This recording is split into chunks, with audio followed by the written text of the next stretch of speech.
Hey guys, today we're diving into another truly horrifying case. If you want to support my channel, make sure to subscribe and stay active. It really helps me out. I'd be super grateful for that. Let's get started.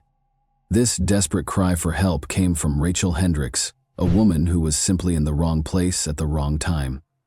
Rachel was one of 3 close friends who gathered at Amanda Cawley's upscale home in a quiet suburban neighborhood on what seemed like an ordinary Thursday morning in August 2015.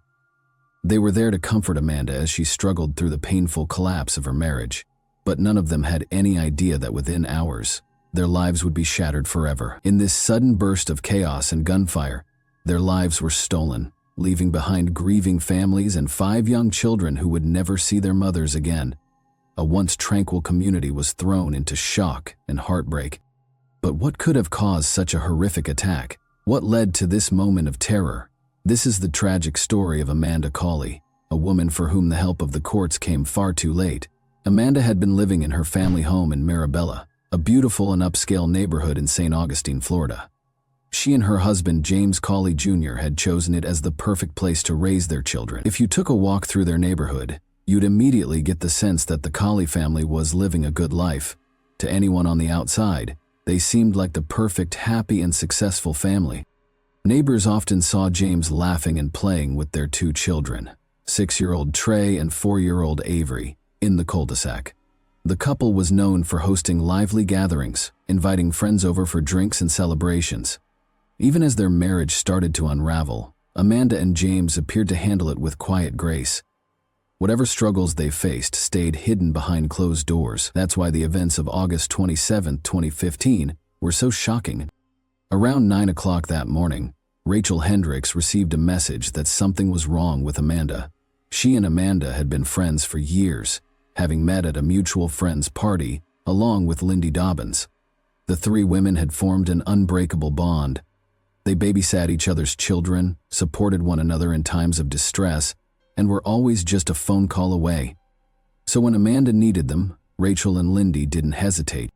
That morning, Rachel had just dropped her kids off at school before heading to Amanda's house. She made a quick stop at a friend's home to get her hair done. It was supposed to be a normal day, but for Amanda, the chaos had already begun. Her usually pristine Mirabella home had been completely trashed overnight while she was away. When she returned at 9 o'clock that morning, she walked into a nightmare. Drawers had been pulled out, clothes and papers were scattered everywhere. Personal belongings had been tossed aside, and even her TV had been smashed to pieces. Strangely, nothing had been stolen. Everything had simply been torn apart, as if someone had been searching for something. Maybe at that moment, Amanda realized just how much danger she was in. Maybe that's why she called her friends over, believing that safety came in numbers. But as that morning would soon prove, no number of people could have protected her from what was coming. Inside the house that morning were 4 people: Amanda, Lindy, Rachel, and Lamar Doberly. Lamar was Amanda's boyfriend. She had been officially separated from her husband James since June, but she had met Lamar months earlier, in April. Their connection started as a professional relationship, but slowly evolved into something more personal. By June 2015, after her separation, Amanda and Lamar had begun seeing each other. Now, Lamar wasn't just any man. He was a force to be reckoned with, a former military officer with an impressive resume. He had attended the U.S. Naval Academy, studied at the Marine Corps University, and even worked at the Pentagon. Sharp, disciplined, and strategic, he carried himself with the confidence of someone who had seen and handled high-stakes situations. Amanda met him while they were both working in corporate management at Fanatics, a sportswear company. As her marriage with James crumbled, she found solace in Lamar, a man who offered stability when everything else in her life was spiraling. And on that fateful Thursday morning, when she returned home to find her house torn apart, Lamar was one of the first people she called. Lamar, Lindy, and Rachel arrived, each of them hoping to provide Amanda with comfort and a sense of security. Together they walked through the wreckage, drawers overturned, belongings scattered, a silent warning that something was terribly wrong. While Amanda and Lindy stayed upstairs trying to make sense of it all, Lamar took Rachel to the garage to assess the damage. Now, imagine coming home to find your house completely ransacked, drawers pulled out, belongings scattered, a violation of every inch of your safe space. That alone is terrifying, but before you even have a chance to process the mess, gunshots ring out. Suddenly, a trashed home doesn't seem so bad. Amanda barely had time to react before the chaos escalated outside. A man stood in her backyard, gripping a handgun and aiming it directly at the living room. Shattered glass sprayed in all directions as bullets tore through the windows. His furious voice echoed through the air saying, "Where is he?" Over and over again. That man was James Coley, Amanda's estranged husband, and he wasn't just there to scare them, he was out for blood. Inside, Rachel and Lamar froze for a split second. Then reality hit. James wasn't just shooting into the house at random. He was looking for someone, and Lamar didn't need to guess who. Without hesitation, Lamar yelled for everyone to run. Then he bolted. He ducked under the garage door and sprinted between two houses in the cul-de-sac, his pulse racing as he put as much distance as possible between himself and the enraged gunman. Now, if you were in Lamar's shoes at that moment, what would you do? Would you leave Amanda behind, or would you make the same choice he did? Meanwhile, Amanda and Lindy, caught further inside the house, had no way out. They did the only thing they could. They ran upstairs. Rachel followed her instincts, screaming at her to find shelter. Amanda locked herself in the bathroom, while Lindy and Rachel dove into the master bedroom closet, barricading the door. Rachel braced herself, her foot pressed against the bottom of the door, her left hand gripping the doorknob with all her strength. Lindy crouched behind a chest of drawers, silent, barely breathing. At this point, James stormed through the front door while his gun was still drawn.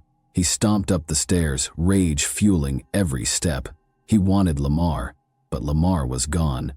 Instead, he found Amanda from inside the closet. Rachel and Lindy could hear him screaming, but if you think James's rage ended with Amanda, think again. His bloodlust wasn't satisfied after gunning down his wife. He turned his attention to the master closet, where Rachel and Lindy were hiding. As mentioned earlier, Rachel was using her arm to brace the door, while Lindy frantically relayed their desperate situation to the 911 operator. James, growing more impatient by the second, pounded on the door and shouted, "Open the door! Open it now!" When they didn't comply, he fired a bullet that tore through the door, grazed Rachel's arm, and the searing pain forced her to stumble backward. That moment of weakness was all James needed. He kicked the door open, his eyes wild with rage, but Rachel got lucky. James wasn't looking for her. His target was Lindy. Without hesitation, he stormed past Rachel, giving her the split-second chance she needed. Heart pounding, she turned and ran, fleeing into the neighborhood, desperately searching for help. Meanwhile, Lamar, who had escaped earlier, had also found someone who called 911, and 11 of the law enforcement arrived. It was too late. James had vanished, leaving behind a house soaked in blood and horror. The once safe home was now a crime scene, a place of unthinkable violence and devastating law. Lindy had been shot 3 times, Amanda 9. James had shot her once before forcing his way into the closet where Lindy and Rachel were hiding. Then, after killing Lindy, he unleashed 8 more bullets into Amanda's body.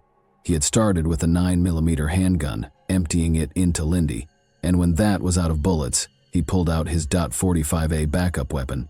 Proof that he had come prepared for something far worse than just an argument. This wasn't just a crime of passion, it was pure, calculated rage. But why? Not much is known about the early days of James and Amanda's relationship. Amanda was 36 years old in the year 2015, a year older than James. She was born in Orlando, Florida, and had built a successful life for herself. Professionally, she thrived, and socially, she was surrounded by people who adored her. James, on the surface, appeared just as put together. He worked in the mortgage industry and lived what seemed to be a stable life alongside his wife and children. To those looking in from the outside, he was a devoted father, a man who spent every waking moment with his kids, teaching them how to swim. Always present, always involved. His sister, Crystal, spoke of him with admiration, painting a picture of a loving, family-oriented man. But behind the carefully crafted image of a devoted father and hard-working professional, James harbored a darkness that had been with him for years. According to his sister, James had grown up witnessing terrifying moments of rage within his own home.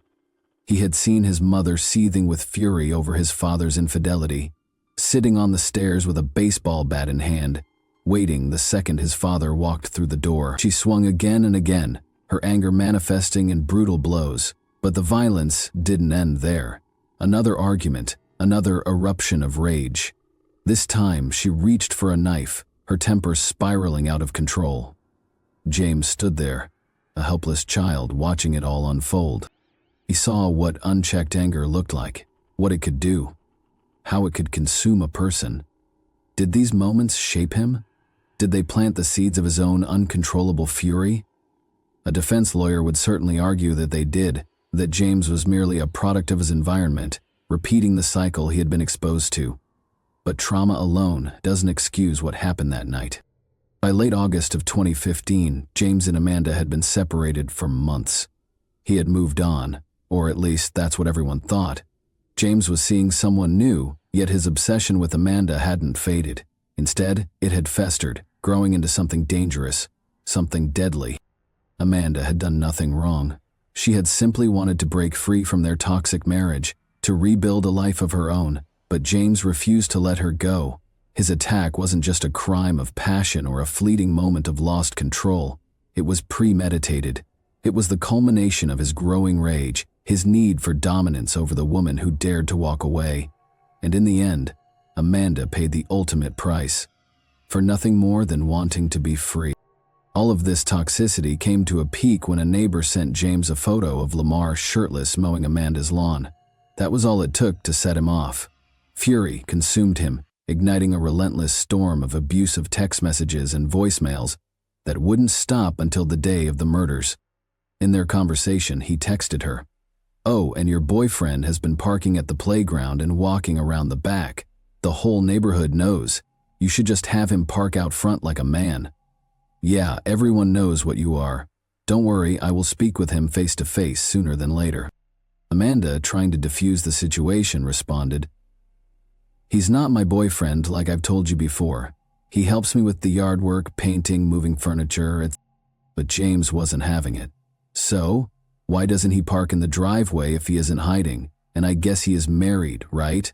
I have a picture of him." These weren't just messages. They were threats. And James had acted on threats before.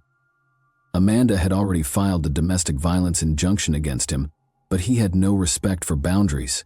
He had violated the order before, once, by stealing her clothes from the house and setting them on fire in the yard. In fact, on the morning of Thursday, August 27th, the very day of the murders, James had been in court for violating that order. He had sat there calm, composed, no one knowing that in less than an hour, he would commit an unthinkable act. Now, like many abusive partners, James was a contradiction. One moment desperate for forgiveness, the next consumed by paranoia and rage. Just a day before the murders, on Wednesday, August 26, he sent Amanda a message dripping with regret. "Please try to start forgiving me so we can move on. I really miss you and our family being together."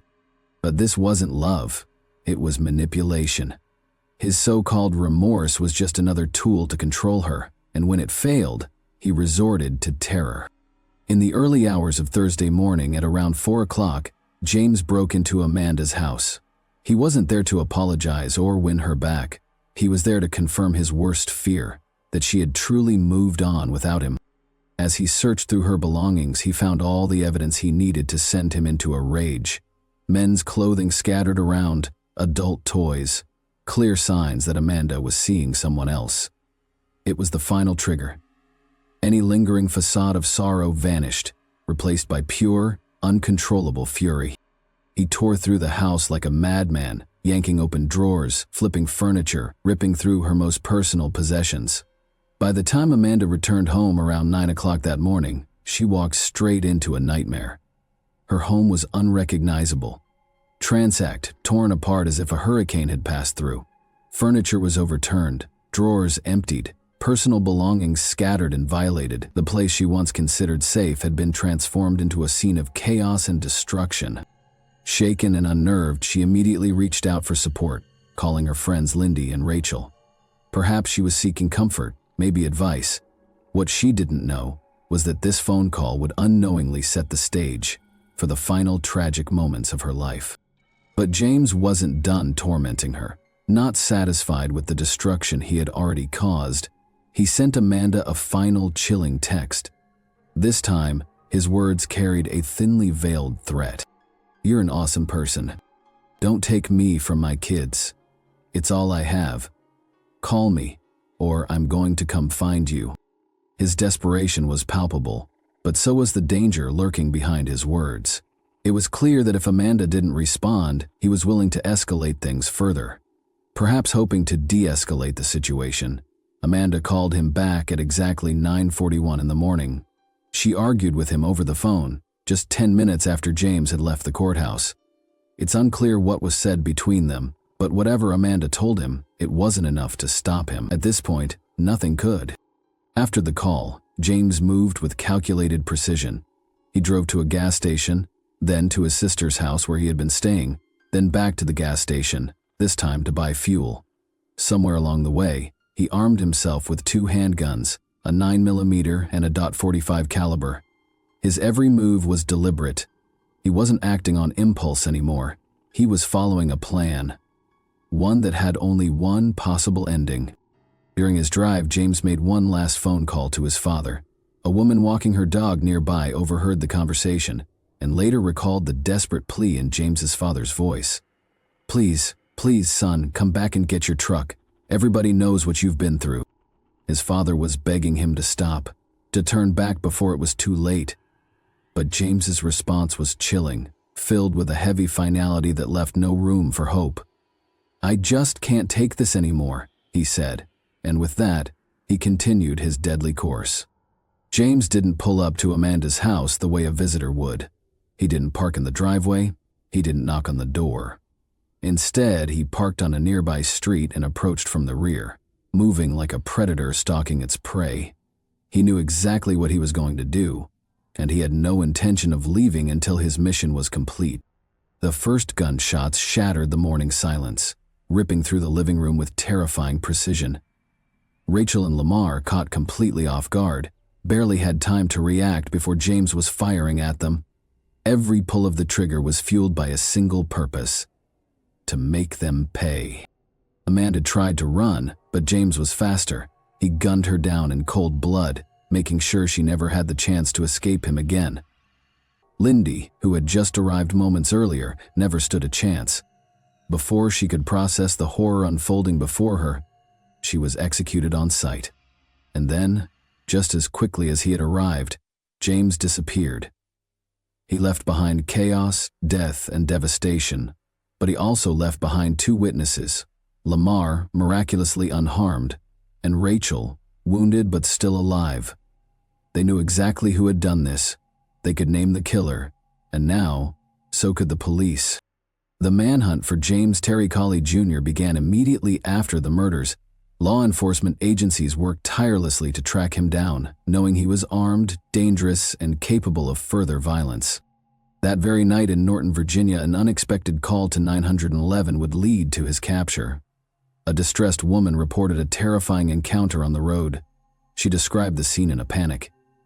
Acting quickly, Norton police located and stopped the vehicle. Inside, they found James along with several firearms. James was officially charged with a long list of crimes reflecting the full scope of his violent actions. He faced 2 counts of first-degree murder for the deaths of Amanda Colley and Lindy Dobbins. He was also charged with 2 counts of attempted first-degree murder for Rachel Hendricks and Lamar Doberly, who had narrowly survived the attack. Additionally, he was accused of burglary with assault or battery, burglary of a dwelling, and aggravated stalking. After an injunction, the prosecution was prepared to ensure that justice was served. At trial, James's defense team attempted a controversial argument, claiming that his actions were not premeditated. They suggested that he had been in an altered mental state at the time of the killings. A psychiatrist testified that James was experiencing parasomnia, a sleep disorder associated with abnormal movements and behaviors during sleep. The defense argued that he had taken Ambien, alcohol, and other drugs, which supposedly left him in a confused, dreamlike state. In essence, they were claiming that James Coley had been sleepwalking when he committed the murders. However, this defense quickly crumbled under scrutiny. Just an hour and a half before the shootings, James had been present in court, where he was seen behaving rationally, answering questions sensibly, and showing no signs of intoxication. He had explicitly denied being under the influence of any drugs or alcohol during the legal proceedings. This directly contradicted the claim that he was impaired at the time of the attack. Furthermore, surveillance footage, phone records, and witness testimonies all painted a different picture, one of a man who knew exactly what he was doing. The jury deliberated, but the decision was swift and unanimous. James Coley Jr. was found guilty on all counts. Not only that, but the jury also reached a unanimous recommendation for the death penalty. The prosecution had presented 4 aggravating factors beyond a reasonable doubt, solidifying their case. First, James had been previously convicted of another violent felony. Since he had committed multiple murders and attempted murders at once, this applied. Second, he carried out the murders while engaging in burglary. Third, each murder was deemed especially heinous, atrocious, or cruel. Finally, and perhaps most damning, the jury found that he had committed each killing with cold, calculated premeditation. One of the most haunting testimonies came from the medical examiner, who revealed that Amanda Coley had been fully aware during the entire attack. She had been shot 9 times before finally succumbing to her injuries. The sheer brutality of the crime reinforced the jury's decision. This was not an accident, nor a crime of passion. It was an execution.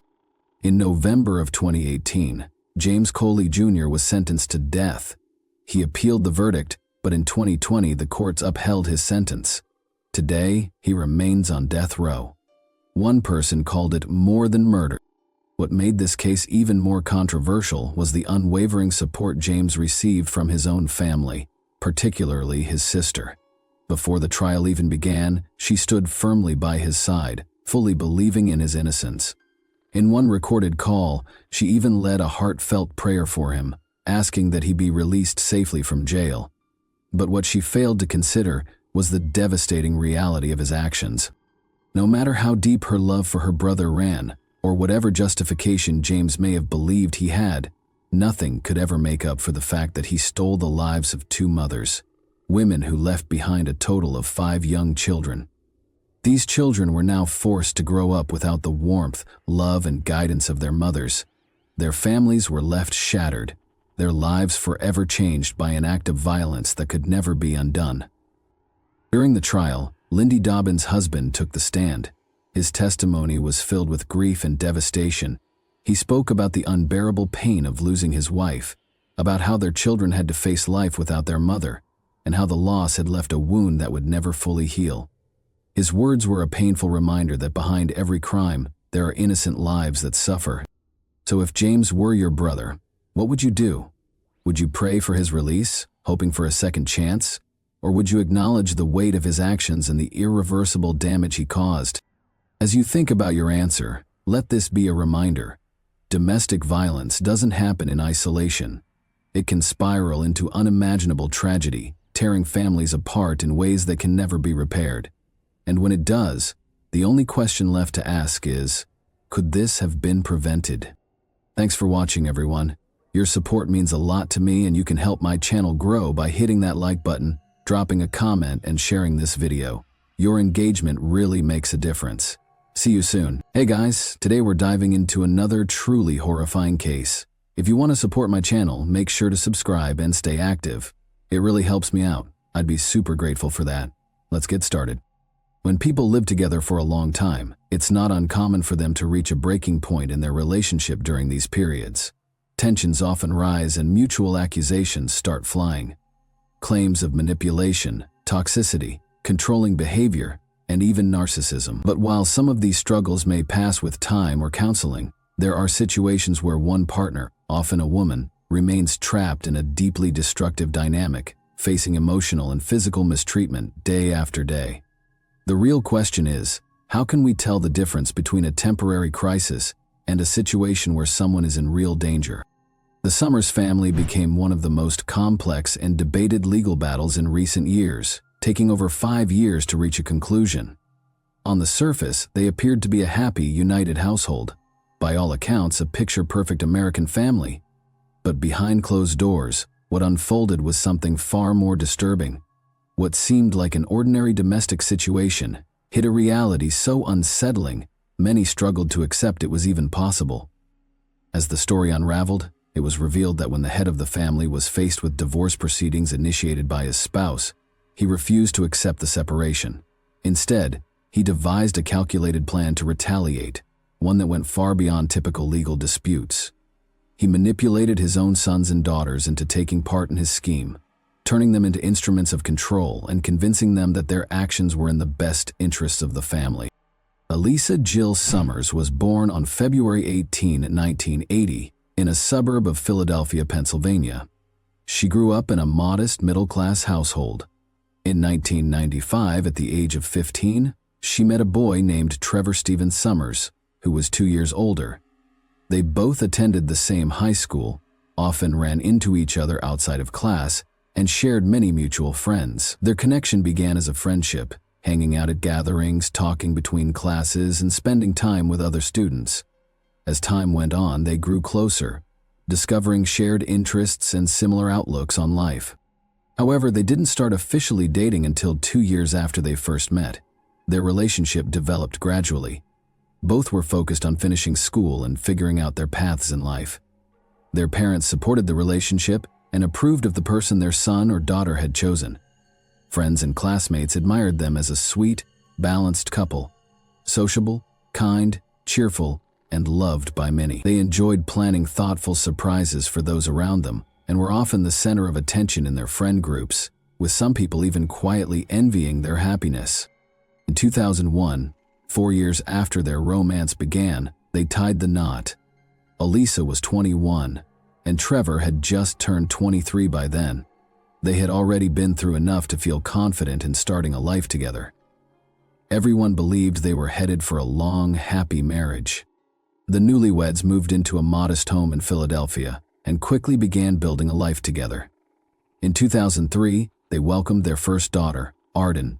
3 years later, Elisa gave birth to their son, Landon. Over the next several years, their family grew to include 3 more daughters, Bree, and sons.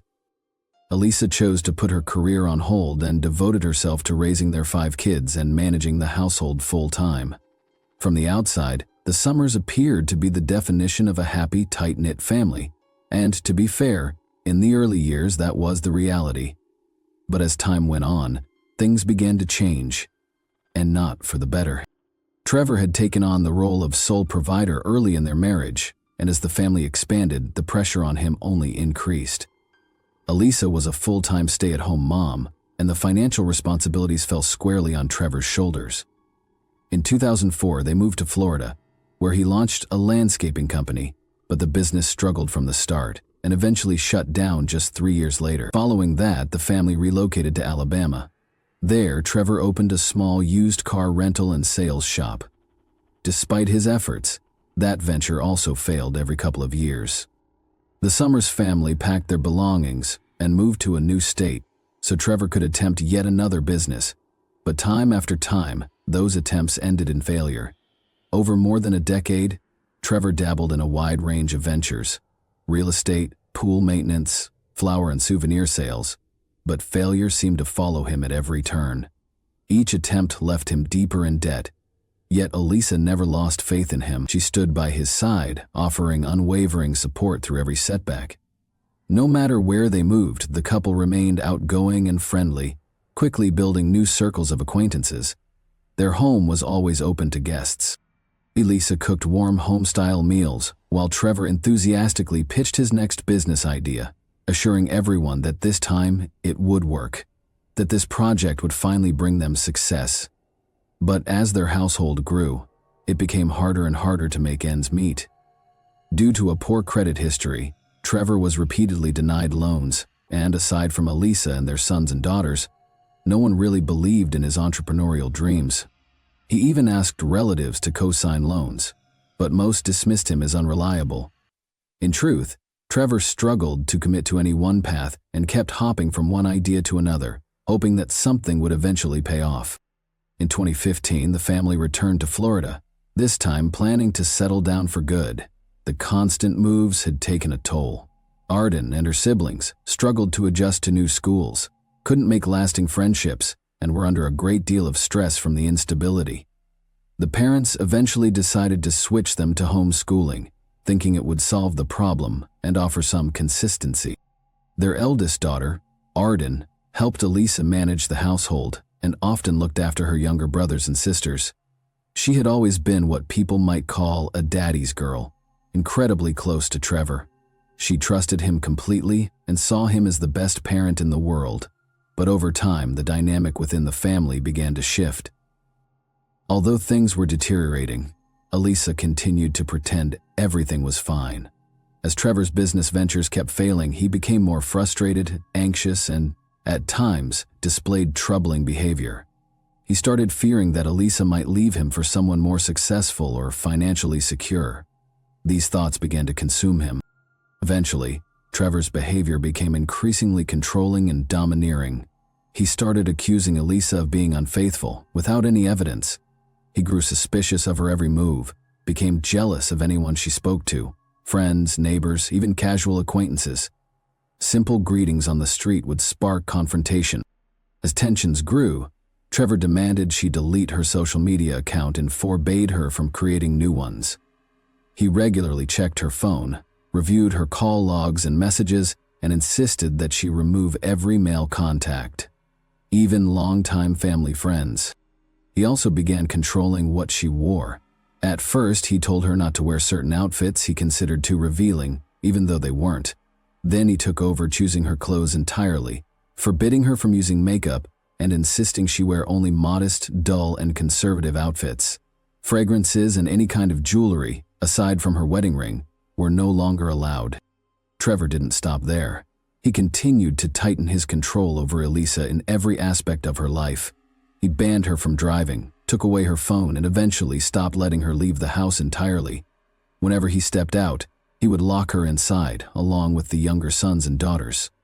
The only one allowed to come and go freely was their eldest daughter, Arden.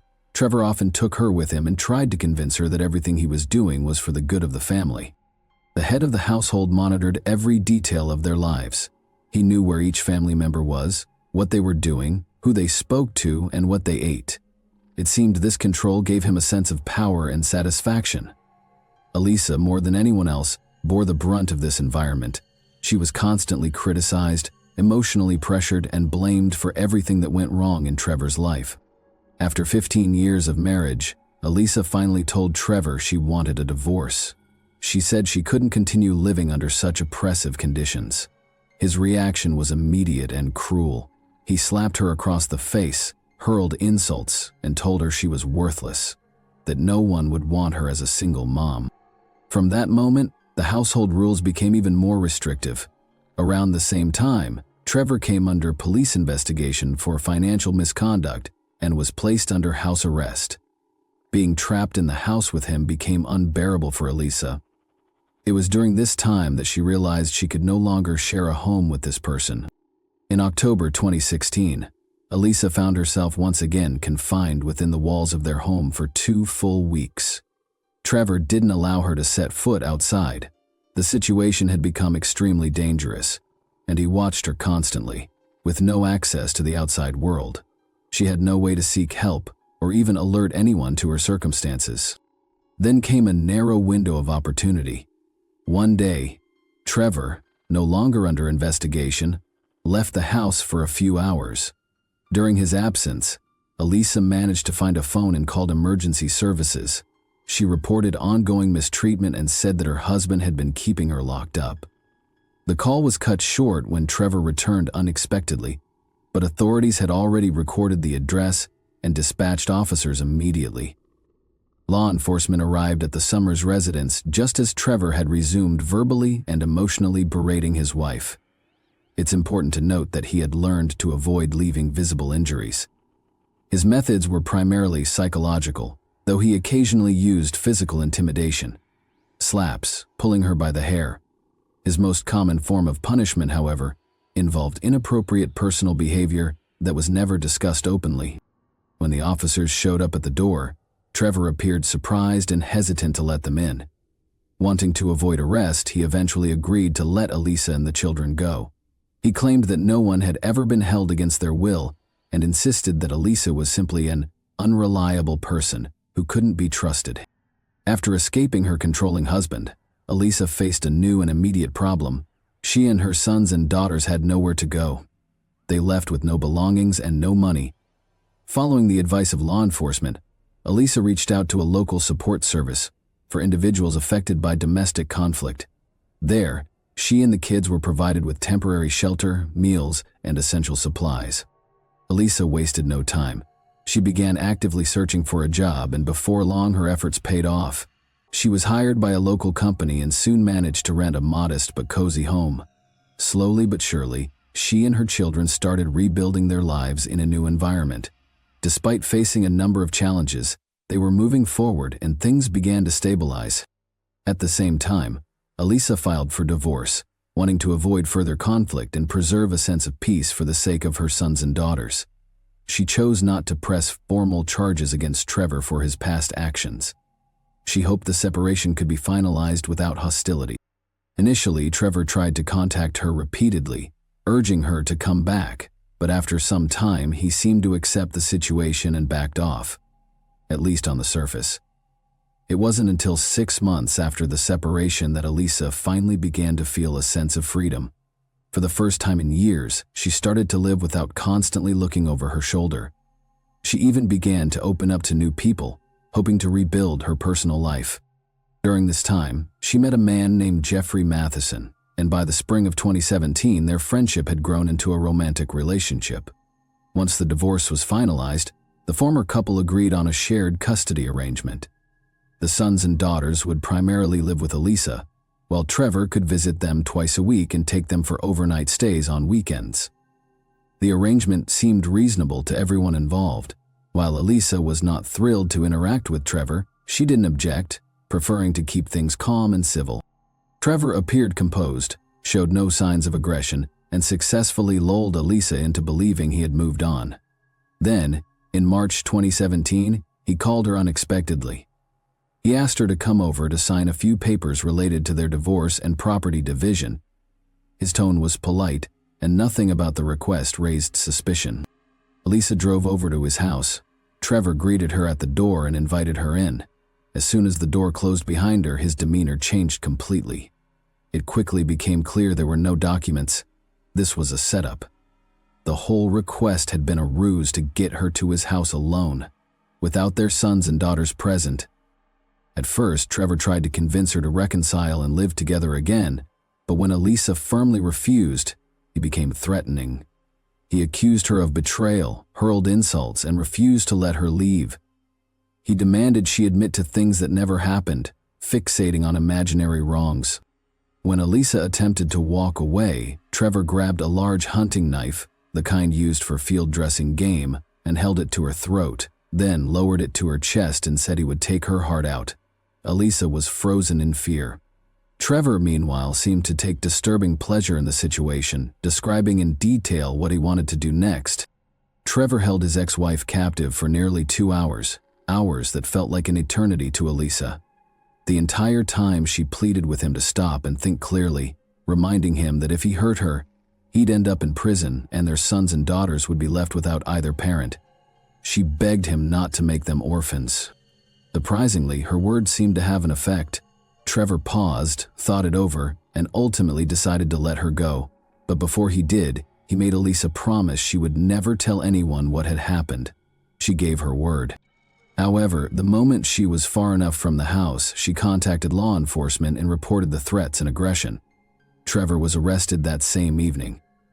Still, he denied everything, calling Elisa a habitual liar and accusing her of betrayal and manipulation.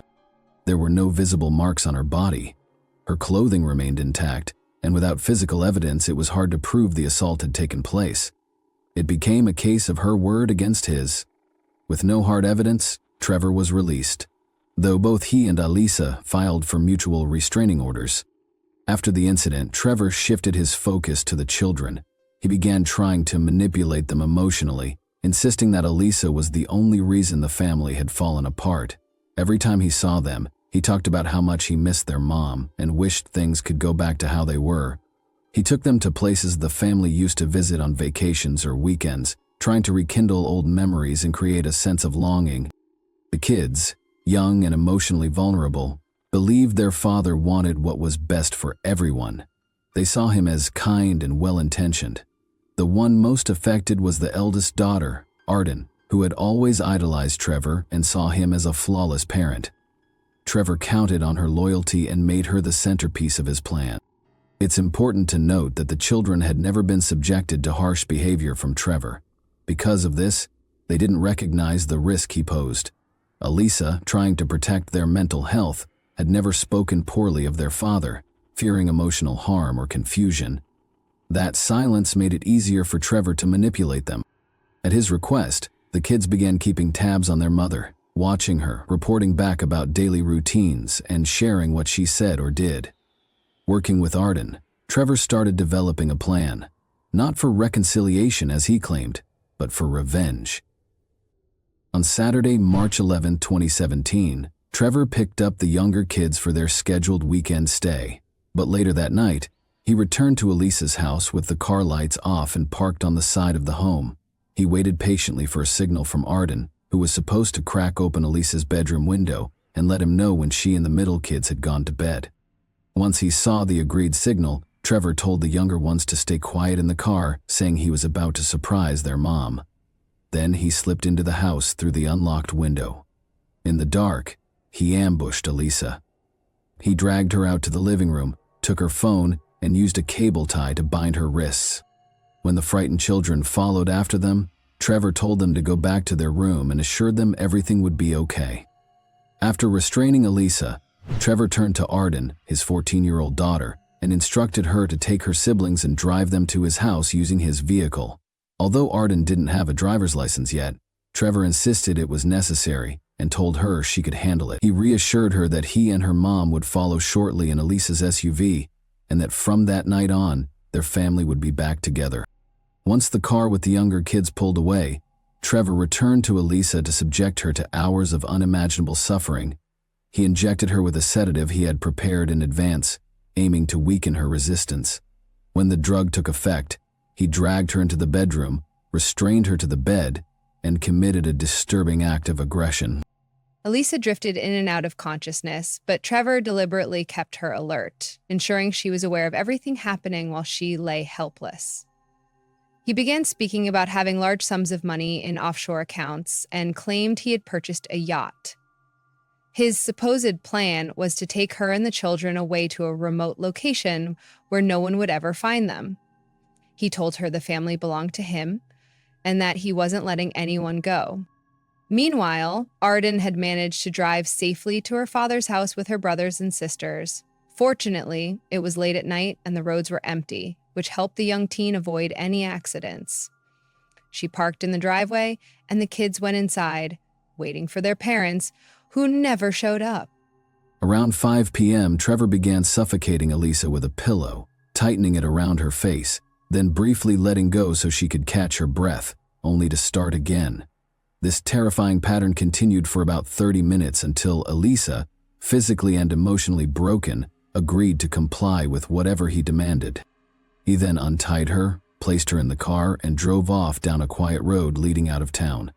At about 6 a.m., a car pulled into the parking lot of a small 24-hour convenience store on the outskirts of the city.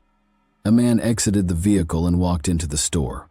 Just minutes later, a barefoot, partially clothed woman with her hands bound managed to escape from the passenger seat. She ran toward an employee who was standing outside, begging for help. Suddenly, the man came rushing back out of the store, grabbed Elisa mid-run, and forced her back into the car. The vehicle sped off before the stunned witness could react, but he had seen enough to understand that he had just witnessed an abduction. Thankfully, he managed to remember the make, color, and even the license plate number of the vehicle and quickly provided that information to authorities. Law enforcement tracked the car owner using the license plate. What they discovered raised immediate concern. The name was linked to an active restraining order, a volatile divorce, and reports of controlling behavior. The top priority became locating the couple's sons and daughters to ensure their safety. They were found at Trevor's home, but none of them knew where their parents were or what was happening. They were confused and had no understanding of the terrifying events unfolding elsewhere. The young witnesses were interviewed one by one with care, and what they revealed painted a disturbing picture of life inside the Summers household. The sons and daughters hadn't realized the severity of what had been happening around them. They were never on the receiving end of their father's actions, so his controlling behavior and mistreatment of their mother seemed like just a regular part of life. But the details they shared made it clear Elisa was in danger and had to be found as soon as possible. At that point, Trevor and his hostage were already far from the city, heading toward an isolated area near the coastline. He stopped at a small hotel they had once visited as a family. Lost in memories for a moment, his demeanor suddenly shifted. Trevor said he had figured out a solution. He pulled out a notebook and pen and began writing what appeared to be a farewell letter. Then, dissatisfied, he tore out the page, crumpled it, and started over. This continued for hours. Elisa realized that he was planning to end her life and then his own, using the letter to explain it all to their sons and daughters. After Elisa's failed escape attempt in the supermarket parking lot, surveillance cameras had caught glimpses of their car, helping authorities narrow down the direction they were heading. The search lasted 55 hours. During that time, Trevor wrote multiple farewell notes and used a razor blade to cut Elisa's wrist in an attempt to make it look like she had harmed herself voluntarily. Eventually, Trevor brought her to Little Harbor, a coastal resort town. There, he once again violated her and told her they would soon be leaving the world together. He put a makeshift cord around Elisa's neck and began strangling her. But just then, the sound of sirens echoed nearby. Trevor let go and bolted for the car, flooring the gas pedal in an attempt to flee, only to drive straight into the path of a police cruiser. Realizing he had no way out, Trevor grabbed the razor and tried to harm himself, managing only superficial cuts. Fortunately, officers arrived just in time. They disarmed him, pulled him from the vehicle, and rescued Elisa. Both were transported to the hospital for emergency medical attention. Following his arrest, Trevor denied all wrongdoing. He claimed Elisa had voluntarily gone with him and even alleged that she had asked him to tie her up, choke her, and engage in violent behavior, framing it as part of some shared interest in danger and control. Unsurprisingly, no one believed him. Prosecutors filed 11 charges against him, including abduction, assault, and attempted murder.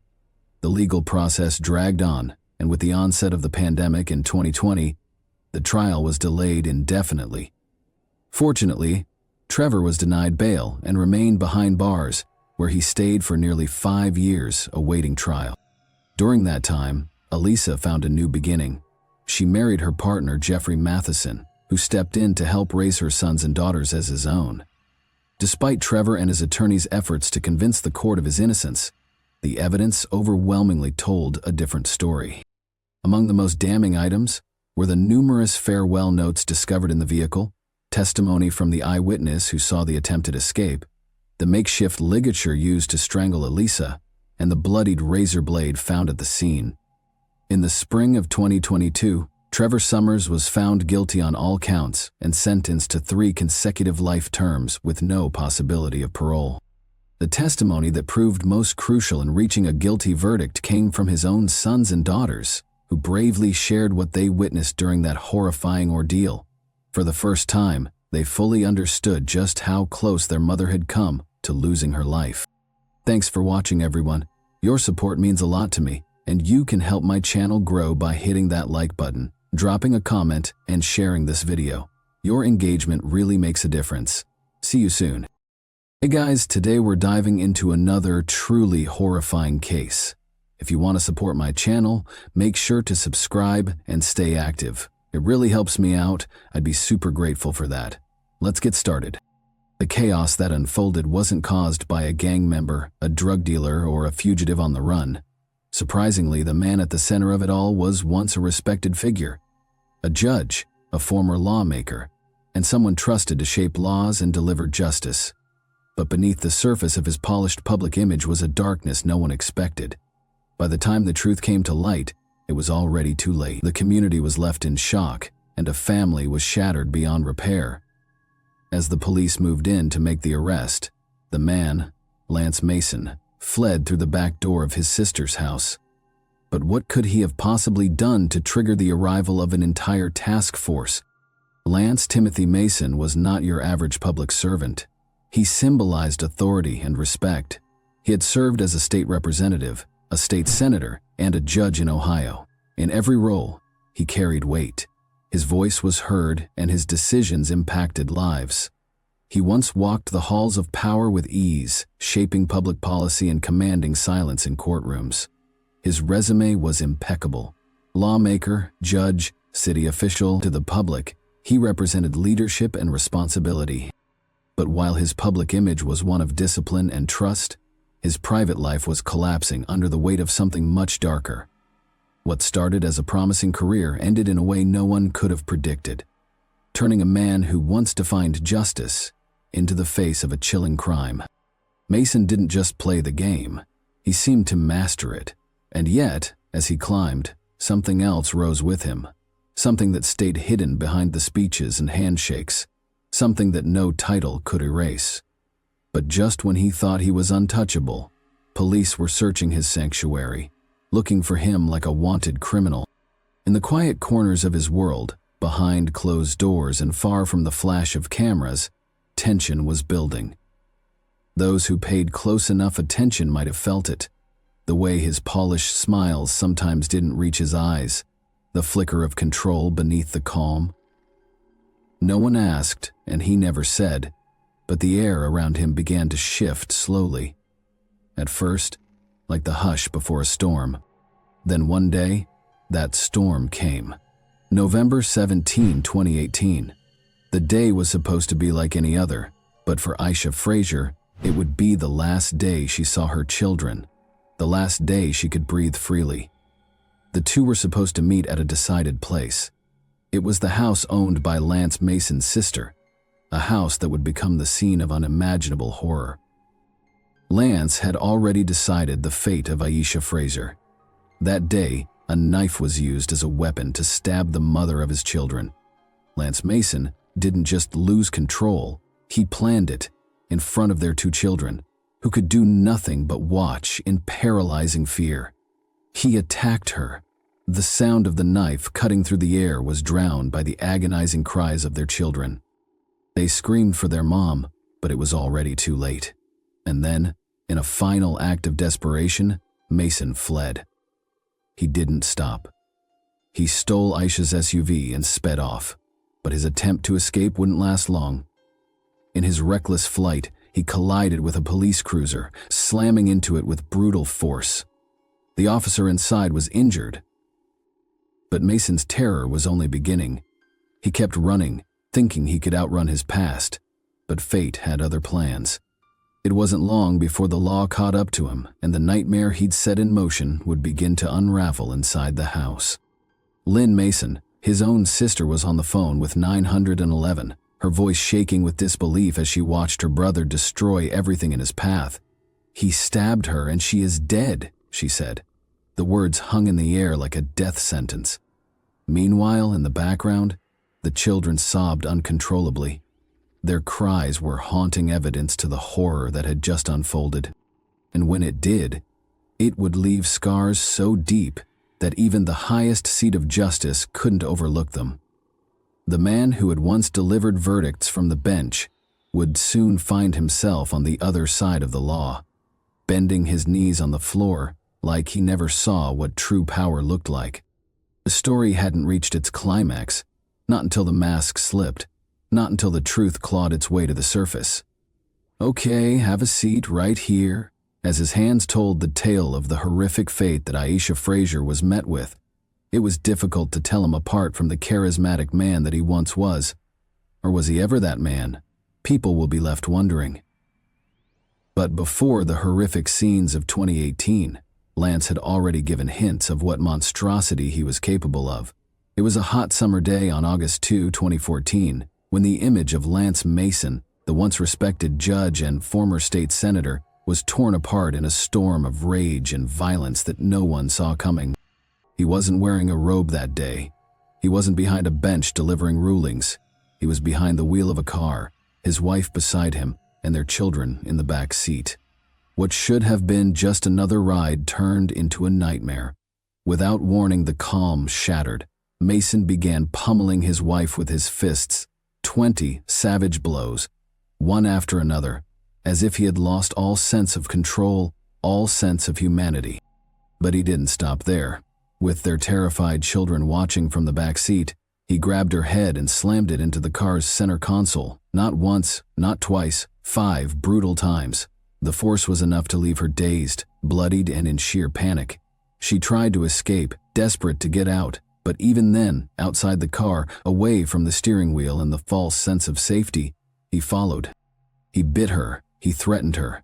His rage didn't cool. It followed her out of the vehicle like a predator locked on its prey. When the police arrested him later that day, the horror only deepened. Inside Mason's home was not the quiet, book-filled sanctuary one might expect from a judge. It was a war zone. Shotguns, semi-automatic rifles, handguns, smoke grenades, a bulletproof vest, a sword, and more than 2,500 rounds of ammunition. It looked less like the home of a public servant and more like the stockpile of someone preparing for combat. It was chilling. Not just the violence he had committed, but the world he had built behind closed doors. That attack got him 2 years in prison, but he only served 9 months, a slap on the wrist, a second chance he never deserved. You know why it was just a slap on the wrist when Lance Mason first beat his wife? Because powerful people were right there beside him, shielding him, vouching for him, smoothing the way back. Then he punched her so hard she had to undergo surgery for a broken orbital bone. Their daughters were in the car when it happened. It wasn't just domestic violence. It was terrifying, and yet, when it came time to face consequences, Mason had an army of high professor supporters ready to downplay the horror. U.S. Representative Marcia Fudge called him a good man who made a very bad mistake.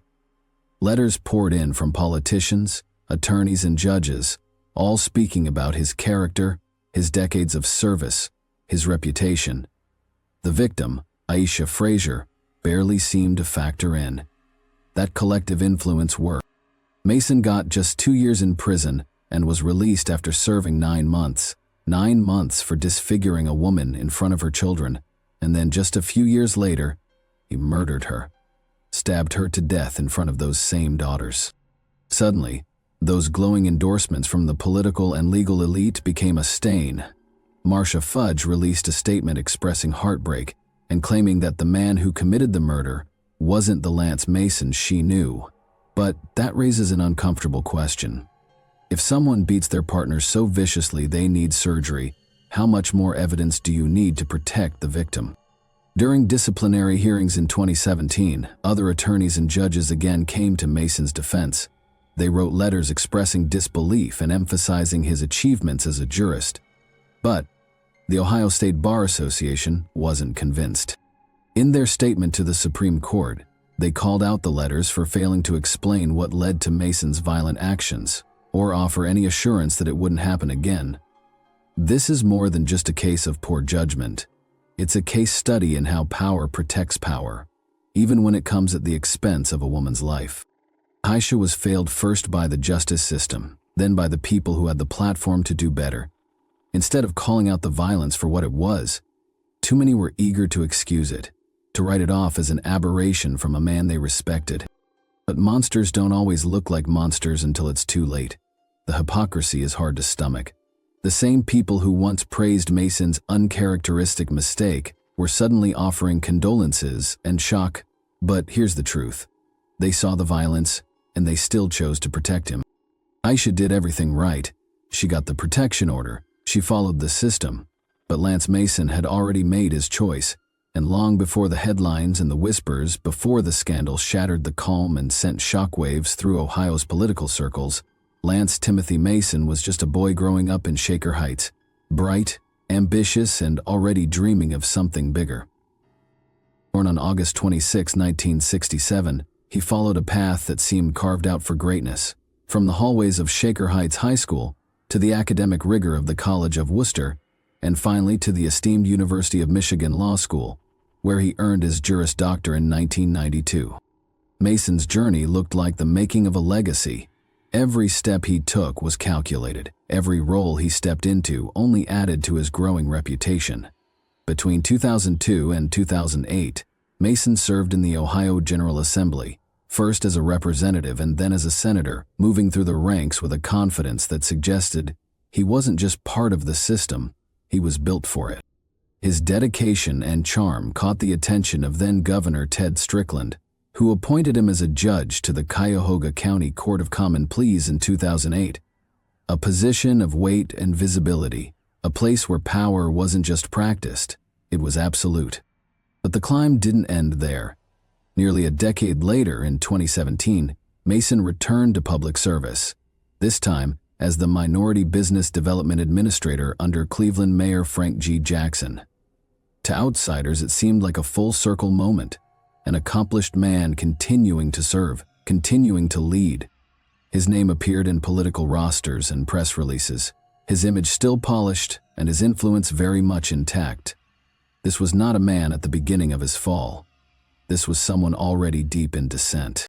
Mason had married his wife in 2005, but they were preparing for divorce, and by March 2014, they had separated. Still, that separation didn't offer her safety, not truly. Their divorce would only be finalized over a year later, in November 2015. The courtroom fell silent as Lance Mason, once a powerful figure draped in robes and respected in legal circles, stepped forward, now wearing a prison jumpsuit, wrists bound in cuffs. This wasn't a man accused of a mistake or a moment of weakness. This was a man now facing the most horrific charge of all: the calculated, violent murder of his ex-wife, Aisha Fraser. It was a cold, unforgiving day on Chagrin Boulevard when the horror unfolded behind the closed doors of Fraser's home. There were no warnings, no second chances. According to the grand jury, Mason didn't just kill, he planned it with purpose and calculation. He carried out an attack so brutal it sent shockwaves through the very community he once served. Aisha Fraser, a beloved mother and schoolteacher, was stabbed to death. She had trusted the system to protect her. She had a protection order in place. But that paper shield was no match for the man who had already proven what he was capable of. At his arraignment, Mason stood still as the charges were read out, one by one. Aggravated murder, felonious assault, twice violating a protection order, grand theft. Each count painted a clearer picture of a man spiraling deeper into darkness. Each word was a knife to the memory of who he once was, and still, he pleaded not guilty. The judge listened, watched, and responded with a bond that matched the weight of the crime. $5 million, 0 cents. A staggering amount for a staggering fall. But no number could reverse what had happened. No courtroom procedure could bring Aisha Fraser back. But then, things changed for him. Whether it was his ego in the way, or hidden love for his children. Lance pleaded guilty of his crimes in his pre-trial hearing, sitting there in the Cuyahoga County Court of Common Pleas. He looked every bit the man who had shattered so many lives with his actions, with an unsettling calm. He said that he wishes to take responsibility for the crimes he had committed. Those words were heavy, but they didn't feel like remorse. They felt like a man just going through the motions, as if this was some kind of routine procedure, not the acknowledgement of a life-altering, soul-crushing tragedy. But then he dropped a sentence that showed his vulnerability. There was no way I was going to let my daughter testify against me. As those words left his mouth, it became clear this wasn't just a crime of passion or rage. It was calculated, cold. This was a man scared to face his daughter in court, scared of losing the delusion of being a great father that he thought he was to his children. Mason pled guilty to some of the most atrocious charges imaginable: aggravated murder, 2 counts of felonious assault, murder, violating a protection order, and grand theft. Every single charge was a grim reminder of the violence he had unleashed that day. As the courtroom absorbed the weight of his admission, the reality of what had happened began to sink in. This wasn't just a man who had gone astray. This was a man who had once held power, who had been trusted with the law, but now was nothing more than a broken figure sitting before a judge to answer for the unspeakable destruction he had caused. Aisha Frazier was more than just a name in the news. She was a devoted mother, a cherished friend, and a beloved schoolteacher in Shaker Heights, Ohio. To her students, she was a source of light. To her community, she was a role model. But on a quiet November day, her life was stolen in the most horrifying way imaginable by a man who once promised to be her protector. Aisha saw the worst in a man who rose to the highest rank in a system that failed her so many times to the point of losing her life. That's the tragedy that sparked Aisha's Law, a bold piece of legislation introduced by Ohio State Representative Janine Boyd, and now supported by over 32 co-sponsors in the Ohio House. But Aisha's Law isn't just about one woman. It's about every person trapped in a cycle of domestic abuse, and it's about finally changing a system that failed her, one that fails so many. Now, what exactly is Aisha's Law? It is a multi-layered bill designed to intervene before abuse turns deadly. It's based on one simple truth: domestic violence homicides are predictable. Victims often show signs, abusers escalate, and yet, too often the system doesn't catch the red flags until it's too late. This bill aims to change that. It includes mandatory risk assessment training for police. Case officers would be trained to identify high-risk abusers, the kind most likely to commit lethal violence. Instead of treating each case as isolated, officers would learn to ask the right questions, recognize patterns, and respond with urgency. This means victims at the highest risk could finally be protected before tragedy strikes. Number 2, 24/7 access to protection orders. If someone needs a protection order at 2 a.m. on a Sunday, they shouldn't have to wait until Monday morning. Aisha's Law would require courts to have judges or magistrates available 24/7 to issue emergency protective orders because violence doesn't wait, and neither should justice. Third key point: an expanded definition of child endangerment, which means that if a child is present when abuse happens, that's not just a side note, it's another layer of trauma. The bill expands child endangerment to include witnessing domestic violence, holding abusers accountable for the psychological damage inflicted on children, even if they aren't physically harmed, and then lastly, a broader definition of aggravated murder. It expands the definition of aggravated murder to directly reflect the reality of domestic violence cases like Aisha Frazier's. It means that if someone purposely kills a family or household member, and they already have a past conviction for domestic violence or any violent offense that caused serious harm to that same person, it can now be charged as aggravated murder. Let's be clear, this is huge. Why? Because in many past cases, abusers who escalated from beatings to murder weren't charged with the most serious level of homicide, even if their violence was part of a clear pattern. This update closes that gap and says, if you've seriously hurt someone before and you come back and kill them, you're facing the highest possible charge under the law. Why does this matter so much? Because Aisha Frazier did everything right. She left, she got help, she followed the legal steps, but the system didn't protect her. Her daughters witnessed the unthinkable. Her mother's murder after watching her suffer for years. This bill doesn't just honor Aisha's memory. It arms communities, law enforcement, and the justice system with the tools they need to prevent similar tragedies. And the stats are chilling. Nearly 112 Ohioans died from domestic violence in a single year. The stats also show that nearly half of domestic violence victims in Cleveland are at high risk of being killed.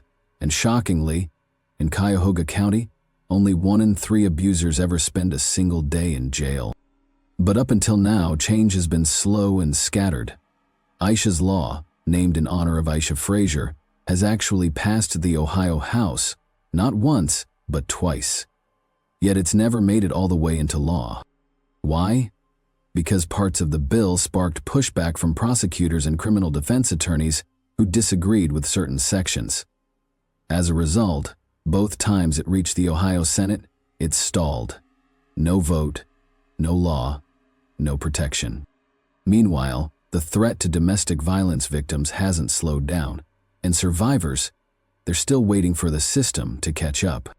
Coming back to the man who once wore the robe of dignity and honor, the one who decided the fate of others, now his own fate rests in the hands of a parole board. Lance Mason, the former Cuyahoga County judge once trusted to uphold justice, is now serving a life sentence for the brutal murder of his ex-wife. But here's the twist that's left many stunned. He could one day walk free.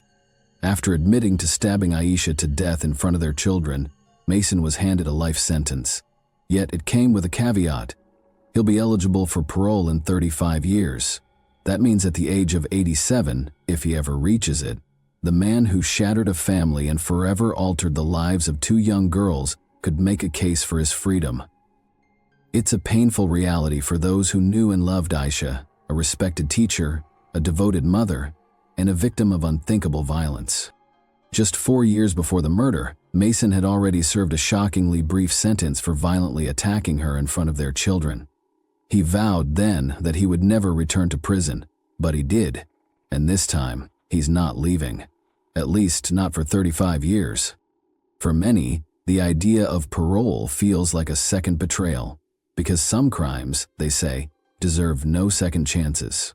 But what do you think? Should someone who committed such a brutal act ever be eligible for parole, no matter how many years pass?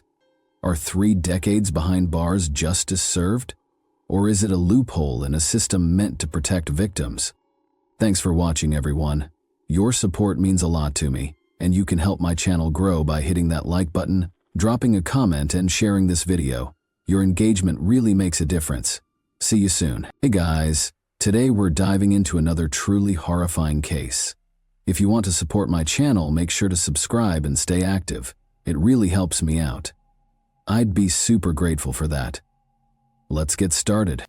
The date of this call was September 3rd, 2019. What began as a straightforward property theft case swiftly turned into one of the most horrific murder investigations in Alaskan history. When a woman unintentionally stole an SD card from a man, she was confronted with graphic video of a vicious murder. The fact that the victim was someone she knew, however, was the true nightmare. The life of Brian Stephen Smith was one of deceit. He was a loving husband to his wife. He was regarded by his co-workers at the Marriott Hotel as a giving individual who loved vlogging. He was a sinister and deranged mystery to his mistress. To his victims, however, he was a self-describable serial killer who had terrorized them beyond belief before taking their lives. And that one small SD card contained it all. The monster's mask would eventually be torn off by that small piece of proof. Even with him imprisoned, though, the terrifying question still stands. Are there any more victims that we are unaware of? According to reports, Smith was the kind of man who appeared to be your typical American neighbor, the kind that no one would ever suspect of being evil. And everybody, affirmed his normalcy. Even after he was imprisoned, his wife maintained his innocence and refused to accept that he was capable of such atrocity. However, Smith picked up a woman one night while cruising the streets in search of companionship, ostensibly offering her a ride and a cozy place to stay while he entered a business. In his automobile, she sat by herself. She picked up a cell phone he had left behind out of curiosity. She would be horrified by what she discovered inside. A folder named Homicide at Marriott Hotel Midtown. It contained a number of graphic images and videos that showed a woman's frantic pleas for assistance. As her body lay crushed and battered, the video showed her struggling for oxygen as a guy ruthlessly recorded himself stamping on her throat. There were 12 films and 39 pictures on the SD card, all of which documented the same horrific event. These files, which we have lawfully gotten from law enforcement, are unquestionably quite graphic. Extreme violence and a vicious sexual attack against a woman inside what looked to be a hotel room were captured on camera. The voice was audible, but the individual behind the camera never revealed his face. The woman struggled back, scratching at him, attempting to get away, but he strangled her. He once grumbled that his hand was growing weary. Instead of pausing, he started stomping down with his entire weight on her neck. Anyone who watched the video was left disturbed for days as the man repeatedly strangled the woman, who was already dead at one point. But the next round of pictures was much more unsettling. They displayed the woman's dead body on the ground, bare, beaten, and abused. As if recording his crime without regret, the man had even snapped close-up pictures of her face and genitalia. The file's timestamps showed that they were taken on September 4, 2019, which was less than a month before the SD card was found. In a place like Anchorage, this was really unsettling. With a population of slightly under 300,000, it is the largest city in Alaska, but violent crimes of this kind are uncommon there, since residents know one another. The individual never revealed his face, as was previously indicated, but officials were able to identify his voice. Investigators were already aware of Brian Smith for some reason, and they recognized him as soon as they heard the voice on the recordings. And this is how that voice sounded. The most notable aspect of this case was that initially, detectives thought there was only one victim. But during Brian Smith's interrogation, just as the police were about to wrap up and depart, Smith muttered something chilling, something that implied there was more than one. Authorities named the first casualty that same day as Kathleen Jo Henry, a 30-year-old, who was born on December 22, 1988. Although Kathleen was not well known, she had been active on social media until 5 days prior to the horrific videos that were captured in the hotel room. Her hometown was Eek, Alaska, a secluded community of less than 500 people, primarily Native Alaskans. You couldn't even travel from Anchorage to the location because of its extreme isolation. It was more than 400 kilometers away, over rough terrain and rocky mountains. Kathleen had relocated to Anchorage from that tiny world. Divorced, she referred to herself online as a tough Alaska chick since 1997. She obtained her GED in 2012 while jailed. She had a history dating back to 2007, which included numerous charges of theft, violence, disorderly conduct, drunk driving, and resisting arrest. On January 12, 2019, she was charged with fourth-degree assault, which in Alaska can include everything from hurling bodily fluids at law enforcement or other protected people to causing physical harm. Kathleen appeared resolute in her resolve to change her past. She had mentioned feeling optimistic about the future. There were individuals who loved her. She was well-liked and well-known for her love of poetry writing. However, it's still unclear how she met Brian Smith. Police reacted to a call regarding human remains in the city's southern section, which they thought belonged to the woman in the video. 2 days after the card was found, Brian Smith wasn't even in Alaska at the time. He and his spouse were on vacation in Virginia. You could even view their YouTube videos, where they appeared to be a loving pair. Smith had no idea what awaited him at Ted Stevens International Airport when he eventually made it back to Anchorage and disembarked from his aircraft. There were already authorities. Although he was already employed at a Marriott location close to University Lake, he had returned to begin a new position at the Residence Inn, another hotel under the Marriott brand. This new job was meant to represent a new beginning. Rather, authorities intervened as soon as his boots touched the earth, and he was immediately taken into custody and accused of murder. But the real question is, how did his wife never suspect anything, and who was Brian Stephen Smith? South Africa's Queenstown, in the Eastern Cape, is where Brian Stephen Smith was born. With the exception of a series of alarming Facebook posts and an unnerving online presence, his past is still mostly unknown. He once managed a guest home in South Africa while attending Queen's College High School, and he had aspirations of opening his own hotel someday. But for whatever reason, he decided to abandon his homeland and start over in Alaska. Why he made the move has been the subject of several theories. Some others think that he may have been involved in troubling actions long before he even stepped foot in the United States, and that his dark tendencies did not start in Alaska. We do know, however, that his life changed drastically when he met Stephanie, his future wife, while playing online games. Despite the fact that Stephanie was about 20 years older than Smith, they fell quickly and forcefully. They married in 2014, just 7 months after they first met, and Smith moved to Alaska that same year. Although Stephanie was an administrative officer for the U.S. government, she was passionate about music. One job that readily handled immigration papers was Immigration and Naturalization Services. In retrospect, Stephanie said she had no suspicions. For the record, there was no criminal history of Brian Stephen Smith in Alaska. Apart from the fact that he had served in the military after immigrating to the United States, there were little data available regarding his background in South Africa. Over the years, Smith held a number of jobs, including those at the Marriott at University Lake, Dell Engineers, and Alaska Tire Service. He seemed like a regular guy adjusting to his new life. He then formally became a U.S. citizen in September 2019, a few weeks before the shocking SD card was found. Smith, his wife, and their cat shared a house in Geneva Woods, a quiet neighborhood in Anchorage at the time of his arrest. Although they appeared to be a typical pair at first glance, Smith's internet behavior suggested otherwise. He chronicled his life in Alaska with travel vlogs and other videos on his active YouTube page. He was unaware that his compulsive urge to record everything would ultimately be a major factor in his demise. In addition to YouTube, Smith was a frequent user of Quora, a website where people post questions and receive answers. It was on Quora that he revealed another troubling aspect of himself. He was obviously prejudiced. His posts exposed a pervasive animosity, especially toward South African and African racial relations. There was little question about his prejudices, because his outbursts were full of poisonous radical viewpoints.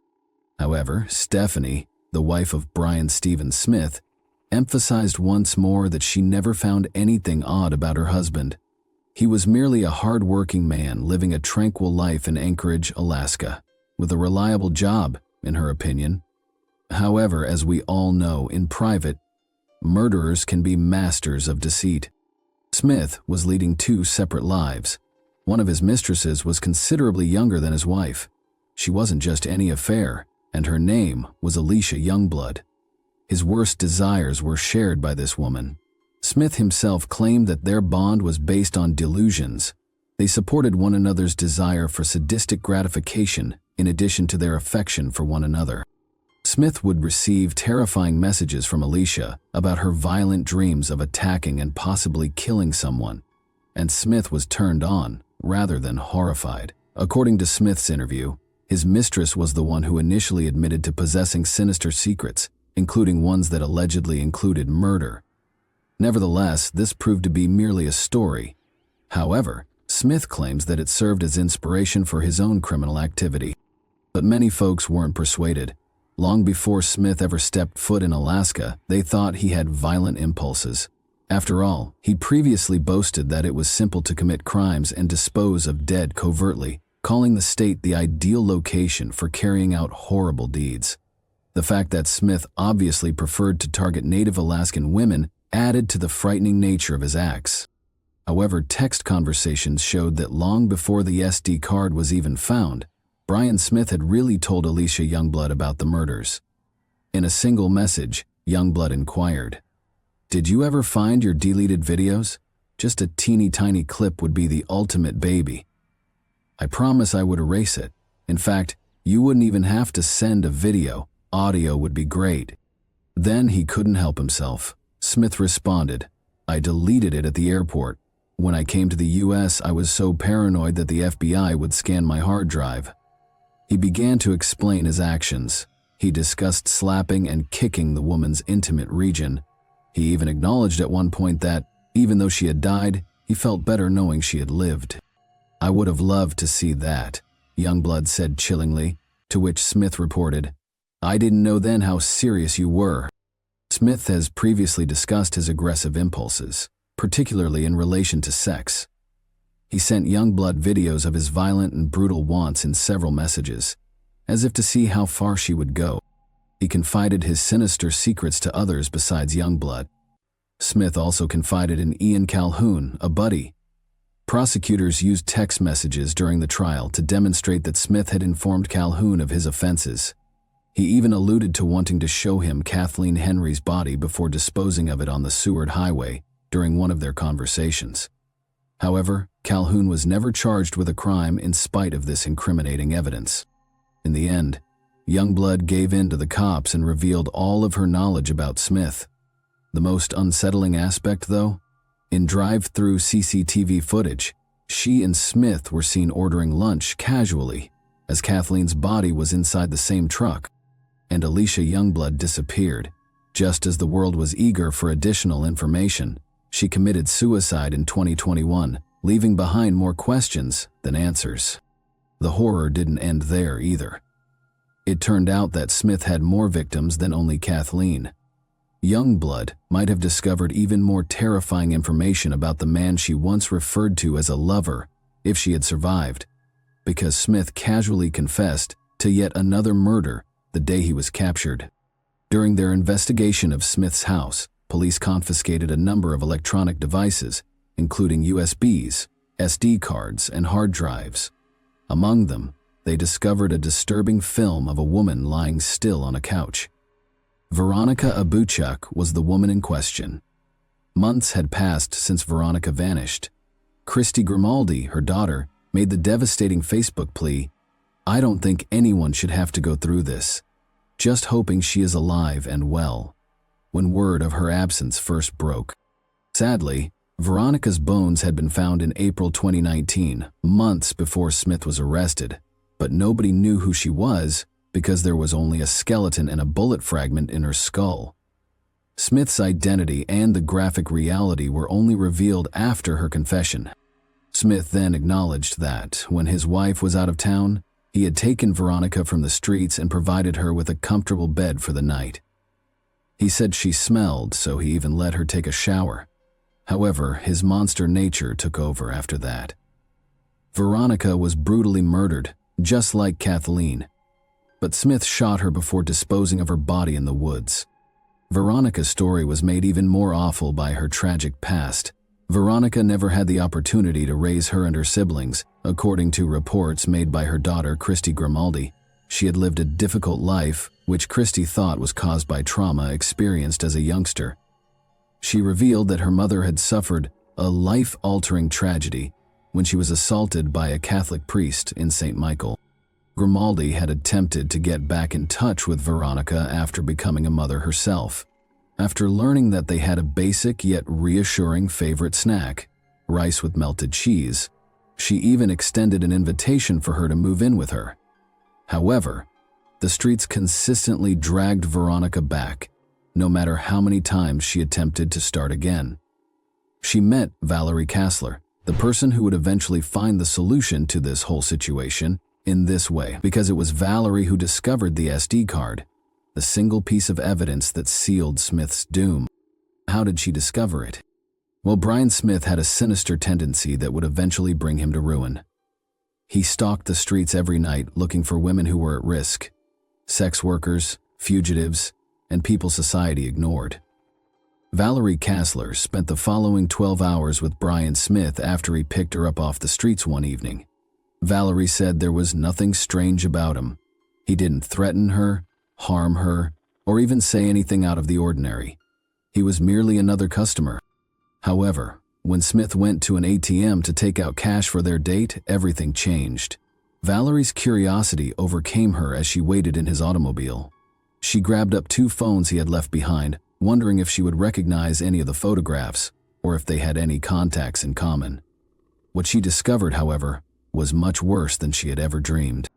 She happened onto the horrific footage of Kathleen Henry's vicious murder. Panic struck the once she became aware of what she was witnessing. She snatched up the phone and ran without thinking. She hid in the woods for days because she was afraid Smith would find her. He probably knew she had his phone now that she had witnessed his abilities. But Valerie had the guts to accomplish something no one else had, in spite of her anxiety. Finally, Brian Smith's reign of terror came to an end when she turned in the evidence. But it wasn't easy to get justice. Brian Smith's trial wouldn't even start until 4 long years after his arrest. Smith abruptly changed his mind after being questioned for 8 hours straight, alleging that he was coerced into confessing to the murders, even though he had previously confessed. However, there was no denying the evidence against him.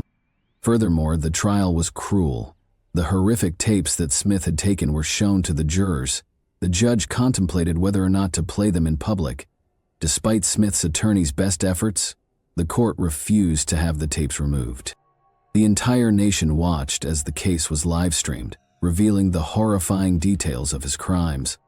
The jury then returned a guilty verdict on all 14 charges in February 2024. Smith was found guilty on 2 counts of first-degree murder for the heinous murders of Veronica Abuchuk and Kathleen Jo Henry. That wasn't all, though. In addition, he was convicted of tampering with evidence, second-degree sexual assault, and even mistreating their bodies after they passed away. The jurors made it quite evident that his treatment of Kathleen was extremely cruel.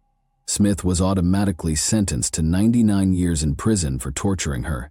An additional 30 to 99 years were added after Veronica's murder. His final sentencing was also scheduled for July 2024. The courtroom was full when that day eventually came. Advocates, friends, and victims' families came, many of them dressed in red to pay tribute to murdered or missing Indigenous women. In front of the court, Veronica's daughter expressed her strong desire for Smith to remain incarcerated for the remainder of his life without the possibility of release. The judge concurred. Even her niece expressed hope for a better trial outcome in one interview. Smith received a 226-year prison term with no possibility of parole or future freedom. However, the case did more than merely provide the relatives of the victims with justice. It brought attention to a far larger issue, the horrifying reality that Alaskan Indigenous women must deal with on a daily basis. Because women like Kathleen and Veronica had been going missing for too long and no one was paying notice, activists came out, calling for change and asking authorities to take more action to protect these communities. However, the fate of Cassandra Boskovsky remained a mystery long after Brian Smith was convicted. In the summer of 2019, she was last heard from, and then, one day, she just disappeared. Cassandra was more than a case of a missing person. She had 7 children and maintained good relationships with her family and friends. Her abrupt quiet was alarming. Cassandra was then formally reported missing in September 2019.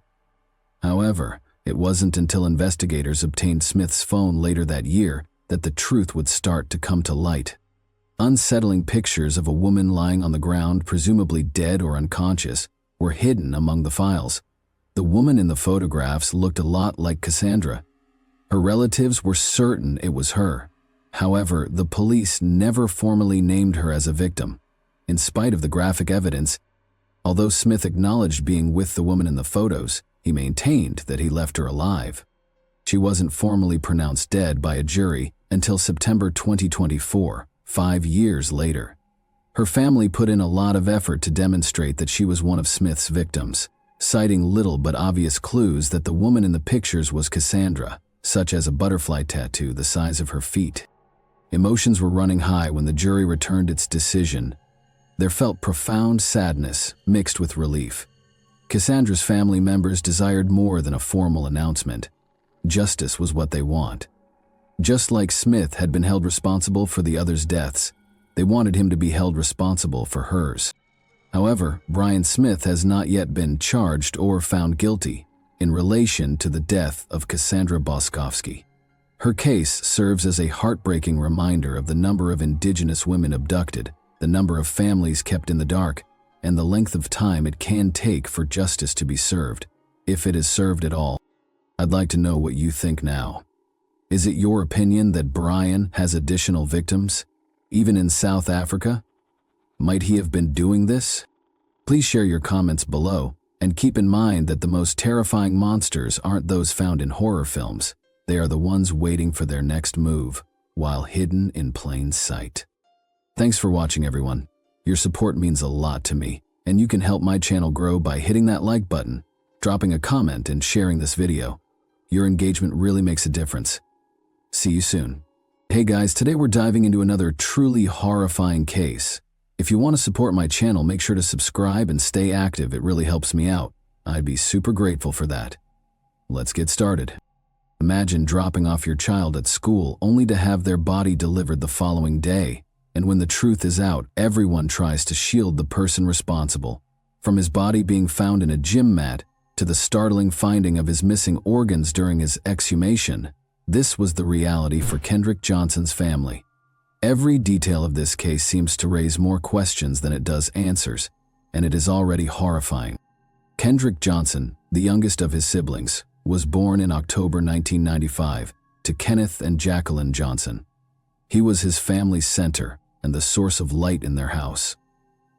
He was a youngster with a natural charm and an easy smile, according to his mother, who called him the joy of their lives. He was incredibly athletic and a budding basketball and football star.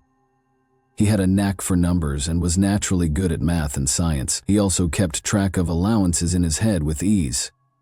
Above all, though, Kendrick had aspirations, big, overpowering aspirations, to become a professional football player. However, those ambitions were permanently silenced on January 11, 2013. Kendrick, 17, was found in a way that no one could have predicted. Inside a rolled-up wrestling mat in the gymnasium at Lowndes High School, or LHS, in Valdosta, Georgia, his lifeless body twisted in an odd way.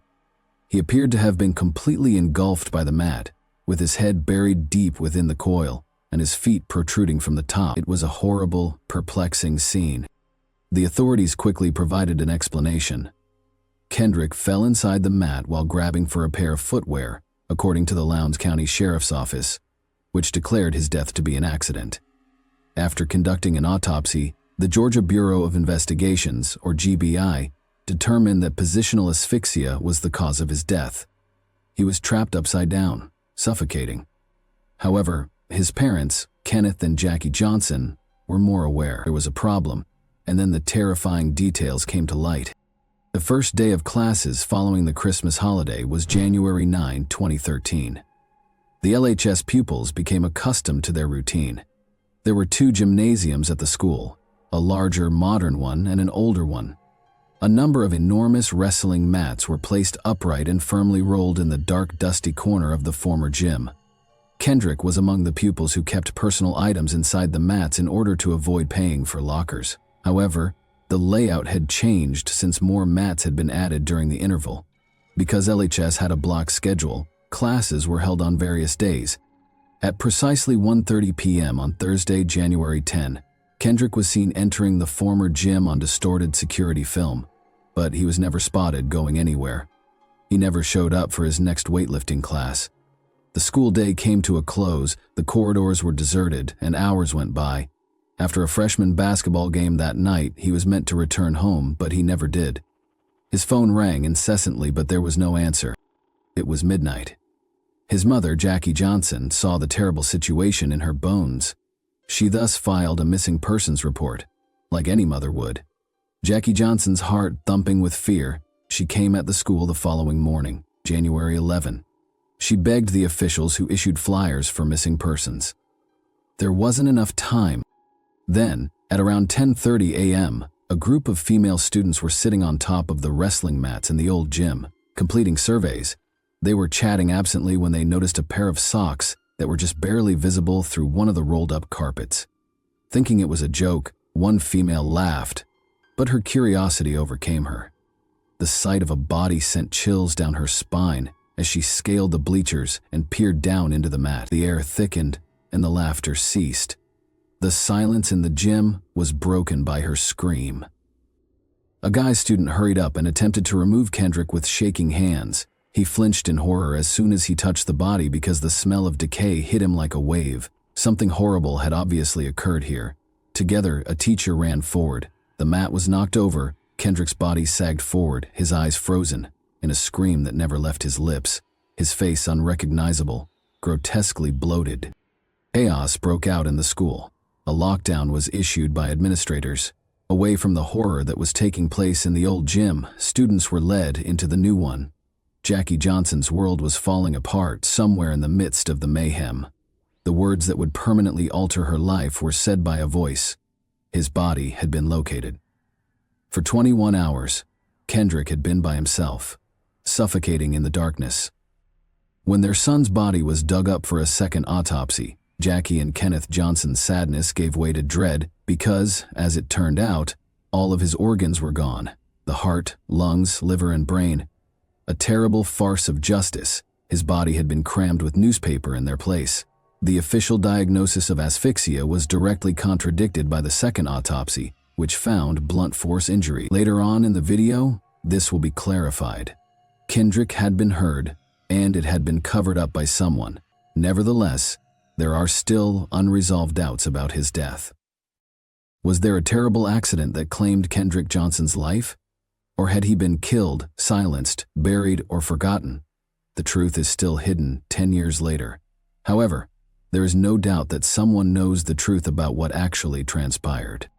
Authorities from Lowndes County acted swiftly, interrogating each student present in the gym when Kendrick was discovered. Their tales coincided: the eerie silence of the gym, the blood accumulating beneath Kendrick's head, and the two pairs of shoes, one next to his feet and the other underneath him, were all captured on camera. However, something didn't feel right.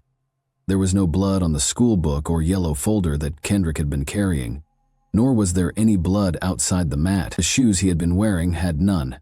Tests revealed that the old blood found on a neighboring column wasn't Kendrick's. Bloody tissues discovered in the girls' restroom trash can were identified as belonging to a female student who had experienced a nosebleed. Kendrick's socks, however, were only half removed, his body contorted in a manner that was impossible to describe. The Johnson family rejected the accidental death verdict. They turned to civil rights organizations for assistance. The NAACP and the Southern Christian Leadership Conference, or SCLC, stepped in. There were protests. Outside the courthouse, Kendrick's parents were also taken into custody for civil disobedience. They were fighting what they thought was a cover-up, and the case was getting out of hand. The Department of Justice intervened in response to growing criticism and began its own inquiry, but even that ended in failure. Two brothers, Brian and Brandon Bell, whose father was an FBI agent, were the subject of allegations. They were publicly accused by the Johnsons, which stoked more controversy. However, one of the boys was out of state when Kendrick vanished due to a strong alibi. The case became more ambiguous. Once among Kendrick's strongest supporters, the SCLC and NAACP walked away after their own investigations revealed that his death was indeed an accident. However, that response was rejected by his parents. Was there a terrible accident that claimed Kendrick Johnson's life? Or was his death staged to keep someone safe? There are two sides to a coin, each giving a different tale, and this case is still a mystery. The old gym at Lowndes High School was familiar to Kendrick Johnson. He avoided paying for a locker by concealing his shared pair of footwear inside the rolled-up wrestling mats, which he utilized as makeshift storage like many other students do. He had done it innumerable times before. It was a habit. On January 10, 2013, Kendrick was seen entering the gym by himself on security camera. He was not followed. Nobody witnessed what transpired next. However, detectives think Kendrick's last minutes were a tragic series of ill-advised maneuvers based on the physical evidence. Kendrick, who was 5 feet 10 inches tall, grabbed for the mat that held his shoes, only to discover that it had been moved over the holiday break and was now trapped under a number of others. The gap was barely accessible. He did what he had probably done before. Instead of tipping the mat over, which would have been a noisy move that would have attracted unwanted attention, grasping the side of the mat with his right hand, he climbed in. With his left hand extended to grasp the shoe inside, he dropped himself head first. However, the cramped area made it impossible for him to flex his elbow and raise himself back up as he went further. His muscles ached. Panic struck. He eventually slipped farther down after losing his hold on the edge of the mat. His shoulders were stuck against the mat's walls, trapping him since his body was now completely inverted. Gravity was against him more and more as he struggled, making it harder for him to move. He may have even tried to kick himself free in an attempt to shift his weight. In the process, he knocked his shoes off their soles, and they fell close to his feet. His head was flooded with blood. His surroundings became more gloomy. As his lungs squished beneath his own weight, oxygen levels fell. He suffocated in quiet, trapped and defenseless, alone in a packed student gym, just out of reach of rescue. Kendrick stayed inside the mat, undiscovered, for about 21 hours. Before his mother filed a missing persons report, Kendrick's absence was unquestioned. However, it was already too late. Rigor mortis had already set in by the time his body was ultimately found the next morning. The official decision was accidental positional asphyxia, a poor choice that quickly became fatal. The silent and sneaky murderer is positional asphyxia. It happens when a person's body gets stuck in a way that makes it difficult for them to breathe, which stops their oxygen flow until they suffocate.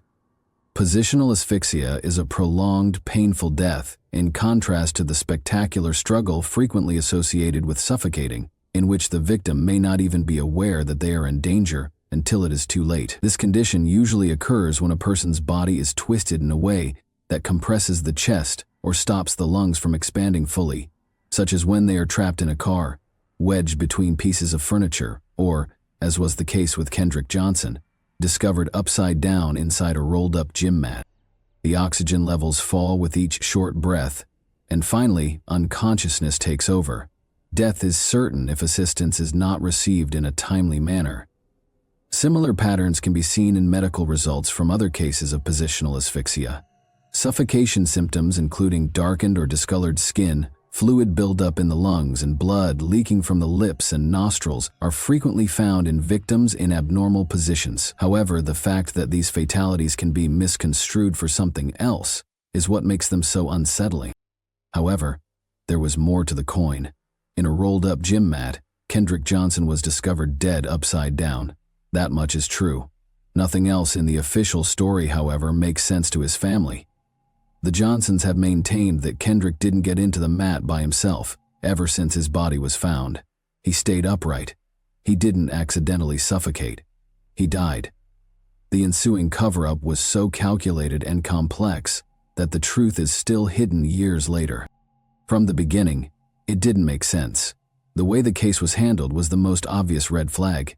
It is blatantly against Georgia law that the coroner, whose responsibility it was to supervise the body and crime scene, was not called for almost 6 hours. Whatever evidence had been present had already been compromised by the time he got there, and the gym was no longer secured. Authorities in Lowndes County made the decision to declare Kendrick's death an accident remarkably quickly.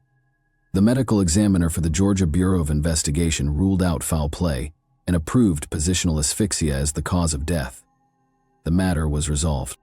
The Johnsons, however, weren't persuaded, because something much more sinister than an accident occurred inside that gym. There were also concerns about Kendrick's body position. One arm was twisted at his side, the other stretched above his head in an uncomfortable position. Both arms ought to have been lowered if he had been grabbing for his shoes. It was almost impossible for him to have fallen in by accident because of the way the gym mats were stacked. And how did his shoes get up neatly on top of his legs instead of under him, assuming he had gotten inside? Additionally, there was enough blood to raise suspicions. There was a pool of blood beneath his head and a line of blood on a nearby wall. However, officials never put it to the test because they thought it was outdated and irrelevant to the case. There were, of course, his organs, as we already know. Desperate for answers they believed had been denied, Kendrick's parents painfully decided to exhume his body for an independent autopsy months later. The results of the examination of the body were terrible.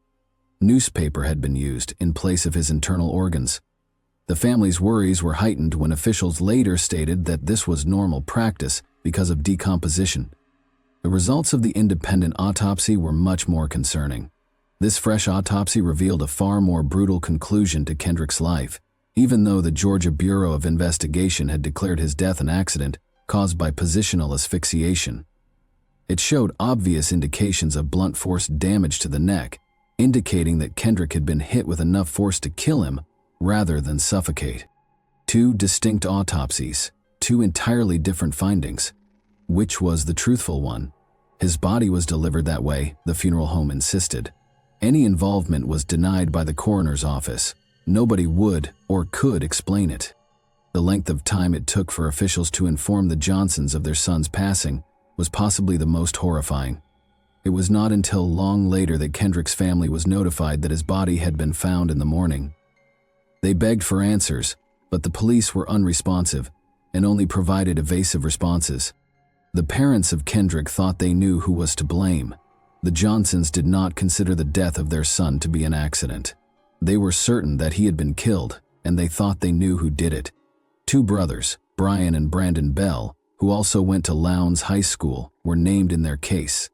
They said that their father, an FBI agent, had ordered one of the brothers to entice Kendrick to the gym, where he was viciously assaulted. The lawsuit claimed that a fight over a girl was the motivation.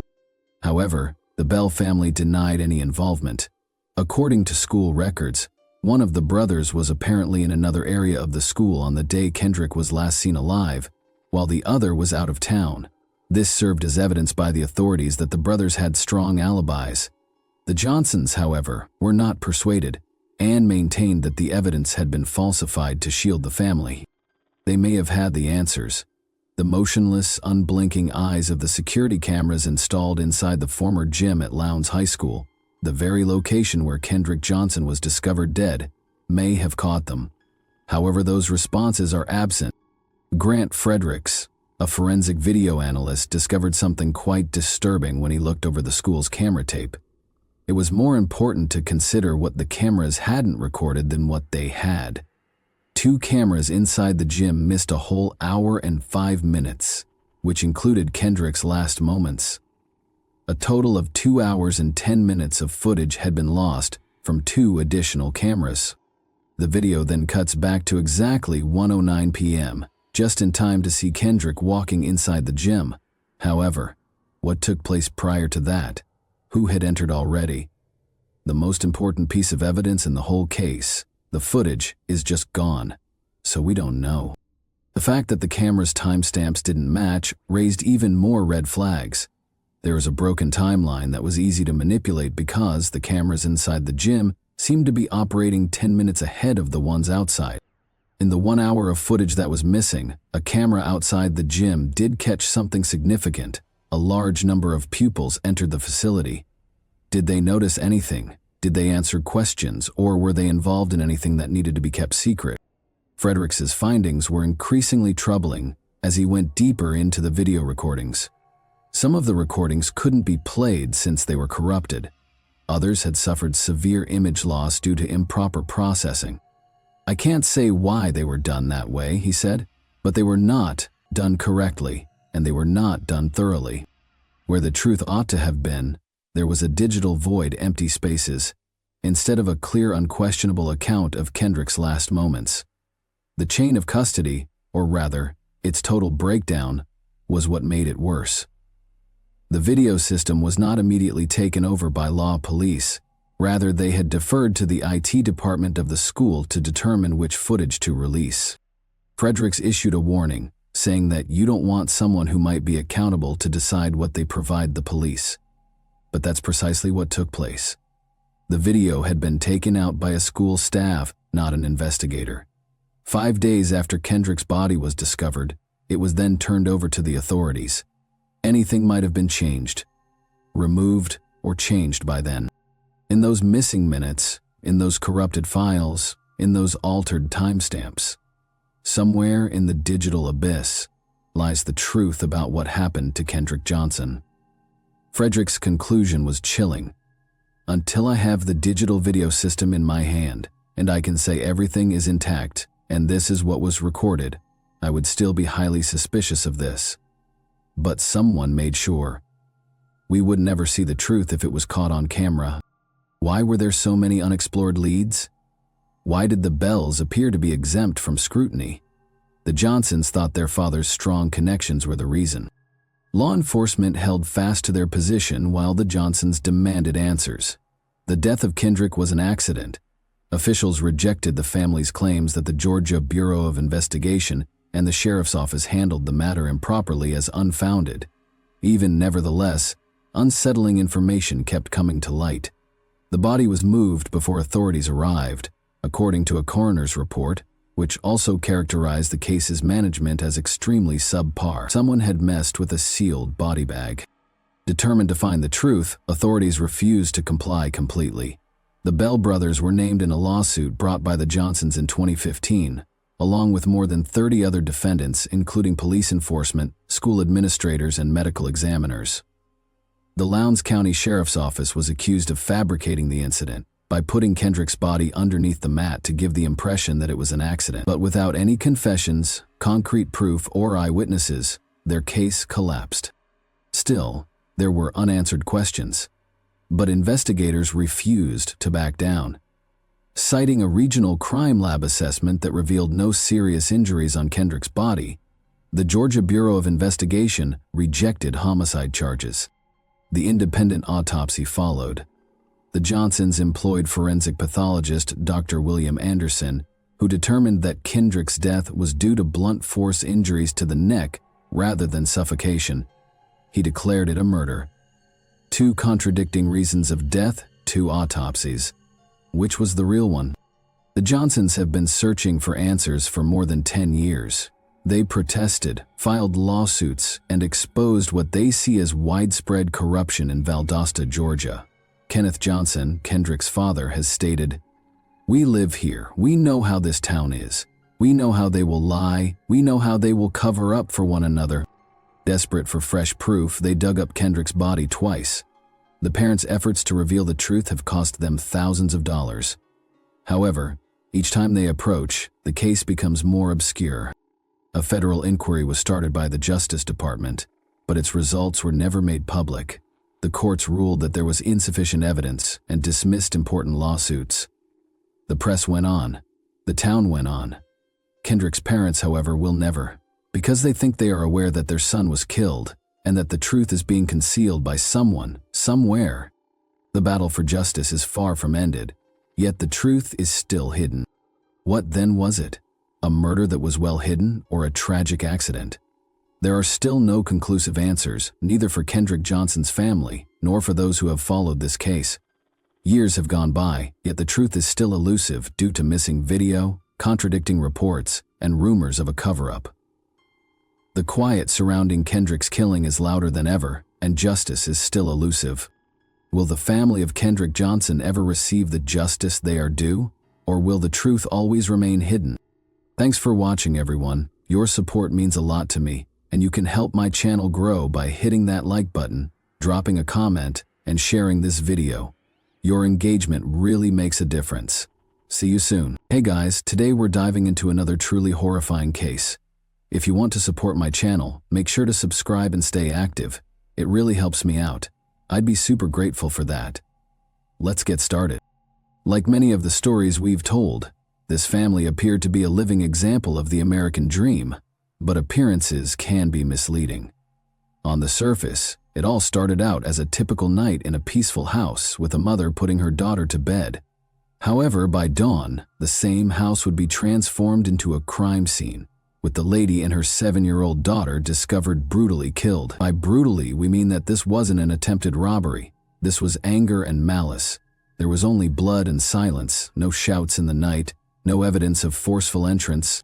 Palmerston North, a little secure city where doors are left unlocked, was rocked to its foundation. Why attack an innocent family, and who may have done this? Suspicions quickly began to surface, due to a late-night trip, an oddly stained clothing, and a computer that was shut off at a certain moment. Suddenly, the story that everyone believed to be true began to change. Because the monster may have been closer than anyone thought in this instance. You will remember the Lundy murders narrative for a long time. They lived in Palmerston North and were a close-knit family consisting of Mark, Christine, and their daughter Amber before everything fell apart. Amber was the only child of Mark and Christine, who had been married for 17 years. She was intelligent, vivacious, and adored by her parents. Together, they operated a kitchen sink sales company. It wasn't particularly glamorous, but it usually covered the expenses. However, behind the scenes, things weren't quite as stable. The business was always in debt, frequently owing its supplier about $100,000, 0 cents. And in 1999, Mark took a risk and went overboard rather than retreating. Dreaming of a vineyard and possibly a new beginning, he purchased 2 pieces of land near Hawke's Bay to cultivate grapes. But such aspirations are not inexpensive. Mark skipped several dates for settlement, according to the landowner's later testimony. Interest rates rose as high as 14% and penalties began to mount. The Lundys were deeply in debt by August 2000, with penalty interest alone amounting to about $140,000, 0 cents. Additionally, the last day to make the payment was August 30th, which was also the day when Christine and Amber were discovered dead. The couple had signed documents to raise their life insurance from $200,000 to $500,000 just 5 days before to the killings. The page still bears Christine's signature, but the new policy hasn't been processed yet. Bruce Parson, the insurance representative, made it apparent that the increase was not in effect. Christine passed away prior to the paperwork being processed. Tower Insurance did pay $75,000 of the Lundy mortgage after the murders, but there was no large payoff or $500,000 check, just sadness and suspicion. Although it appeared to be a family pursuing lofty goals, there were already fissures showing beneath the surface. Let's go back to Tuesday, August 29, 2000, before we go into those cracks. Palmerston North had a cold, unremarkable day, the sort that most people would forget, but by the following morning, the sleepy little town would be completely changed. Mark Lundy got into his car and drove off for Wellington that morning. For him, it was simply another business trip. He made a living selling kitchen sinks and fixtures, so these business trips were nothing out of the ordinary. He might occasionally be gone all day or simply for the night. There were no concerns about that Tuesday. Mark arrived at the Foreshore Motor Lodge in Petone, a quiet lower hut neighborhood, at about 5 o'clock in the evening. The receptionist noticed nothing out of the ordinary. From the outside, everything appeared to be normal after he received his room key and settled in. He seemed to have no motive to return home, and he had an alibi. At 5:30, only half an hour later, his cell phone called. Either his wife, Christine, or their daughter, Amber, was calling from home. They spent almost 8 minutes talking. One of them said they were going to McDonald's for dinner. Mark subsequently informed the police. That particular detail was verified.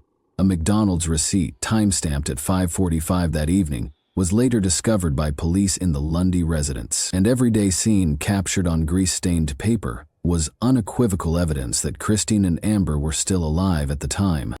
However, things started to change gradually. Christine took a friend's phone call at about 7 o'clock. She didn't sound panicked or odd, and there was no indication that something wasn't right. Whatever terror lay ahead in that house had not yet materialized. Mark, meantime, continued his evening activities back in Petone. He contacted a business associate at 8:28 to discuss investing in a Hawke's Bay vineyard project.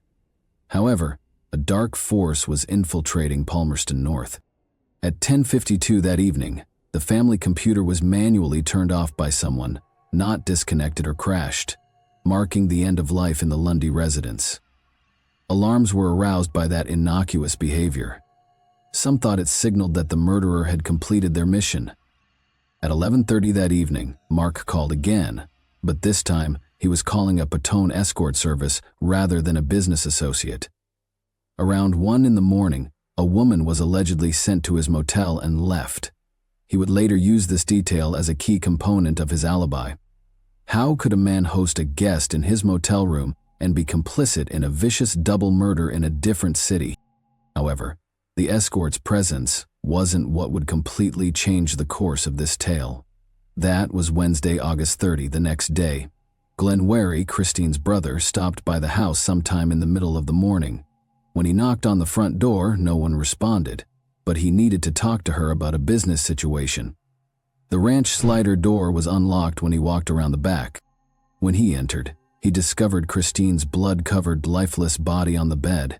She had been hit in the head several times, so badly that pieces of brain and bone had sprayed the bedroom doorway and walls. Amber was discovered on the floor, still wearing her nightgown, face down. She hadn't gotten very far because, like her mother, she had been brutally attacked. The murderer was merciless. This was anger, not simply murder. As soon as the police arrived on the scene, they realized something was wrong. There was blood on the frame of a back window that appeared to have been tampered with, possibly to simulate a break-in. The window belonged to Christine. Only after the murders were completed did it seem as though the murderer had attempted to create the impression that someone had broken in.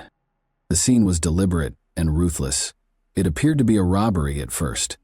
Investigators wondered if someone had broken in for valuables because a little jewelry box was stolen, but nothing else of value was found. Why merely take a trinket box and abandon everything else? This action wasn't impulsive. It was intimate. Detectives thought the weapon was similar to a tomahawk because of the severity of the injuries. It was small, sharp, easy to swing, and equally easy to dispose of.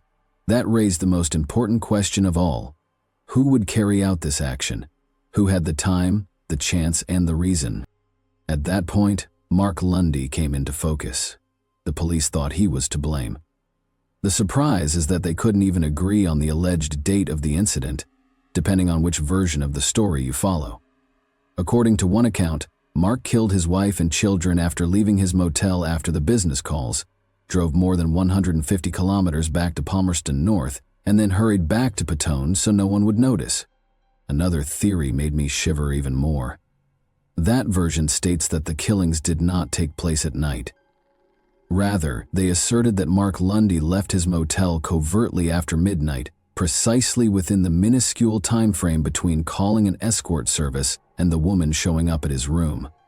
He had less than an hour to drive back to Palmerston North, kill his wife and daughter in a horrible manner, get clean, and then go back to the motel as if nothing had occurred. Imagine traveling more than 300 kilometers in less than 60 minutes, carrying out a brutal double homicide, and returning with no signs of guilt, blood, or evidence. Police somehow thought he had driven that distance twice in one night, even though no one saw him on the road, no traffic cameras saw his car, no gas receipts, no roadside witnesses, and no motel employees saw him go. A disappearance that would have made for a work of fiction, but was being handled as fact. Then, not in the courtroom but at the gravesite, came the moment that would split a country. Grief is said to affect people differently. Some people cry out to the heavens, some collapse, and some shut down. However, Mark Lundy's sadness didn't just pour out. It burst in front of the cameras when he buried his wife and his only daughter.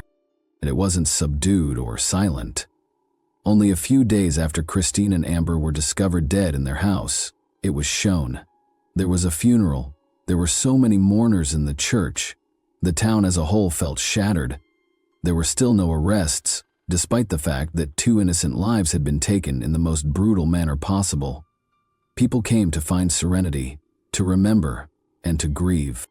Then, staggered between pals, came Mark Lundy. He was scarcely able to stand. As he sobbed hysterically, cameras rolled. His face twisted in pain. His screams reverberated. People around him had to hold him up when he fell to the ground and shook uncontrollably. For those who saw, it was too much, but it was the kind of suffering that most people pray they will never go through. There was something wrong with it, and something harmful started to develop gradually. That expression of sorrow turned into a public vote on guilt when it ought to have been a private time of mourning. Did he weep excessively? Was it authentic? Or was there a darker side to the performance? Even the Court of Appeal recognized the scene's influence in 2018, years after. They thought that throughout Mark's trial, jurors were probably subjected to numerous broadcasts of his funeral breakdown.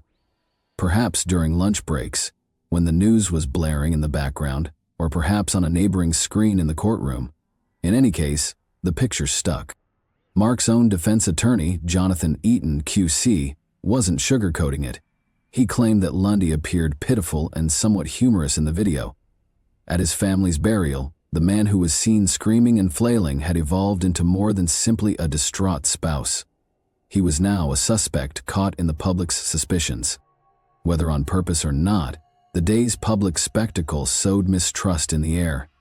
And that seed might have developed into something lethal in a case already beset by hazy chronologies and evasive evidence.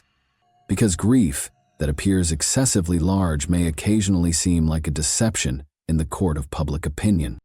As soon as investigators entered the Lundy residence, it became evident that this was not a straightforward break-in gone awry. Downstairs, there was silence, no evidence of a battle. Then there was an eruption of violence upstairs. Bone fragments, blood all over the place, a child's body collapsed in a doorway, and a woman who had been bludgeoned so severely that her skull was broken. Police looked for a motive, a suspect, a weapon, or anything else that would explain what had transpired that night for weeks. Then there was a breakthrough, or at least that's how it appeared. Police discovered a polo shirt hidden inside a zipped-up tool bag inside Mark Lundy's vehicle. It was stained, just enough to raise suspicions but not enough to be seen at a look. The garment was dispatched for examination. Nothing definitive was first discovered, but everything changed when the second set of testing was conducted. After examining the clothing, a laboratory in Texas, yes, Texas, came up with a startling conclusion. According to the Crown, the stains comprised tissue from the central nervous system, specifically from Christine's brain or spinal cord. Somehow, her husband's clothing had come into contact with her brain tissue. It was the type of information that goes beyond implying guilt. It shouts it out. After all, who unintentionally gets their spouse's brain tissue on their clothes? Sharpening like a blade was the prosecution's story. Late that night, they claimed, Lundy had driven all the way from Petone to Palmerston North, entered the house without a sound, and fatally struck his wife and daughter. In order to strengthen his alibi, he then phoned for an escort, washed up, and drove back. They said he later stuffed the clothing, which was soiled with the very evidence that would turn on him, in the car. This is where things go wrong, though. The testing science, known as mRNA analysis, was state-of-the-art, contentious, and in some cases untrustworthy. It had never before been utilized in a criminal trial, not even in New Zealand. In court, experts clashed. The brain tissue, according to one side, was obvious and damning. According to the other, the findings were flawed, prone to contamination, and ought never to have been accepted as proof. The timeline wasn't perfect either. Lundy was first accused by the prosecution of carrying out the killings at approximately 7:00 p.m. The evidence, however, didn't match up. The call to the escort, the McDonald's ticket, and the phone records all pointed to the fact that he was not in the vicinity of Palmerston North at the time. Thus, they modified the theory. They now asserted that the killings took place closer to midnight, within a window of time that was hardly large enough for what he allegedly accomplished. He allegedly drove the 3 hours in disguise at a high speed while it was dark. All of this was done in order to return to his motel before dawn, without any physical weapon ever being found, no witnesses, and no blood in his car. It was ripped apart by the defense. They claimed that the science was unproven, the evidence dubious, and the timeline ridiculous. However, the picture of a man wearing his wife's brain on his shirt had already been planted by that point. A husband, a dad, or a monster. The prosecution's version of events was altered during the retrial. They had earlier claimed that the murders couldn't have occurred, but now they had to occur after 10:52 p.m. It seems desperate. The defense blasted the contradiction, referring to it as trial by timeline gymnastics, because everything else fell apart if Lundy couldn't have made that trip or be in two locations at once. Nevertheless, the Crown maintained that science prevailed over time. There was brain tissue on the shirt. The reason was debt. Anger was the tool. The timeline was described as tight but not impossible. That wasn't a leap, though, for many who were following the case's development. It was a leap into a canyon. Because it was more than just, could he do it? The question shifted to, is it even possible? Almost 15 years after his first conviction, Mark Lundy was facing a second trial in 2015. With new legal arguments, expert testimony, and a thorough rethinking of the time frame that had once deceived him, a revised case was constructed. He had been sentenced to life in prison in the first trial, but the case was reviewed in 2013 after the Court of Appeal declared that his conviction was dangerous because of a mix of contentious science, a shaky timetable, and media influence. Lundy so found himself back in the dock, but this time he had fresh questions, fresh evidence, and a fresh opportunity to prove his innocence. Was it a new beginning, though? The three main pieces of evidence were the same: the strange time frame, the financial motivation, and the brain tissue found on Lundy's shirt. The defense would continue to challenge the forensic evidence's validity. They had to. But what about the motivation, the chronology? Could they present a compelling enough case to overcome the years of rumors, media hysteria, and courtroom drama? The prosecution maintained the brain tissue argument, claiming that Christine's head was the only possible source. However, the defense refused to accept it. They referred to the mRNA analysis as experimental science, and discredited the reliability of the forensic results. They questioned if the study, especially when it came from a tainted sample, actually demonstrated anything about the tissue. The timeline followed. The premise of the prosecution's case remained that Lundy could have driven from Petone to Palmerston North, murdered his wife and daughter, and then driven back to Petone in the middle of the night in a manner that defied common sense. This time, however, the defense said that it wasn't only a stretch. There was no way. All of the prosecution's presumptions were questioned by them. What about the motivation, though? Why Lundy would murder his wife and daughter a few days after raising their life insurance payout was a question the defense sought to answer. It didn't add up, even though the prosecution claimed it was all about the debt. When there are simpler alternatives, why kill your family? Given that the insurance coverage had not yet taken effect, why would the indebted businessman go to such lengths? Not to mention the circus of the media. The public had become familiar with Mark Lundy's visage by the time of the retrial. The viewer had already seen enough of the funeral footage to make them sick, and the jurors was still troubled by the idea that he was a grieving father who might be pretending. They said that his dramatic reaction at the funeral was too much grief and had been the subject of lengthy analysis. Was it all an act, or was it real? It seemed to be a fight between perception and truth, as the defense portrayed Lundy as a victim of circumstance. Even if the scientific evidence was questionable, the prosecution held on to it. The defense, on the other hand, attempted to cast doubt on every single premise, including the timeline, the motive, and the forensic evidence, all while presenting a picture of a guy who had been falsely accused. The jury's verdict would ultimately depend on one point, though. Following all the arguments, expert testimony, and scientific disputes, was Mark Lundy indeed responsible for two heinous murders, or had the system failed him? Mark Lundy would be found guilty of killing his wife Christine and daughter Amber at the end of the retrial. This time, he was not saved by the disparities in the timing, the dubious forensic science, or the damaged public image. But the fight for the truth was far from ended. Although an appeal was promised by Lundy's attorneys, the final decision would not be made for years. Paul Peterson, Christine's brother, was the first person to reach the crime site in the hours after the horrific killings of Christine and Amber Lundy. This individual wasn't an investigator or a police officer, and everything about his presence looked out of balance in the icy calm of that moment, as if fate had put him in the middle of a storm that would rock his family's entire universe. Although it began as a typical day in Palmerston North, a peaceful town, Paul would remember that day for reasons that would follow him throughout his life. It started, oddly enough, with his sister calling. Despite Christine's assurance that they would talk about a family issue, Paul felt uneasy when he showed up at the Lundy residence to meet with her. A feeling of dread swept over him as he entered through the open front door. Then he discovered that Christine and Amber Lundy had been brutally robbed of their lives. Paul saw the finding as a moment that would never be able to be undone. There was no turning back once he stepped into that crime scene.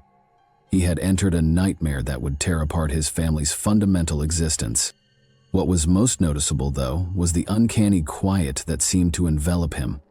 Paul Peterson phoned the police right away after discovering the bodies, as anyone would. However, as detectives started piecing together the chronology, something didn't fit. In addition to being the first person to reach the residence, Paul had also found the bodies. The question was raised. Was Paul complicit in the killings? Was he a guy gripped by the horror of what he had just discovered? Or was his calm manner in the aftermath an indication of guilt? The emergence of a disturbing pattern was immediately noticed by the police. In addition to being the first to find the dead, Paul's deeds and testimony played a crucial role in determining how the crime was told, but the way he described his discovery was a little unsettling. A cloud of suspicion hovered over Paul every time the pictures of him entering the house quietly, talking to the police, and then testifying at trial were shown back. Paul Peterson came under more scrutiny as the investigation went on.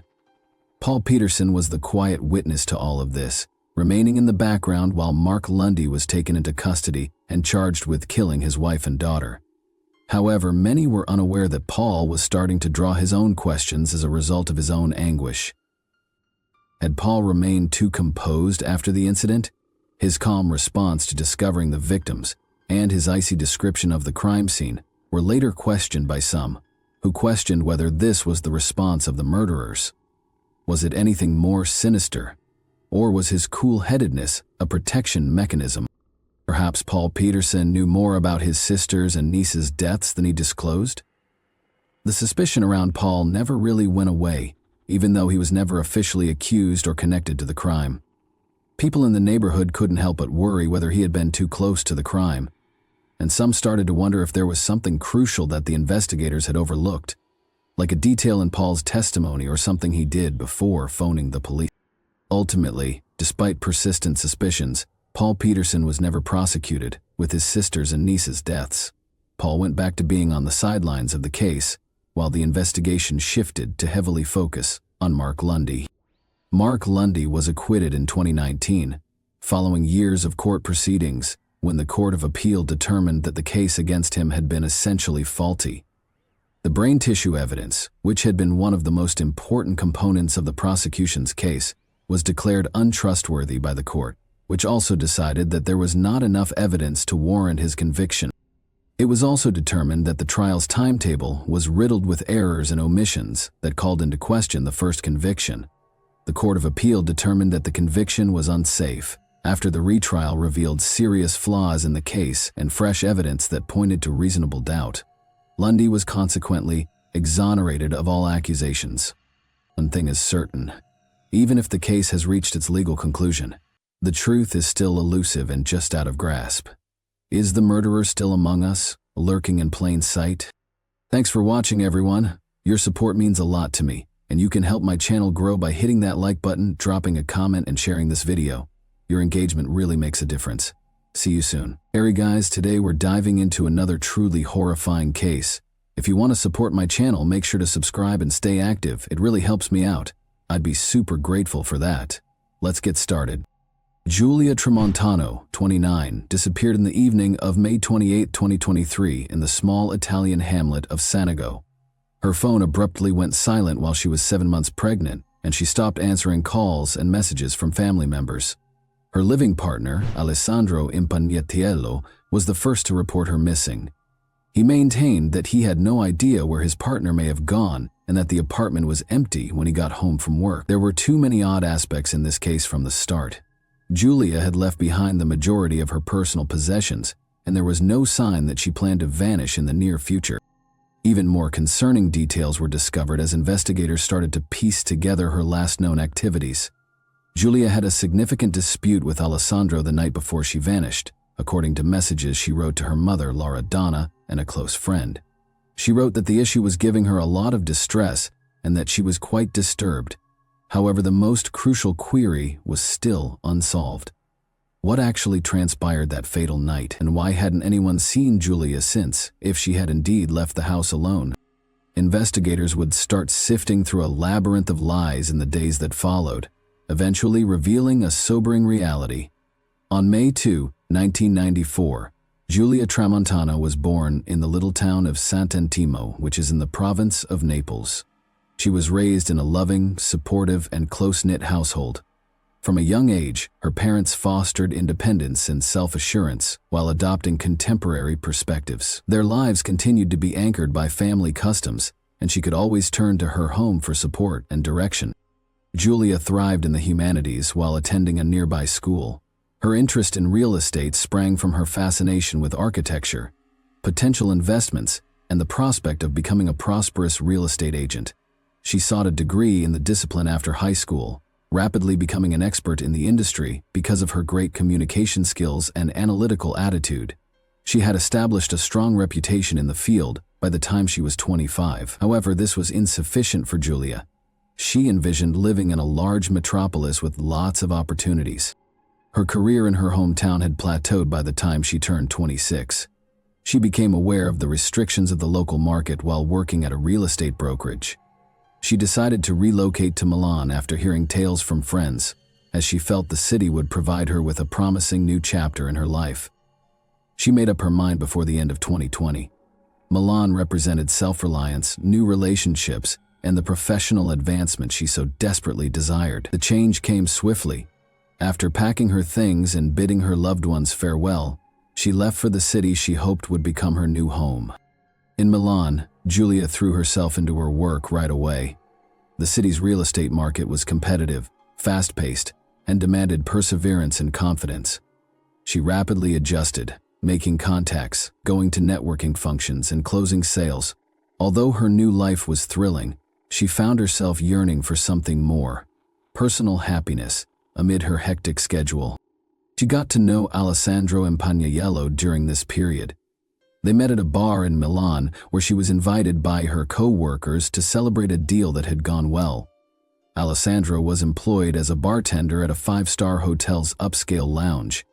He was a year older than Giulia, gregarious, charismatic, and naturally able to connect with others. She was drawn to his charm and self-assurance. She felt as though she could unwind, temporarily forget about the demands of work, and just savor the moment with him. Their connection felt natural throughout the first several weeks. They'd talked about the future while dining at restaurants in the evenings and taking nighttime walks around the city. Although he admitted to having a son from a prior relationship, Alessandro reassured her that he was moving on from his past and was now seeking stability. Giulia thought she had at last found someone she could be with for the rest of her life. They decided to move in together just a few months after their romance blossomed. Giulia genuinely hoped that her relocation to Milan would lead to both professional and personal success. Though she didn't know what secrets Alessandro was keeping or how drastically her choice would alter her life at the moment, she was certain that he was the one she was intended to spend the rest of her days with. In 1993, Alessandro Impaniello was born. Although he gave off an air of confidence, his life in Milan was anything from stable. He worked as a bartender at a prestigious establishment where he was frequently surrounded by celebrities, affluent customers, and prosperous businesses. This gave him the opportunity to meticulously create the image of a man used to luxury. He was adept at putting others at ease, fast to establish rapport, and a master of persuading. His genuine objectives were always concealed under his charm and laid-back demeanor. In addition to a reliable paycheck, his work at the bar gave him important social connections. He was skilled at putting himself in the best possible light, giving the impression that he was a man who aspired to be more. His co-workers perceived him as charming but a little shallow.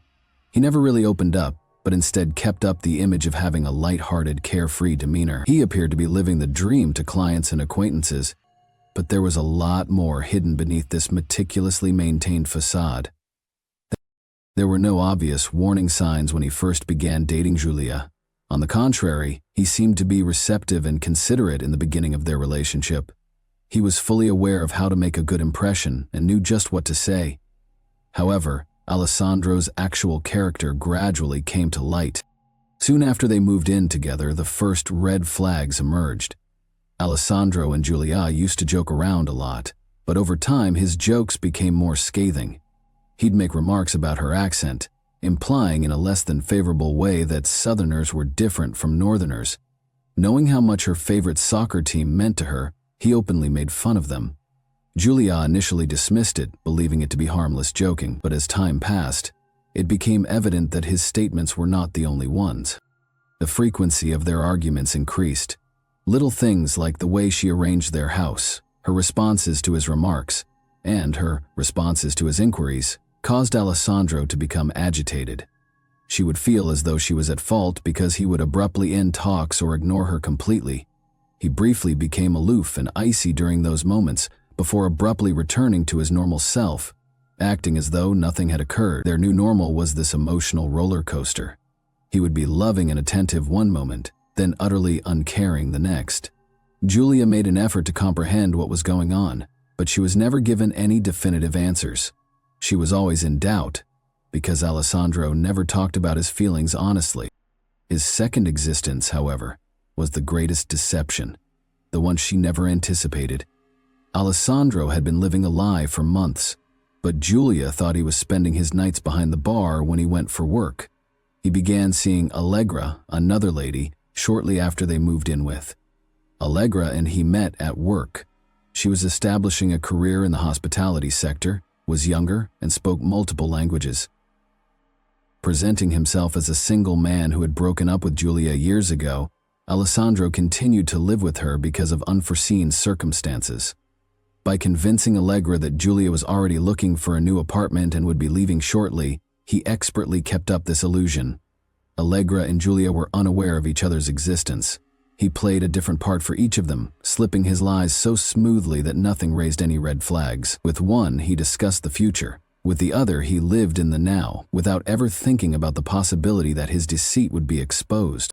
In the meantime, he and Julia's relationship was becoming more strained. She had a feeling something wasn't right, but she wasn't sure what it was.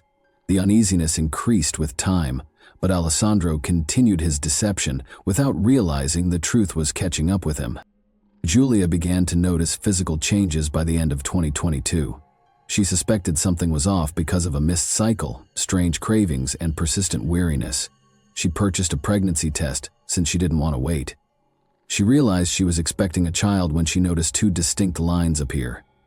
The news caused conflicting feelings. She had always wanted a family, on the one hand. Conversely, the past few months had been challenging with Alessandro. She knew she had to tell him face to face, though. With trepidation, Julia broke the news at the appropriate time. She had envisioned a variety of responses, including surprise, joy, and perhaps even mild terror.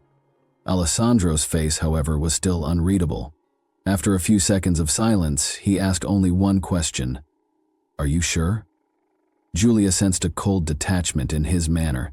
He was uninterested and didn't inquire about her condition or how far along she was. It was impossible to overlook his indifference.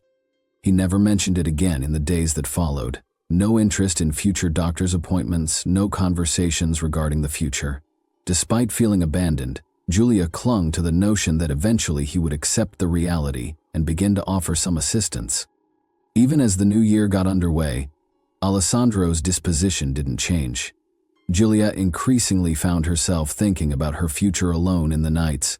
She continued working, attempting to divert her attention, but a sense of unease began to grow within. Of her.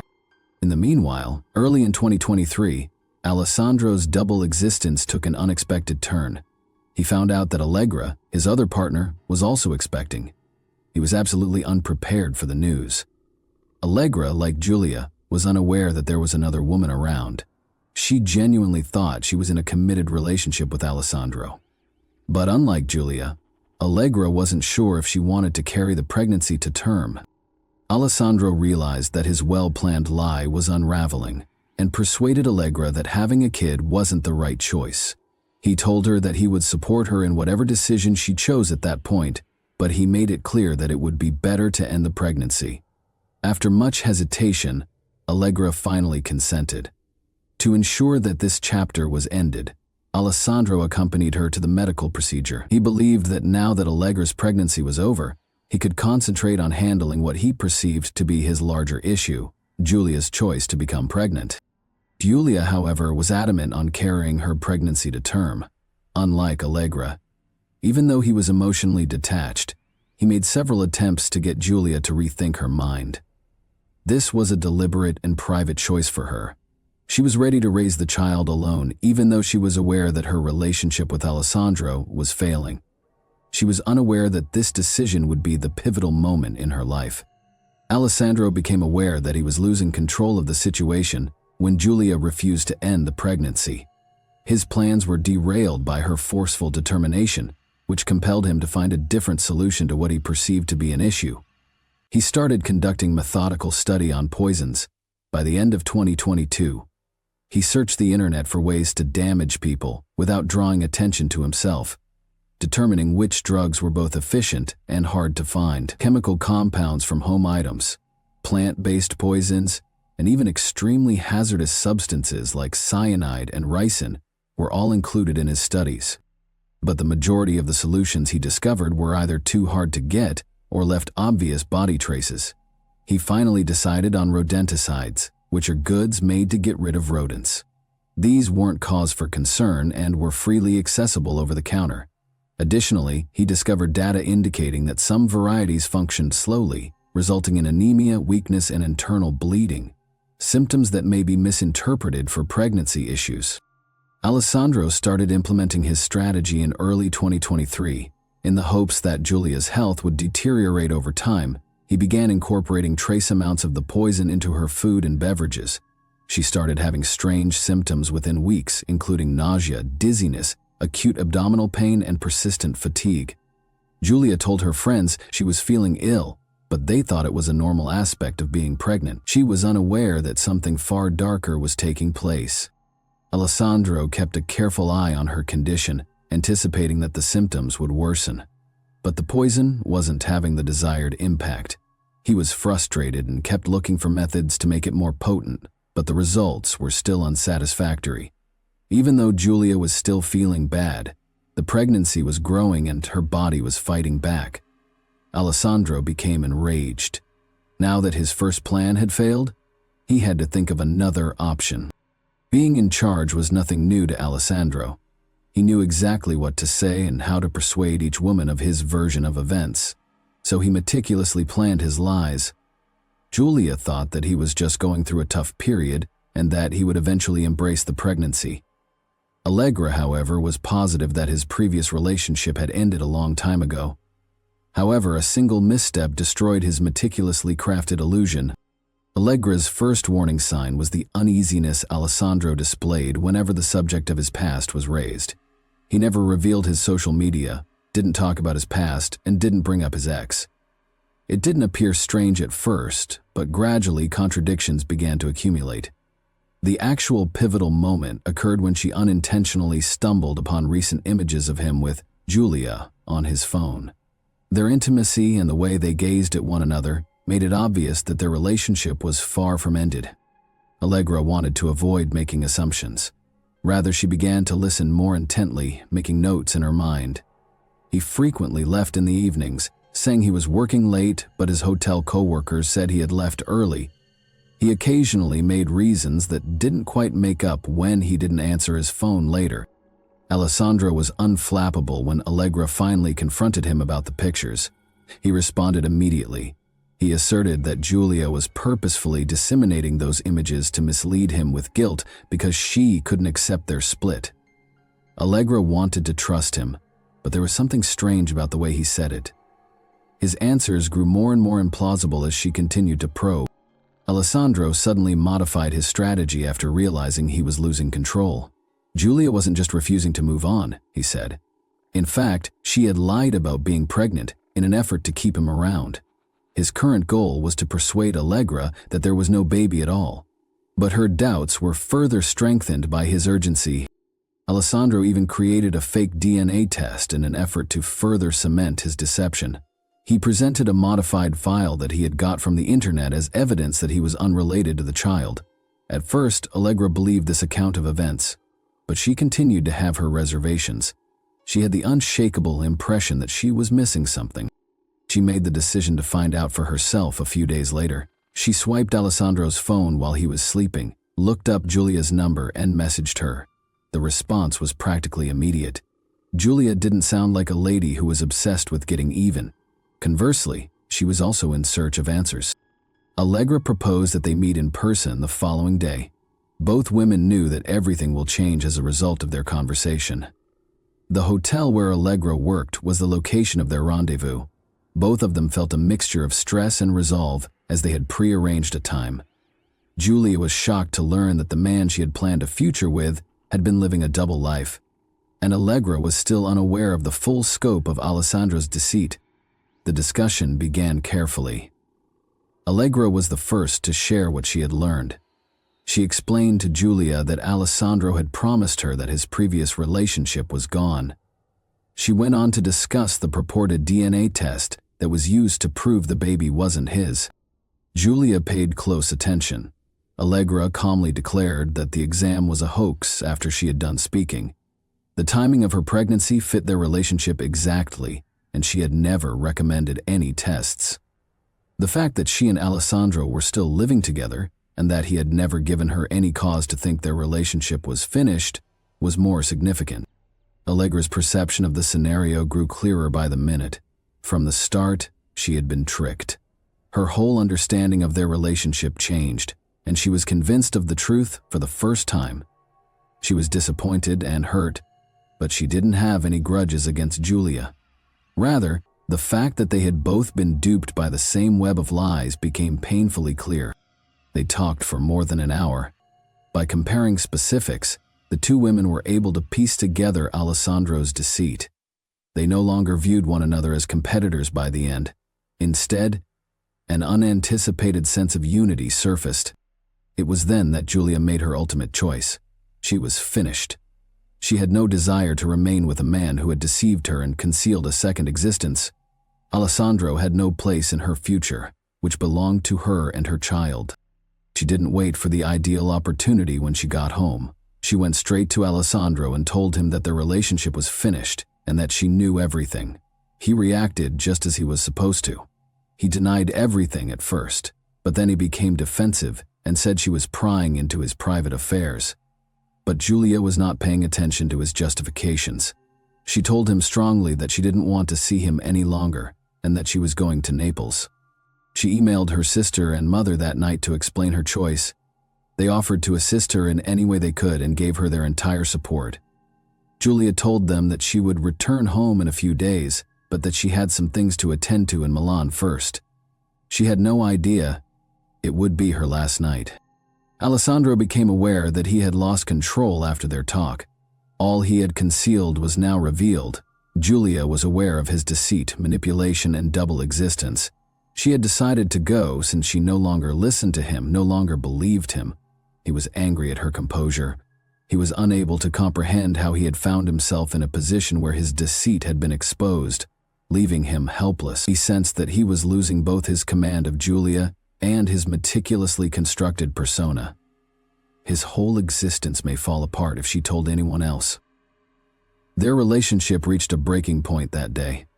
Alessandro made several attempts to talk, but Giulia ignored them all. Without emotion, she carried on packing her belongings.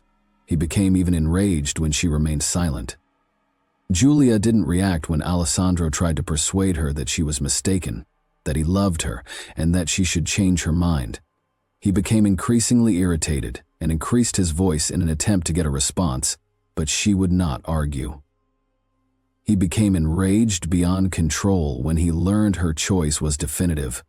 Taking a knife off the counter, he hit Giulia in a blind rage. She had no time to respond. Even though the strike was quick and accurate, he was unable to halt it. Panic and fear of being seen drove him to continue, losing all self-control. 37 wounds from stabs. Standing over her body, Alessandro gazed at the truth of what he had just done. He had to dispose of the proof now.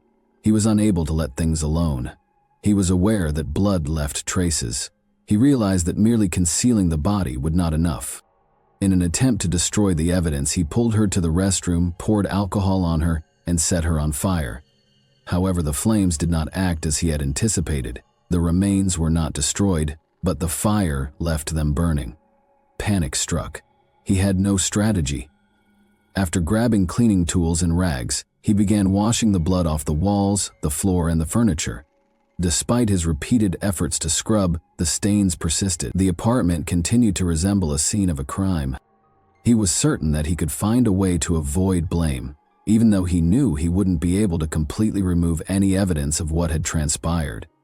He had no idea that detectives would soon put all the pieces together and reveal his guilt. Alessandro's initial response was to hide his tracks after realizing what he had done and seeing Giulia's body in the restroom. After his attempt to burn the evidence failed, he needed another strategy. Her disappearance was staged as the initial step. He chose to give the impression that Giulia had departed of her own volition. He snatched her phone and started messaging her friends and relatives in order to do this. He had to give the impression that she had decided to go on her own, since he knew they would be concerned if she disappeared without warning. She needed some alone time. He emailed her mom.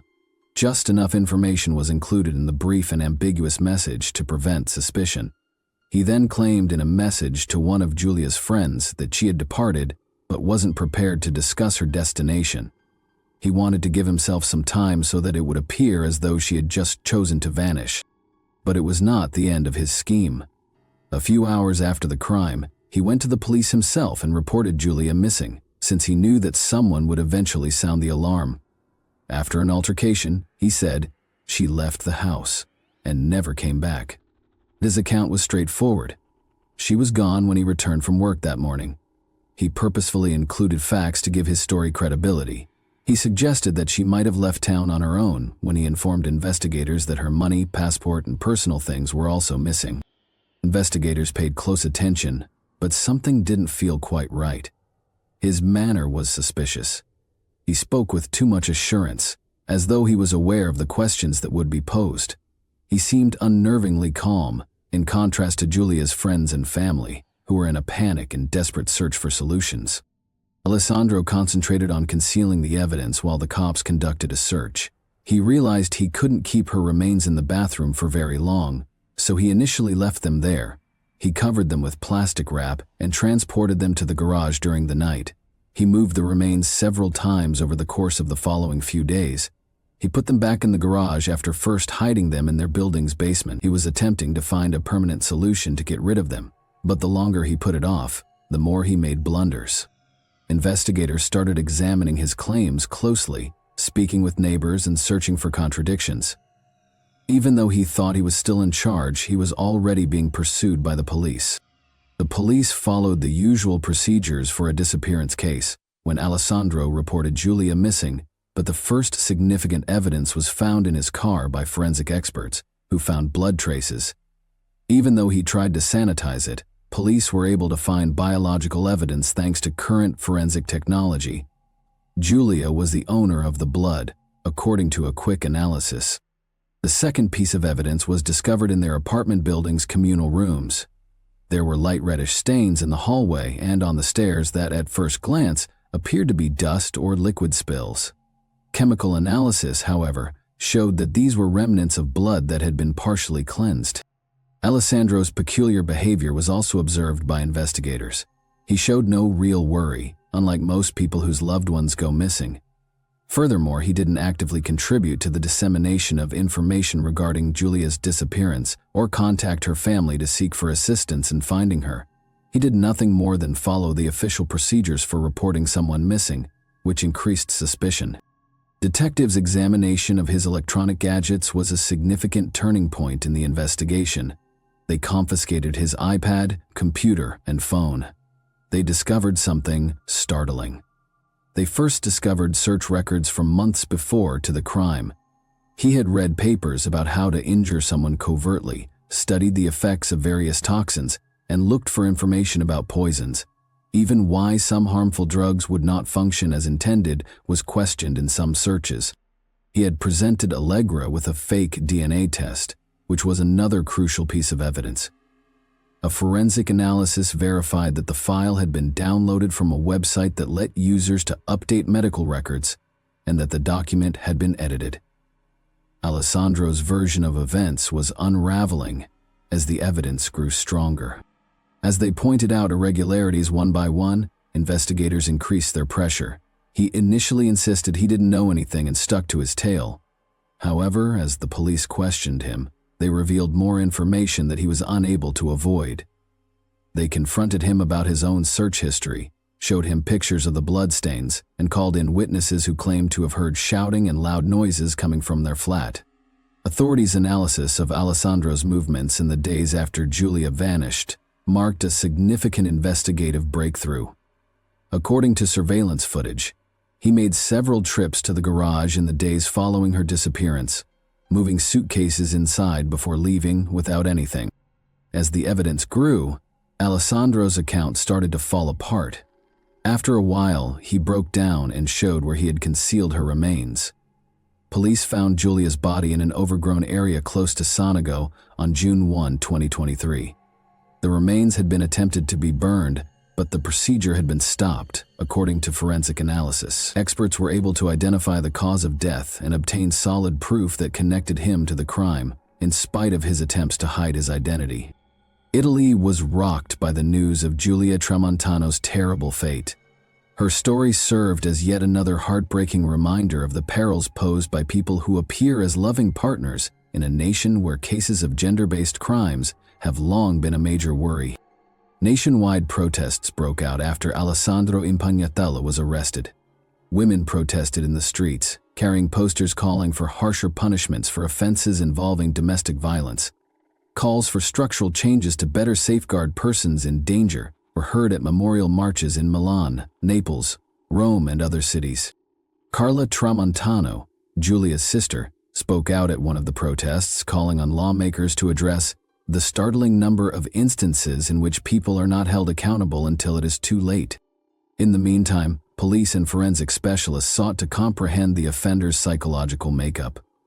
Following a psychological evaluation, Alessandro's behavior was found to be problematic. According to the findings of court-appointed psychologists, he had strong narcissistic tendencies. He displayed no regret for what he had done, and his conduct during the court procedures and interrogation revealed a profound lack of empathy and egocentrism. He ignored the feelings and experiences of others, seeing them only through the prism of his own self-interest. His only motivation was to keep control over people around him and preserve his own reputation.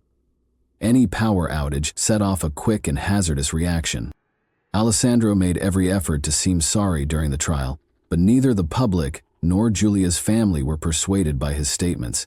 He insisted that it was an act of impetuous wrath that he hadn't fully understood he was committing, saying he didn't understand how he could have done something so horrible. Prosecutors, however, produced a wealth of evidence, including his fake police report, attempted poisoning, fabricated DNA tests, and internet searches on poisons. The premeditation of the crime was demonstrated by each of these factors. Allegra collaborated with the authorities once Alessandro was apprehended and made public. She gave him her texts, which demonstrated that he had lied to Giulia and to her. She also testified about his persistent attempts to control her and the phony DNA test. Allegra was one of the witnesses at the trial. She was contacted by prosecutors to verify important information, including how Alessandro concealed his secret life, how he had misled about Giulia's pregnancy, and the justifications he used as the truth started to come to light. Allegra appeared extremely upset, according to people in the courtroom. She understood that the truth might have been revealed too late if she hadn't unintentionally discovered those pictures on his phone. She talked about her remorse toward Giulia during her testimony, despite the fact that she knew she had also fallen prey to his deceit. Allegra tried to disassociate herself from the catastrophe after the trial by avoiding the spotlight and refusing to talk to reporters. She reportedly left Milan and relocated to a different place in an attempt to start over, away from the memories associated with this case. Alessandro was convicted of first-degree murder with aggravating circumstances by the court. These included the crime's brutality, the victim's ongoing emotional abuse, and his willful attempts to obliterate evidence. He received a life sentence in prison. It was stressed in the judge's closing remarks that such offenses could not be justified as the result of uncontrollable outbursts or brief emotional discomfort. Over the course of several months, Alessandro's actions showed a clear and intentional aim to get rid of Giulia. Her situation turned into a heartbreaking reminder of the risks associated with people who treat their partners like property. However, Giulia's tale was not ignored. It provoked indignation and joined a larger campaign to save those who were still alive. Thanks for watching, everyone. Your support means a lot to me, and you can help my channel grow by hitting that like button, dropping a comment, and sharing this video. Your engagement really makes a difference. See you soon. Hey guys, today we're diving into another truly horrifying case. If you want to support my channel, make sure to subscribe and stay active. It really helps me out. I'd be super grateful for that. Let's get started. The woman found here was just one of many who either went missing or suffered abuse at the hands of the man who lived in this house. After 2 years, the decomposing remains of these 11 women were found inside, making neighbors realize that the awful smell lingering in the air wasn't from a sausage factory, but from this very house. And it became known as the True House of Horrors. This case was so disturbing that even after his acquittal, many still believed the so-called Cleveland Strangler had more than 11 victims. That's because several other murders in this town remain unsolved to this day, and all the victims were women. So today, we remember them, because no troubled past can ever justify what they went through. And once you hear the full story, you'll understand exactly why. His name was Anthony Sowell, the man you saw casually describing how he killed his victims in that video. And like many serial killers before him, he had a troubled past. A past that shaped his twisted view of women seeing them as nothing more than objects he could torture, harass, and kill. Anthony was one of 7 children born to Claudia Garrison, a single mother struggling to raise them all. But tragedy struck when one of Claudia's daughters, Anthony's sister, passed away, leaving behind 7 children of her own with nowhere else to go. They moved in with Claudia, bringing the total number of kids in the household to 14. Now you might have heard the old rhyme about the lady who lived in a shoe and had so many kids she didn't know what to do, but this was no nursery tale. According to Anthony's niece Leona, who was one of the 7 children forced to move in, their time in that house was pure misery. Claudia subjected them to brutal beatings and relentless abuse, while her own 7 children watched from the sidelines. In one of the most horrifying moments of her childhood, Leona recalled how Claudia, the very woman who was supposed to protect and care for her, forced her to strip naked and then brutally beat her. In a later interview, Leona recalls this horrifying experience. But the nightmare didn't stop there. Claudia's own children were reportedly spared from the worst of her wrath, but for Leona and the other girls in the house, the abuse was relentless. Now, according to Leona, one of Claudia's older sons also took part in the cruelty, routinely beating and assaulting the young girls. Tragically, it didn't stop at just one person. It is said that other male relatives living in the house joined in, creating a cycle of unspeakable violence and trauma. Leona also revealed that Anthony's soul was often silent during these horrific acts. He never intervened. Instead, he would sit back and watch as the abuse happened right in front of him. But what Leona didn't realize was that for Anthony, witnessing mistreatment had become almost normal. Growing up in a home where abuse was a daily occurrence, he began imitating the cruelty he saw.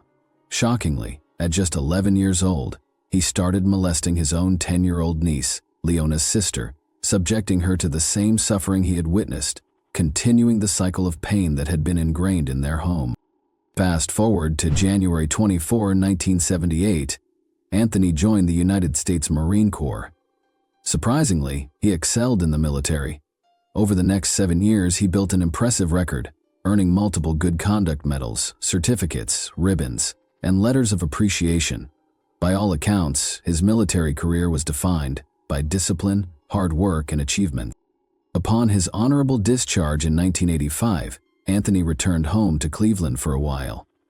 He managed to live a relatively normal life, but that facade crumbled 4 years later in 1989, when he committed his first known violent crime. It all started with Melvette Stockwell, a 3-month pregnant woman and an S-worker who believed she was simply meeting a new client. On that fateful night, she accompanied Anthony to his home, expecting a routine exchange. Do the job, get paid, and leave. But this wasn't like her other clients. As soon as they stepped inside, the charm disappeared. Anthony's entire demeanor shifted. He suddenly became aggressive, grabbing her before she could react. He tied her hands and feet with zip ties and a belt, gagging her with a rag to keep her from screaming. She was completely at his mercy. But then he stopped. Instead of attacking her right away, he told her he was going to feed her before he killed her. Imagine hearing that. You think you're about to meet your end, but instead your captor is talking about feeding you first. Like you're on some twisted death row. The horror of that moment must have been unimaginable. But then, out of nowhere, Anthony decided to take a nap before going through with his plan. That was her only chance. In a moment of sheer desperation, she managed to break free, escape through a window, and signal for help from the rooftop. A neighbor spotted her and called the police, and when officers arrived, they found her shaking and terrified. But miraculously, she had survived. Anthony was arrested and charged with rape, attempted rape, and kidnapping. In 1989, 3 women from the same street as Anthony had already been murdered. As it turned out, Anthony was already on the authorities' radar, but despite the charges against him, he pleaded guilty to a rape and was sentenced to only 5 to 15 years in prison. While behind bars, Anthony underwent multiple psychological evaluations, yet he continuously insisted he would never commit such acts again. Despite his disturbing past, Anthony managed to convince the system that he had reformed. What's even more chilling is that he was not classified as a sex offender, meaning that when he was released in 2005, He was free to roam the streets of Cleveland, Ohio, just like any other citizen. That same year, he moved into 12,220 Imperial Avenue, a house that would soon become infamous. However, 2 years later, Anthony lost his job at a local factory under mysterious circumstances. Unemployed, he began collecting benefits and making money on the side by working as a scrap metal collector. But as his financial situation deteriorated, so did his mental state. He became more withdrawn, spending most of his time in his house, avoiding neighbors, and becoming more erratic in his behavior. Those who lived nearby noticed a change in him as he looked unkempt, distant, and was no longer the same person they had once known. Then came the turning point. Anthony began a relationship with a woman named Lori, a niece of the governor in Cleveland, and they quickly spiraled into a toxic cycle of heavy drug use, particularly crack. But while Anthony was sinking deeper into addiction, Lori wanted out. And so in 2007, when Anthony was fired from his job at the factory, Lori saw it as her chance to break free. She left him, determined to leave that world behind. Anthony, however, was far from ready to let go. The heartbreak shattered something inside him, sending him into a dark spiral. He stayed behind on Imperial Avenue, but from that moment on, his reclusive tendencies became even more pronounced. He withdrew into himself, his behavior became more unstable, and then the horrors began. That same year, a 10-year-old girl living nearby vanished without a trace. Just months later, another woman, a 33-year-old nursing assistant named Tishana Culver, disappeared. Tishana had struggled with drug addiction, but she was also a dedicated healthcare worker, trying her best to turn her life around. No one reported her missing, no police alerts, no flyers, just another woman gone. 2 months later, 25-year-old LaShonda Long, a mother of 3, also vanished. Then in October of 2008, 45-year-old Michelle Mason, who had 2 sons and was a devoted volunteer for the local AIDS task force, was also reported missing. Her mother, terrified, went to the police in early December. She begged them to look into her daughter's disappearance, but nothing happened. The case remained open, and no one connected the dots. Meanwhile, over on Imperial Avenue, a gut-wrenching stench was growing worse by the day. The entire neighborhood complained, a smell so rancid it made people gag just walking past. And the most disturbing part, Anthony Sowell himself reeked of it. Whenever someone wrinkled their nose and questioned the putrid odor clinging to him, Sowell had a ready excuse. "It's that damn sausage factory next door," he'd say with a shrug, and somehow people believed him. After all, Ray's Sausage had been in business for over 5 decades and, well, it was a meat factory. Maybe it really did stink. But the complaints kept piling up. Eventually, City Hall got involved, sending inspectors to investigate. The pressure was on, and Ray's Sausage was forced to take drastic action, spending over $30,000, 0 cents, on deep cleaning, new ventilation systems, and odor-eliminating technology. And yet, the smell didn't go away. It clung to the air, thick and putrid. By this time, Sowell was unraveling. In early December of 2008, a terrified woman ran straight to a police car parked in the neighborhood, bleeding, shaking, and screaming. She claimed Sowell had attacked her, dragged her inside his house, choked her, and attempted to assault her. When police stormed Sowell's foul-smelling home and arrested him, he had his own version of the story, insisting that she was the criminal, that she had tried to rob him.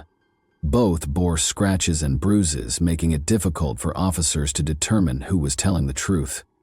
Both were arrested, but later released due to insufficient proof. Just a month later, in January of 2009, Kim Smith, a 44-year-old woman who had been caring for her elderly father, disappeared. That year alone, 5 more women, Nancy Cobbs, Imelda Hunter, Janice Webb, Talicia Fortson, and Diane Turner, vanished without a trace. The alarming number of missing women in such a small area didn't go unnoticed by the community. Residents began organizing searches, handing out flyers, and trying to bring attention to the disappearances. Shockingly, Anthony himself joined these efforts, blending in with those who were desperately searching for the very women he had taken. Then came October of 2009. A woman named Shawn Morris visited Anthony's house, seemingly unfazed by the overpowering stench that clung to the air. The two spent the evening drinking, using drugs, and talking. Nothing intimate, just casual conversation. The next morning, as she prepared to leave, she realized she had left her ID upstairs. As she walked up to retrieve it, she suddenly heard a chilling click sound from behind her. Before she could react, Anthony lunged at her, attacking her without warning. He overpowered her, assaulted her just like so many before her, and then went through the house, locking all the doors and windows. It became clear that he had no intention of letting her go. But Sean saw a fleeting moment of opportunity, one she knew she had to take. Summoning all her strength, she threw herself out of a third-story window, crashing 30 feet to the ground below. Anthony, realizing what had happened, bolted downstairs, completely unclothed, desperate to drag her back inside. But this time, fate wasn't on his side. Two passers-by witnessed the horrifying scene and immediately called 911. Because of them, Sean was rushed to the hospital with severe injuries, including multiple broken bones. Despite the brutal attack, she chose not to speak to the police about what had happened. However, someone else would just a week later. On October 27th, a woman named Latundra Billups came forward to share her own horrifying experience with Anthony Soule. She had been through a terrifying ordeal back in September, one that followed the same pattern as before. She had gone to his house for a drink, only for him to suddenly turn violent. Unlike so many others, she was lucky enough to survive. However, the trauma had kept her silent until now. Finally, in late October, her testimony was enough for authorities to issue both an arrest warrant and a search warrant for Anthony Soule. On October 29, SWAT officers stormed his house, expecting to take Anthony into custody, but what they found was far worse than they could have imagined. Anthony wasn't home, but the stench was overwhelming. Dead flies covered every surface. Then came the grisly discoveries. Decomposing bodies, one after another, some of which had been rotting away for years. The house of horrors that had plagued the neighborhood for so long was finally exposed, and a manhunt was immediately launched. For 2 days, police scoured the city for Anthony Soule. Then, on October 31, as he casually strolled down the street, officers spotted him. They pulled over and cuffed him on the spot. He looked disheveled, with dirt and twigs clinging to his clothes as if he had been sleeping outside, hiding in the bushes for days. But there was no hiding from what had been found in his home. To shed light on Anthony's victims, let's get to know them before their lives were consumed by addiction, because they all had stories, dreams, and struggles. They had every reason to keep going, and there was no reason for them to be murdered. Crystal Dozier, a mother of 7, was 35 years old when she vanished in May 2007. Her son, a U.S. Marine, desperately searched for her, but she wouldn't be found until police unearthed her remains in Anthony's backyard. 2 years later, loved ones recalled that Crystal had turned to drugs after losing one of her children, a pain that consumed her. Despite her struggles, she was a devoted mother who, in another life, could have had a... Deshauna Culver was 33 years old, a trained nursing assistant and cosmetologist who had once envisioned a future helping others. However, tragedy struck when her boyfriend took his own life, sending her into a spiral of grief and addiction. At one point, she lived only 4 houses away from Anthony, unaware of the fate that awaited her. She disappeared in June 2008, leaving behind loved ones who never stopped wondering what had happened to her. LaShonda Long, just 25 years old, was the youngest of Anthony's victims, a mother of 3. She disappeared 3 months after Tashana. No one even filed a missing persons report for her, a heartbreaking reflection of how addiction often isolates its victims from the support they need. Her remains were never fully recovered. Only her skull was found in Anthony's basement. On the other hand, Michelle Mason had fought hard to turn her life around.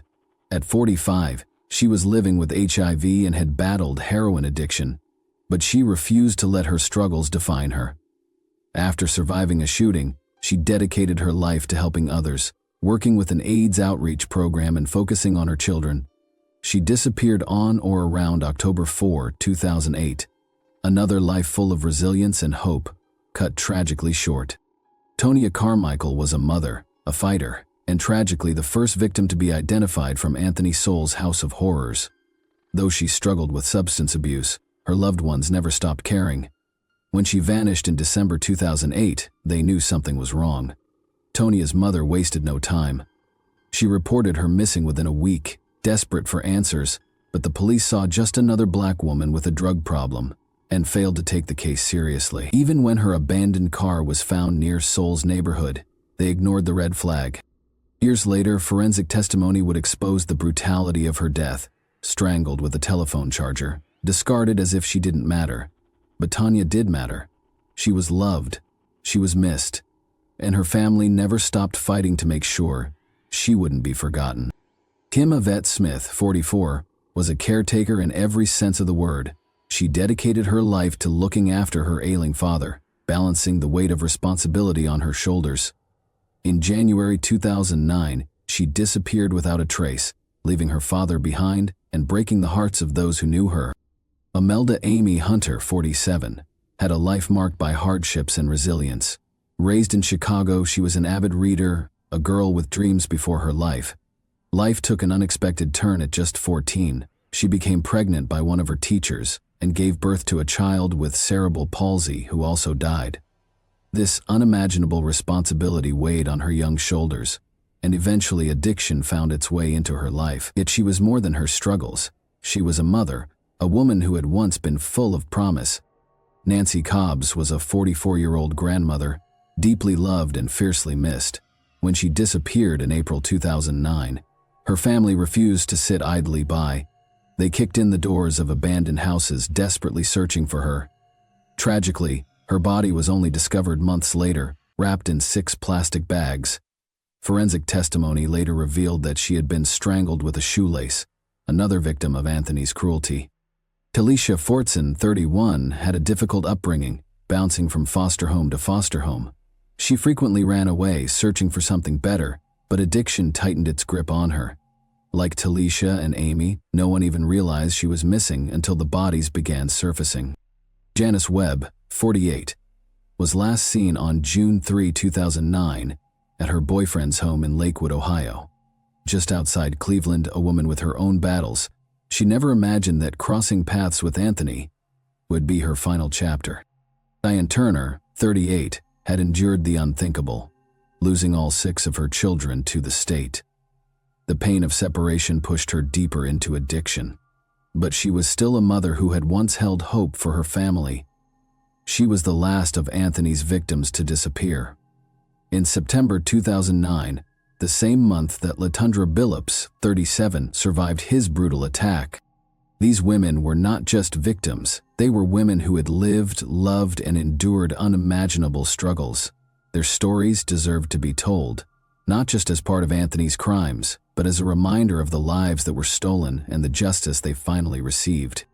What's particularly gut-wrenching is that by the time authorities finally captured Anthony's soul, he was 50 years old, meaning he had already spent decades living freely, committing these crimes unnoticed. His arrest on October 29, 2009, was just the beginning of a long, drawn-out legal battle. Seoul's trial was initially scheduled for June 2, 2010, but what followed was a series of postponements. His defense team argued that they needed more time to prepare, review thousands of pages of evidence, and analyze hours of surveillance footage taken from a neighboring property. The trial was pushed to September 7, then to February 14, then to May 2, and finally to June 6, 2011, when proceedings finally began. Seoul faced 85 charges, including 11 counts of aggravated murder and 74 counts of rape, kidnapping, abuse of a corpse, and tampering with evidence. His initial plea was not guilty by reason of insanity, but he later changed it to simply not guilty. Despite his attempts to evade responsibility, the evidence against him was overwhelming. Survivors testified, forensic experts detailed the gruesome conditions of his home, and jurors were confronted with horrifying photos of the crime scene. On July 22, 2011, after weeks of testimony, the jury found him guilty on all but 2 counts.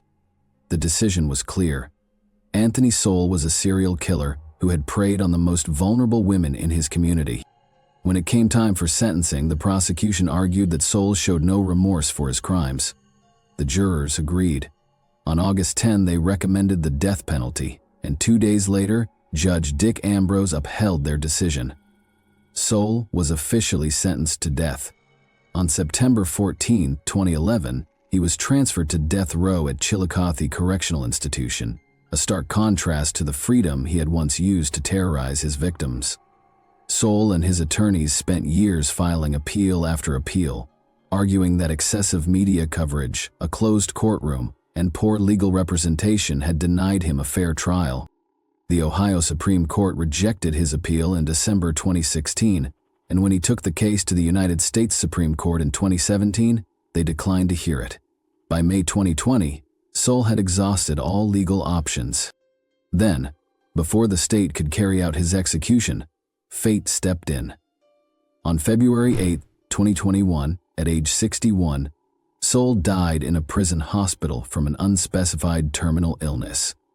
Some speculated liver failure or cancer, but no official cause was released. He may be gone, but the nightmare he created still lingers, a haunting reminder of how he not only took lives, but lived among the dead, sleeping beside his victims' corpses. The trauma he inflicted didn't just disappear with his death. It still weighs heavy on the community. In fact, in 2021, 5 of Saule's surviving victims bravely shared their stories and spoke publicly, exposing the horrors they endured and the failures that let it happen. And here's the harsh reality. Back then, when Black women went missing, law enforcement barely lifted a finger. And let's be real, this isn't an isolated case. We've covered multiple cases just like this, including another infamous strangler from Charlotte who also murdered 11 Black women. The red flags were everywhere, but officers failed to connect the dots. Was it carelessness? Or did they just not care? Eventually, the city of Cleveland had to answer for its failures, paying out $1,300,000 0 cents in settlements to the families of Soule's victims. But here's the question. Was that justice? Or just a price tag for neglect? Now, I want to hear from you. Do you think there were more victims than the ones officially linked to him? Considering the unsolved murders of women in that area, could some of those cases be connected to Soule? Thanks for watching, everyone. Your support means a lot to me, and you can help my channel grow by hitting that like button, dropping a comment, and sharing this video. Your engagement really makes a difference. See you soon. Hey guys, today we're diving into another truly horrifying case. If you want to support my channel, make sure to subscribe and stay active. It really helps me out. I'd be super grateful for that. Let's get started. Some people never woke up from the nightmare that was Los Angeles, even though it was the city of dreams. Black women disappeared in South Central's forgotten areas, only to be discovered abandoned like rubbish in alleyways. The news hardly hit the front page. The killer was slow, strategic, moving undetected and in plain sight while the cops paused. Then, suddenly, the murders ceased. The streets fell silent once more, for more than 10 years. No more headlines, no more bodies. The predator seemed to have just vanished. Monsters, however, don't simply quit, do they? Because he returned years after everyone had given up searching. In South Los Angeles, the bodies continued coming up, stabbed, strangled, and dumped like yesterday's garbage. As headlines focused on the rich victims of Richard Ramirez, commonly known as the Night Stalker, who had haunted California for nearly a year, the authorities ignored the fact that something was amiss, that someone was out there targeting women. South Central women were forgotten. No task force was organized overnight, and there was no citywide fear. These were low-income Black women who were either drug addicts or sex workers. Their fate had already been determined by society. The killings persisted, despite demonstrations calling for action outside LAPD headquarters. There were too many victims and too many killers, and the case had become confused by 1986. The investigations soon faded into silence as the so-called Southside Slayer Task Force started to dwindle. The city went on. For years, a nameless predator that the city hardly acknowledged was held responsible for the killings in South Los Angeles. However, detectives started to grasp the unthinkable as they tried to make sense of the dead that were accumulating. One individual did not do this alone. Too many victims, too many patterns. It was terrible. The story of the South Side Slayer was a convenient way to describe an issue that no one wanted to deal with. In actuality, however, there were other murderers who preyed on the same forgotten women while hiding in the same hunting areas. Some vanished into the background, while others were captured. A sea of indifference drowned out their deeds. And one of them was hiding right in front of everyone. He was a father, a husband, and a former city worker. He helped fix automobiles on his block, joked around at backyard barbecues, and shared beers with his neighbors. He was just Lonnie to those who knew him. However, underneath the exterior was a man who concealed his horror behind a facade of normalcy. And you know what those who are consumed by an insatiable desire for power do? They prey on the weak and the most vulnerable members of society. He had always been dark. For decades it had been present. When Franklin and 2 other service members were stationed in Stuttgart, West Germany in 1974, they deceived a 17-year-old girl into getting into their vehicle. She believed she was doing them a favor. Rather, they transported her to a far-off place and made her endure a terrible experience that she would never forget. She was attacked by them for hours, but Franklin erred in judgment. Thinking fast, the girl asked for his phone number while seeming as though she was interested in him. Overconfident and haughty, Franklin handed it to her. His arrest resulted from that one mistake. He served time for the offense and was dishonorably discharged from the U.S. Army in 1975, but he continued where he left off, back in South Central Los Angeles. Arrests for theft, assault, and battery ensued. He was incarcerated, but not long enough. Each time, he reintegrated into society as if nothing had occurred. Furthermore, Lonnie Franklin Jr. had opportunity outside of a jail cell, which was even more perilous than freedom. Los Angeles was rife with crime, addiction, and citizen neglect by the 1,980 SCAs. Many women were left vulnerable, particularly those who were already dealing with poverty or substance abuse, and entire communities were suffering. A few vanished. Later, some were discovered dumped in vacant areas and alleys. Many, however, were just never seen again. Authorities paid little attention even then. There were no pressing alerts or unrelenting inquiries. For them, these were merely regrettable figures in a city already rife with bloodshed.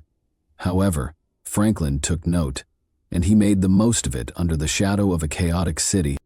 He lived a normal life during the day and gave in to his deepest desires at night, continuing to be the monster he was for years. He was an amiable neighbor, a mechanic, a husband, and a father. Nobody had any suspicions. However, the world would finally learn the truth about Lonnie Franklin Jr., and they would be appalled. Fear had descended like a dense, oppressive fog over South Central Los Angeles by the mid-1000s. 9,000 ADS. Black women, underprivileged women, and women who seemed to be uncared for were all going extinct. Later, their lives were forgotten without even making the news, and their bodies were discovered in abandoned lots, alleys, and dumpsters. The streets were filled with whispers. One of them was a murderer. A faceless predator known to the authorities as the South Side Slayer is thought to have committed at least 13 murders between 1983 and 1985. Women who had fallen between the cracks of society were the victims. Many were struggling with addiction, and many were compelled to engage in sex work in order to make ends meet. The crimes were referred to in the newspapers as the Strawberry Murders, after the colloquial phrase for women who traded drugs for sex. However, until September 1985, the LAPD strategy lacked urgency, citywide warnings, and a focused task force. The LAPD eventually acknowledged what the community had known for years, that someone was chasing women in South Central. During a press conference at that point, they begged for assistance. They said they will look into it. However, it was too little too late for many. Margaret Prescott was the most irate person. Week after week, she and other activists gathered outside police headquarters to call for action. They criticized the department for not alerting the public sooner. They drew attention to the blatantly unfair distinction between this case and the one involving Richard Ramirez, the Night Stalker, that was widely reported. Everything was involved in that investigation: manhunts, news conferences, and an abundance of resources. The police went to great lengths to find Ramirez, who was terrorizing affluent white areas. However, the victims in South Central were not wealthy, they weren't Caucasian. And it meant they didn't matter, based on what Prescott said, and rightly so, about the authorities. By January 1986, there were 15 bodies. Pressure mounted on the LAPD. The case was given to more detectives. The agency established what they named the South Side Slayer Task Force, presently collaborating with the Los Angeles County Sheriff's Agency, LASD. It sounded good. It sounded grave. However, no arrests were made, and no significant progress was made. As a result, Prescott and her team decided to take action. The Black Coalition Fighting Back Serial Murders was the new name they adopted to formally represent their work. They compelled the Los Angeles City Council to double the reward for information from $10,000, 0 cents, to $25,000, 0 cents in March 1986. They didn't let up. They had no intention of forgetting these women. Then, however, something altered. There was conflicting evidence. It took more than one individual to come up with the designs and techniques. One serial killer had been pursued by the police for years. They now understood how much awful the truth was. In South Central, there were multiple predators. 4, possibly even more. Suddenly, the LAPD faced a more serious issue. All of a sudden, a network of serial killers overlapped, using the same hunting grounds and preying on the same vulnerable people. The South Side Slayer Task Force began to disintegrate by the end of 1986. Millions were being spent by the city on an investigation that had no conclusive results. Additionally, the task force was reduced by the next year. The stream of hints had slowed. Leads were not moving. One of the task force commanders, Lieutenant John Zorn, acknowledged it. At this stage, the flow of clues is virtually non-existent. In other words, the cops were given up. The murderers were still at large. And he was watching Lonnie Franklin Jr., the worst of all. He waited. And that monstrosity was only beginning. The killings in South Central had been ignored for years. There were no answers, no cold cases, and no victims. The quiet of law enforcement was deafening, even when the streets of Los Angeles were still screaming with rage. But a breakthrough broke the hush in May 2007, a few years later. Janisha Peters, a 25-year-old woman, was discovered dead. A startling revelation was found by detectives after running the DNA evidence. At least 11 additional unsolved homicides from 1985 shared a DNA profile with her perpetrator. This was a single man, but the Southside Slayer was a group of people. A covert task force known as the 800 Task Force was established by the LAPD in the same year. The robbery homicide unit's 6 investigators worked in quiet. Not only were they looking into a serial killer, but they were also looking into a ghost, someone who was invisible but whose evil was still plaguing the people of Los Angeles. Because this predator had remained undiscovered for more than 20 years, they believed that he was no longer killing. The murderer had disappeared, only to resurface 22 years later. 4 months later, the secret was revealed. The story was exposed by LA Weekly investigative writer Christine Pellicek. She revealed the existence of the task force, the link between the new murder and the old one found in the DNA, and, most damning of all, the silence. Police Chief William Braden and Mayor Antonio Villaraigosa had remained silent. There was no public warning, no news announcement, and no admission that a serial killer had been prowling their neighborhoods for more than 20 years. Additionally, some families learned the facts for the first time from the LA Weekly piece. Their daughters had not simply vanished. Years earlier, they had been brutally slain. The pressure was increasing by September 2008. At last, representatives from Los Angeles came forward with a $500,000 0 cents reward for information on the murderer. The public still didn't know much, though. There was mystery in the case. The case was then highlighted on America's Most Wanted on November 1, 2008. Now there were more eyes on the case, increased pressure, more inquiries. At last, Chief Bratton gave a press conference in February 2009. He named the murderer the Grim Sleeper, a moniker LA Weekly came up with. Why? Because the majority of serial killers don't do what this murderer did. At least it appeared that he had stopped. Between 1988 and 2002, there were no known homicides, no bodies connected to his DNA, and no hints. He was gone. Then he struck once more in 2002. That wasn't all, though. A 911 call from the 1980s was also made public by Bratton. Police had been contacted by a witness who said he had saw a man disposing of a body. He described everything in great detail, including the van's license plate number, which was associated with the now-closed Cosmopolitan Church. The Grim Sleeper was still at large despite the proof being there for decades. Pellicek then managed to interview the sole survivor. In March 2009, Inetra Washington was her name. She characterized him as a nice, tidy, somewhat geeky black man in his early 30s. He was dressed in khaki pants and a black polo shirt. He did not appear to be a monster. She had seen his face, though.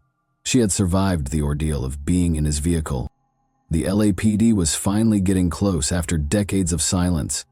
At last, the Grim Sleeper's history was coming up with him, and he would not vanish this time.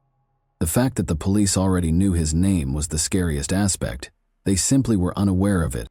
Franklin was convicted of a felony in 2003 and given a 3-year supervised probationary period, which would have been an ideal time to get his DNA, but it never happened. A year later, California approved Proposition 69, which significantly expanded the state's database by mandating DNA samples from all criminals and those arrested for specific felonies. Franklin's was not one of the thousands of samples that were gathered. Probation staff neglected to get DNA samples from individuals on unsupervised probation between November 2004 and August 2005. They were overburdened with both labor and resources. And the Grim Sleeper remained buried in that small gap. The LAPD had DNA from several crime locations by 2010. Their killer's genetic fingerprint was known to them. However, there was no match when they ran it through the system. However, they later experimented with family DNA analysis. They sought for relatives, someone in the database who shared enough genetic markers to be closely linked to the murderer, rather than a perfect match. They discovered Christopher Franklin at that point. In 2008, Christopher, the son of Lonnie Franklin, was found guilty of a felony firearms offense. The DNA was near enough to identify his father, even though he was too young to be the murderer. They now required evidence. Franklin was dining at a restaurant when an undercover policeman was dispatched there. His task was to obtain the DNA of the murderer. He pretended to be a server and surreptitiously gathered up everything Franklin came into contact with, including plates, cutlery, and a pizza crust. They conducted the tests back at the lab, and this time there was no question. It was him. The murderer was Lonnie Franklin. Lonnie Franklin Jr. was taken into custody on July 7, 2010. He was accused of 10 murders, 1 attempted murder, and a special circumstance allegation for numerous homicides by the Office of the Los Angeles County District Attorney.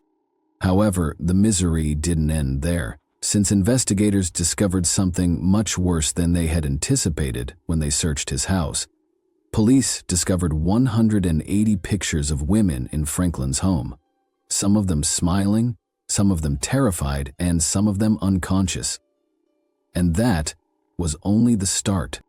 There were hundreds of hours of video and more than 1,000 photos of women of all ages, including teenagers, middle-aged women, and even older ladies. Many of them were naked, poised, and vulnerable, and the majority were black. A few of them vanished from view. Whether they were survivors or victims was unknown to the LAPD. Chief Charlie Beck then said something horrifying. "We know this, but we don't even know if they are victims. There were nearly a dozen verified murder victims during Lonnie Franklin's more than 2-decade reign of evil. We must conduct additional research." Desperate to identify the women before it was too late, the authorities made the photos public. Then, in November 2011, there was yet another shocking discovery. After going over hundreds of old case files, detectives came to a sobering conclusion. They thought Franklin was behind at least 6 more killings.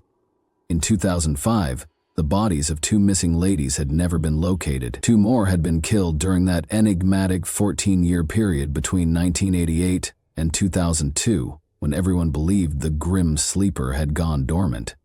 and 2 more had been found in the 1,980. He'd never stopped, though, so there was no question now. He had recently improved his concealment skills. On February 16, 2016, Lonnie Franklin Jr.'s trial finally got underway after years of postponements. The families of the victims would now finally hear the facts presented in court, after a protracted quest for justice. The prosecution made their case for about 3 months. The concluding arguments then started on May 2. The jury began deliberating 2 days later. They didn't take long.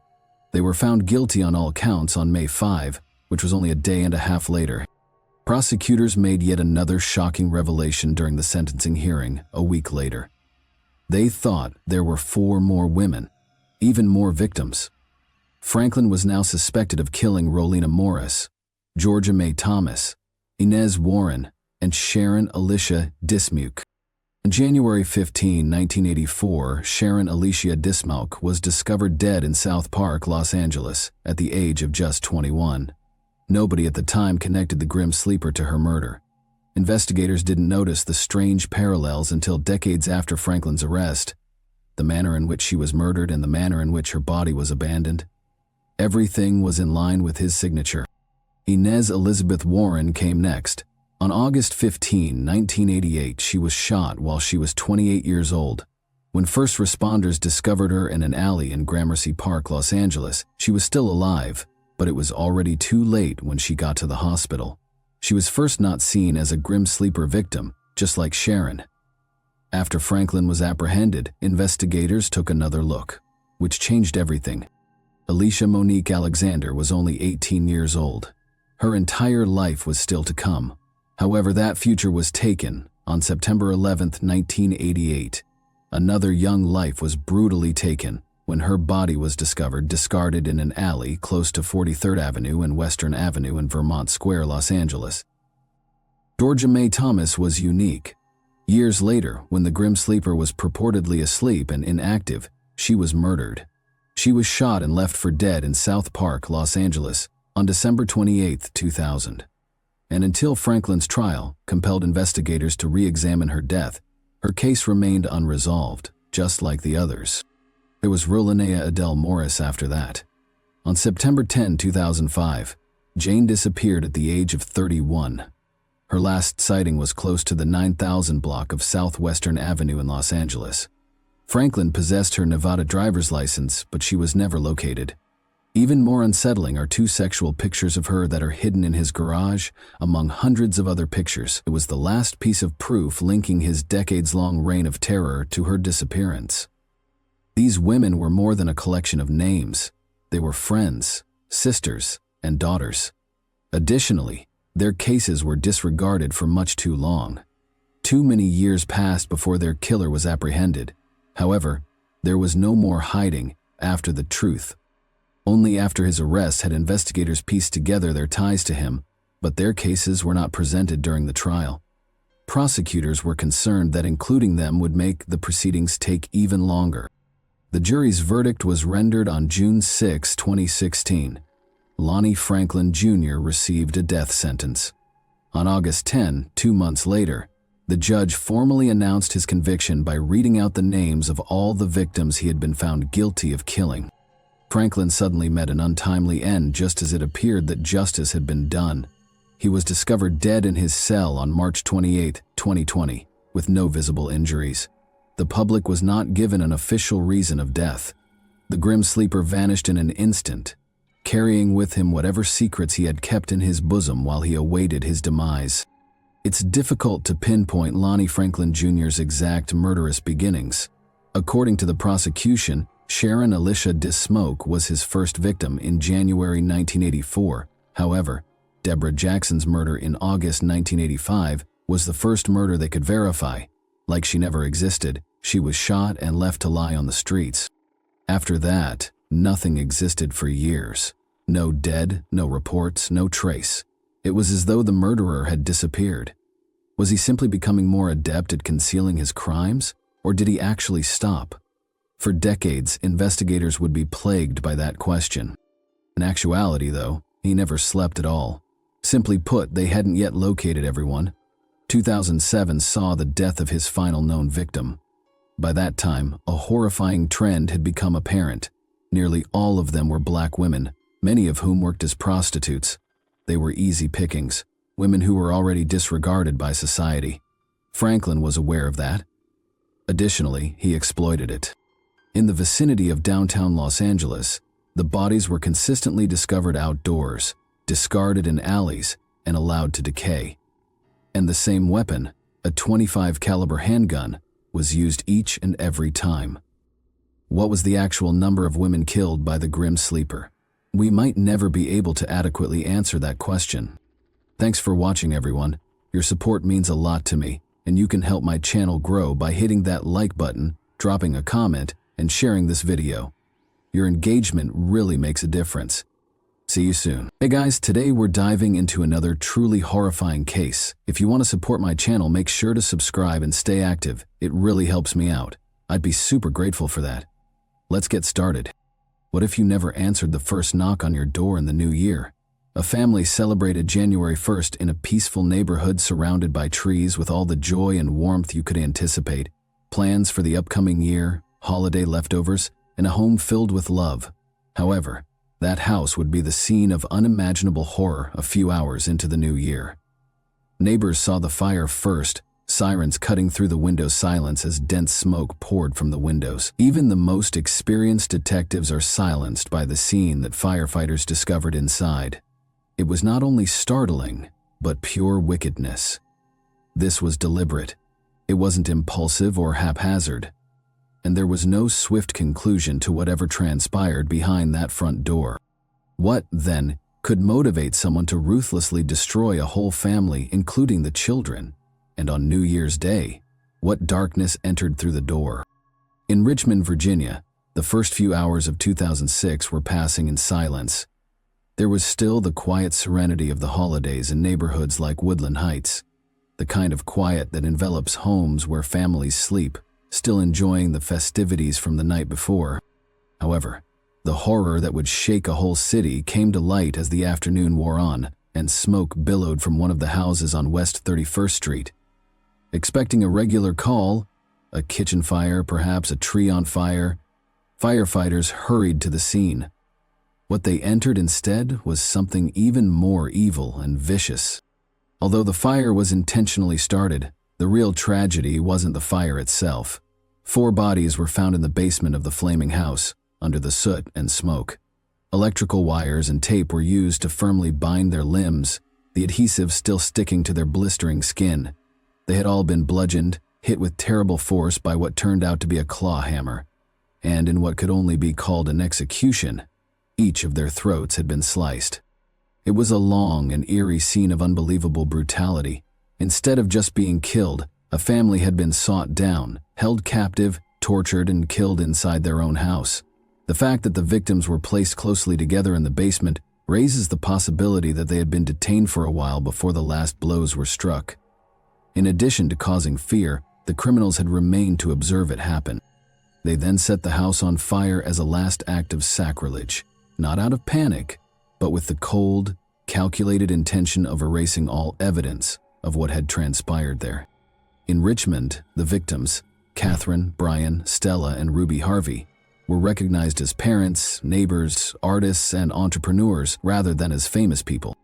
The mother, Catherine, was a creative and energetic woman who co-founded a well-known toy business that was more than simply a store. It was a community hub where kids were valued. In recent years, her husband, Brian, who was once a prominent member of the college rock scene, had settled into a more subdued life, choosing the calm rhythm of parenting over the cacophony of the stage. Soft-spoken and considerate, he was adored by friends for his musical soul and introspective nature. Their daughters were only starting to establish themselves in the world. At just 9 years old, the older one, Stella Ann, possessed the early knowledge and inquisitiveness of a youngster who reads well above her age. Ruby, the youngest, was 4 years old and brimming with happiness. According to her neighbors, her grin could brighten any day. Anyone who knew them, or even just heard of them, felt a deep, deep rift when they saw their lives end in this manner. Once a place of laughing, music, and toys, The mansion has been turned into a graveyard of ash and stillness. Confusion replaced grief as word of the murder spread, and dread quickly followed. There were no enemies, no known dangers, and no indications of forced entrance. There was no explanation for why this one home had been subjected to such unspeakable violence. But detectives sensed it in the back of their minds. This violent conduct wasn't impulsive, it was a show. It was in control. The atrocities that were taking place were just getting started with this probe. They didn't enter screaming or in disarray. They arrived with tape, in silence, and with calculated actions that made it clear this was more than a simple heist. It was a control performance. First to move, Gray bound Catherine, Brian, and Tiny Ruby firmly with packing tape and dragged them into the basement. He didn't move hurriedly or show any signs of being time-conscious. Dandridge, in the meantime, turned a house into a hunting ground by scavenging the upstairs like a scavenger and searching for objects to steal from the cozy space. The front door then opened. Unaware that her home's walls had already turned into a prison upstairs, Stella had returned from a sleepover. Her daughter was brought down during the brief period of her mother's freedom. Kirsten Perkinson would never forget the picture of Catherine standing in the doorway of her daughter's friend's home, looking calm, pale, and silent. Not a single word revealed what was waiting behind her. Even if there had been something strange, something drained in her expression. Soon after, they were all bound together and encircled by two ferocious creatures in the basement. Their last minutes started to fall into the hands of monsters, after the appearance of safety was destroyed. It wasn't a frenzy that followed, it was accurate. One by one, Gray took his time. With the packing tape still plastered against their flesh, he drew the blade across their throats. It wasn't over, though. He lifted a claw hammer and repeatedly pounded each of them after their bodies sagged into silence, transforming a cold execution into something much more hideous and intrusive. Later, the medical examiner would attempt to turn that disorder into a clinical situation. Blunt force trauma killed Brian and Catherine. Smoke and crushing blows, Stella. Ruby was 4 years old when she was stabbed in the back, with one wound going all the way to her lung. However, the events that transpired in that basement cannot be explained by statistics or causes alone. They didn't stop there, even at the finish. A tiny art easel, possibly used by one of the females for painting, was pushed over by Gray and Dandridge, who then drenched it with alcohol and set it on fire as a last flourish. It was trivial. It had a theatrical quality.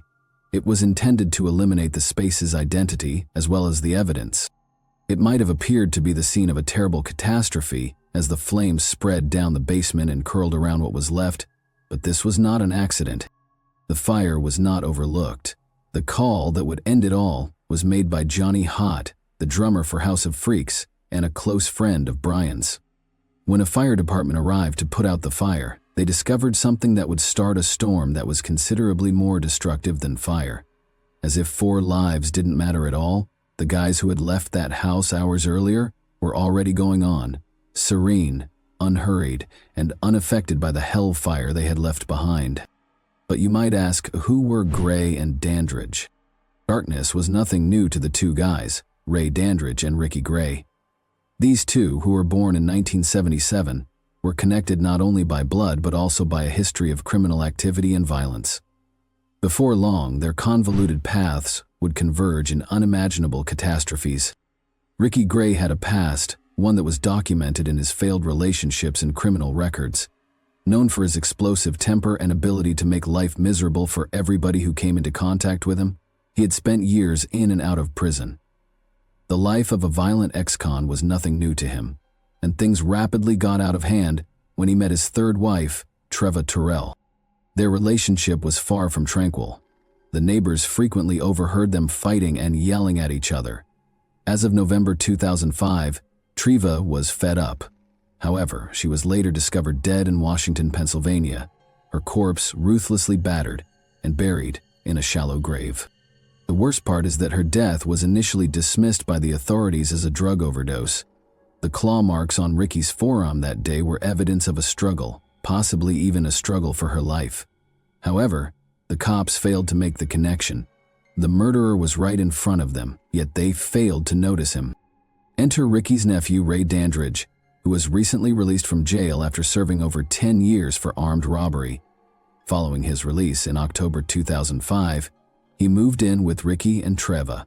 Ray had already started to reveal his true nature by the time Treva's body was discovered. He also had a family history of violence. When no one was looking, what did the two of them do after Treva's body was buried? They went on. In an attempt to keep quiet, Ricky and Ray packed up and left for Arlington, Virginia by Christmas. However, the violence continued. Actually, things just grew worse.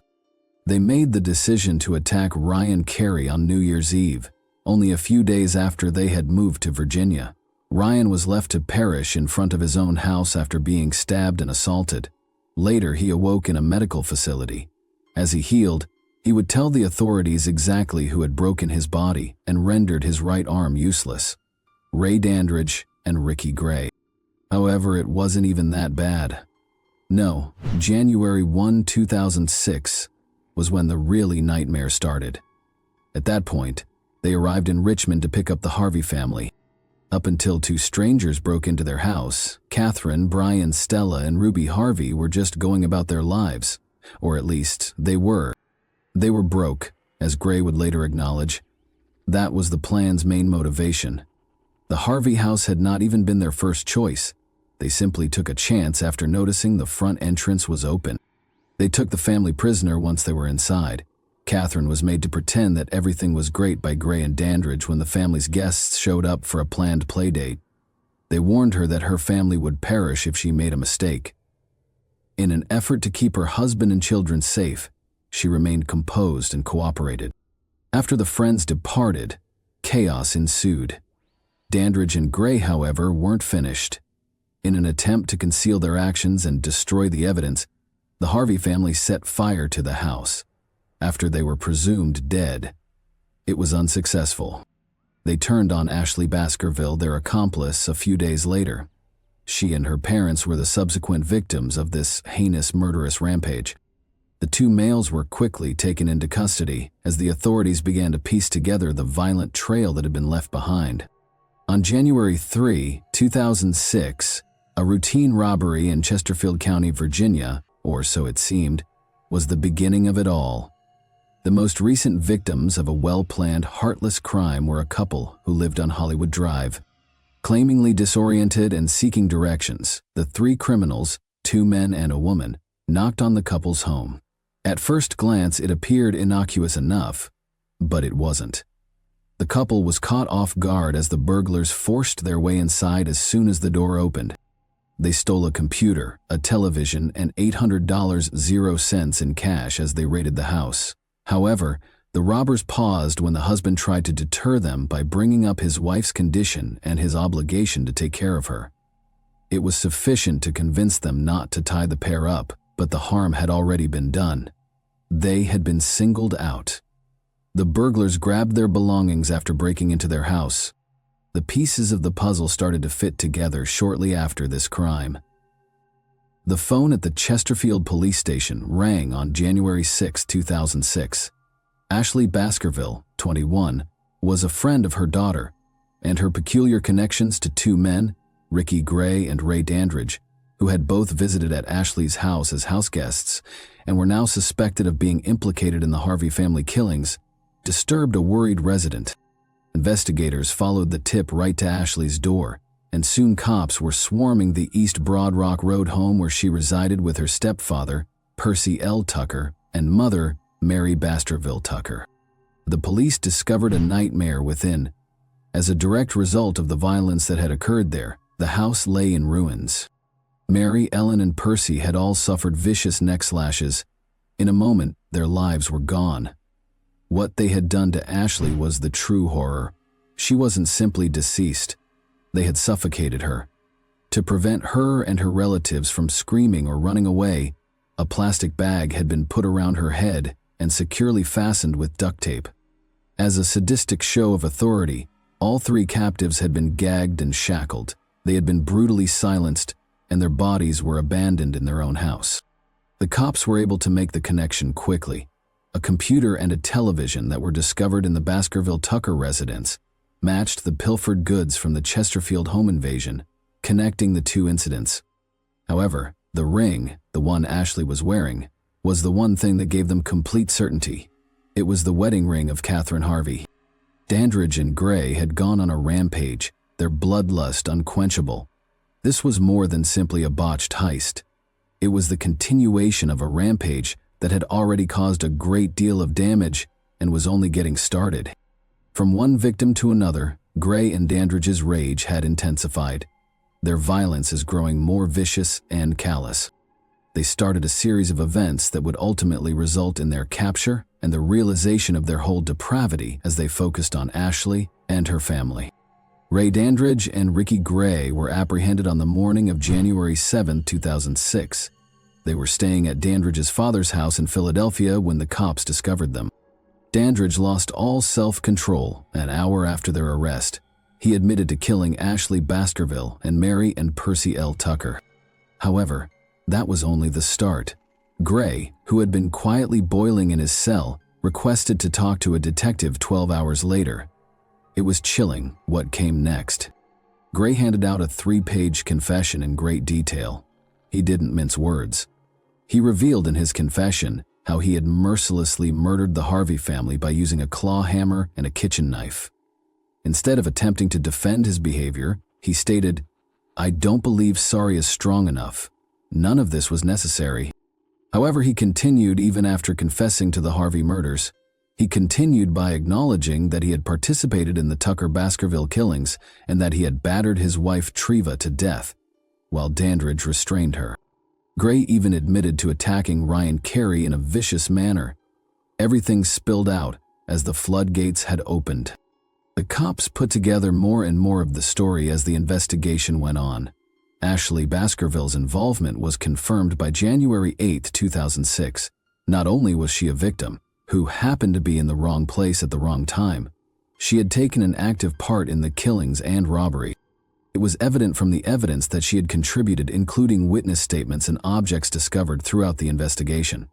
Ashley served as the lookout when Gray and Dandridge broke into the Harvey residence to rob them. One day, the monsters threw out Ashley, a discarded toy, at random. Ashley feigned victimization, according to Gray and Dandridge's confessions. As part of the scheme to loot her parents, she had consented to being bound. However, Gray decided he was done with her when things went wrong. He killed her as well because he no longer needed her, then took her parents' car to flee. It was all a perverse sequence of deception, coercion, and heinous violence. The confessions from Gray and Dandridge showed how profoundly they were implicated in the deaths of so many people, and what began as a robbery turned into something far deeper. The neighborhood would be rocked by their arrests, leaving a path of broken lives and unsolved questions in its wake. Like the atrocities they committed, Ricky Gray and Ray Dandridge's judicial processes were dramatic and terrifying. The murders weighed heavily on both men when they were tried in Virginia's City of Richmond Circuit Court. Legally, things began to take shape on February 9, 2006. Due to his involvement in the horrifying killings of the Harvey family, Ricky Gray was charged with 5 counts of capital murder. These accusations included killing twice in 3 years, killing several people in one act, killing during a heist, and killing 2 children under the age of 14. Dandridge was accused of 3 counts of capital murder in connection with the Baskerville Tucker family's killings. However, his involvement in the Harvey killings would later be covered by one of those accusations as well. Dandridge first entered a not guilty plea, but as the trial progressed and the evidence against him became more compelling, he drastically changed his mind.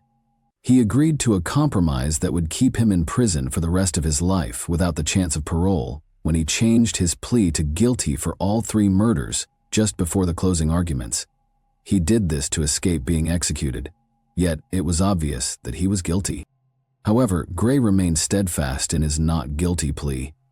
In an attempt to gain some leniency, his defense team claimed that he had been sexually and physically abused as a child, and that he was under the influence of PCP when the killings occurred. However, the jury remained unconvinced. They convicted him guilty of all 5 capital murder charges following a 4-day trial and only 30 minutes of deliberation. The jury suggested life in prison for the other 3 offenses and the death punishment for the murders of Stella and Ruby Harvey, the Harvey children. Gray's death sentence was formally imposed on October 23, 2006. However, the court cases continued. Ricky Gray was also charged in December 2006 with the murder of Cheryl Warner, 37, a mother of 3 whose body was discovered in a burning house in Culpeper County. Gray would have to deal with yet another horrifying act. She had been shot and hanged in the basement. However, due to conflicting evidence, this charge was ultimately withdrawn in 2008. Gray's case continued to drag on even after he was sentenced. His execution was repeatedly postponed between 2011 and 2015 as a result of appeals in both state and federal courts. One of his appeals was denied by the Fourth Circuit Court in November 2015. Additionally, Gray's execution was scheduled for March 16, 2016, in January, 1 year later. The delays, however, continued. His attorneys appealed to the U.S. once more. Later that year, the Supreme Court decided not to consider his case. After all appeals had been exhausted, Governor Terry McAuliffe finally rejected Gray's request for mercy in 2016. He was set to be executed on January 18, 2017. Additionally, around 10 p.m., Ricky Gray was put to death at the Greensville Correctional Center that evening via lethal injection. Ray Dandridge is currently incarcerated at Sussex 2 State Prison, where he is serving a life sentence. The trial wasn't the end of his story. He is still in prison, and the consequences of his crimes continue to haunt him. The trial and its aftermath demonstrated the depth of the evil that existed between these 2 men, Dandridge, who would spend his days in jail, and Gray, who would ultimately receive the death penalty. Both men left behind a path of destruction that continues to reverberate across the Richmond neighborhood. However, one question remains unanswered by those left to pick up the pieces when the dust settled. Was this really the end of their murderous rampage? Or was there still more out there just waiting to be discovered? Thanks for watching, everyone. Your support means a lot to me, and you can help my channel grow by hitting that like button, dropping a comment, and sharing this video. Your engagement really makes a difference. See you soon. Hey guys, today we're diving into another truly horrifying case. If you want to support my channel, make sure to subscribe and stay active. It really helps me out. I'd be super grateful for that. Let's get started. Even in the most loving and tight-knit families, disagreements, misunderstandings, and conflicts can arise. Yet, it's often within the family that people seek comfort, support, and validation. But the closer the bonds, the more dangerous and unforgiving things can become. The story of a young woman named Anjana Lama Mahat is both disturbing and deeply unsettling in its intensity. The crime took place inside the walls of a luxurious home owned by a well-respected family. Everyone involved hoped to sweep the matter under the rug, allegedly going so far as to offer bribes to law enforcement. What makes this case even more shocking is that the Mahat family had always been seen as a picture of success and harmony. They never aired their grievances in public, and that's exactly why what happened took everyone by surprise.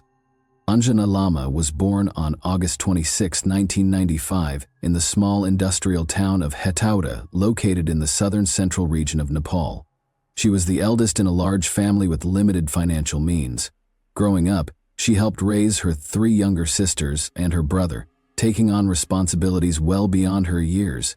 She also supported her mother with household chores, cleaning, doing laundry, and learning to cook at an early age.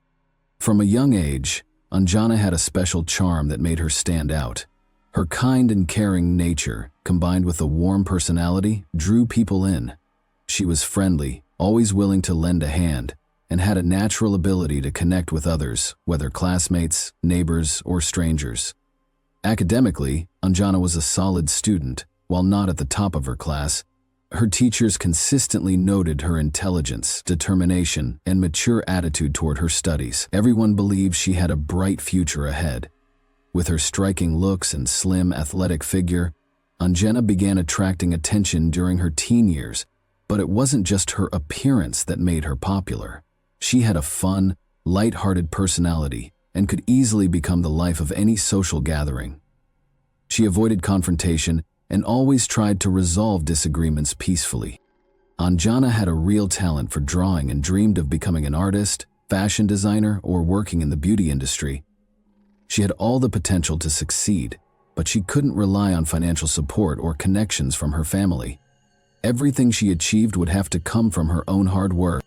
While still in school, she met a young man named Prajwal Mahat, who was a year older. He came from a high-stopped Chetri family, while Anjana's background was from the Tamang ethnic group, historically of Mongolian descent. His parents, Pushpa and Kamal Bahadur, were wealthy, well-known, and highly respected in the community. His older brother Ujjwal was a successful sound producer and had even worked on promoting one of Nepal's most famous songs, Suna Seli. From the start, there was a strong mutual attraction between Anjana and Prajwal. They became close friends and started spending more and more time together. They shared many interests, hobbies, and ambitions.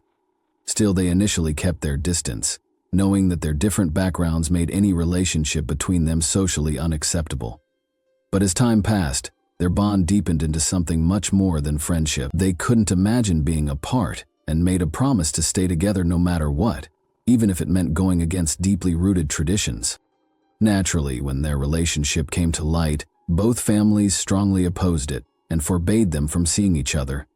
Ujjwal, Prajwal's older brother, was the only one willing to support the couple. Touched by their story and believing in the sincerity of their feelings, he agreed to help them. They came up with a plan to leave quietly and arranged a private wedding. Ujjwal even paid for the ceremony out of his own pocket. His intentions were noble, but once news of the marriage broke, it sparked a serious family scandal. The couple tied the knot in late 2016. Anjana was 21 years old at the time, and her new husband had just turned 22. For the first few months, the newlyweds had to move from one low-cost rental apartment to another, without stable jobs or reliable income. They relied heavily on Ujjwal's financial help. Prajwal was doing his best to find employment, but the only opportunities he could secure were short-term and low-paying gigs. In early February 2017, Prajwal received a call from his mother, Pushpa. They talked for several hours. She tried to convince her younger son to come back home, but he made it clear he wouldn't go anywhere without his wife. Eventually, it was agreed that both he and Anjana would move into the Mahat family home, a large estate located in the bustling city of Lalitpur. Prajwal was the youngest child in the family. His two older sisters were already married and had moved in with their husbands at the Mahat residence. The household now included his parents, his brother Ujjwal, Ujjwal's wife Ashwarya, and their son Santosh. Anjana's first few months in her new home were far from welcoming. She constantly felt out of place and sensed an unspoken hostility from almost everyone around her. She had no idea how to earn the approval of her in-laws, and it was clear she wasn't fully accepted. Things were made even more difficult by the fact that she had no one to confide in. Her own parents were still upset with her and weren't even speaking over the phone. During a major holiday, when the Mahat home was filled with extended family, longtime friends, and business associates of Kamal Bahadur, Anjana wasn't even allowed to come out of her room. It was painfully obvious that the family was ashamed to introduce her to their guests due to her less prestigious background. The slight was devastating, and she spent the entire evening alone, crying behind closed doors. Despite everything, Anjana tried her best to be kind and respectful. She never raised her voice, never argued, and did all she could to fit in. Soon after they settled in, the family patriarch arranged a job for Prajwal at one of the major companies he worked with. It was a way of giving his son some independence while still keeping him under close watch. Prajwal quickly began to succeed, earning respect, climbing the corporate ladder, and bringing in a decent income. The Mahat household ran on strict rules that applied to everyone, even with house staff and domestic help. Every family member had specific responsibilities. Disrupting the order was not acceptable. Each morning, the adults left for work, and the kids went off to school. Only Anjana stayed behind. She had yet to find a job, and her in-laws didn't seem in any hurry to assist her in getting one. In May 2017, Anjana told her husband that she was finally ready to chase a dream she had carried with her for years, opening a small beauty salon in their neighborhood. She had already found a location for lease, researched the details, assessed the market demand for the services she wanted to offer, and even put together a business plan. But there was one problem. She didn't have the startup capital to make it happen. At that point, Prajwal had started earning a decent income and had managed to set some money aside, but it still wasn't enough. He turned to his parents for help, but they refused, skeptical that Anjana's idea could succeed. Once again, Ujjwal stepped in. He believed in her vision and provided the funds she needed to get her business off the ground. Anjana threw herself into the project with incredible passion. She poured her heart into the salon, and it didn't take long before it started to pay off. The business became profitable rather quickly. Her success didn't go unnoticed. Her in-laws, who had once doubted her, now saw her in a whole new light. They began to recognize her as an independent, ambitious, and intelligent woman with a natural talent for business. Over time, the Mahat family's attitude toward Anjana changed. They started to value her opinions, show her genuine respect, and eventually accepted and embraced her as part of the family. For the first time, she felt a sense of peace and belonging. However, one thing still weighed on her. She hadn't reconnected with her own parents, and the silence between them remained unbroken. That's when Anjana came up with an idea. Her younger brother had just graduated from school, and she suggested he move to Lalitpur to attend one of the city's universities, where he would have far more opportunities than in their rural hometown. The plan was for him to live with Anjana and Prajwal in the Mahat family home, under her care and guidance.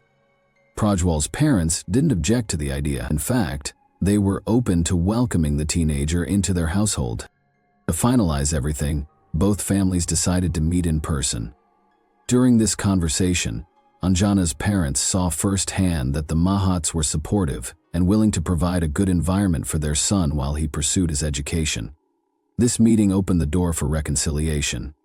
Anjana was finally able to reconnect with her parents, and the misunderstandings and tension between them began to fade.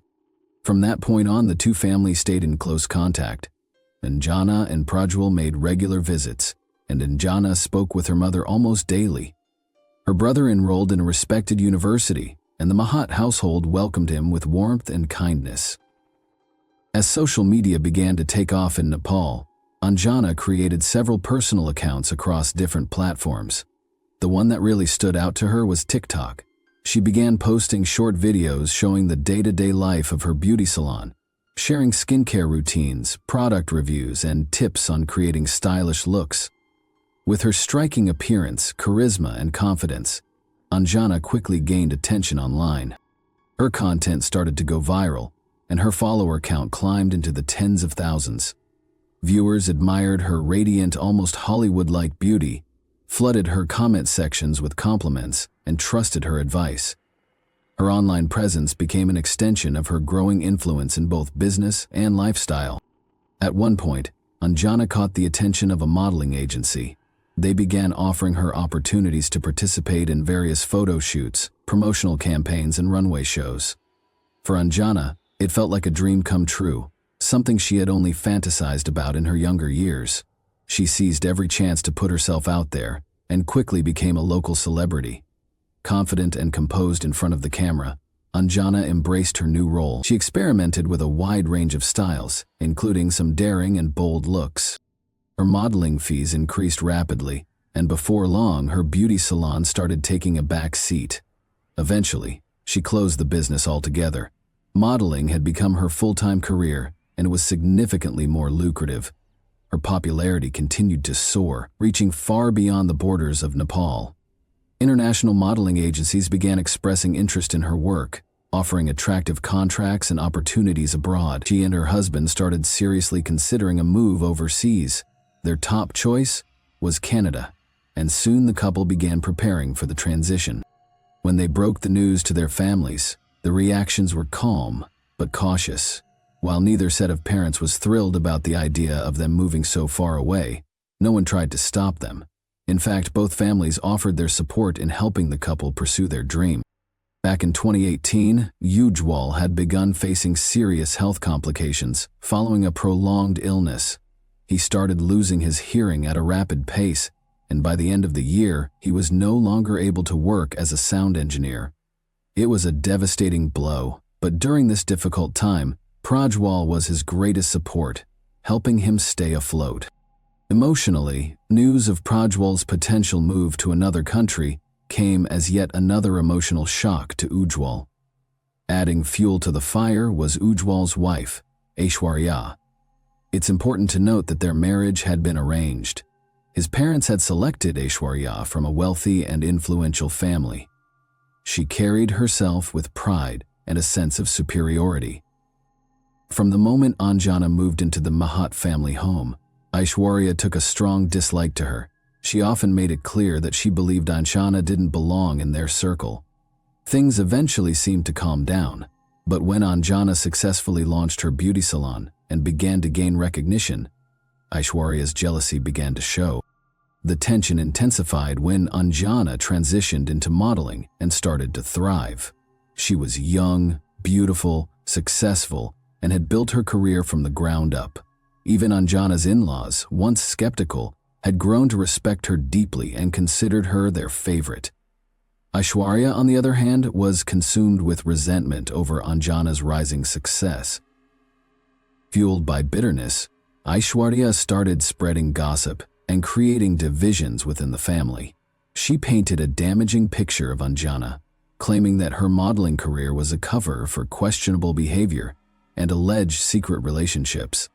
To back up her claims, she showed the in-laws photos of Anjana from swimsuit advertisements and insisted that such images were inappropriate for a married woman.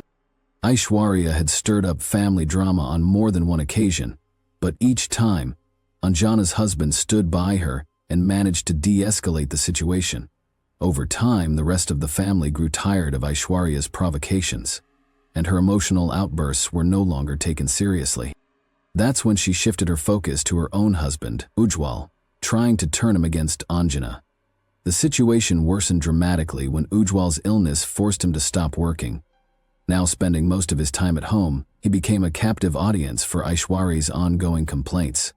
She continually painted Anjana in a negative light, accusing her of causing rifts within the family. When she learned that Anjana and Prajwal were preparing to move to Canada, her frustration boiled over. Blinded by envy and resentment, Aishwarya began telling Ujwal that Anjana was tearing the family apart and planning to take Prajwal away for good. With his health failing and his younger brother being one of his few sources of emotional support, Ujwal started to believe that he was being abandoned, left alone, during the hardest time of his life. Anjana had previously shared with her parents how difficult things had become living under the same roof as Aishwarya. She explained that Aishwarya constantly tried to sabotage her and spread false rumors. Her mother advised her to stay calm, avoid reacting to hostility, and not to air the family's dirty laundry, insisting these were only temporary hardships. On May 9, 2019, around 4 p.m., the phone rang in the Lama household. Anjana's mother picked it up and heard the trembling voice of her in-law, who pleaded with her to come to the Mahat home. Immediately, the woman was crying and couldn't give clear answers. She just kept asking them to hurry. It was immediately clear that something terrible had happened. Although the distance between the two homes was just over 60 miles, a traffic accident on the highway caused massive delays. What should have taken about an hour ended up being a grueling 6-hour drive. By the time Anjana's parents arrived, the Mahat residence was surrounded by police cars and a growing crowd of onlookers, including neighbors and passers-by near the entrance. Anjana's younger brother sat with his back against the wall, his hands covering his face as he sobbed uncontrollably. It was clear that something irreversible had taken place, but the full scope was still unknown. One of the officers approached Anjana's father and asked him to come inside together. They walked up to a second-floor bedroom. What he saw next was so traumatic, so deeply disturbing, that it would haunt him for the rest of his life. Lying on the bed was the brutally disfigured body of his beloved daughter. The grief was overwhelming, his vision blurred by tears. His breath caught in his throat. He stumbled out of the house, barely able to process what he had just witnessed. His wife, seeing the agony on his face, instantly understood their daughter was gone. What had happened to Anjana wasn't just a crime. It was a calculated and brutal act. Her left hand had been severed entirely and lay on the floor. Her left leg above the knee had been almost completely detached with a single blow from a sharp weapon. Her head was barely connected to her body, and her face was so badly injured that it was nearly unrecognizable. Devastated by what had happened, Anjana's parents demanded that the police arrest every member of the Mahat household, accusing them of conspiracy and involvement in the crime. But what they heard next from the officers left them stunned. The person responsible had already confessed, was in custody, and was providing a full statement at the station. The person behind the act was Ujwal, the same man who had once helped the young couple elope and whom Anjana had trusted as both a brother figure and a close friend. It turned out that under constant pressure from his wife, Ujwal had become convinced that Anjana was manipulative and greedy, determined to destroy the family and take Prajwal away to another country. With his declining health and lack of work, Ujwal dwelled on these thoughts every day. Eventually, his resentment boiled over. He began to see Anjana's cheerful demeanor and her preparations to move abroad as deeply offensive, and hatred took hold. On the day the tragedy occurred, Prajwal, his father, and Aishwarya had all gone to work. Santosh and Anjana's younger brother were at school. At home were only Anjana, Ujwal, and their mother, Pushpa, who wasn't feeling well and had gone to lie down. Nothing seemed out of the ordinary. Around noon, Anjana stepped outside to fill a container with water from the outdoor tap so she could water her beloved flowers near the house. She was in high spirits, humming a tune and dancing as she moved. From the balcony above, Ujwal watched her intently, trying to decide how to carry out what he had already resolved to do. When Anjana came back inside, she went to her bedroom and lay down with her phone in hand. Meanwhile, Ujwal was choosing his weapon. First, he picked up a large kitchen knife, but after handling it briefly, he decided it wasn't enough. He then went to the storage room, where, among the tools, was a kukri, a large, curved, traditional Nepali blade used by Gurkha soldiers. Armed with the kukri, Ujwal went upstairs and entered Anjana's room. She, still focused on her phone, casually asked what he needed. Instead of answering, he approached the bed. It wasn't until he raised the weapon that she realized something was terribly wrong. She instinctively raised her arm to shield herself, and the first blow severed her hand. Despite her screams and the horrific scene unfolding, Ujwal continued his attack, striking repeatedly. He didn't stop until he was sure there was no chance of survival. The final blow severed her head, leaving no doubt about the brutality of the act. The room was soaked in blood, as was Ujwal himself. Forensic experts later counted more than 15 wounds on her body, most of them fatal, even on their own. After the violent attack, Ujwal went to his mother's bedroom and calmly told her what he had done. In complete shock, she decided her first priority was to protect her son. She immediately called her husband and asked him to come home right away. Together, they contacted the police. But when officers arrived, the couple tried to pretend they didn't know the victim. It may have sounded naive or even absurd at first, but given the condition of the remains, identifying the victim was nearly impossible. However, police quickly narrowed down who the body likely belonged to. They refused to move forward without formal identification and requested that Anjana's parents come in for the process. Despite the devastating injuries, her father immediately recognized his daughter. Suspicion initially fell on all members of the Maha household, but Ujwal, realizing the legal danger his family faced, chose to confess. He claimed full responsibility, stating that he acted alone and that no one else in the home knew of his intentions. He gave a detailed account of what had happened, turned over the weapon used, and even handed in his blood-soaked clothes. In a disturbing twist, Ujwal had become so consumed by what he was doing that he failed to notice he had severed part of his own finger. It apparently happened during the final moments of the act, and he only realized the injury after stepping out of the room, trying to decide what to do next. Anjana's parents had long known about the toxic environment in her marital home. They were aware that Aishwarya, her brother-in-law's wife, held deep animosity toward her and had influenced others in the household against her.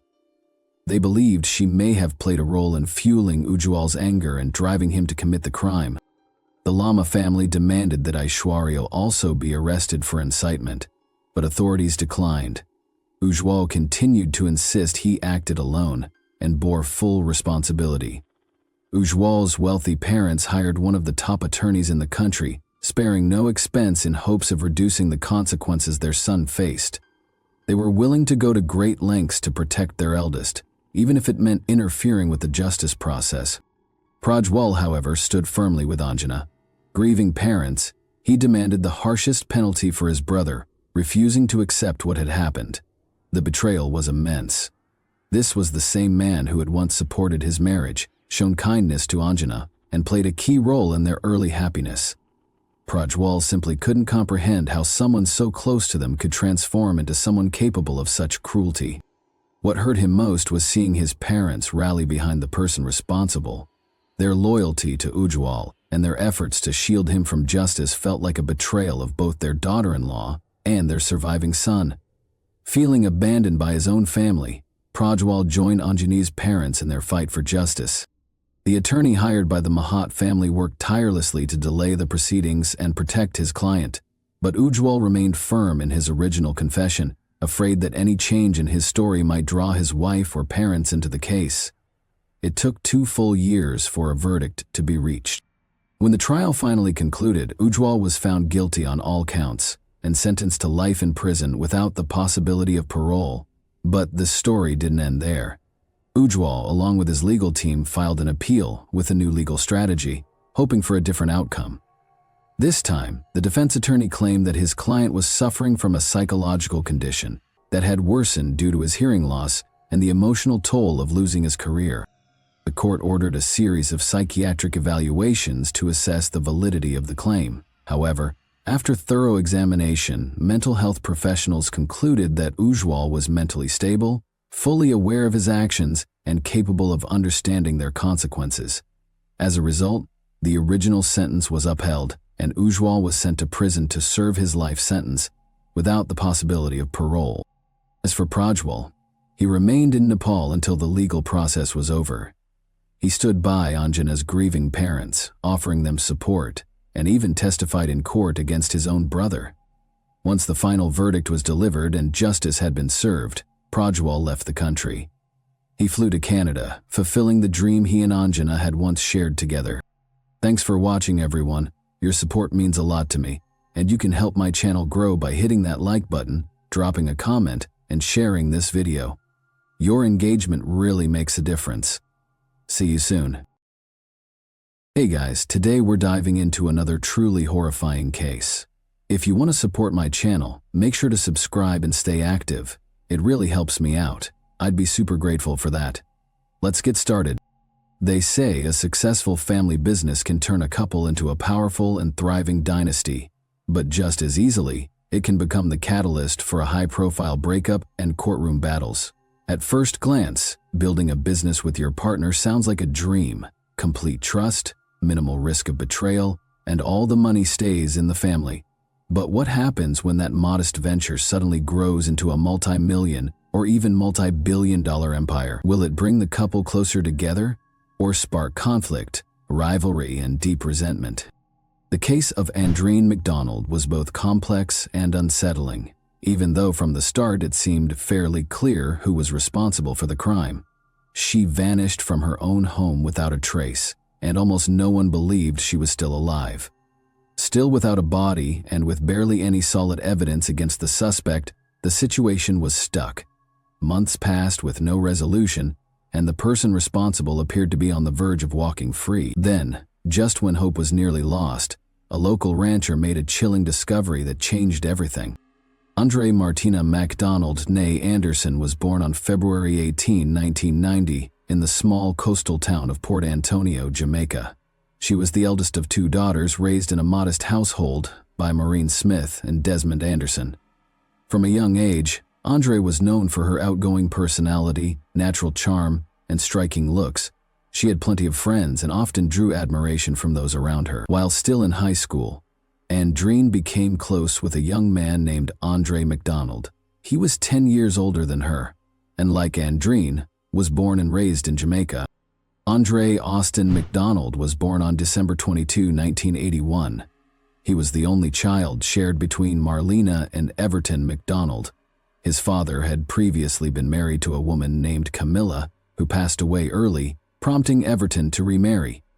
Andre's parents eventually separated while he was still in school, and his father later moved to the United States, eventually settling down for a third time with a woman named Hannah Hamilton in the early 2000s. Andre relocated to Florida to live with his father. He was accepted into the International Technical University, where he earned a degree in engineering. However, instead of pursuing a career in that field, Andre chose a different path. He enrolled in military training, signed a contract, and went on to serve in the U.S. Armed Forces. Throughout his time in the military, Andre kept in close contact with Andreen. The two would talk often, message each other, and meet up whenever Andre returned to Jamaica to visit his mother. Over time, their bond deepened, turning into something meaningful and long-term. Eventually, they realized they couldn't imagine life apart. As soon as Andreen finished high school, she moved to the U.S. to be with Andre. About a year later, they had a small wedding, inviting only their closest loved ones.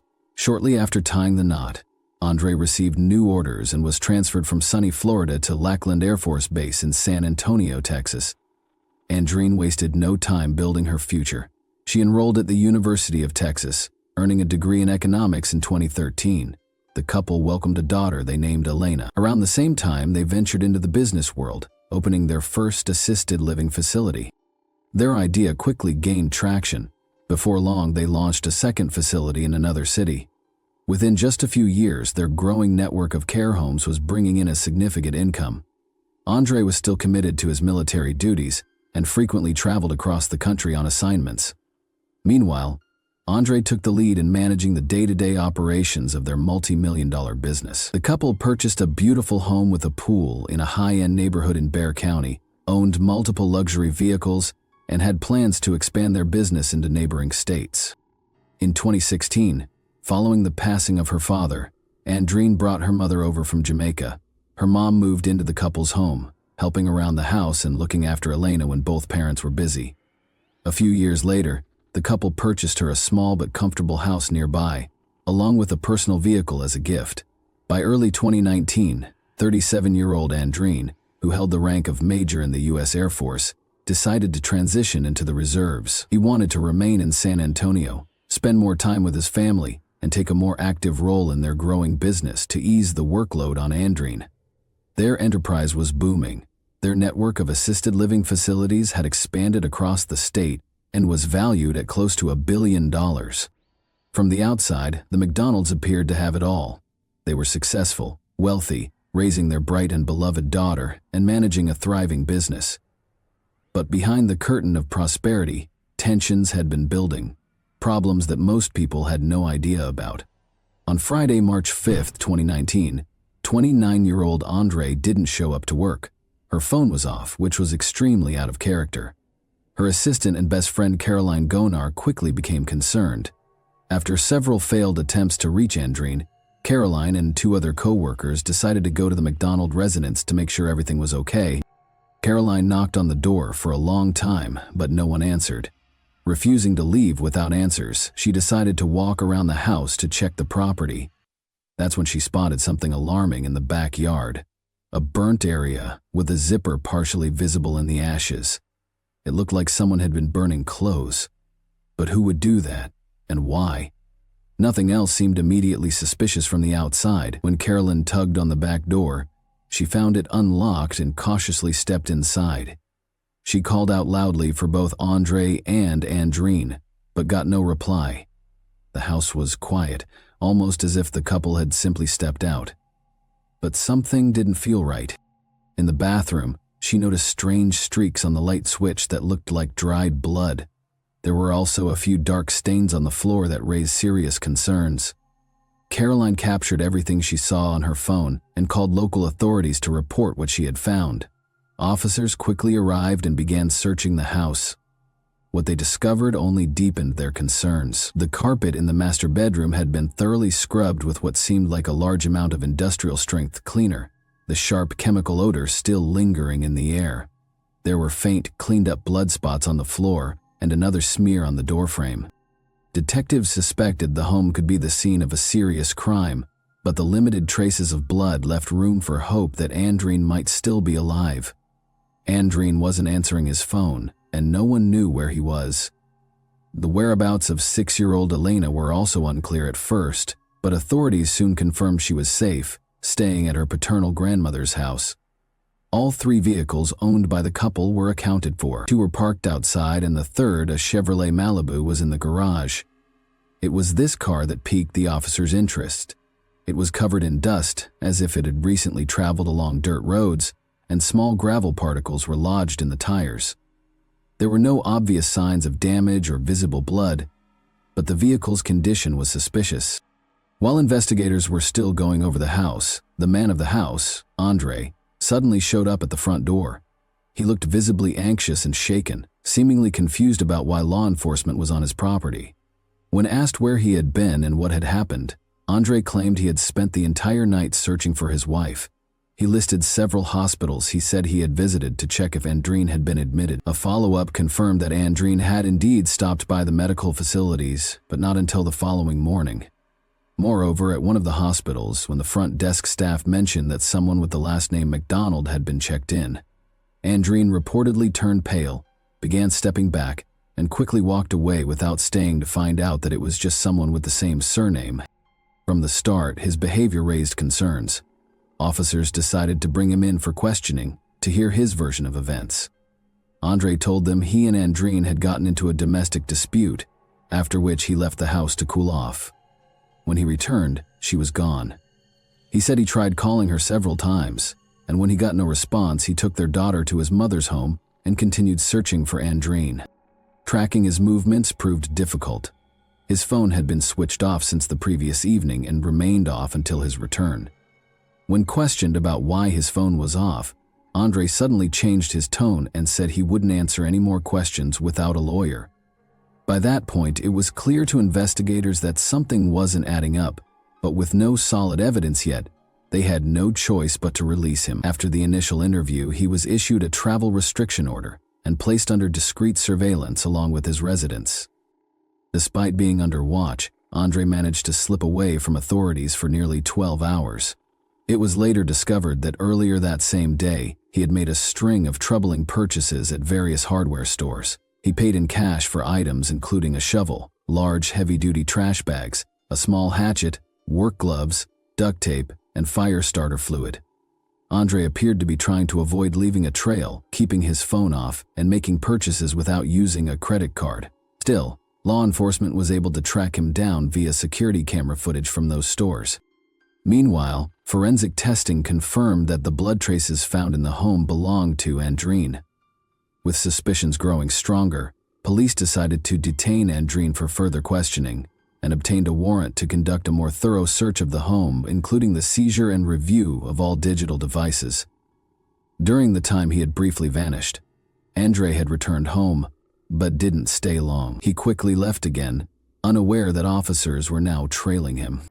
He made a stop at a gun shop, where he purchased a large caliber handgun and a significant amount of ammunition. He paid in cash again, but just as unexpectedly, after completing the transaction, he turned around and walked out, leaving the firearm and ammunition sitting on the store counter.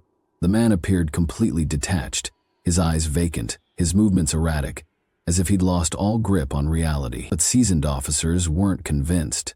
To them, it looked more like an act, a calculated attempt to come off as mentally unstable, potentially laying the groundwork for a future defense.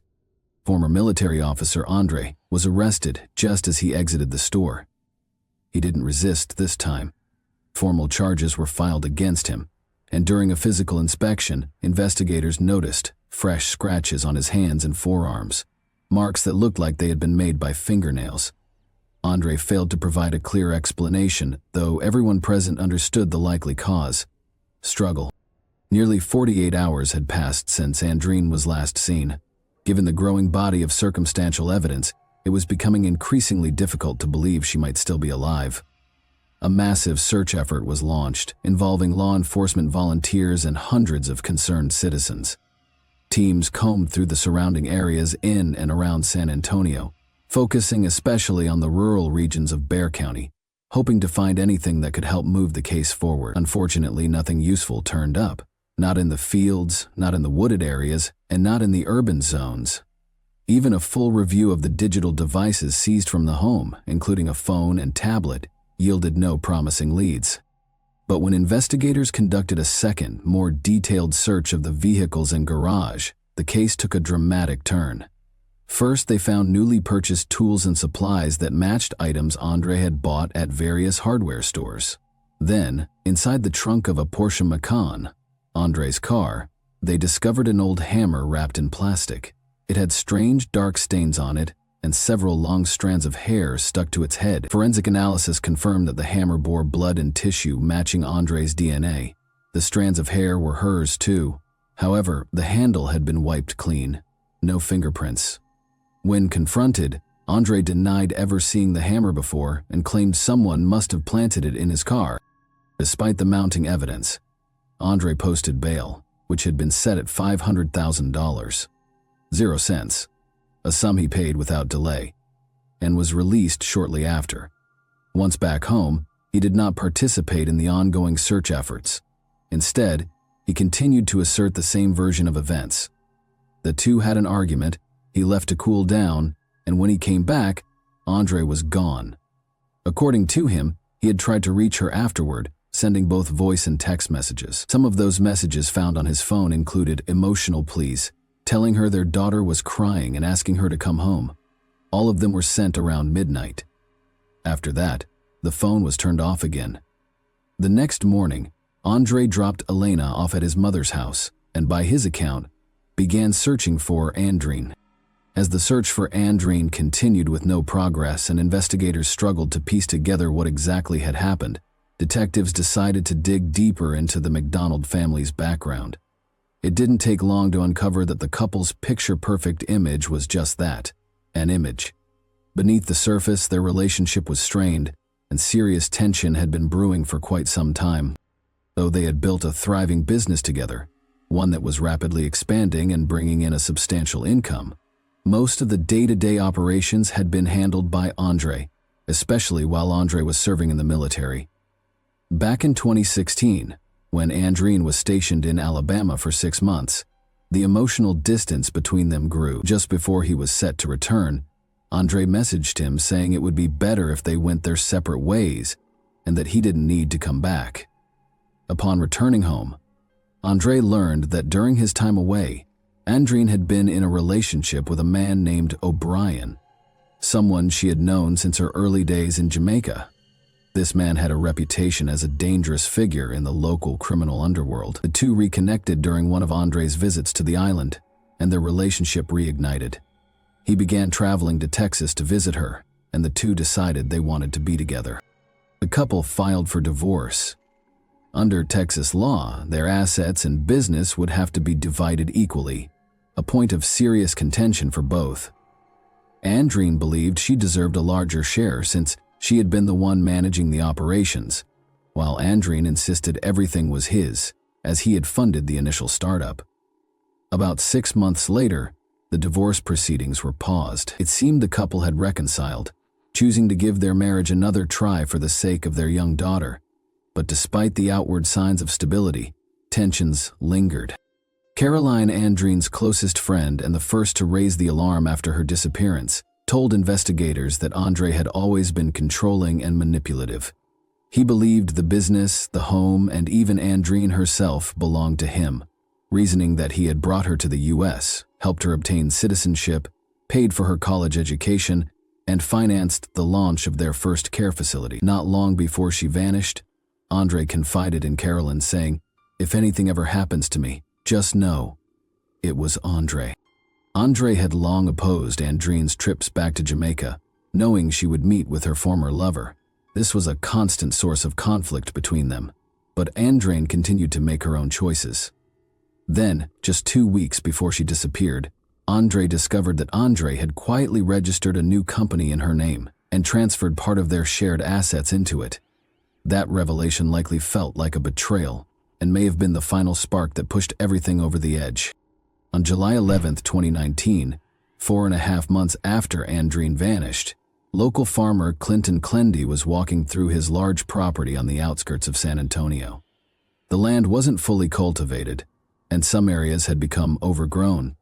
Clinton was surveying the grounds, preparing for future maintenance, when he suddenly caught a strong, unpleasant odor, something unmistakably linked to decomposition. Assuming it was a dead animal, he followed the scent, planning to bury or remove whatever he found in the tall grass.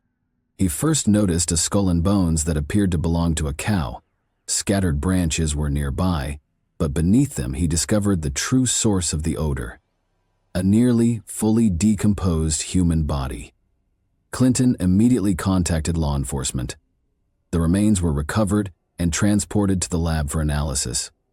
The body was unclothed, and aside from confirming it was a woman, there wasn't much else investigators could initially determine. Still, given the timing and location, many suspected this was the missing Andreen MacDonald. DNA testing soon confirmed those suspicions. However, due to the advanced state of decomposition, the medical examiner couldn't conclusively identify a cause of passing. Pathologists did note trauma to the jawbone and a fracture at the base of the skull, injuries consistent with being struck by the same hammer previously found in Andre's car. There was another disturbing detail. Much of the woman's hair was missing. At first, this raised eyebrows, but when examiners noticed partial burns on her right hand, they concluded someone had attempted to destroy the body by fire, likely to eliminate evidence. With this discovery, Andre was formally charged with the crime and taken back into custody. Interestingly, the area where the remains were found had already been searched multiple times by both law enforcement and volunteers, but the specific spot was located on private property, behind a fence about 60 feet from the road, off limits without a warrant, which is why it hadn't been searched earlier. When Andre was informed that Andreen's remains had been found and that the evidence suggested she had suffered blunt force trauma, he suddenly changed his approach. He told investigators he was ready to tell the full story in exchange for a lighter sentence. After consulting with his attorney, Andre presented a new narrative, portraying himself as a victim of circumstances. He spoke of his wife's infidelity, her efforts to take over their business and run it with her new partner, and, most importantly, his fear that she would take their daughter away from him in the event of a divorce. According to Andre had recently brought up the idea of ending their marriage again and had allegedly threatened to leave him with nothing and take Elena with her. That evening, they had a heated argument. He claimed that Andreen became aggressive and started hitting him, forcing him to defend himself. During the struggle, he said she sustained a minor cut. Andre admitted to pushing her, saying she fell and that he then kicked her multiple times and stepped on her chest to prevent her from getting back up. At that moment, Andre heard footsteps in the hallway and the voice of his daughter, Elena, calling out for her mom. Panicking, he rushed out of the room before Elena could enter, scooped her up, carried her back to her room, and told her that mom would come check on her later. Andre insisted that when he left the room, Andreen was still alive, lying on the floor and only slightly injured. However, when he returned, she was in the same spot, this time unresponsive. He believed that he may have unintentionally caused a fatal outcome by putting too much pressure on her chest during the struggle. Realizing the severity of what had happened, Andre said he panicked.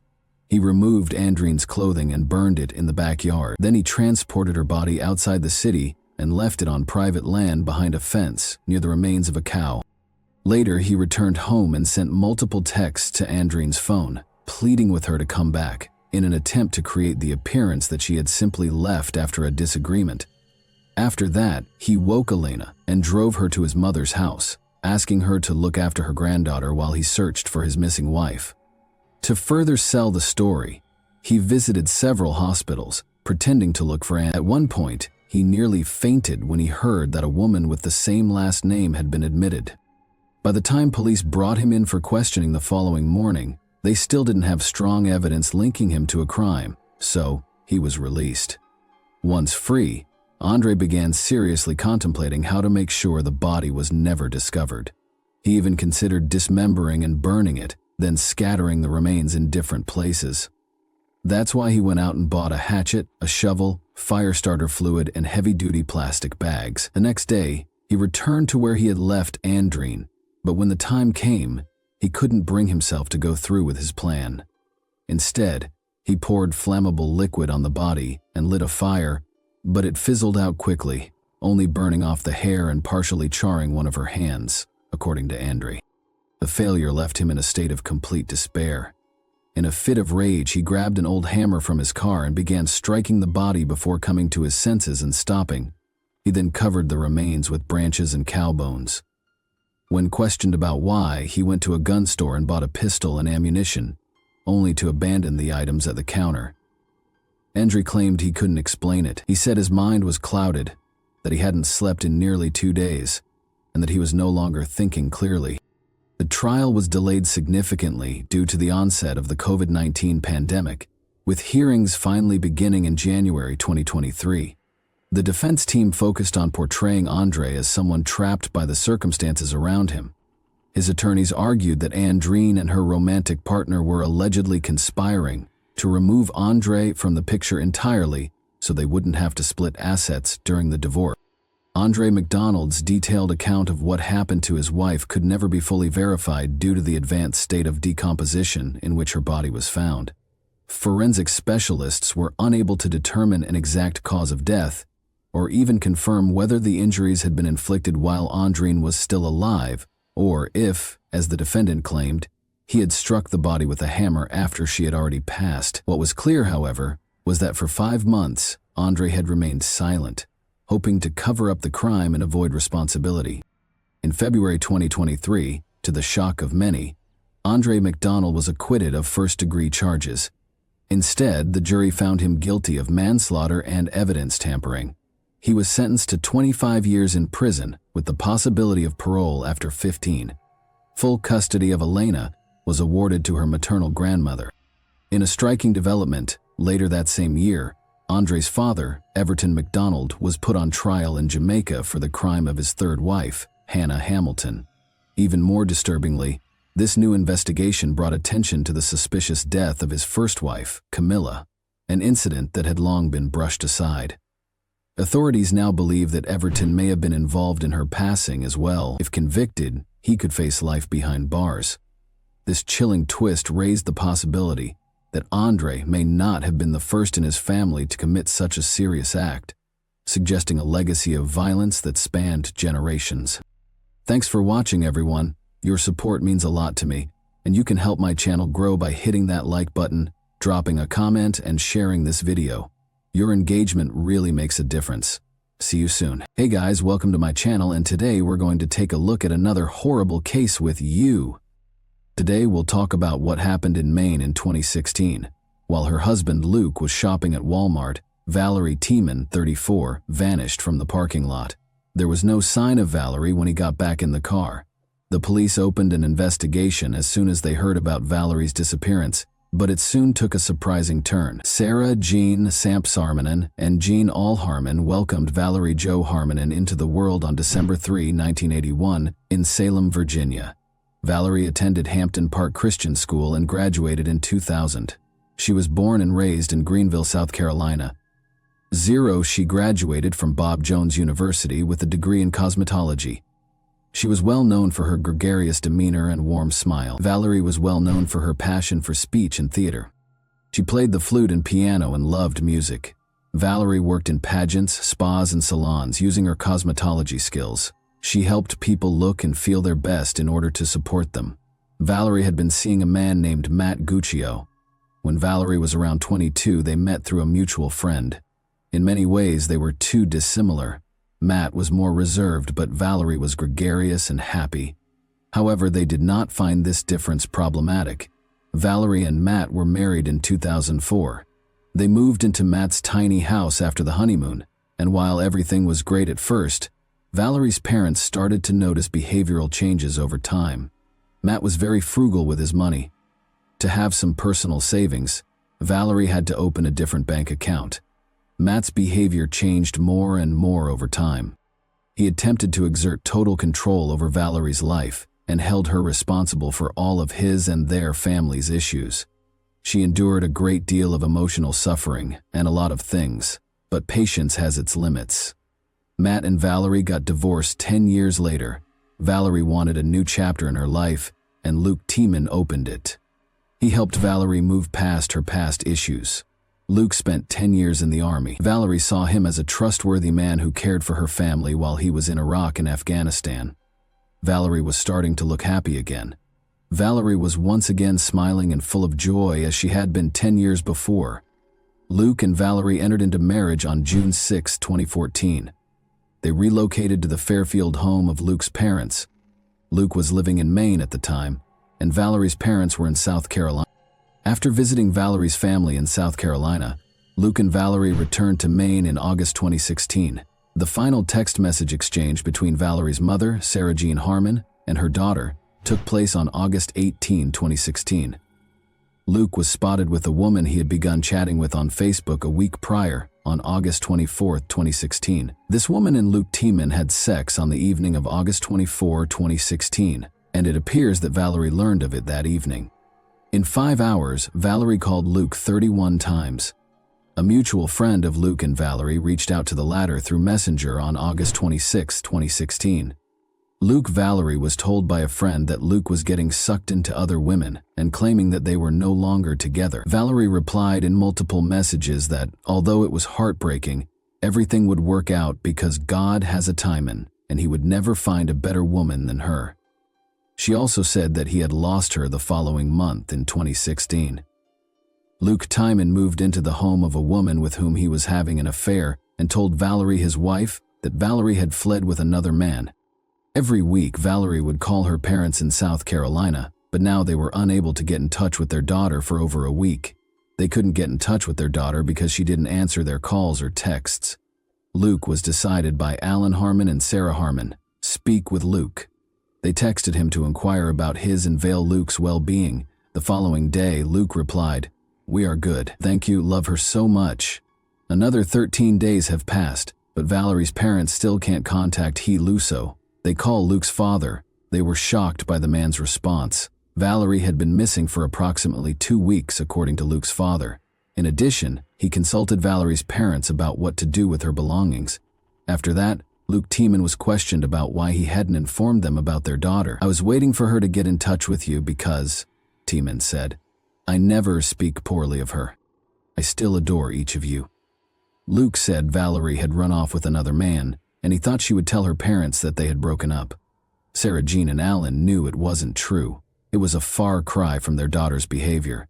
Valerie couldn't have done that, they were certain. They also thought she would have called them, since she was aware of their concerns. Alan reported a missing person to the Fairfield Police Department the following day, September 9, 2016. Investigators began by visiting Valerie's parents, who were the residents of Luke Tiemann. They spoke with Laurel Tiemann, who told them she didn't know where they were. Since Valerie was, the detectives left without finding out where Laurel Tiemann's were. Because of Laurel Tiemann's domineering behavior, Valerie's parents felt it was difficult for their daughter to share a home with her. Laurel packed everything she owned in trash bags after Valerie was gone for 2 weeks. It was a clear representation of Laurel's daughter-in-law. She wasn't worried about Valerie at all.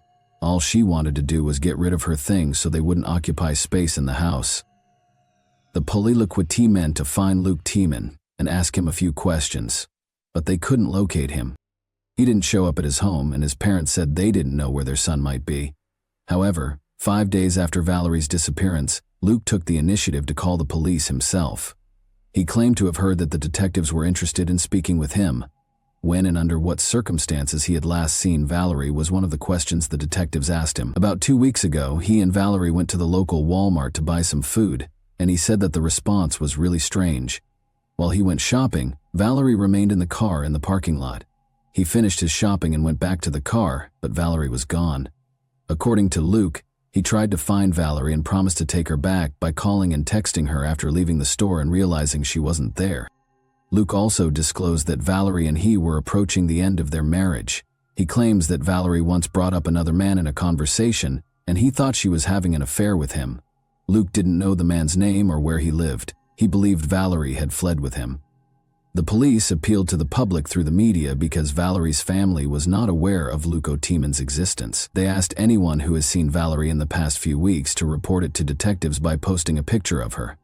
From Valerie's disappearance from the Walmart parking lot to the disposal of her possessions in garbage bags, The whole story seemed strange. The fact that Luke Tiemann did nothing to find his wife was another intriguing element of the narrative. He might have been too preoccupied with another woman. On the day that Valerie vanished, investigators visited Luke Walmart, where Luke and Valerie were. There were surveillance cameras inside the building as well as outside. Consequently, it was simple to verify Lou's story. Examining the CCTV footage took the investigators over an hour. They were in for a surprise. Lucy did not see Valerie or Luke Tiemann in any of the recordings. Luchin implied that Luch had lied to the police. The police were now aware that he was concealing something. The investigators chose to have a face-to-face conversation with Luke. They did not, however, reveal all of the information they possessed. They thought he would embellish or alter some of Lucci's testimony. It was no secret that Lucci was seeing another woman, Billie Jo Goodman. The fact that he was unfaithful to Valerie was not denied by him. He claimed that his relationship with Billie Jo was an effort to move on from Valerie's breakup. She was in a number of failed relationships. She thought she could start a future with Luke Tiemann when they first met. Another question now faced the investigators. Is it possible that Valerie acted as a mediator between Lucas and Billie Jo? Maybe these two chose to get rid of everything that might interfere with their plans in order to begin a new life. Billie Jo spoke with the police. She thought Louis had already separated from his wife. She claimed to investigators that she had no knowledge of Valerie Tiemann's disappearance. Meanwhile, one of the residents gave the police a tip. In one of the parking lots, the man had discovered a driver's license in the grass. The driver's license that was discovered belonged to Valerie, and this parking lot was adjacent to Billie Jo's house.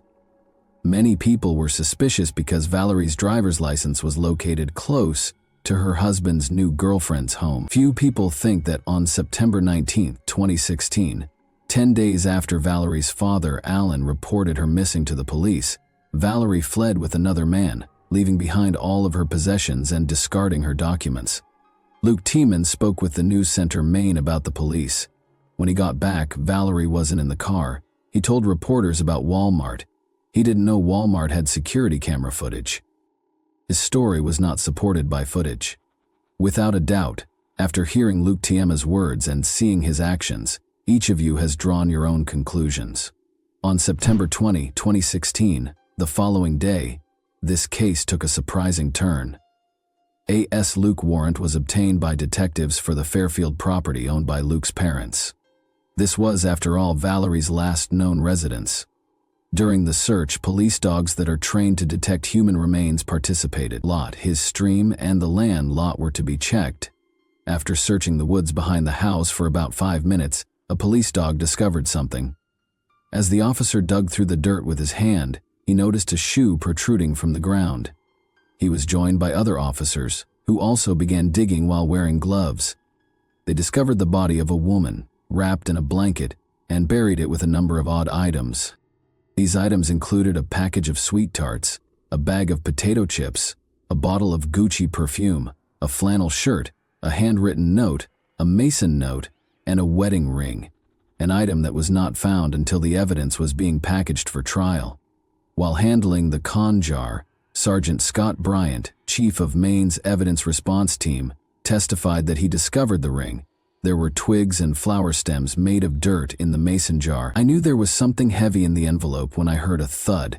According to Bryant, it was still unknown if the ring belonged to a man or a woman. But according to Bryant, the discovered ring was significantly larger than his own wedding band. For my sole happiness, the police read, the soiled handwritten note that was discovered with Valerie's body. Joy, you will always bloom. I love you, Valerie, the note read. May you rest in peace with Jesus and my heart, Joy. I am looking forward to seeing you again. T. Lucio Bear, signed Lucy Bear. Tiemann Lucy Bear Sirs claimed in a police recording that he gave himself the nickname Lucy Bear and used it to sign a number of other notes discovered in Valerie's purse throughout the course of the investigation. Valerie's death was connected to all of Lucy's possessions. They took the body. For an autopsy and identification, the body was brought to the forensic medical examiner's office. Unfortunately, the body discovered behind the Tiemann family home actually belonged to their daughter, V. Lucre, so Jean and Alan Harmon had to worry about the worst thing their parents could hear. In addition to Valerie and Luke, the house was also occupied by his parents and younger brother Sam. Detectives discovered Sam's landscaping tools in the barn. Valerie discovered a contraband device in the same barn where Sam had dug up the burial site using these tools. Detectives soon discovered that Sam, Luke's younger brother, had engaged in illicit substance use. When Valerie visited her parents in South Carolina, she told them she used illegal drugs, which led the police to look into whether Sam Tiemann was involved in Valerie's death. When investigators searched Valerie's parents' bedroom, they found a .45 caliber handgun that Luke Tiemann had bought in 2015. Luke's parents told investigators they were unaware Valerie was buried close to their home. It's difficult to accept that this was the case, of course. Around the same time that Valerie was located, investigators found Luke and Billy Joe, his new friend. Luke Tiemann was taken into custody by investigators and taken to the police station to be questioned. He told the investigators Valerie had used illegal drugs and had overdosed and died nearly 25 months ago on August 25th. It is alleged that Lucian did not want Valerie's parents to be aware of their daughter's illicit drug use. He didn't tell them anything because of this. Since she was already dead, her husband knew that 911 would not be able to help her, so he chose not to call. As an alternative, he left Valerie in bed until nightfall. When it grew dark, he wrapped her in a blanket, left a note outside, and led her to the house in the woods. After that, Luke Clary was buried in a hole that Luke and his brother Sam had dug. Valerie had no physical wounds prior to her passing, according to Luke. Luke Tiemann was lying, though, according to the autopsy results, which showed that Valerie's blood had no traces of illegal substances, only traces of prescription medications were found. It wasn't the most unexpected thing, though. 2 gunshot wounds to Valerie's head and neck were the cause of her death. According to the results of the ballistics analysis, investigators used a .45 caliber handgun to fire the bullets that were taken from Valerie's body. When investigators searched Luke's parents' bedroom, they discovered the same gun. He claimed to have purchased a Bugagohe gun for his father approximately a year ago, but he did not deny owning one. He asserted that he was unaware that Valerie had a loop shot. Valerie's age is 32. Luke Tiemann was charged with the murder of Valerie Tiemann, 34. The police were unable to uncover any proof that her brother was involved in Valerie Tiemann's death when they were investigating her death at the age of 4. According to Luke, his younger brother, Sam helped him bury Valerie's body, but according to the police, Sam wasn't home when Valerie died, and it's still unclear if his parents knew about it or had anything to do with it. However, it's rather odd that they didn't hear 2018. The 5-day trial started with opening statements on April 2, 2018, at Somerset Skowhegan's principal court. Luke entered a not guilty plea and claimed that he had been set up, although he insisted he wouldn't have left incriminating objects like a note and an engagement ring close to Valerie's body. The investigation linked Luke Tiemann to every item discovered there. After looking over the data on both Luke's and Valerie's phones, a computer forensics specialist also testified. The last time Valerie's phone was used, according to the records, was August 25, 2016, the day authorities think she died. The majority of the detective's time was devoted to outlining the process for monitoring cell phone usage and how it can be used to ascertain an individual's location at the time of a call. According to the documents, Valerie allegedly spent time with his friend Billy Joe while making 31 calls in a single day. Valerie only took the final call, which lasted a little more than 13 minutes. By the end of the call, police think he was at home. Another woman accused him of cheating on her in a message that Valerie received the following morning. After that, she refused to be with Tiemann again, and his defense questioned these phone logs. Luke's younger brother, Sam Tiemann, testified against his brother in court. Sam told the jury that he had no relationship with the 28-year-old, despite Luke's claims to the police that he helped him bury Valerie. Saways, 28, had his work log to prove that he was actually working 2 hours away. Sam testified in court that he overheard his brother confess to being an accomplice, and that Luke chose to confront him about it. He asked Luke why, and he responded with claims. Luke said, "What else do you do with a dead body?" in response to what he said. Luke kept asking questions about Luke, pointing the finger at Sam's parents and accusing him of shooting Valerie. Tiemann said that neither she nor Sam's parents could Luke anything like that. The officer questioned whether PTSD was the reason behind Luke's blackout. He had previously admitted to police that he occasionally had flashbacks due to his PTSD. Afterwards, witnesses that the prosecutor brought to the court discussed Valerie's side of the story and Valerie's team behind closed doors. They testified that the couple used a lot of illegal substances and that Luke informed people that he was divorcing Valerie at the same time that Valerie's ex-girlfriend, Sam's girlfriend, was getting a divorce. Sam Jackie Spencer, the older brother, told jurors that she and the couple had a wonderful relationship.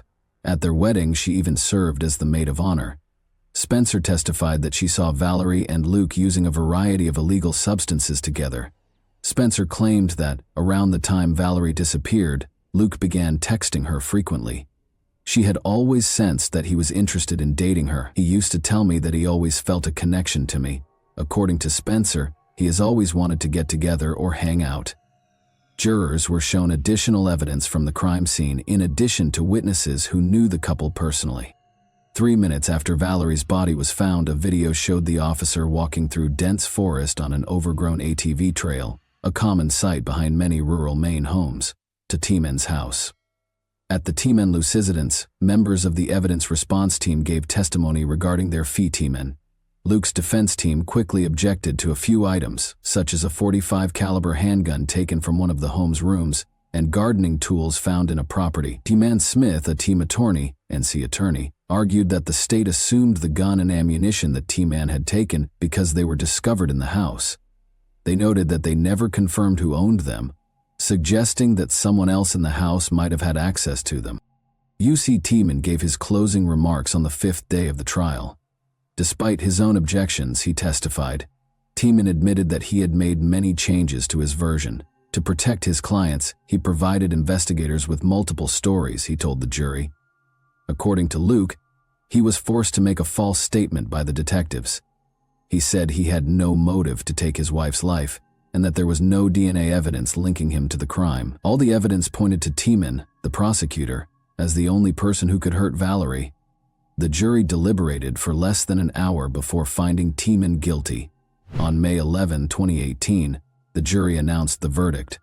Valerie T. Mothers Mothmog Thayed acknowledged her sincere grief and heartache in her statement at the sentencing hearing.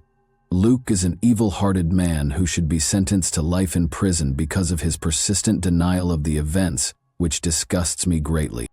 In addition, Luke's mother spoke for her son. She requested that the court take into account Luke Tiemann's entire life. She said, "I don't ask you to ignore evidence, but I ask you to consider the whole person and balance justice with me." When his parents pleaded for the judge's pity, Tiemann sobbed. His mother, La Tiemann, claimed that her son was changed after returning from 3 combat tours in Iraq and Afghanistan. "I'm asking for understanding," she said, adding that she wasn't trying to use post-traumatic stress disorder as an excuse. Valerie's parents wanted Luke Tiemann to receive a life sentence, but he was given a 55-year sentence. The attorney for Harmon's family was shocked to learn that Demon's defense did not use post-traumatic stress disorder to obtain a lighter sentence for him. Demon changed his testimony once more, but this did not help him either. Demon appealed, but it did not have the desired effect while he was incarcerated.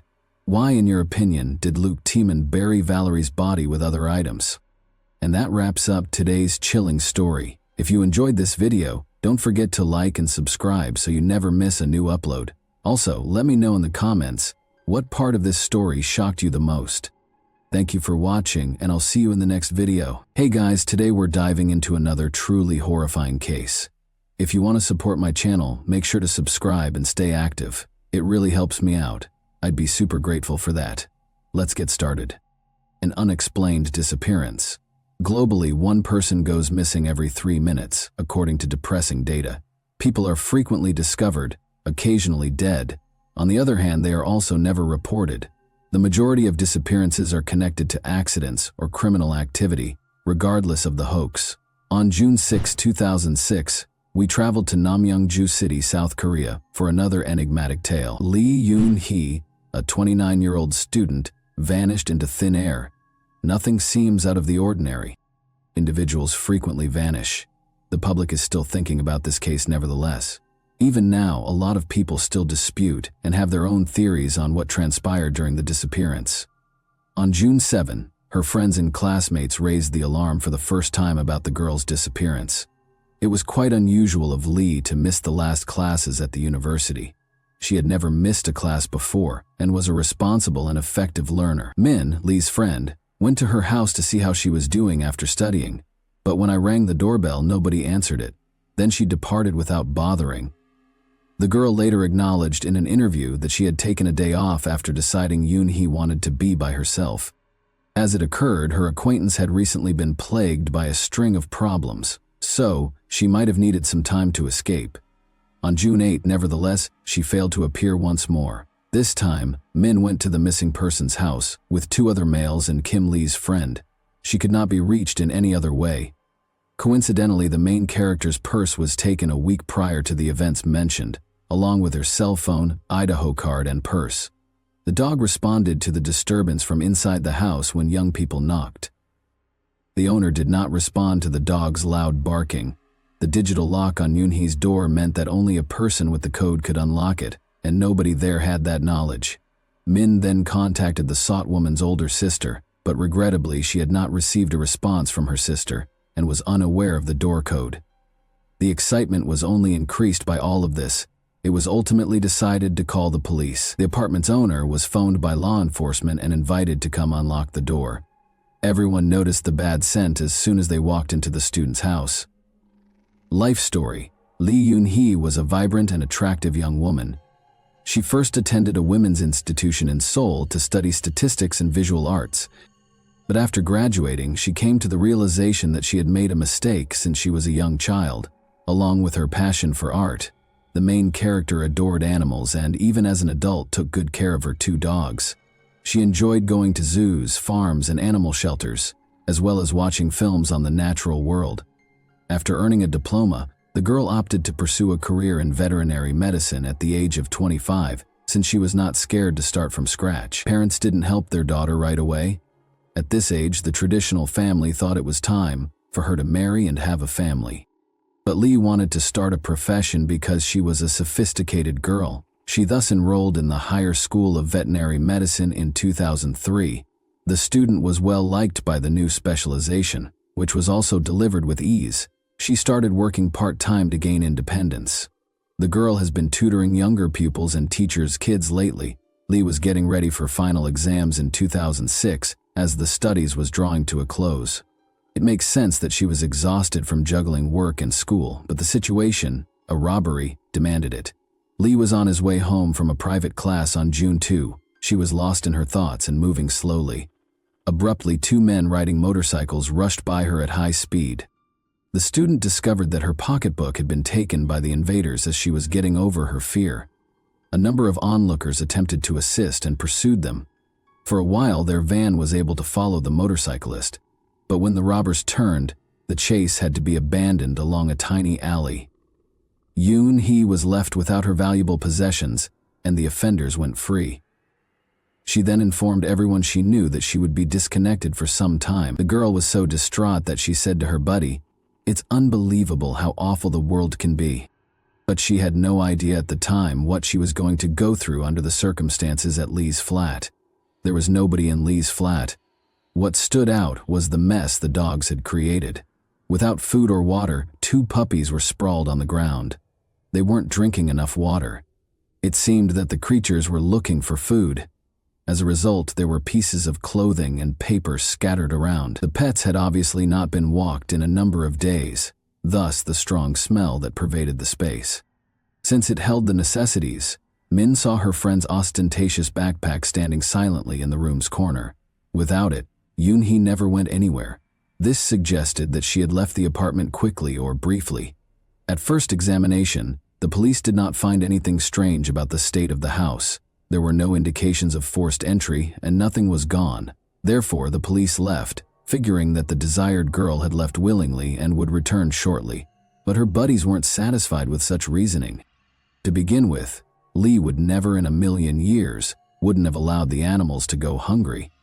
Second, she had to inform someone about her disappearance. Thus, the business got in touch with Lee's relatives. The family acknowledged that it had been days since they had heard from her. Min and her buddy headed to the station, because they were unhappy with the police officers' findings. However, Korean law enforcement organizations have been constantly criticized for their actions owing to the investigation's delay and bad management, so the young people made the decision to formally report their friend's missing evidence on their own. Two of Lee's other pals were staying at the residence at this time. They wanted to talk about everything as they waited for her parents. In order to avoid embarrassing the missing person's family, the men made the decision to tidy the apartment. In general, they removed all the evidence that had occurred by cleaning the floors, throwing out the trash, and even washing the filthy laundry. The cigarette butt discovered on the veranda was also subsequently discovered to have been thrown away by Lee's sister upon arrival. She didn't want to make her sister look bad in front of her parents, who would be furious to learn that their daughter smokes. The problem is that, according to Yoon, every one of his acquaintances said they had never seen it. It's possible that this led to the subsequent destruction of another reliable piece of evidence in the case. The lads expressed their regret that their desire to perform better had made matters worse. The youths clarified that the police had not yet begun the investigation or issued a warning to them not to touch anything. Lee's parents checked out the apartment when they got there in the evening. The girl's father, Dong, reported that his daughter was missing along with a number of other items. A hammer was the first object he named. "I personally insisted that such a necessary item be in the house," the man explained. Lee Eun-hee had kept it in full view and frequently laughed about it. An antique coffee table was the other piece that was absent. It was especially beloved by the student, who frequently used it as a bedside table and to dine. The location of the girl's disappearance and the disappearance of two unrelated objects were unknown to anyone. At that day's concluding gathering, the unknown painted a terrifying image. Lee's pals filed a police report, but the worried parents of the missing girl also chose not to postpone filing a report. Enough time had elapsed since the purported disappearance, as was obviously clear. On June 5, she was last observed. Yoon-hee and her classmates concluded their final practice of the semester at that point. The important occasion was to be celebrated by the youth. They even invited the teachers for this reason. Not everyone agreed, of course, but some chose to stay with a group of 40 pupils. The main character was angry because she had experienced yet another setback as a result of an operation on an animal that, in her judgment, had failed. She didn't want to attend the party because of this. Some even said that she hid herself in the bathroom and sobbed, possibly prior to graduating. The industrious student reportedly lost her nerve, which is why she was so critical of herself and had a negative outlook on the world. However, the girl was calmed down by her pals, who convinced her to attend the karaoke bar party. Lee's disposition had significantly improved by 10 o'clock in the evening. In the pub, everyone gathered. They danced, sang songs, ate, drank, and recalled their time at university and in daily life. The heroine of the novel stood by them.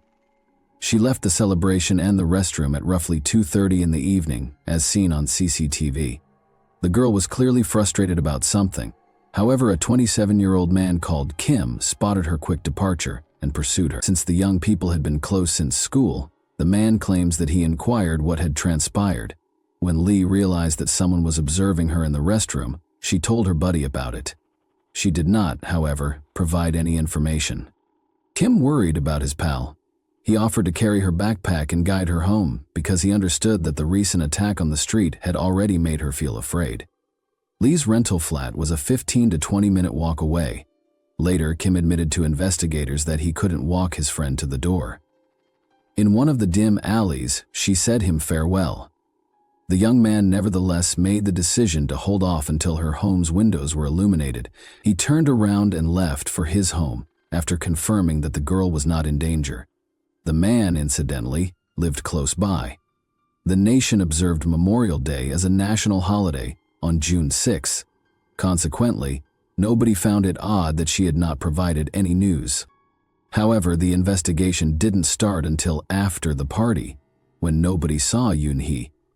Curious facts were discovered during the investigation.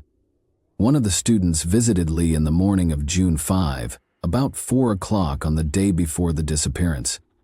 He claimed to be repairing a loose coffee table leg.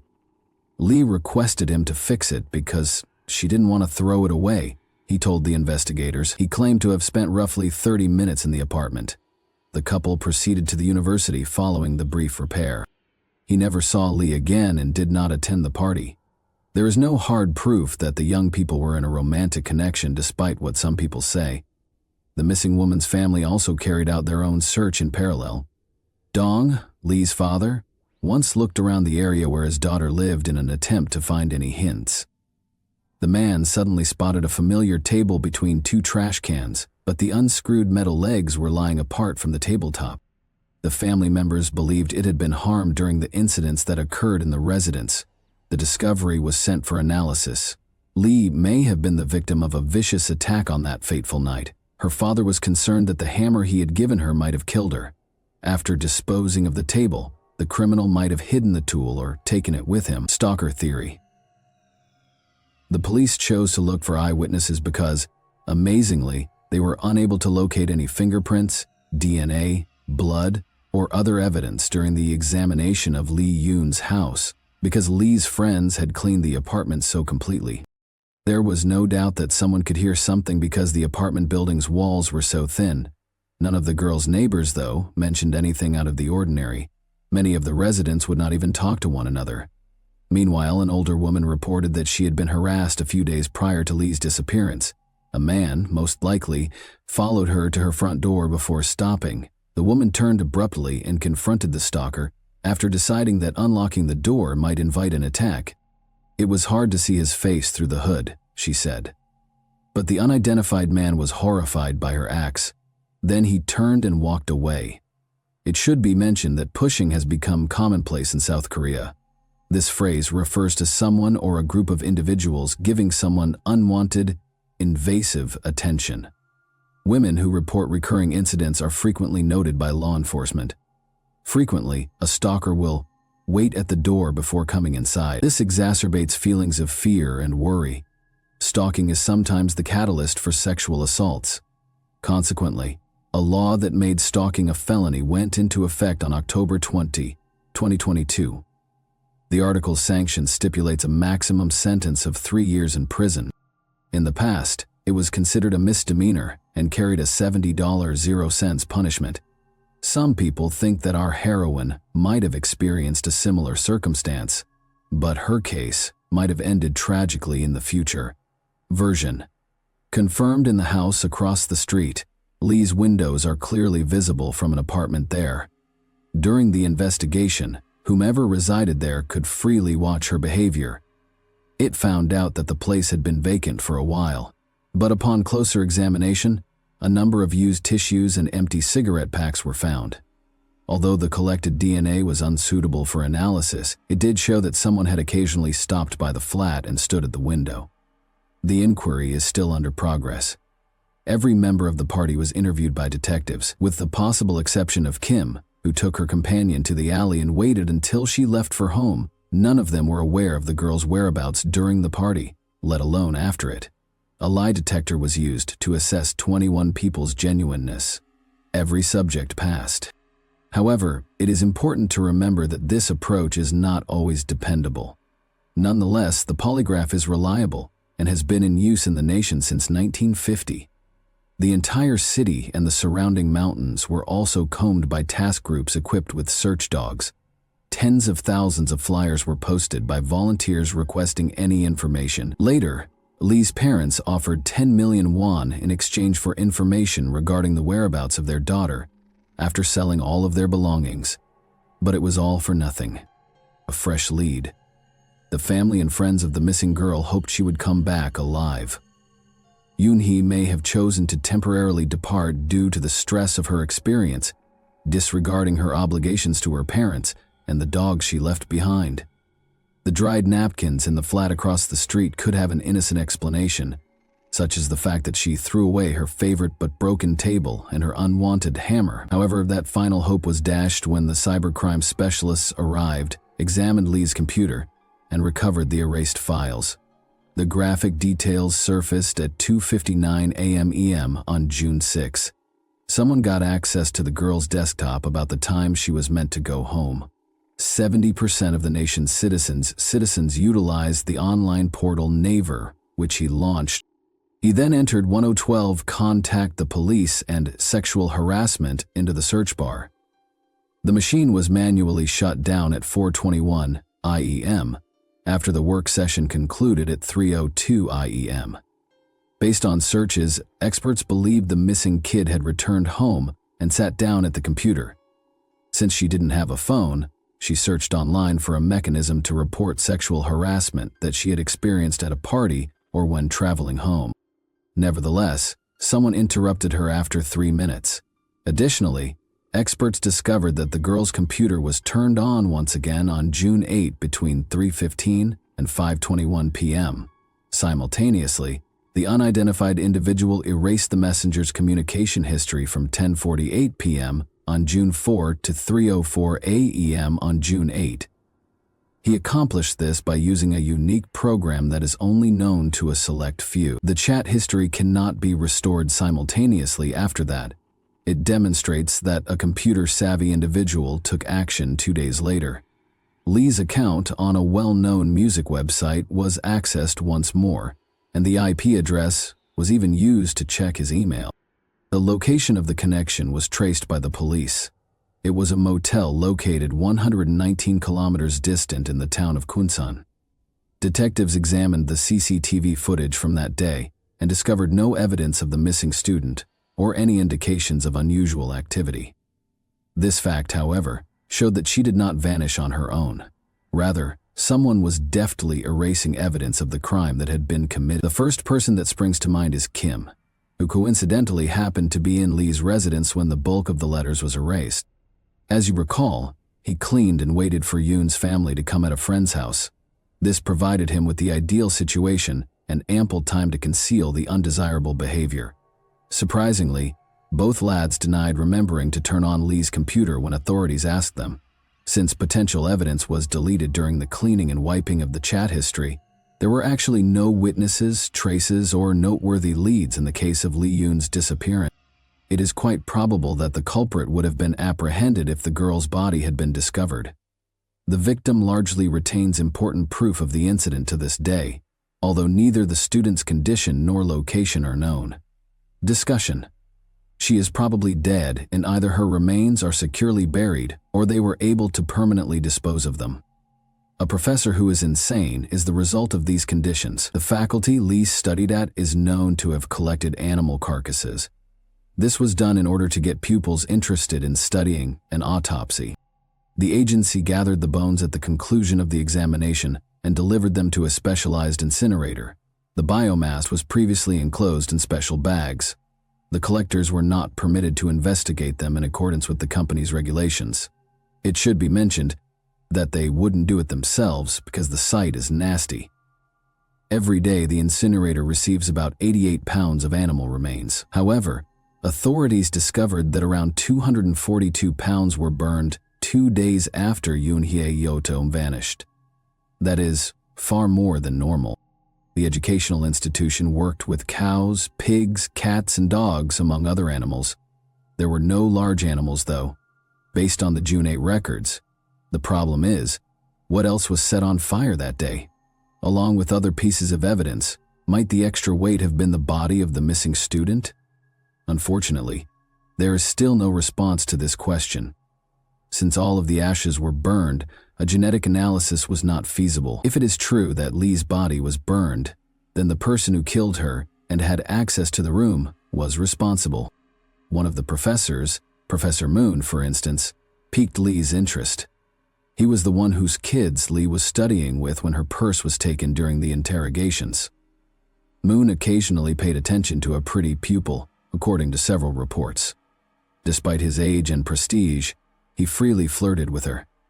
The man attempted to sit next to Lee during the festivities at that party as well, but she pushed him away and called him a creep. She was clearly refusing to entertain his advances. Moon first claimed to have left the event early and arrived home at roughly 2 in the morning, but he then amended his account after other detectives saw that he had departed after Lee. She may have been stalked after being abused by the professor. It is possible that he hushed Yoonhee out of fear of damaging his reputation. They'd trailed her that evening, broken into her flat, murdered her, and then taken the body to the incinerator. He also had the option of forcibly bringing the student to the school and setting her on fire. In any case, a lot of conjecture exists. One could argue that a stranger who was enamored with Lee might have snatched her purse in order to obtain the object of his devotion and observed the occurrence from the flat across the street. He might have been the one who attacked, abducted, or murdered the unfortunate girl. However, there are a lot of unanswered concerns regarding her friend. Kim Dong said they were certain of one culprit and identified him. The young men heading home together after the party is not captured on camera.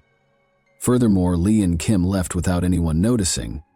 That the girl didn't want to be led all the way to the door and bid farewell in a nighttime alley is difficult to believe. The fact that the man has loved her since high school is well known. Some people even believe that she was the reason he attended college. At the same time, Lee accepted his abilities, spent time with him, and truly trusted and loved him in her own way. Lee would not have preferred his feelings, though. Kim became her third pet, as many joked. One crucial detail was later revealed. As it happens, the young man was able to decipher the code from the beloved's door. He frequently visited the apartment when she was away and took care of the pets, but he kept this to himself so as not to bring the girl into disrepute. South Korea is still quite strict by our standards. It appears suspicious at the same time. He might have been motivated by plain jealousy. When he learned that Lee had a boyfriend, he might have lost it. He might have gone up to her flat after surreptitiously following her. The coffee table was broken during an altercation, and Kim killed his girlfriend. After that, he made the decision to remain and tidy up the crime scene. Nevertheless, he was not charged at the time. Furthermore, contrary to common assumption, Professor Moon is the most likely suspect, and the main detective implied in an interview that he didn't believe the man was engaged in the killing. The man may have enticed a student he liked into the lab and done something horrible to her by using his official position. Kim was married, had kids, and ran his own company as of 2017.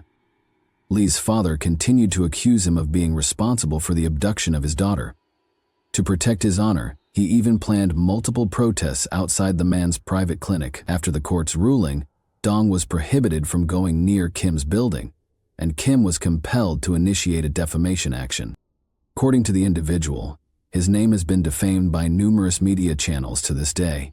Even after 18 years, people are still looking for Lee because her age and pictures were made public.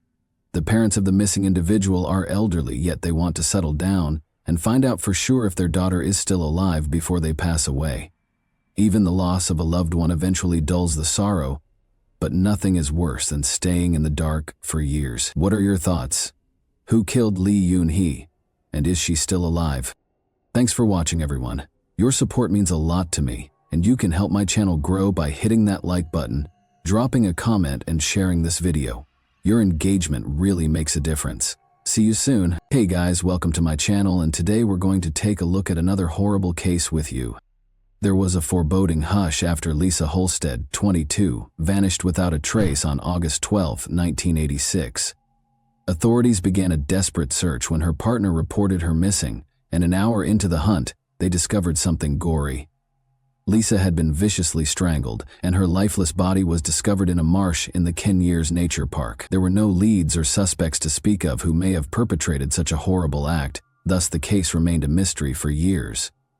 Why would somebody choose to take the life of a woman who is so young and active?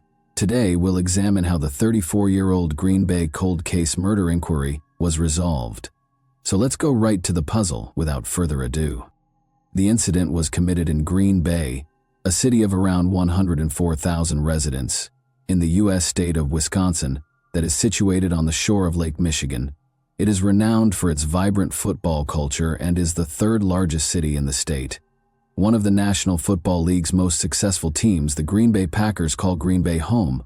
The city's economy is varied, encompassing sectors like as industry, tourism, healthcare, and education. The historic downtown area, Bay Beach Amusement Park, and the National Railroad Museum are among the attractions available to visitors to Green Bay. In 1986, a terrible murder occurred here in Green Bay. A daughter with sparkling eyes was born on April 18, 1964. Lisa Holstead was raised by Judith Karen Peral Thompson, a tough and courageous single mother. Lisa's early years weren't without difficulties. Despite the absence of her father, Frank Holstead, Lisa continued to shine brightly.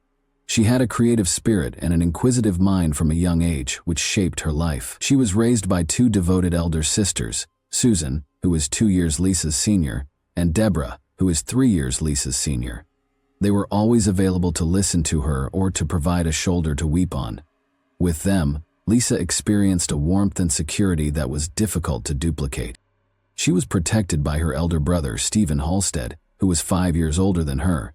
He always made sure his younger sister felt loved and safe. Being raised by a single mother presented financial challenges, yet their love for one another remained constant. Judith loved her kids unconditionally and put in a lot of effort to support them.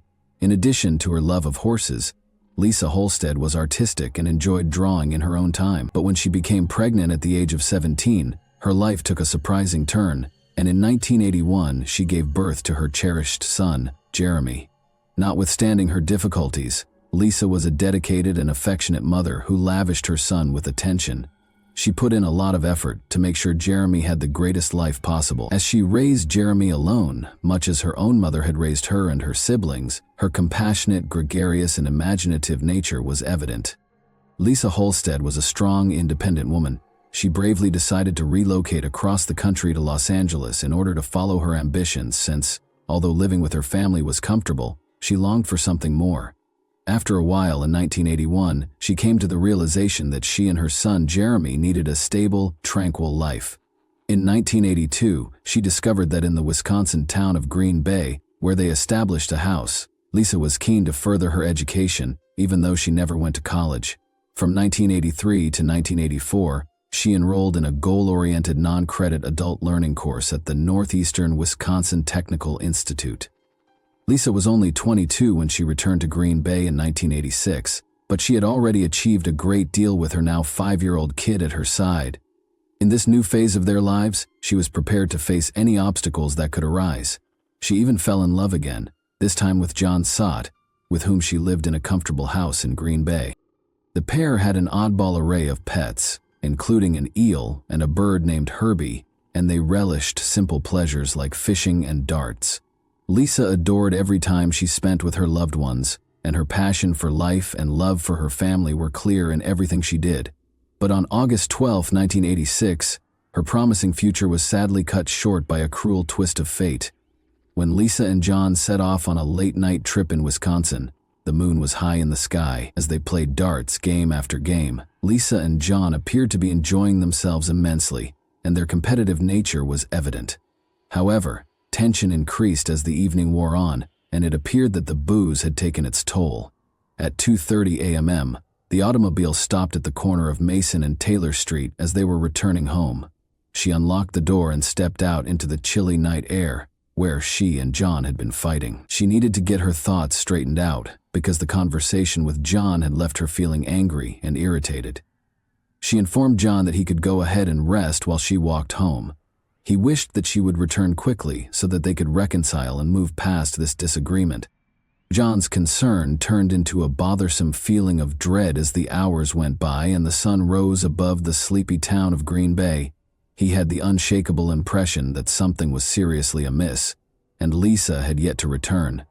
Calling her name, he searched the streets and alleys but got no answer. Fear and uncertainty weighed heavily on his heart as he frantically went to the police station and reported her missing. 2 unwary employees in the Ken Years Nature Park made a horrifying discovery an hour after John reported her missing.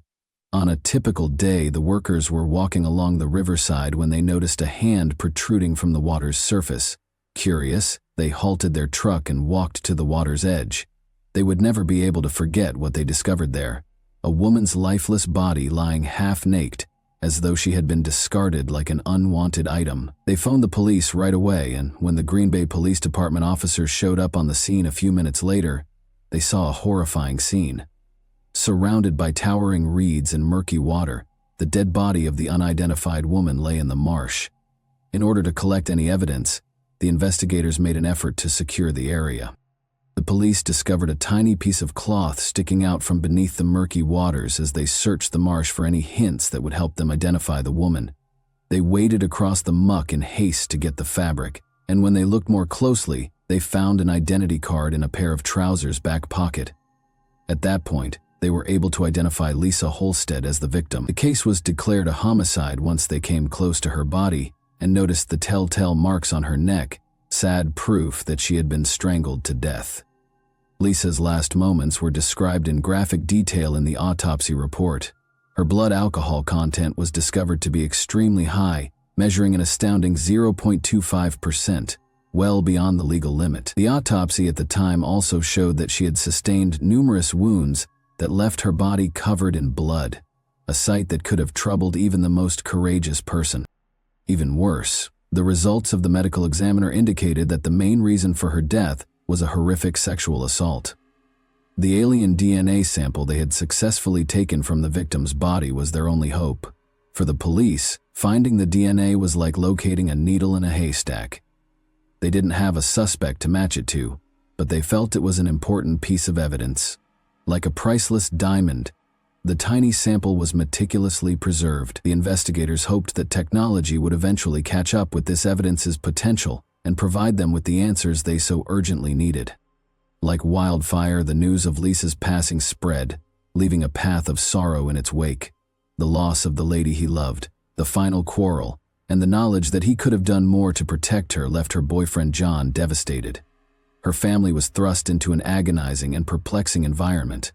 Investigating quickly, the police spoke with everyone who might have had a reason to hurt Lisa. In the years that followed, investigators questioned every suspect, followed up on every lead, and made multiple trips back to the crime scene, but nothing seemed to reveal the whole truth.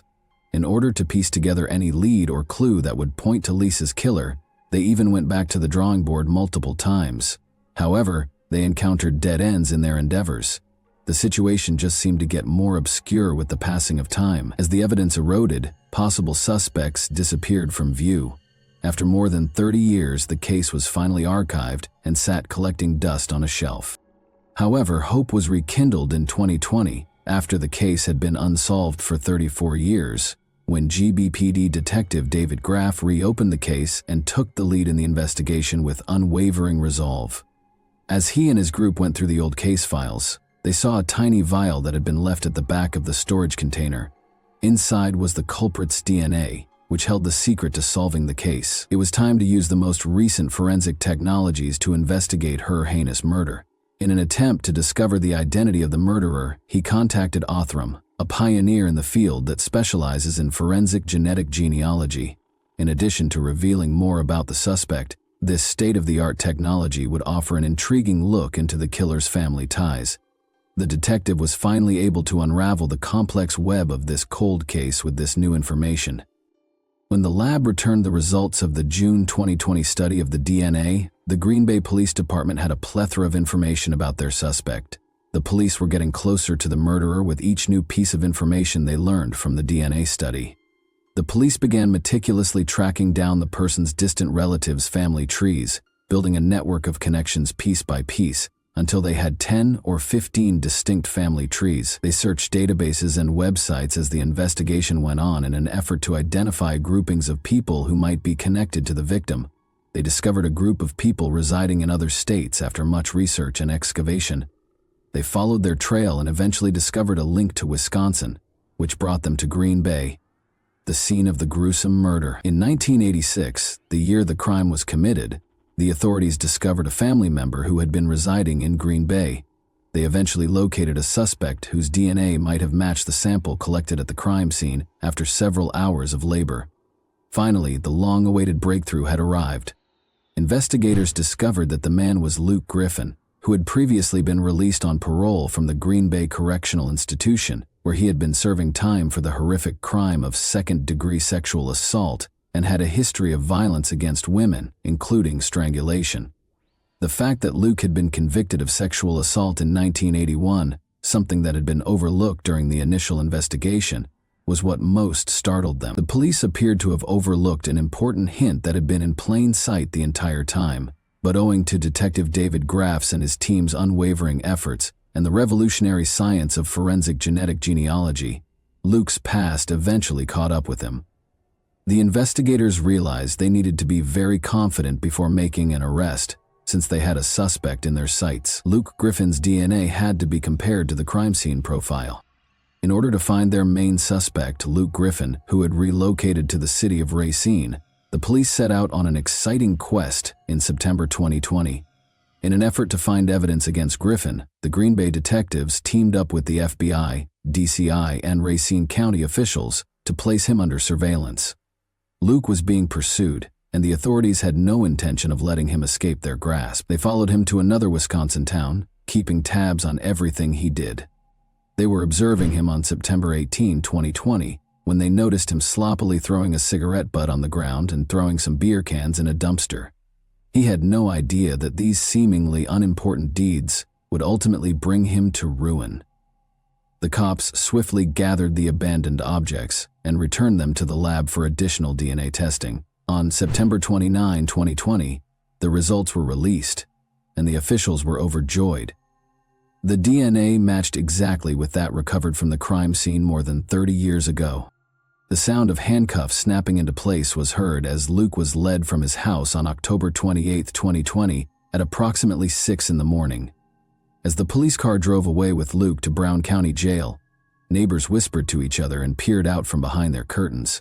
Luke sat stonily in the interrogation room, denying any role in the killing. Luke eventually admitted to having a sexual contact with the victim as the intensity of the questioning increased, but he said that his recall of the night was vague at best, blaming his confusion on his drug and alcohol use.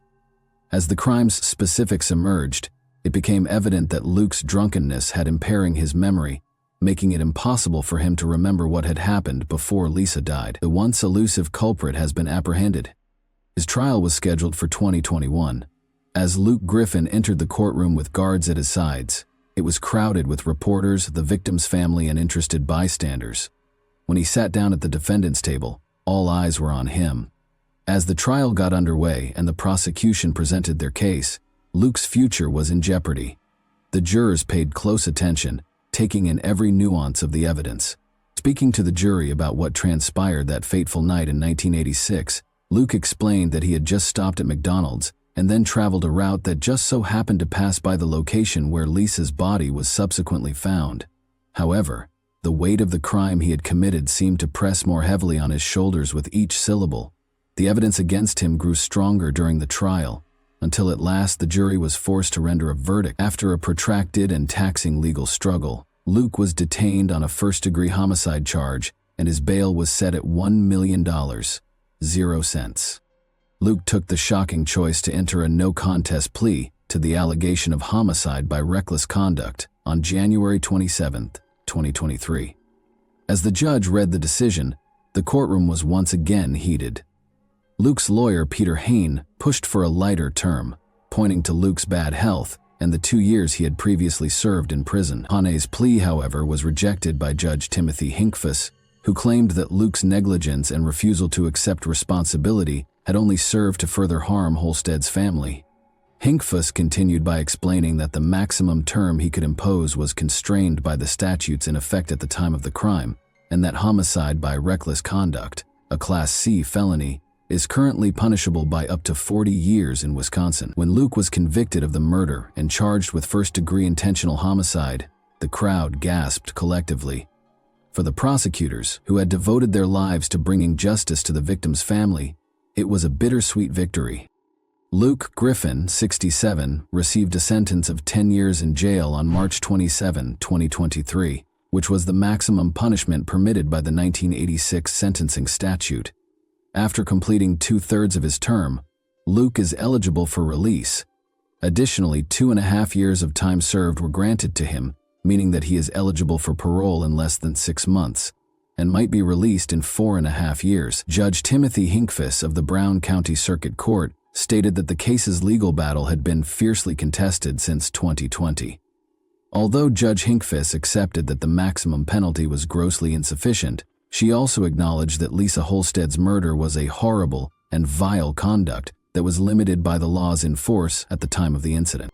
David Lassie, the district attorney for Brown County, urged its imposition, pointing to the seriousness of the offense and its effect on the victim's family. For 34 years, he evaded justice and refused to accept responsibility. According to Lassie, that has had a major effect on the family.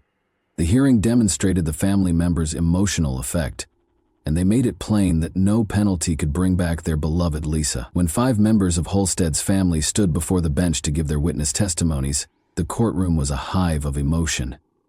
As they described the suffering and trauma they had experienced for more than 30 years, their voices faltered with sorrow and rage. Speaking with passion, a sister, brother, niece, son, and granddaughter described the effects the long cold case had on their family. They expressed their dissatisfaction with the maximum penalty possible and talked about the vacuum left by their mother, grandma, and beloved sibling. When Lisa's brother Stephen Holstead spoke to the man who had hurt his family so much, his voice was full of emotion. He looked directly at Luke as he said, "The pain it caused our family cannot even be described to you." They depicted Lisa as a kind and caring mother to her small kid, saying, "Many tears. I've thought about Lisa all these years. Every day spend 13,377 days since you murdered her." The family talked of Lisa's trustworthy and gregarious personality, as well as her creative energy and love of music and art. Although they admitted that they didn't have many pictures or videos of Lisa, one family member brought a framed photo of her to the stage, and another played a clip of her singing when she was younger. The Lisa Holstead case serves as a monument to both the strength of tenacity and the astounding advancements in forensic science in recent years.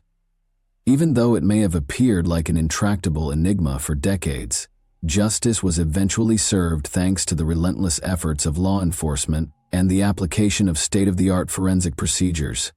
What punishment do you believe Luke should receive for his offense? And that wraps up today's chilling story. If you enjoyed this video, don't forget to like and subscribe so you never miss a new upload. Also, let me know in the comments, what part of this story shocked you the most?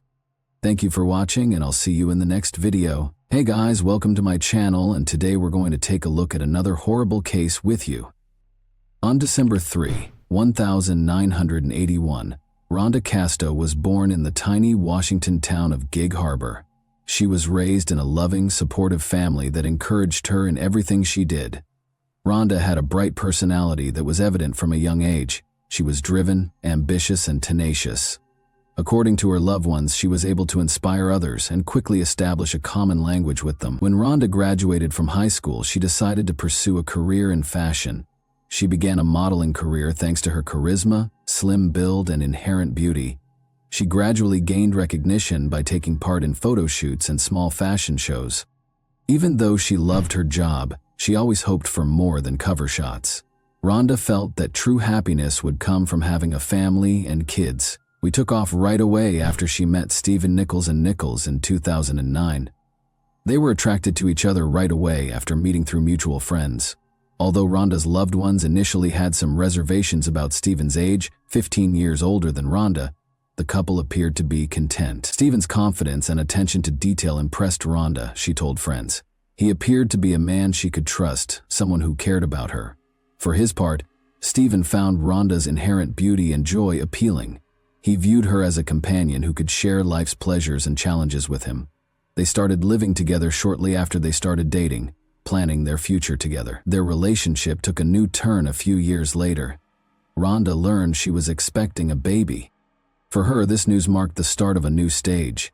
When tragedy rocked their lives, she was 5 months pregnant. Along with happiness, Rhonda's pregnancy gave her new objectives.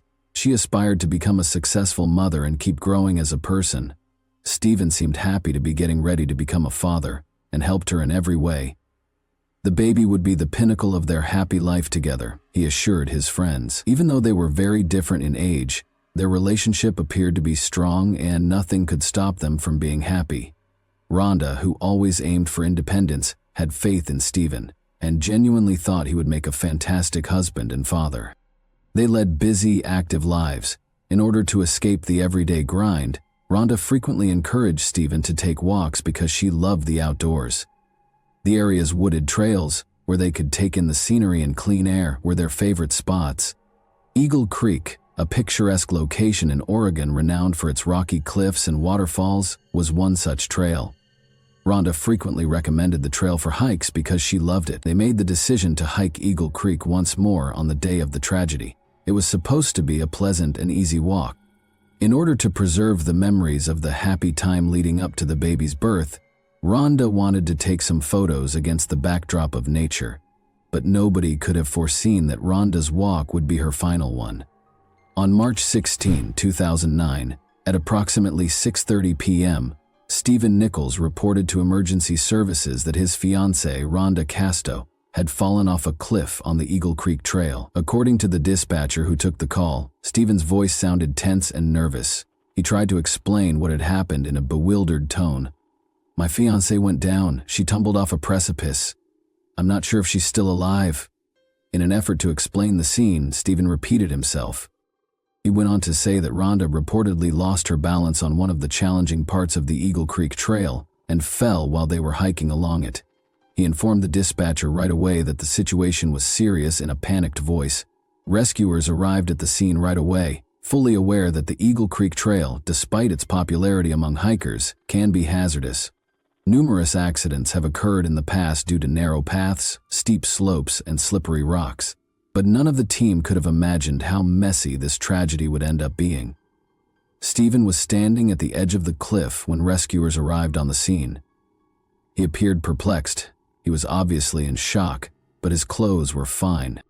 His face showed a mix of horror and despair, and his breathing was labored.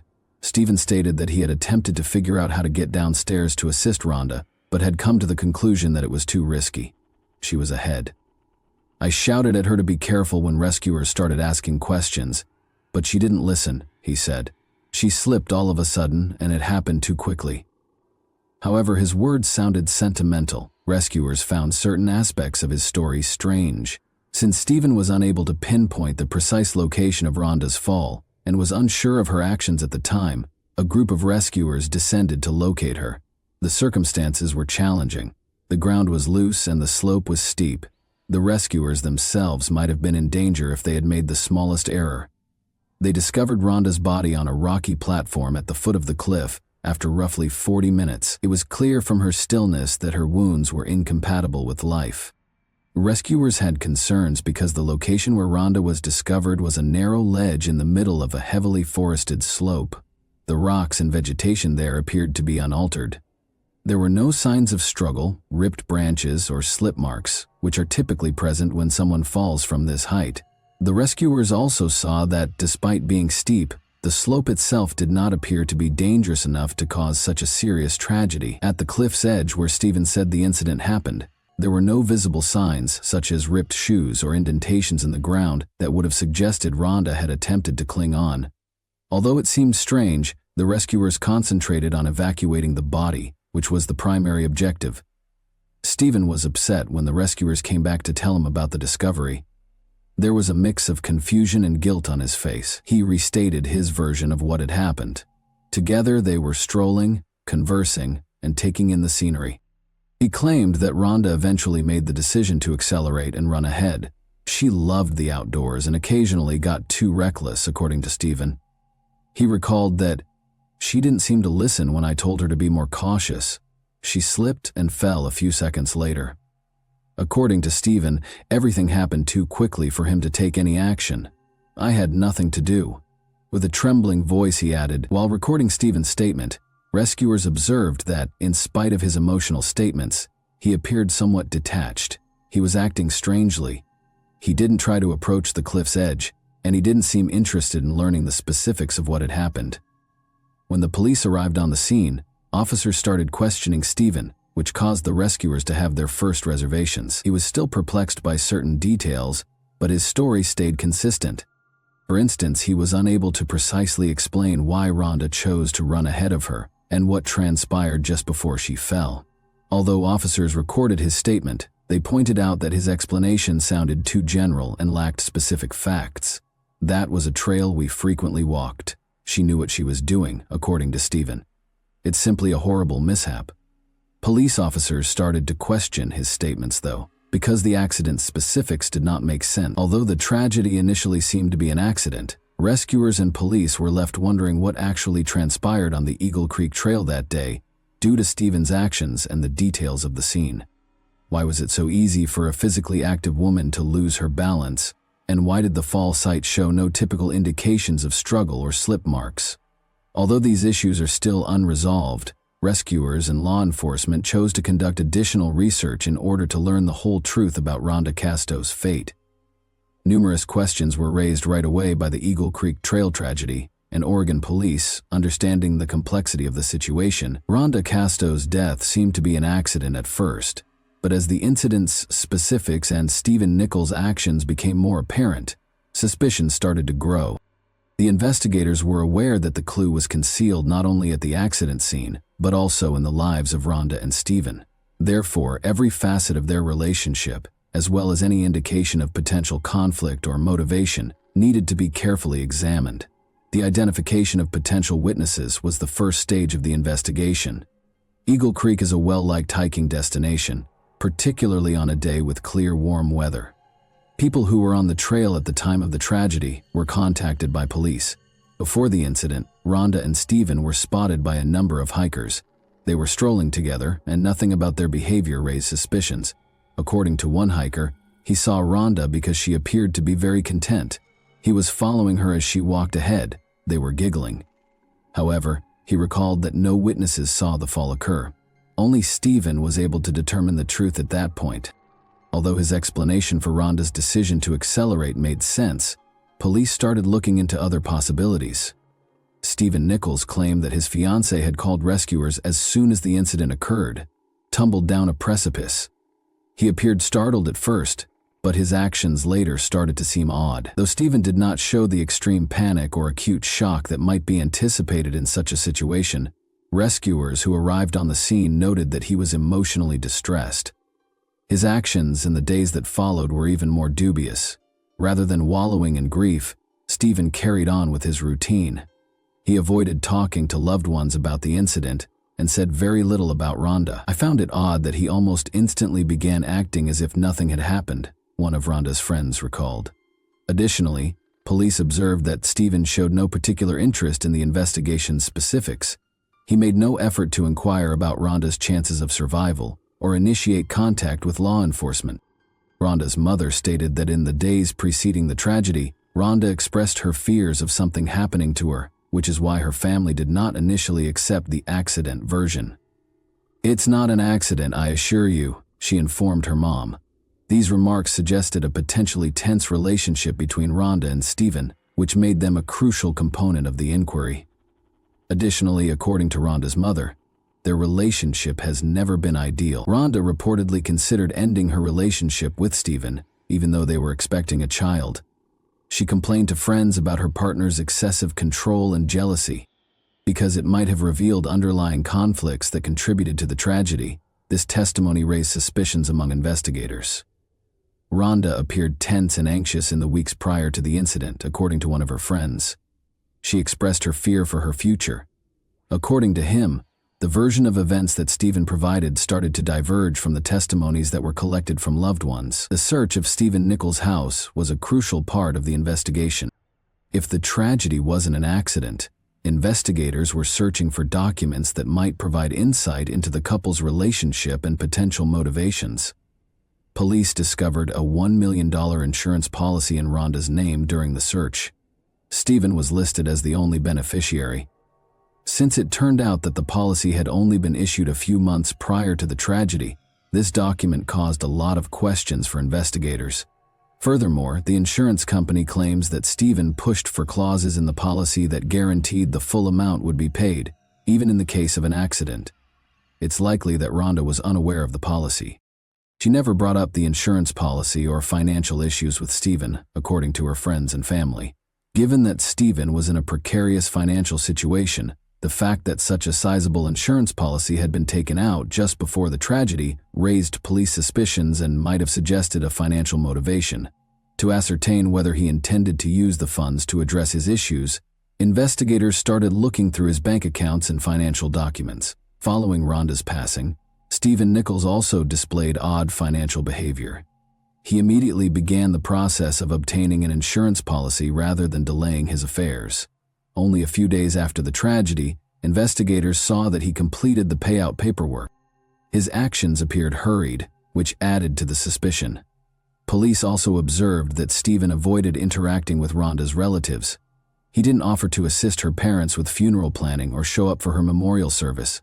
As a result, there was more friction between him and the grieving family, who were beginning to suspect Stephen of being responsible for her passing. The turning point was when Stephen Nichols, who had appeared distant and reclusive since the tragedy, became the target of law enforcement after they had accumulated enough strong evidence to file charges. Be aware that every piece of evidence, including witness accounts and financial records, pointed to a potential motive, and his odd post-event behavior increased suspicion. Police eventually accused him of murder, and they started questioning him. Given that Stephen might have been tense or dangerous if caught, investigators made sure they were ready for the arrest. They were alarmed by his actions in the last few days. It was a cold and calculating attitude toward the situation, not just emotional distress from the loss. Based on the evidence they discovered, insurance, financial records, and his peculiar behavior, the police took Stephen into custody at his residence. There were no problems during the arrest procedure. When Stephen was told of the charges, he reacted calmly. He wasn't hostile, made no harsh remarks, or attempted to flee. There was nothing that could surprise him when police told him he was accused of murder. His face was unbreakable. The first interrogation started after Stephen was taken to the police station. He initially flatly denied any guilt. He asserted that his version of events would remain unchanged when questioned about what had transpired. "I was unable to save Rhonda when she fell. An accident occurred." He persisted in claiming that he was unable to foresee the tragedy and that the incident was an accident. But even though he was certain of his innocence, investigators started to show him evidence that contradicted his account. The police attempted to approach the case more subtly in an attempt to persuade Stephen to confess, rather than immediately accusing him of murder. His own words were being used against him as they meticulously crafted his story. Stephen became anxious during one of the interviews after the investigators presented him with financial records and other supporting documentation. Following the tragedy, police insisted that his actions were out of the ordinary. They highlighted his rash insurance buying decisions, his odd conduct following Rhonda's passing, and other questionable incidents. When an investigator asked Stephen why he had started taking out insurance so quickly, it was a pivotal moment. The man smiled nervously and said something that was practically a confession. "I didn't think it would happen so fast," he said, not seeing right away that what he said might have been taken as an admission of his actual motivations. It was a crucial statement that provided the police with a crucial lead. Although Stephen persisted in claiming that the tragedy was an accident, his arguments started to falter. "You're saying you didn't expect it to end so quickly," the investigator persisted. "You mean you didn't believe Rhonda would pass away?" Since more investigation showed that psychological pressure was a factor, this incident gave the impression that Stephen may have eventually acknowledged his guilt, even if not outright. Perhaps unknowingly, Stephen started to give in to the weight of the evidence. He grew more reclusive, avoiding direct responses and questions about his behavior on the day of the tragedy, even though he had no intention of acknowledging what had happened. In the meantime, the investigators engaged experts and kept elaborating on specifics. Rhonda died from injuries that were obviously not possible to have resulted from an unintentional fall, according to the forensic report. Because of the severe impact that caused these injuries, investigators started to believe that Stephen was most likely to blame for her passing. But in spite of everything, Stephen refused to acknowledge his actions. He repeated his version of events, claiming that he had no idea what was going to happen and that everything had happened by accident. The police understood that gathering reliable evidence would require time and effort, making this a challenging case. In the end, investigators collected all the evidence required for charging. In addition to Stephen's own actions in the days that followed, they also incorporated forensic evidence, Rhonda's insurance policy, documents proving Stephen was the only beneficiary, testimony from her family and friends, and proof of financial motivations. The tragedy served as a crucial component of the inquiry as well. The fact that he processed the insurance payment without hesitation and without displaying the typical human response to losing a loved one astounded the investigators. As a result, the charges had a solid foundation thanks to all of these facts, and the investigation took the case to trial. The trial of Stephen Nichols marked the end of a protracted investigation into Rhonda Casto's unexplained death on the Eagle Creek Trail. Investigators and prosecutors developed a case that they felt demonstrated the tragedy was not an accident. After years of meticulous work, the trial's unexpected conclusion, however, caused a public uproar and raised numerous concerns about the true circumstances surrounding Stephen Nichols' 2015 arrest. According to the investigation, the woman's death was the result of deliberate actions. Prosecutors asserted with confidence that Nichols had a purpose, a plan, and the intention to carry it out. A $1 million insurance policy that was put in Rhonda's name just months before she passed away was a crucial component of the prosecution's case. Stephen was listed as the policy's only beneficiary. The prosecution claimed that the document suggested a possible financial motivation for the crime. Prosecutors also emphasized Rhonda's mother's testimony, claiming that her daughter had voiced concerns about Stephen's unpredictable behavior and had been vocal about the possibility that she might be abused if something were to happen to her. You are aware it's no coincidence. According to the mother, Rhonda stated in court that her injuries were not totally consistent with an unintentional fall. Prosecutors also provided a medical report supporting this claim. The medical examiners came to the conclusion that rather than a simple loss of balance, Rhonda's injuries might indicate a push. The prosecution's case revolved around these conclusions. From the start, Stephen Nichols vehemently denied his guilt. According to his attorneys, Rhonda's death was a tragic but unintended accident. According to Stephen's own account, he and Rhonda were taking a leisurely stroll along the wharf on the day of the tragedy. According to him, Rhonda was feeling good and even decided to pick up the pace in order to feel more liberated and energetic. But she reportedly stumbled and fell off a cliff on one challenging part of the trail. It happened too quickly, but I saw her lose her balance. I was powerless to help. According to Nichols, he also maintained that the accusations against him were the result of speculation and misinterpretation. His attorneys argued that the investigation had rushed to conclusions based on emotional testimony from the deceased's family members and circumstantial evidence. Additionally, the defense argued that married couples, particularly those who were getting ready to move in together and were expecting a child, frequently had insurance policies. They maintained that the execution of such a document did not demonstrate criminal intent, and that its mere existence did not establish that Stephen had harmed Rhonda on purpose. The attorneys stressed that Nichols had no established reason for the murder because, despite their occasional arguments, their relationship was not so tumultuous as to result in tragedy. There were several obstacles that prosecutors had to overcome in order to construct a perfect prosecution. The absence of first-hand witnesses was one of the main issues. Stephen was the only one who witnessed Rhonda's fall on the trail. Nichols' attorneys had a significant advantage because no one could definitively dispute their client's version of events, allowing him to continue insisting on it. The unclear expert conclusions were another flaw in the prosecution's case. There were no other obvious indications of violence. Even though some of Rhonda's wounds weren't consistent with the fall, this ambiguity was actively exploited by defense lawyers. They maintained that the prosecution's conclusions were based on speculation and conjecture, and that Rhonda's death was an accident. Stephen Nichols chose to reach an agreement with prosecutors in 2017, 2 years after his arrest. This ruling was an unanticipated development in the case. Nichols' degree of responsibility and potential sentence were greatly diminished by the agreement, which assumed that he would enter a guilty plea to manslaughter. In turn, the prosecutor's office accepted the agreement, likely understanding that the likelihood of a conviction on the manslaughter count was lower.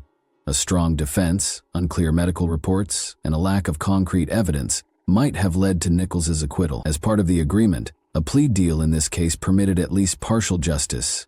Although it was not his intention, Nichols acknowledged that his actions on the day of the tragedy might have played a role in Rhonda's demise. The public and the victim's family had differing opinions about this admission, which allowed the prosecution to wrap up the case without a drawn-out trial. The court imposed the sentence after the plea agreement. Stephen Nichols received a 3-year probationary sentence after being found guilty of manslaughter. Nevertheless, the court permitted Nichols to depart following his 19-month incarceration pending trial. Many people who had been following the case, including Rhonda's family, were taken aback by this light sentence. And that wraps up today's chilling story. If you enjoyed this video, don't forget to like and subscribe so you never miss a new upload. Also, let me know in the comments what part of this story shocked you the most. Thank you for watching, and I'll see you in the next video. Hey guys, today we're diving into another truly horrifying case. If you want to support my channel, make sure to subscribe and stay active. It really helps me out. I'd be super grateful for that. Let's get started. 3 identical luggage were discovered strewn around Virginia's Chesapeake Bay in May 2004. On Sunday, the third and most recent suitcase containing human remains was brought ashore. A recreational boat alerted police to its presence in the sea close to the second island of the Chesapeake Bay Bridge Tunnel. The second one was then discovered on Fisherman's Island last Tuesday by a student researcher. What's within? As awful as you might imagine, a heavy trash bag or something was placed over the contents. It was obvious what was inside of it. A pair of human legs, that is. It turned out to be 39-year-old Bill McGuire inside the baggage. The disturbing question reverberated. Who was Bill, and what secrets would have made him a prime candidate for such a horrific demise in the Woodbridge Township area of central New Jersey? It has a distinct charm because of the smooth blending of many cultures. Woodbridge is not merely a place. It's a cozy home where stories about safety are shared. With a low crime rate, Woodbridge Township is a typically safe place to live. There is peace and security in the community. In addition to offering beautiful splendor, the parks and waterfront are places where people of all ages can relax without worrying about anything. But beyond this amiable facade is a terrifying story that rocked the community. In the tale of Bill McGuire, a terrible incident occurred in an ostensibly tranquil community. It serves as a reminder that surprises can be concealed even in the most commonplace locations. Bill, whose real name is William Theodore McGuire, was born in Bloomfield, New Jersey on September 21, 1964. Ruth Theodora Sal McGuire and William Christopher McGuire were his parents. After graduating from Bloomfield High School in 1982, Bill grew up in Bloomfield. After that, he continued his education at Rutgers University, where he earned his degree in computer science in 1986.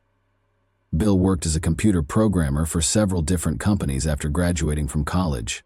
In his spare time, his coworkers held him in high regard because he worked hard. Bill loved spending time with his family, fishing, and playing golf. Bill was a good-hearted, giving man who was always ready to lend a hand.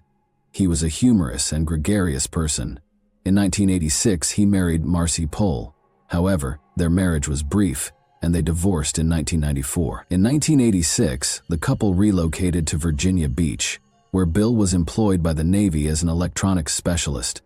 Marcy, a native of Vernon, New Jersey, accompanied him on this move.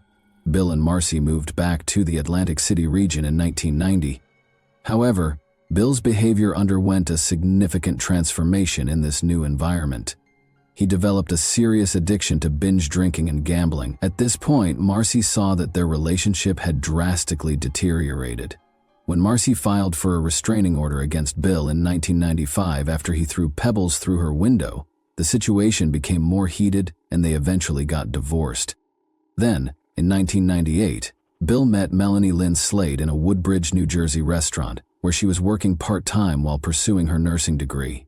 Melanie Lynn McGuire, formerly Melanie Lynn Slate, was born in America on October 8, 1972, and grew up in Ridgewood, Middletown Township, New Jersey, where she attended Middletown High School.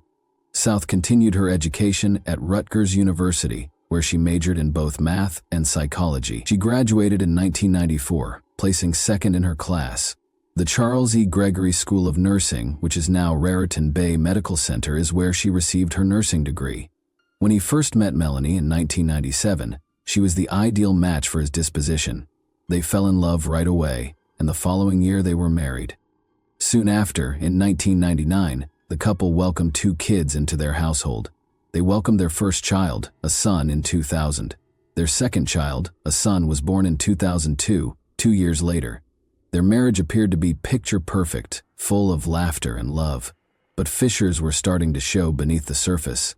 The couple started to feel the effects of financial difficulties. Bill, a computer programmer, had always been financially stable and prudent, but as debt mounted and their relationship became more strained, his gambling addiction had a negative impact on their finances. Melanie, a nurse, put in a lot of overtime to provide for the family, but it was getting harder and harder to make ends meet. Bill's gambling addiction caused them to experience mental distress in addition to financial difficulties. He would frequently go missing for days at a time, leaving Melanie to take care of the kids and run the house by herself. Their marriage's foundation of trust started to crumble, giving way to mistrust and animosity. Melanie stayed dedicated to her marriage in the hopes that things would ultimately get better, even if the tensions were getting worse. Their relationship grew more strained as she attempted to assist Bill in kicking his addiction. The McGuires intended to relocate to a bigger house in Warren County, New Jersey in 2004. On April 28, 2004, they closed on a new home, but the unimaginable occurred before they could move in. Bill disappeared from his seemingly normal existence on April 29, 2004, leaving a family in distress and a trail of unsolved questions in his wake. Bill went where? What would have caused him to vanish so abruptly? Bill had been nowhere to be seen for weeks. His loving wife and kids were left with a huge hole in their hearts after he was gone. However, they had no idea that Bill's destiny was far more remarkable than they had ever thought. 3 fishermen, Chris, Don, and their kids, went fishing from Virginia Beach in the direction of the Chesapeake Bay Bridge Tunnel early on May 5, 2004. They came upon an unexpected catch while they were traveling north, parallel to the tunnel, a dark green suitcase floating in the water. They stopped in their boat, intrigued by the enigmatic object. They discovered something terrifying when they opened the bag, which was very hefty. There was a pair of legs inside a black sack. The fishermen were horrified by their discovery and called the police right away. They pondered whether further suitcases, each containing a different fragment of a human body, were concealed in the depths of the Chesapeake Bay. The remaining missing parts of this unsettling puzzle were soon the focus of police attention. A student researching Fisherman's Island's nature reserve made another terrifying discovery just days after the first suitcase was discovered. On May 10, 2004, a second suitcase that looked exactly like the first one was discovered on the beach. But this time it was a human torso, complete with head and arms. As the hunt for the missing body parts grew more intense, the wait for answers dragged on. On May 15, 2004, a fisherman made the last horrifying discovery 5 days after the second suitcase was discovered. A third bag, which was once more identical to the first two, was discovered floating in the Chesapeake Bay. The victim's legs and pelvis were inside, and the search area was difficult due to the size of the Chesapeake Bay. Investigators made the decision to ask for assistance from the public. In the hopes that someone might recognize him, they made the victim's sketch public. Amazingly, the sketch produced results in a matter of days. Bill's close friends Susan and John Rice, who hadn't seen him in weeks, were crucial in identifying his body. On May 21, 2004, they watched a sketch of the victim on television, and Sue recognized her friend's unique features right away. Although initially dubious, her husband John concurred that the drawing looked very like Bill, identifying their friend's features. They alerted the authorities right away. Additionally, the couple gave the inquiry vital information. They remembered that Bill had just rushed out of their house after getting into a nasty fight with his wife, Melanie McGuire. They believed that he had rashly run away to Atlantic City and distracted himself by going on a gambling binge. However, Bill didn't communicate for weeks, which worried his friends and family. As soon as Bill's identification was established, detectives started analyzing his fingerprints. Luckily, Bill's fingerprints were already on file, so a match was made right away. A terrible crime had now claimed the life of the man who had gone missing. Rumors of domestic violence, gambling addiction, and even a restraining order surrounded Bill's mysterious history. Marcy Pollock, Bill's ex-wife, had also come forward to talk about the physical and emotional abuse she experienced during their marriage. Following their wedding, she had said that their relationship quickly soured, leading to a restraining order in 1995 after Bill threw a rock at her window. In addition to making it challenging to identify the offender, these accusations presented a concerning image of Bill's personality.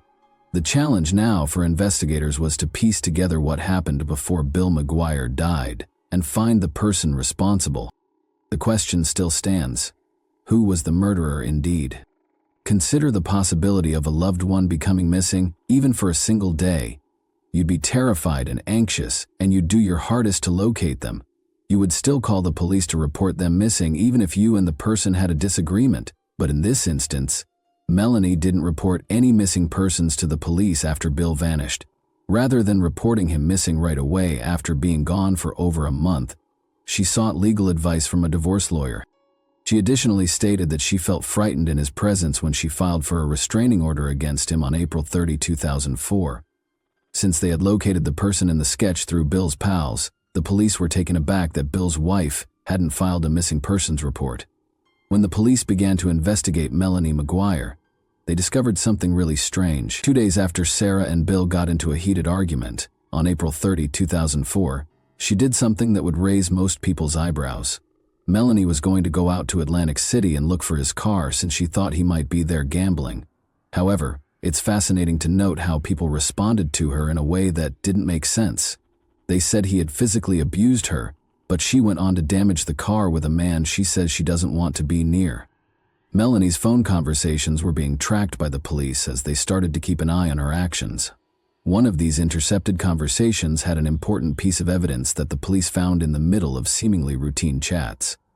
After a period of disconnection, Melanie spoke with Jim Finn, a former nursing school acquaintance who had a crush on her. In February 2004, they got back in touch, with Melanie contacting him when she needed something. Conscious of Jim's passion with guns, wouldn't you tell me that Jim, who was still in love with Melanie, advised getting a pistol for self-defense after she talked to him about Bill's actions prior to his disappearance? But after hearing their chats, investigators came to the conclusion that Jim was unaware of any murderous preparations. When authorities questioned Jim, he was shocked to hear that Melanie had bought a pistol and didn't know she was involved in any wrongdoing. On April 26, 2004, she then bought a .38 caliber handgun from a shop in Easton, Pennsylvania.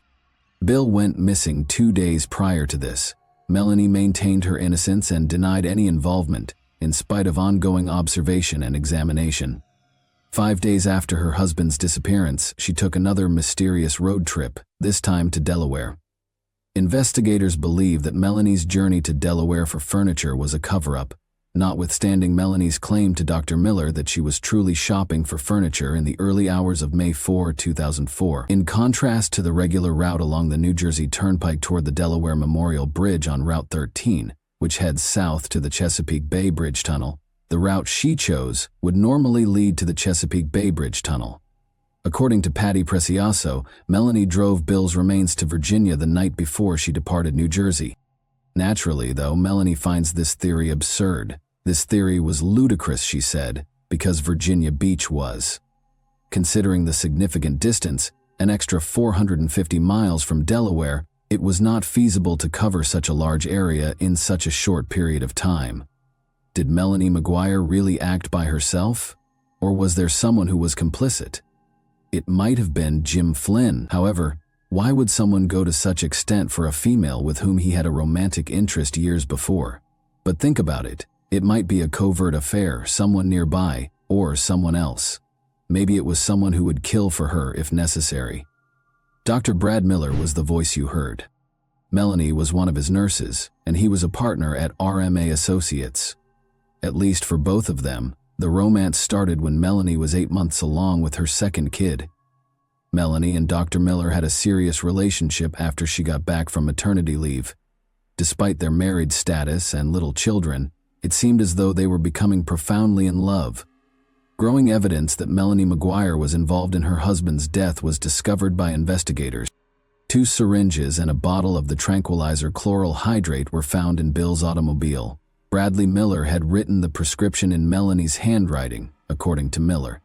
Jennifer Seymour, a state police computer specialist, examined the McGuire's computers and portable electronics during the investigation, including a desktop computer in their apartment. Her analysis showed that a number of troubling subjects were looked for online between April 11 and April 26, 2004.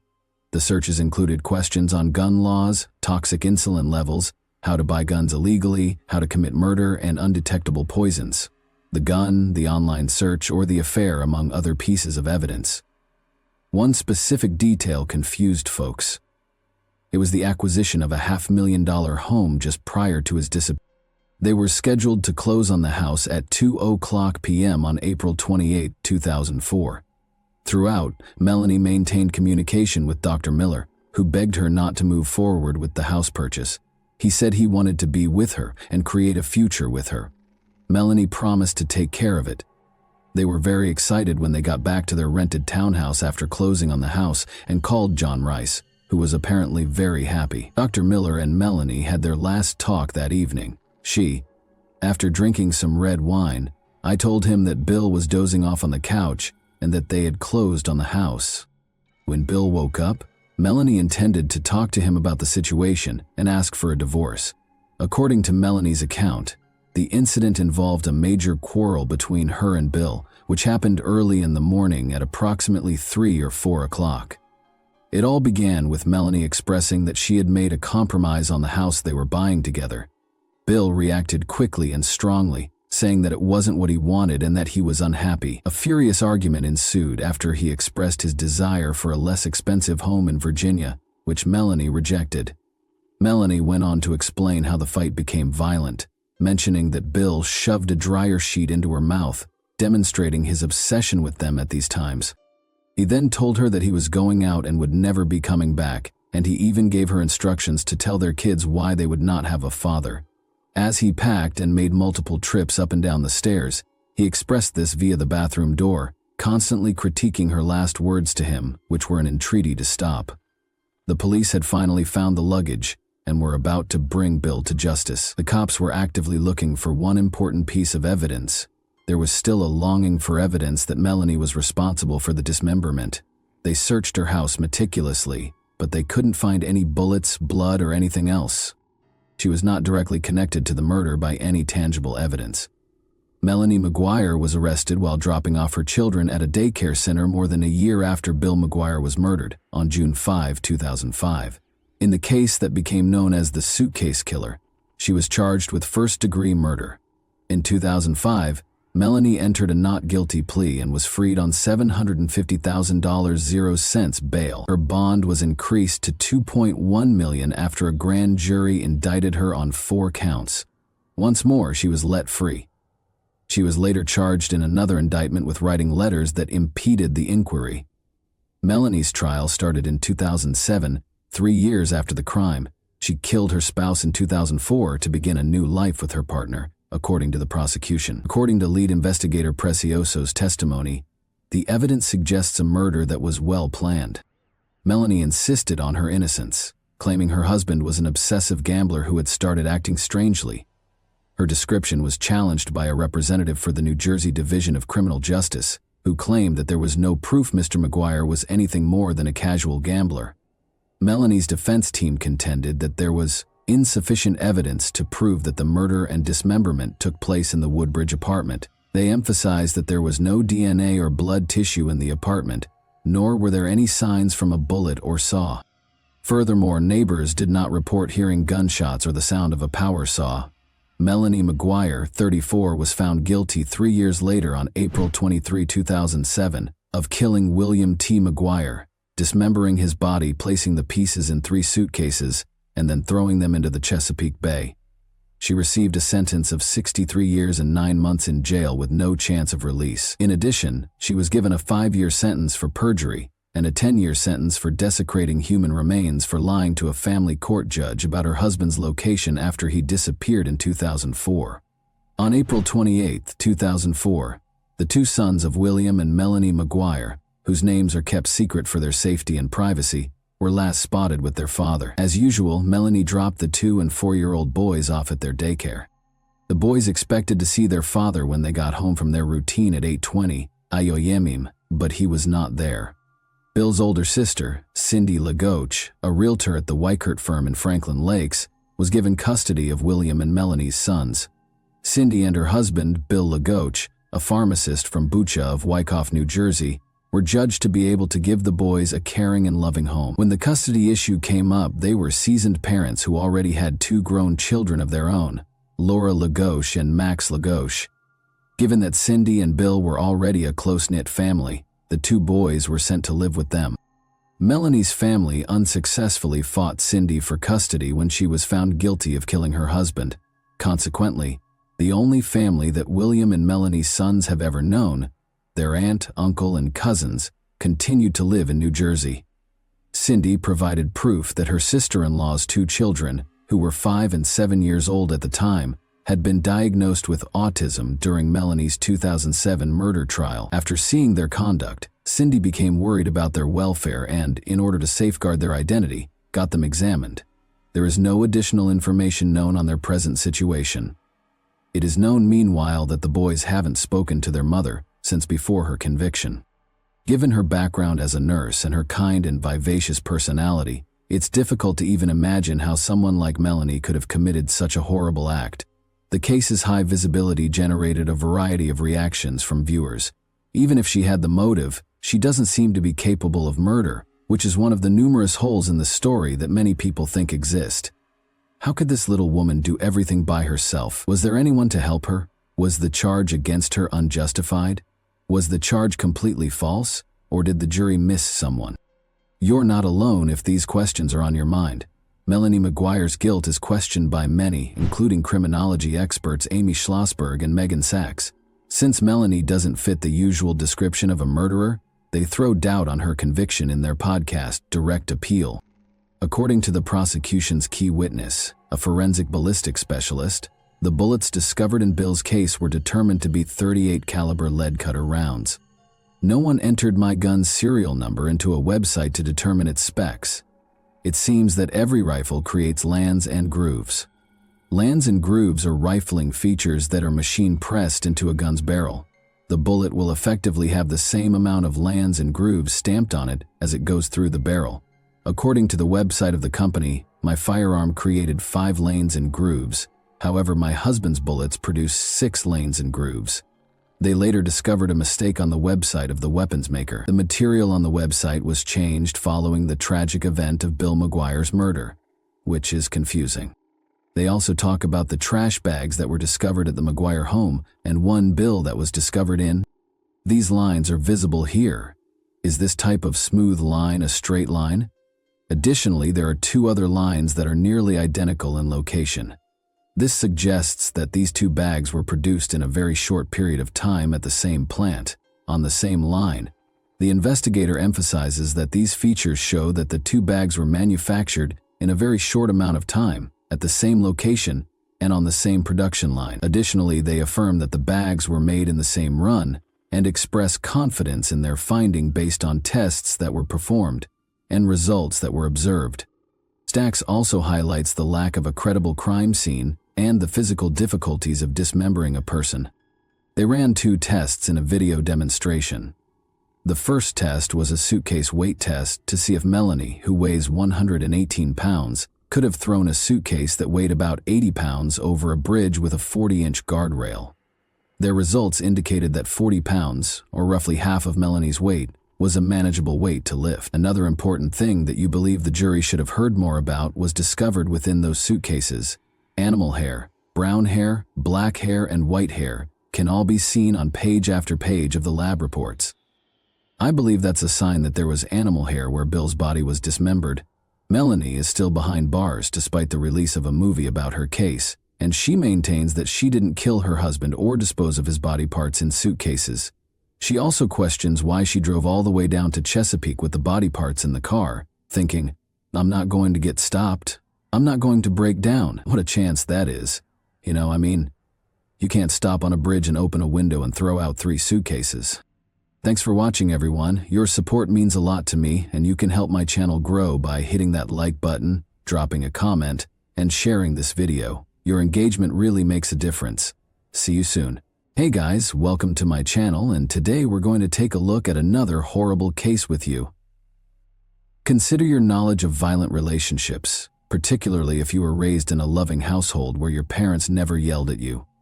It's likely that what you comprehend is based on what you've read online or heard from friends or colleagues.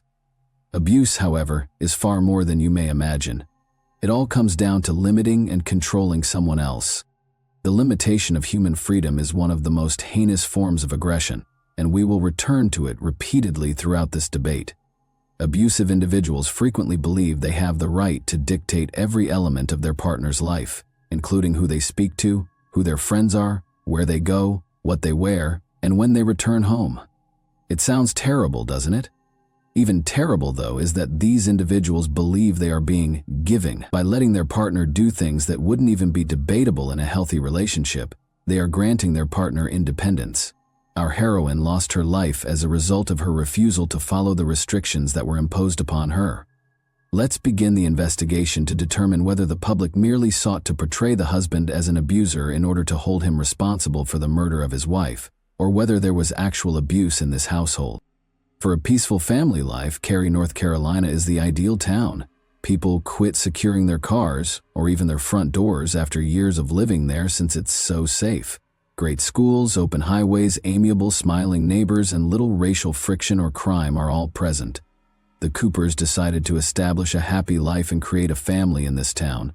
Outside of their house, Brad and Nancy Cooper appeared to lead the ideal life. Brad was a successful and intelligent IT engineer. Nancy was the best mother to their 2 young kids and was athletic, attractive, and entertaining.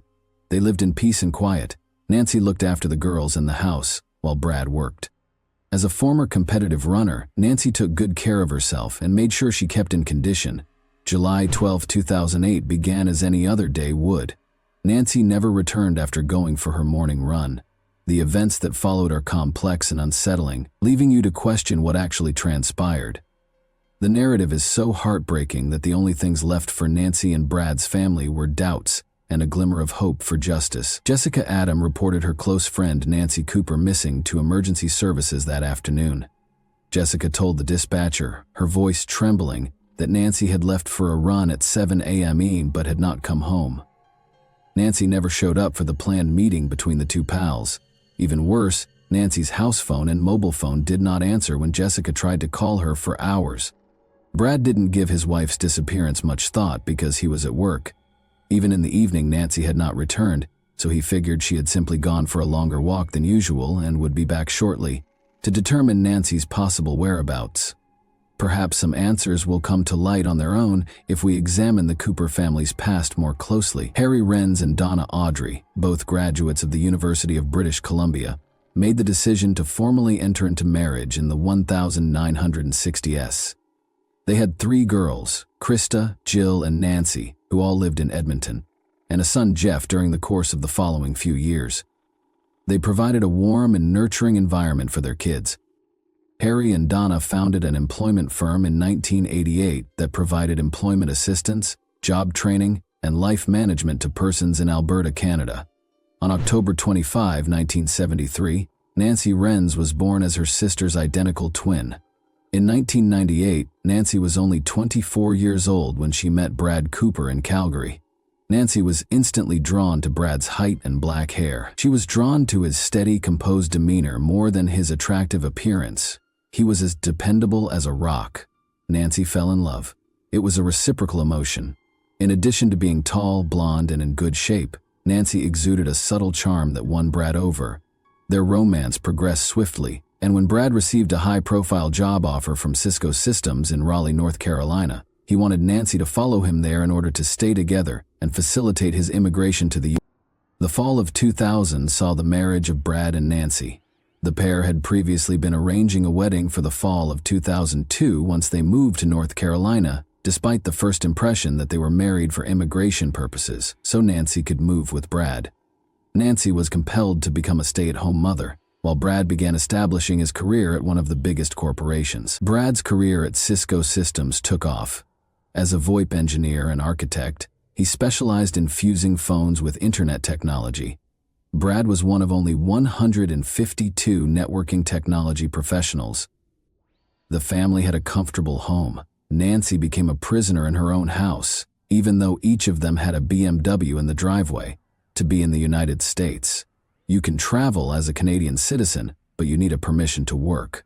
The couple produced 2 lovely kids over the following several years, Bella in 2004 and Katie in 2006.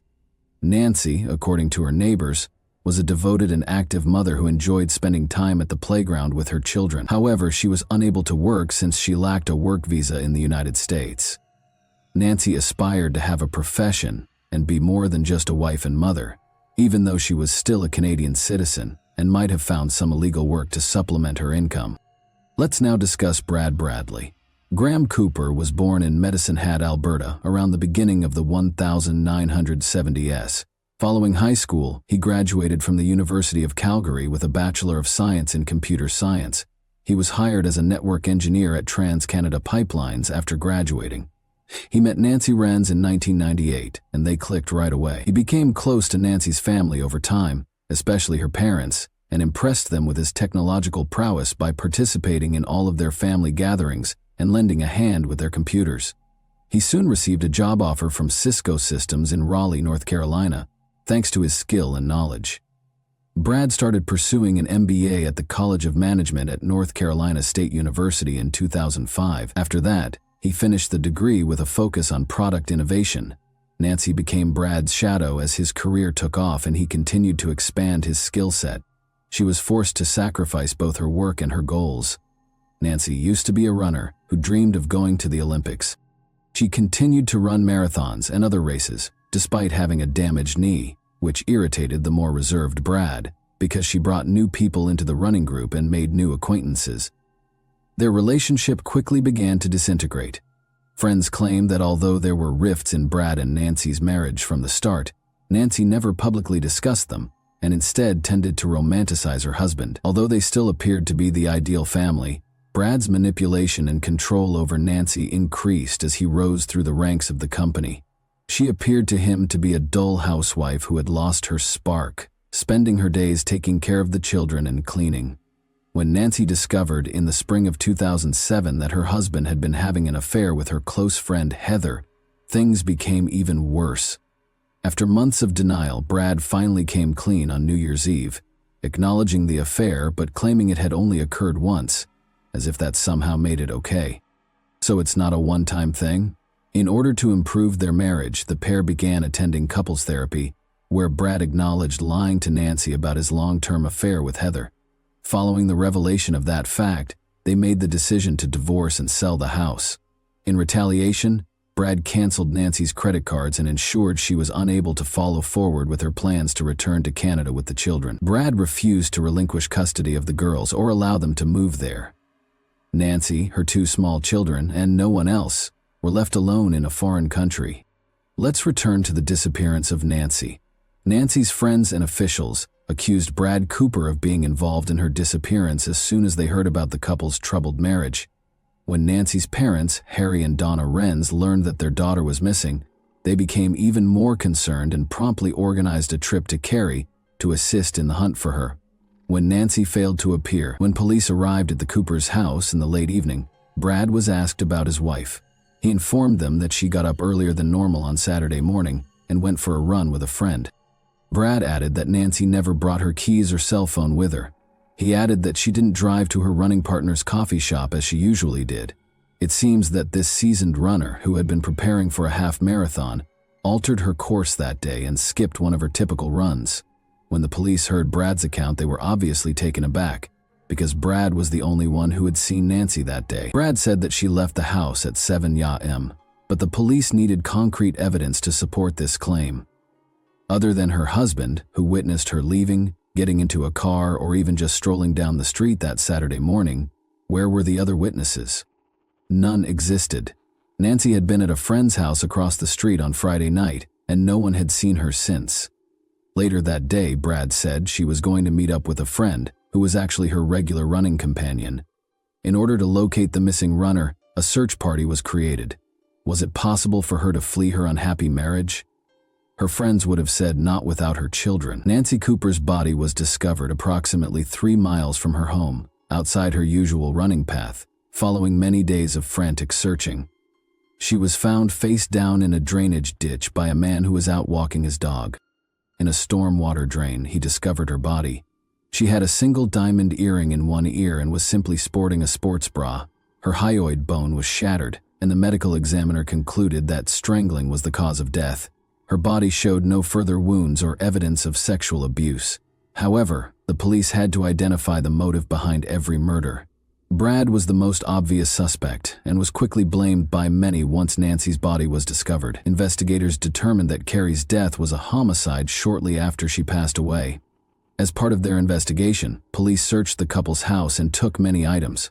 Although Nancy Cooper's friends told the authorities that she always brought her phone and keys with her, they reported that they were discovered inside the residence. Brad Cooper had some minor red marks and scratches on the back of his neck when he was interviewed by police the day his wife vanished. Although this was mentioned in the police report, no formal justification was provided. After Nancy departed the Friday night party at a neighbor's house, which she went alone, it also became evident that no one had seen her save Brad Cooper. Around 10:30 p.m. that same evening, a friend did talk to her on the phone, but no one else had seen her. Following that, investigators continued to look for proof of Nancy Cooper's killing and moved swiftly to identify their top suspect, which they soon discovered. The investigators were interested in the couple's relationship, but more significantly, Brad was the last person to see Nancy alive. The husband is typically the first person ruled out in homicide investigations before additional candidates are considered. Police used the evidence to get overnight warrants to search Brad Cooper, the Coopers' home, and both of their vehicles. The police were obviously eager to treat the automobiles in the family home as possible crime sites. They looked for additional evidence in the house or one of the cars and used luminol to examine for bloodstains. Brad's hair, fingerprints, and DNA were also gathered so they could compare them to whatever evidence they might uncover at the crime scene or the body's whereabouts. Additionally, they intended to examine Brad's hands and torso for any cuts, scratches, or other markings and take pictures of them. Any physical evidence linked to the crime would first need to be explained in terms of typical family life because the Coopers were married, shared a home, and frequently drove a car together. And strange information did surface. Investigators discovered that Brad had spent the morning vacuuming, mopping the floors, and doing laundry on the day Nancy vanished. The police thought it odd that he was thoroughly cleaning the house the morning his wife vanished, even though he acknowledged that he had purchased bleach and other cleaning goods the day before. Naturally, we don't know if Brad Cooper had any evil intentions when he purchased the bleach.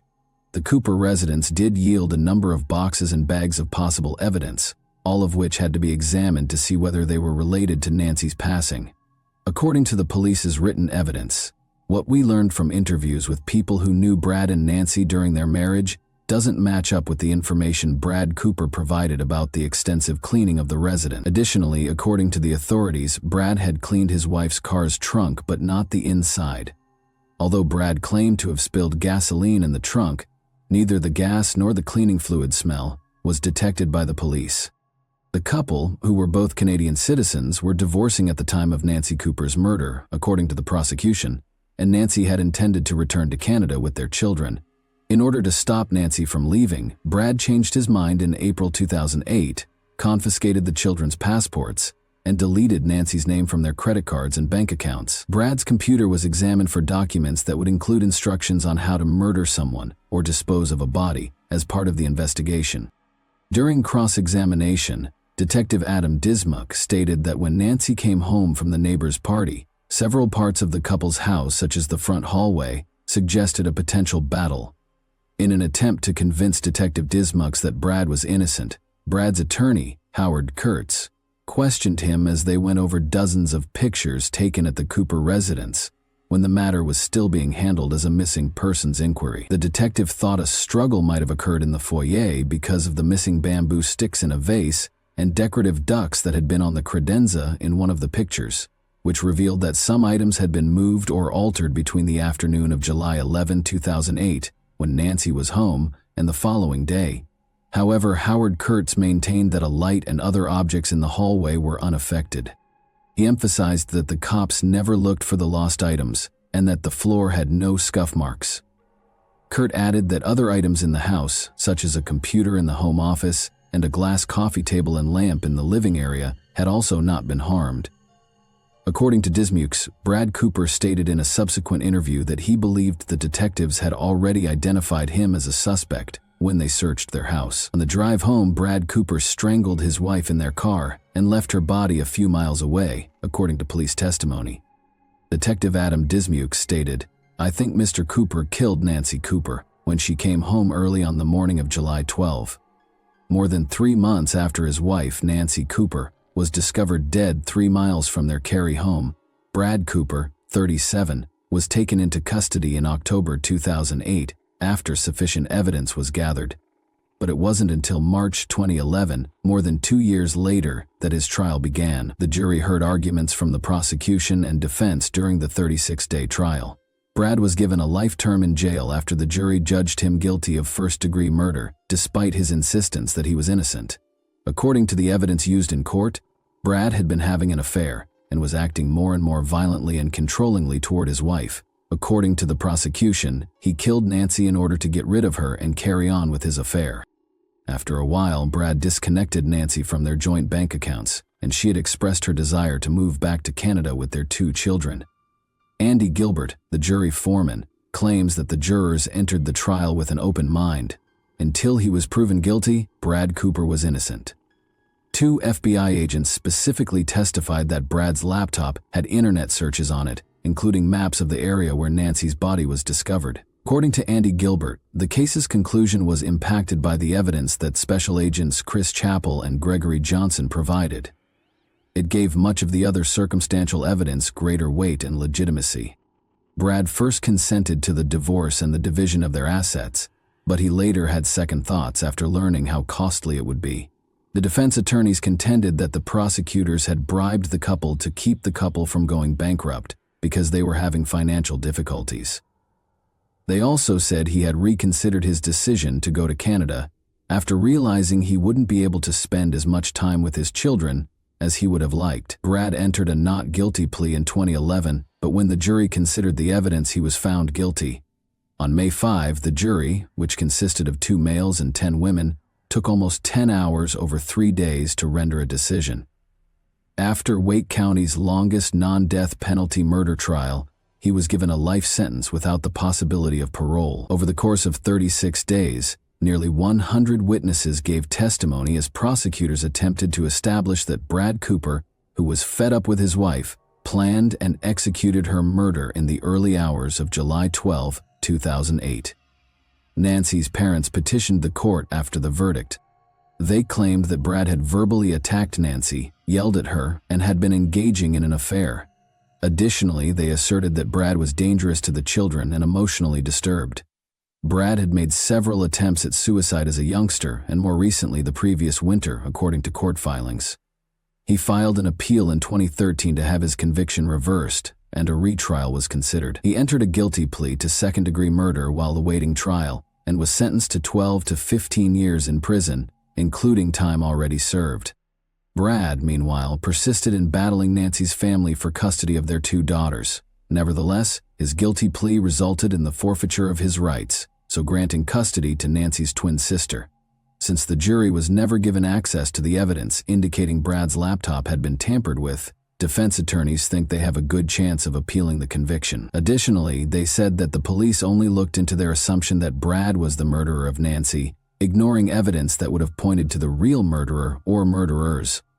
Theory: who is Brad Cooper then? A ruthless despot or a victim of the circumstances? Although Brad Cooper's youthful suicide attempt and winter 2008 threat are well known, suicidal thoughts and behaviors frequently indicate manipulative motivations, a means of proving something to someone when disagreements and the will to fight are gone.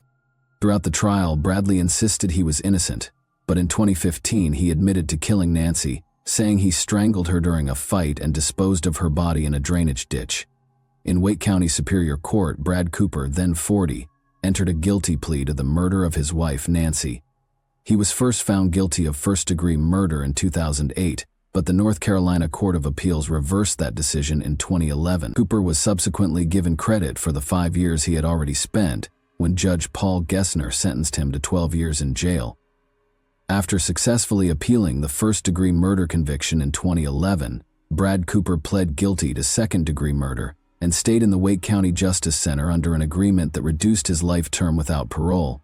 He was given a minimum 12-year sentence instead.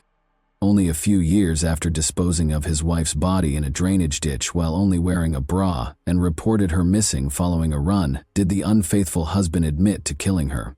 When the judge questioned Brad about whether he had murdered Nancy, the mother of their 2 children, and concealed her body at a building site in Cary, North Carolina in 2008, Brad replied in the affirmative. He has never before confessed to the crime in court. As part of the agreement, Brad, who is now in his 50s, had affairs with other women including a neighbor, while his wife attempted to dissolve the marriage and return to Canada, according to the prosecution.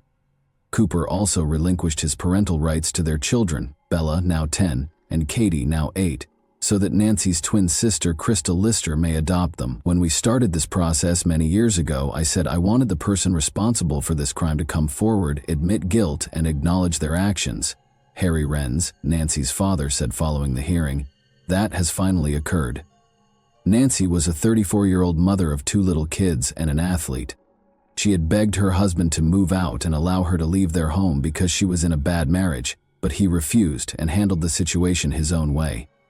On November 23, 2020, Bradley Graham Cooper was released from the Mountain View Correctional Institution in Spruce Pine, North Carolina, following the completion of his 12-year term. U.S. Immigration and Customs Enforcement detained him as soon as he was released in order to start the deportation process back to Canada.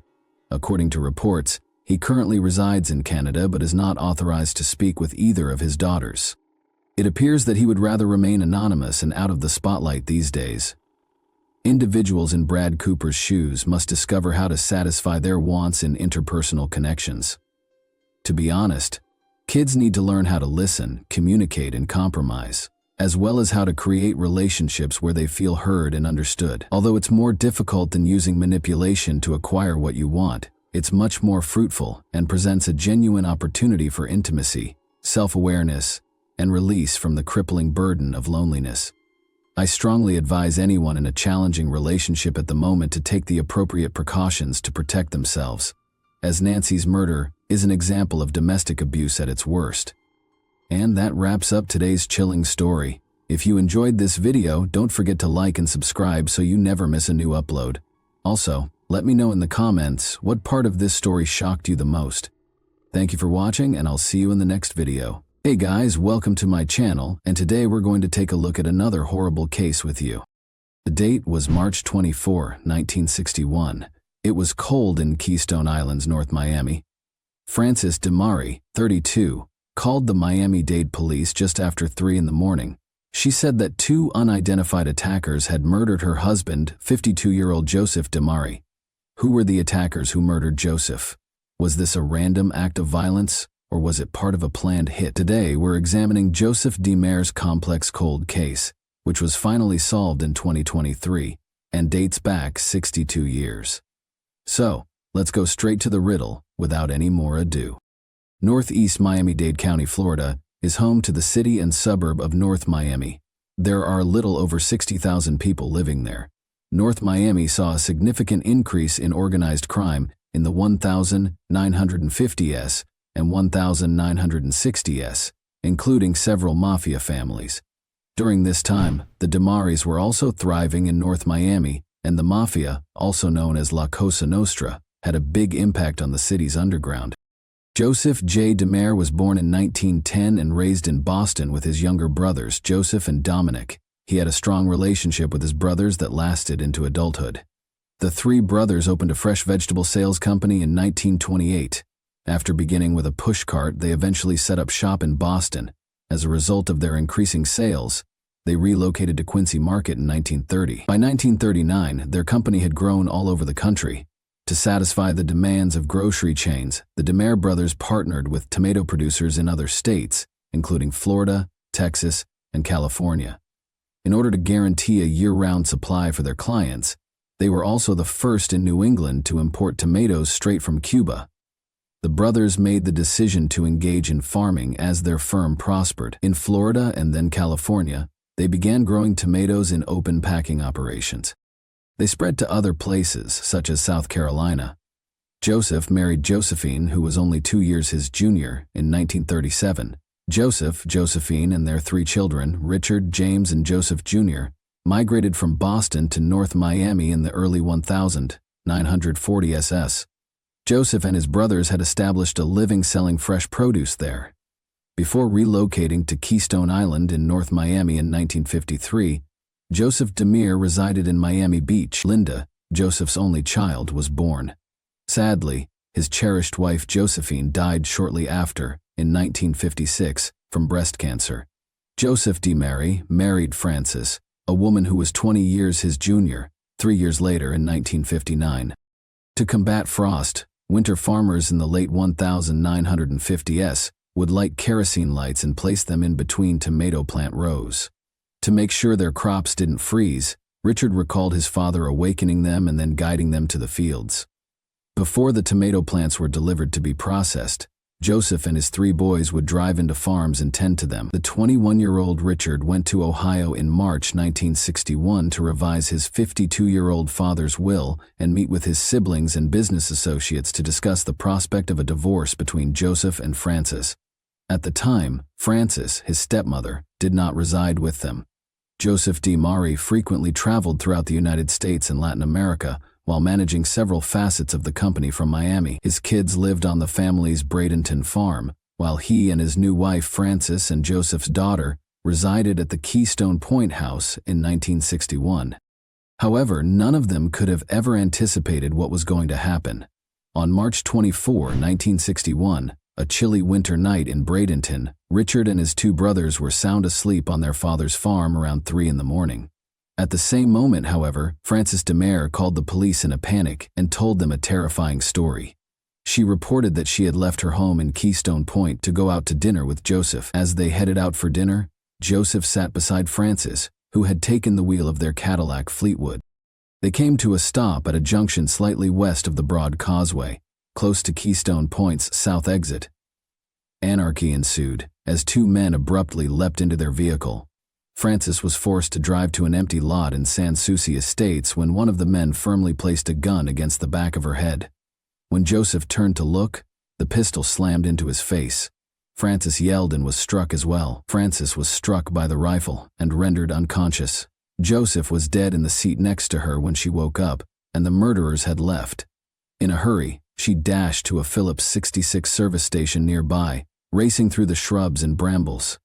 She called the police from that location. The first officer on the scene was Patrolman Van Scola of the North Miami Police Department. At the petrol station, he watched Frances, and she didn't look too hurt. She had scratches on her face and her dress had some bloodstains on it. She appeared to have scratched her face with her hands, as if she did it herself. Frances told him she couldn't see the shooting because she was knocked out or rendered unconscious. Shell casings were found in the Cadillac's rear seat during the investigation. Upon closer inspection of the photos, it was discovered that the rear seat also had at least 2 unused rounds. Police records show that Norman Logan, a gas station employee, claimed that Frances never spoke of her husband being shot until the police arrived. According to 2 local fishermen, they heard nothing during the incident. Frances told the police that the attackers stole $400.00 in cash from her husband and $5.00 worth of jewelry from her. A day after the murder and heist, however, a gold ring and diamond cufflinks were still discovered on her husband's body. Frances claimed that the gunman had taken her valuables with force, according to the Miami Herald. She disregarded the bandits' orders not to look back, and one of them hit her with his revolver, knocking her out. She did, however, tell the police that her spouse had turned around earlier. According to the article, when Frances regained consciousness a few minutes later, she found her husband slumped against the car door, blood streaming from his head, and the attackers had run away. Panicked, she hurried to a neighboring Phillips 66 fuel station, where she contacted the police for help, navigating the brambles, thorns, and jagged pebbles. In a follow-up interview with the Miami Herald following the killing, Frances said that the attacker called her husband Frank rather than Joe. She guessed that they might have thought Joe was someone else for some reason. Additionally, when the police spoke with her about the murder, she did not provide them with this information. According to other news accounts from the time, Frances described how the shooter tried to grab her jewels, and when she became emotional, he hit her brutally with the revolver. She lost consciousness as a result, and when she regained consciousness, she found her husband shot.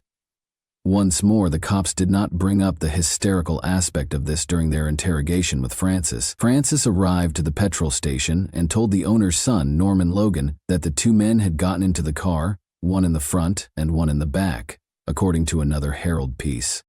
On the night of the murder, however, Norman had made it plain to the police that Frances had not brought up the murder until they got to the gas station.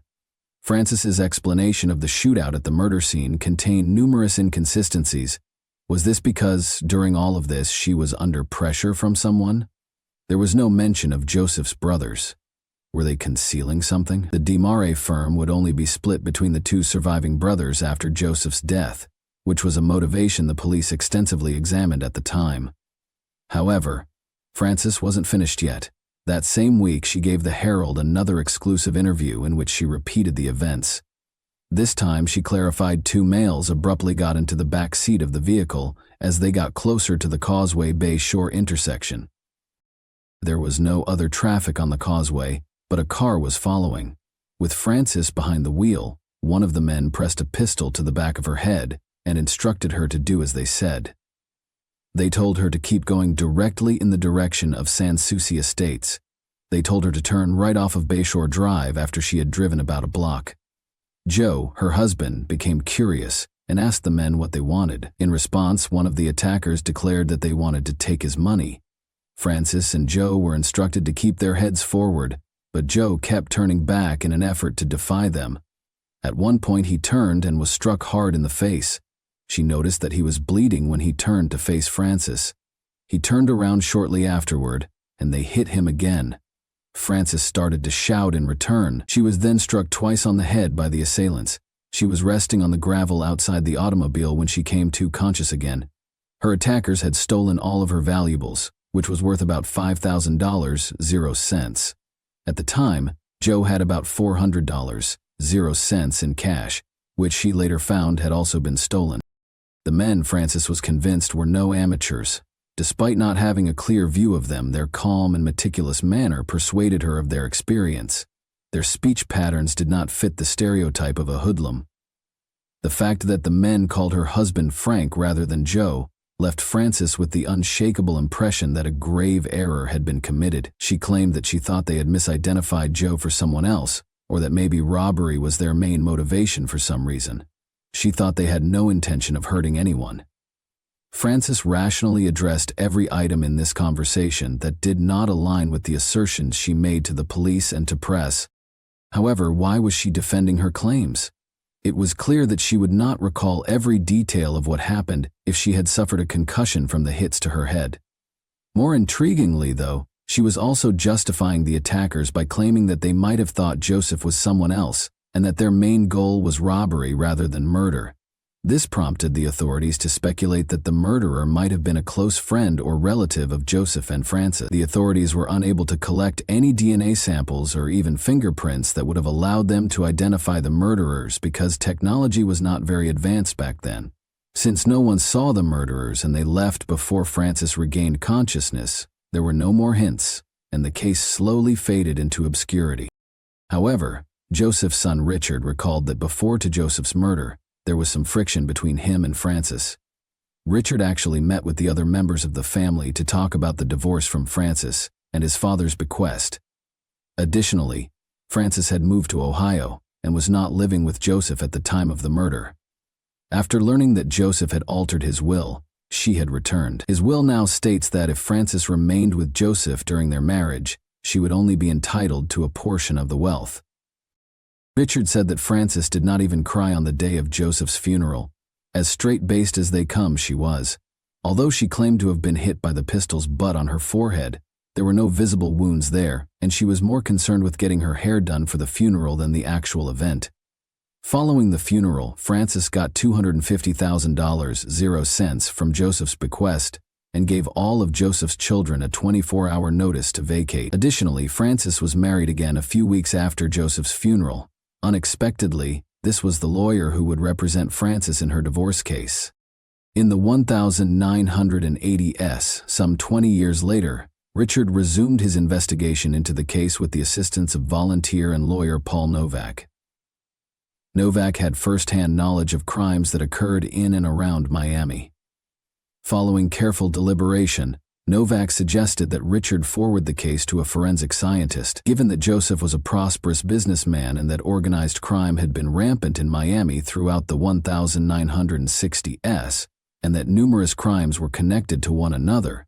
Novak and Richard believed this might be a mafia hit. Nearly 30 years after Joseph's passing, in 1991, Richard DiMare saw the case from a different angle. For a second opinion, he contacted John Thornton, a professor of forensic science at the University of California, Berkeley. Following his investigation of the case, Thornton expressed his skepticism over Francis's assertions in a letter to the Miami-Dade police. The bullet wounds appeared to have been fired from two distinct angles, and he doubted that they were consistent with the circumstances she stated. Thornton further noted that Francis's claims about the duration of the incident did not match the quantity of blood found at the crime scene, but since there was no proof, the police were unable to take it into consideration. Francis could have been suspected during the initial investigation, according to another police officer at the time. However, a high-ranking official had instructed the police not to investigate Francis because she was a victim and a widowed woman in grief. As a result, the police did not follow up on the Francis angle or question her again. Then, in the 2000 cess, 40 years later, Richard was presented with a list of suspects by several officers. Joseph's murder was one of the older crimes the police department was investigating. Richard's own investigations had already produced a list of these suspects, but Francis was not one of them. Frances DeMarais passed away in 2006. She was 82. Including her marriage to Joseph DeMarais, she had 4 previous marriages. Around 2019, Paul Novak and the homicide team at the Miami-Dade Police Department's Cold Case Squad began going over the Joseph DeMarais cold case file once more, nearly 60 years after the murder and 20 years after Francis's passing. They discovered numerous hints about the probe in the old police reports. First, Richard had provided the police with some shell casings following the murder of his father. These round casings were from an Italian auto pistol, a .25 caliber SATA, which Joseph possessed but was constantly with Francis. Richard had recovered the ammunition casings after firing a few bullets into the swimming pool at their property. Richard gave the police these casings, but why? Because the shot casings discovered in Joseph's car's back seat at the time of his murder resembled these casings. The police inquiry revealed that 2 empty bullets were still laying there when the deceased was discovered. Joseph was wounded by 4 gunshots.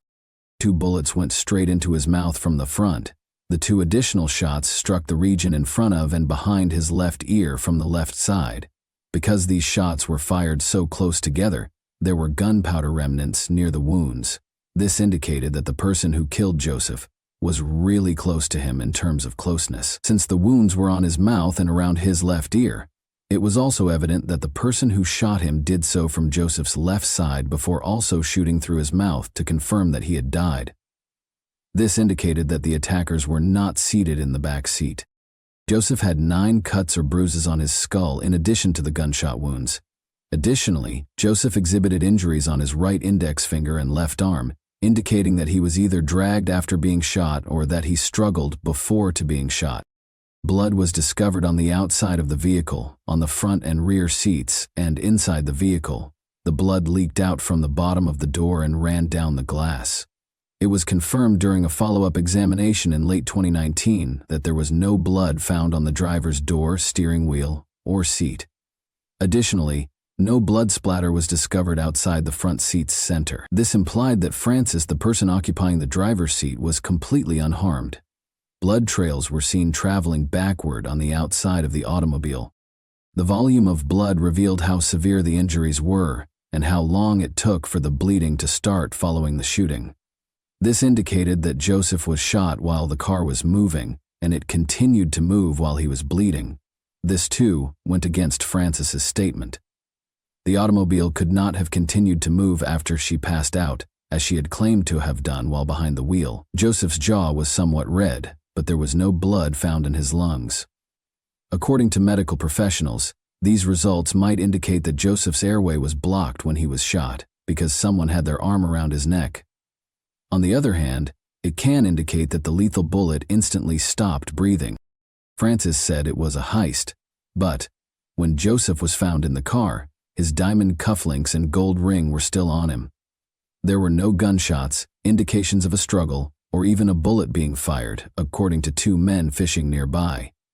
Francis's feet were uncut, and her shoes were discovered next to the car in a way that indicated they had been placed there on purpose rather than strewn about. A female officer suffered many cuts and bruises to her feet as she walked the same route Francis claimed to have gone, barefoot, from the automobile to the gas station. Norman Logan, the first person Frances spoke to at the petrol station, said she never brought up her husband's shooting. However, when the police and Novak conducted ballistic tests, the greatest hits were still to come. They discovered that only if the bullet was shot from the driver's end could the trajectory of the bullets at the crime scene be satisfied. It did not follow the path of the bullets Frances had described in her initial remarks. Furthermore, it was established that the round casings Richard provided to the police matched the shells of the bullets that killed Joseph, indicating that a .25 caliber SAIT also killed Joseph. The day Joseph walked out for the final time with Frances, the identical gun had vanished from the DeMare home. The most shocking aspect of the case files, however, was the discovery of a blood trail from Joseph's garage that led to the location of his Cadillac. This made it quite evident that Joseph had actually been shot in his garage while he and Frances were at home before they even left for supper. The homicide squad investigators and Novak were aware that Frances could only inherit Joseph's debt if she remained with him during their marriage, and that is exactly what transpired. Frances received the $250,000 0 cents because she remained with Joseph till his death. The authorities came to the conclusion that Frances killed Joseph in order to obtain the money from him because of the divorce angle and Joseph's alteration of the will. The police concluded that Frances DeMare was the only individual who would carry out all of this, based on this and all the other clear indicators. The Miami-Dade Homicide and Cold Case Squad conducted a press conference on May 10, 2023, nearly 3 years after the Joseph DeMare cold case was reopened. They declared that they had sufficient grounds to suspect Frances DeMare of Joseph DeMare's murder. The upcoming divorce and Joseph's alteration of the will served as the motivation for her murder. In order to do this, she shot Joseph in the garage of their home, drove the car 3 or 4 miles away, went barefoot to the gas station, and called the police while leaving Joseph's body in the car. The murder weapon was never located because the police thought Frances had thrown the .25 caliber STA pistol beneath an underbridge. Richard, aged 82, expressed relief after this announcement, although he was not pleased at all. He was aware that the murderer was his stepmother. Richard further disclosed that he had instructed the police to look into Frances and her murder in 1961, but they had refused. Since Frances died in 2006, she was unable to face consequences for her crime. She had never been held responsible for her acts in her entire life. According to Novak, this case exemplifies how politics can trump justice. It is still unclear whose senior official gave the order for the police to leave Frances alone. Since then, the DeMare business has expanded greatly, going global. They state on their websites that the DeMare firm still adhere to the principles of excellence, honesty, and hard work that the brothers created. They think that the next generation of the DeMare family and their hard-working staff will carry on their tenacity and resolve. Even though his stepmother would never receive justice, Richard, who was also affected by same ideals, might find some comfort in the knowledge that she pursued justice for his father. Why, in your opinion, wasn't Frances given more attention during the preliminary inquiries? Do you believe that a more extensive plot was concealed? And that wraps up today's chilling story. If you enjoyed this video, don't forget to like and subscribe so you never miss a new upload. Also, let me know in the comments, what part of this story shocked you the most? Thank you for watching, and I'll see you in the next video. Hey guys, welcome to my channel, and today we're going to take a look at another horrible case with you. When 17-year-old Laurel Jean Mitchell left work one warm summer evening in 1975 in the quiet town of North Webster, Indiana, she disappeared without a trace. Her dead body was discovered floating in a nearby river the following day. Who could have done something so heinous? Her murder went unsolved for almost 50 years, leaving the community haunted and her family devastated. However, a discovery in 2023 finally clarified the sinister mystery surrounding Laurel's premature passing. Who was to blame for what happened to Laurel that fateful night? You might be surprised by the answers.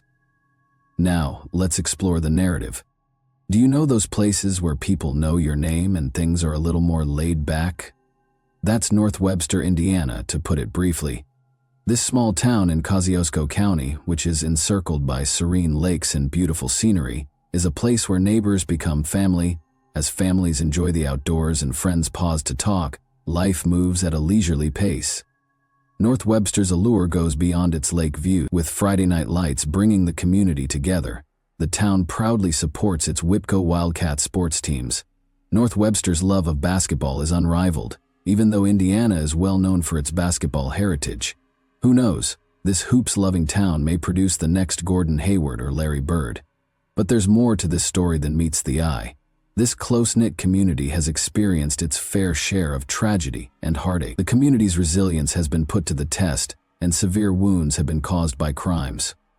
The murder of Laurel Jean Mitchell is one heartbreaking instance. Her life was cruelly ended, leaving her neighbors, friends, and family in shock.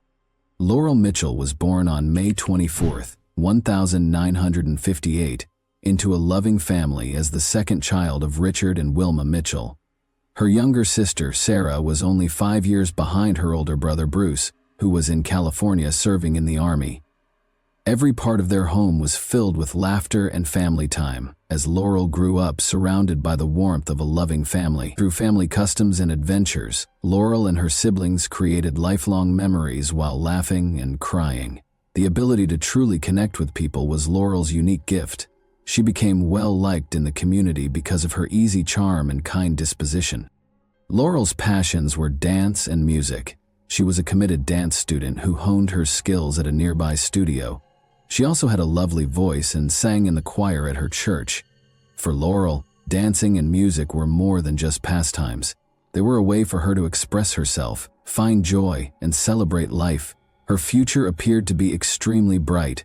As she neared her senior year at Wawasee High School, her dreams seemed to go on forever, full of possibilities and adventure. She accepted a job at the Cokesbury Inn, a quaint eatery on the shores of Webster Lake, to add even more excitement to her summer. For a teenager, it was the ideal job, and Laurel enjoyed her job. She became very friendly with her co-workers and made customers happy with her upbeat demeanor. For the Mitchell family, that August day started out just like any other. Laurel, her younger sister Sarah, and a guest got up early and got to work on their morning tasks. The kitchen reverberated with the familiar sounds of laughter and breakfast preparation. Unaware that the day would soon turn into an unthinkable tragedy, Richard and Wilma hurried to finish their tasks and got ready to leave for work. With a cheerful smile and a positive attitude, Laurel left for her shift at the Cokesbury Inn by mid-afternoon.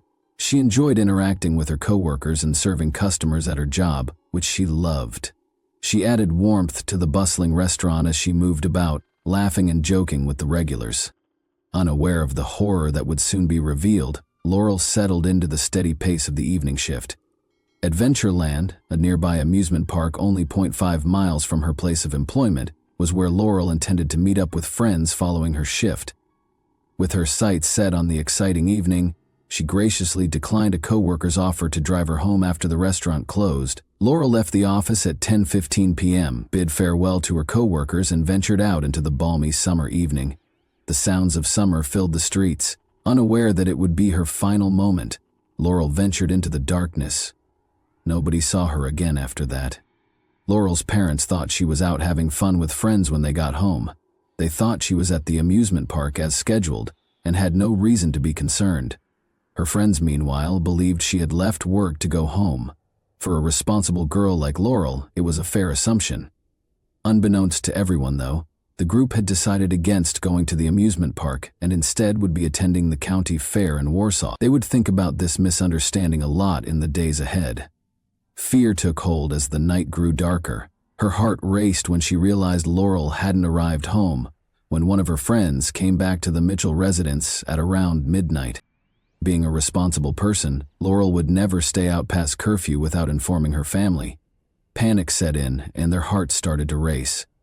The Mitchells made the decision to wait a little while longer, in the hopes that Laurel would arrive at any moment, despite their mounting anxiety. They engaged in tense conversation in an attempt to block out the depressing thought that something was seriously amiss. But as the minutes passed, and the minutes became hours, their fear became a pervasive dread.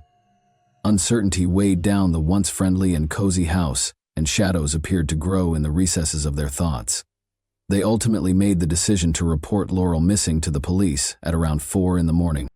In the close-knit community, word of Laurel's disappearance quickly spread, causing anxiety to permeate every home. In order to find Laurel, neighbors, friends, and even complete strangers banded together and combed through streets, roadsides, and woods. As they brought ropes, flashlights, and a strong will to find any sign of Laurel, their voices filled the still night. Officers were sent to conduct a canvass of the area after the police took the report seriously. But as the hours passed, Laurel was nowhere to be seen. A growing sense of dread took the place of hope. When Sarah awoke at home, she saw her parents upset, their faces marked with anxiety. Unspoken fear pervaded the air, and the morning routine had been upended. Sarah felt that something was seriously amiss, even though she was meant to be at a softball practice that morning. In an attempt to protect her from the growing panic that had swept the house, her parents encouraged her to leave anyhow. With a forced smile that did little to conceal her own nervousness, her mother said, "Just try to focus on your game." Sarah departed for practice with a heavy heart, but she couldn't get rid of the thought that her sister wouldn't be returning home. As she made her way to the field along the same route, the unsettling thought persisted. About 15 miles from Laurel's place of employment, Glenn Dixon and his son Hager started fishing on the Elkhart River. Instead of a calm morning as they had hoped, they discovered something terrible. A fully clothed body was spotted floating in the river. They were stopped in their tracks by the sight, and they quickly realized that they were not witnessing an accident. It was obvious that this was no accident, because the body had been in the water for a while. They phoned the police right away. Glenn and Hager made a desperate call, and officers swiftly arrived. Officers quickly filled the once serene riverbank, their radios blaring with urgent calls. Knowing they were going to break the heartbreaking news to a family, they retrieved the body with a combination of professionalism and solemn respect. There was a noticeable tension in the air as they attempted to identify the victim. Laurel Mitchell was the one. The news was like receiving a kick to the stomach. Her life ended suddenly, and the intelligent, vivacious girl who loved dancing and music was gone. The news was devastating to the Mitchell family. Richard sobbed when the officers came to deliver the heartbreaking news because he couldn't believe his beloved daughter was no longer with him. Wilma was distraught, her sorrow so deep that it seemed to consume her whole being. Known for their close ties and mutual laughter, the family felt disoriented and broken all of a sudden. Sarah felt a wave of dread when she saw the police cars parked outside their house after practice. She had a gut feeling that something was seriously amiss. Her heart was pounding as she entered, each beat echoing the fear that was building inside of her. The truth of their loss started to set in, and their world had been irrevocably destroyed. When the autopsy report was delivered a few days after Laurel's body was discovered, it brought a terrifying sense of closure. Although Laurel had drowned, the report also mentioned that she had fought back against her assailant, as evidenced by the bruises on her hands and shoulders. The confirmation of sexual assault was the most shocking discovery. Questions about how this could occur in their small town caused conversations to become heated and urgent. Who would do such a horrible thing to Laurel, who was so innocent and kind? The community's hearts were troubled for years by the case's unresolved status. The community was left feeling frustrated and hopeless as the investigation stalled despite the police's best efforts. People wanted justice for Laurel and answers. However, everything changed almost 48 years later in 2023. The community was rocked by the arrest of two elderly men who had lived in the same neighborhood and were teenagers at the time of the incident. With a mixture of grief and relief, this moment rekindled hope and was a pivotal moment in the healing process. How did this occur? It's difficult to think that after all these years, a breakthrough would eventually occur. Usually used to calm and serene days, the little town of North Webster was thrown into a state of chaos. Frank Overmeyer, one witness, remembered hearing a car's trunk slam close to when Laurel vanished. He believed the vehicle to be an Oldsmobile at the time. He didn't think it would be important later, and it didn't seem like a crucial piece of information. Investigators diligently gathered all of Laurel's possessions, including her favorite sweatshirt, shoes, a silver necklace, one earring, and clothing. The fact that her blue jeans were discovered unbuttoned and unzipped among these items added to the mystery surrounding her passing. But nobody knew what could be done with the evidence, and the technology at the time was very limited. No one in the town would soon forget the solemn occasion that was Laurel's funeral. Friends, neighbors, and classmates filled the large church, all grieving the untimely death of a young girl. With their hands clasped together, Sarah sat between her father and her older brother, Bruce. She only remembered the excruciating pain that overcame her. She had few memories of the service itself. She was struck with the realization that her confidant, her sister, was no longer there. There was no longer any sense in the world. The case was abandoned. Weeks became months, and months became years, but no answers were found despite the community's efforts and detectives' diligent work. It seemed as though Laurel's murderer had disappeared, leaving an enduring mystery in their wake. Laurel's loving parents, Richard and Wilma Mitchell, never gave up on pursuing justice.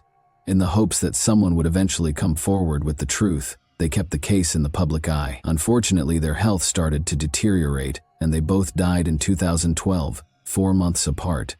Unfortunately, they never found out who killed their daughter. The case sat on a shelf for years, gathering dust and losing its significance. But in 2007, Captain Kevin Smith of the Indiana State Police was put in charge of the inquiry. He was committed to giving Laurel's family justice. He jumped right into the cold case, carefully going over all the interviews and supporting documentation. He did not, however, discover any new leads, just like his predecessors. Only in 2013 did a woman named Renee Sexton come forward, giving the case the much-needed bombshell it needed. She described a frightening encounter she had in 1975 with a man named John Lehman. Lehman had admitted to helping his friend Fred Bandy commit a murder. Even though he didn't give any information at the time, Renee's disclosure gave the investigation new life. The community started to dare to hope that justice might finally be within reach, after this new lead gave new life to a case that had previously seemed hopeless.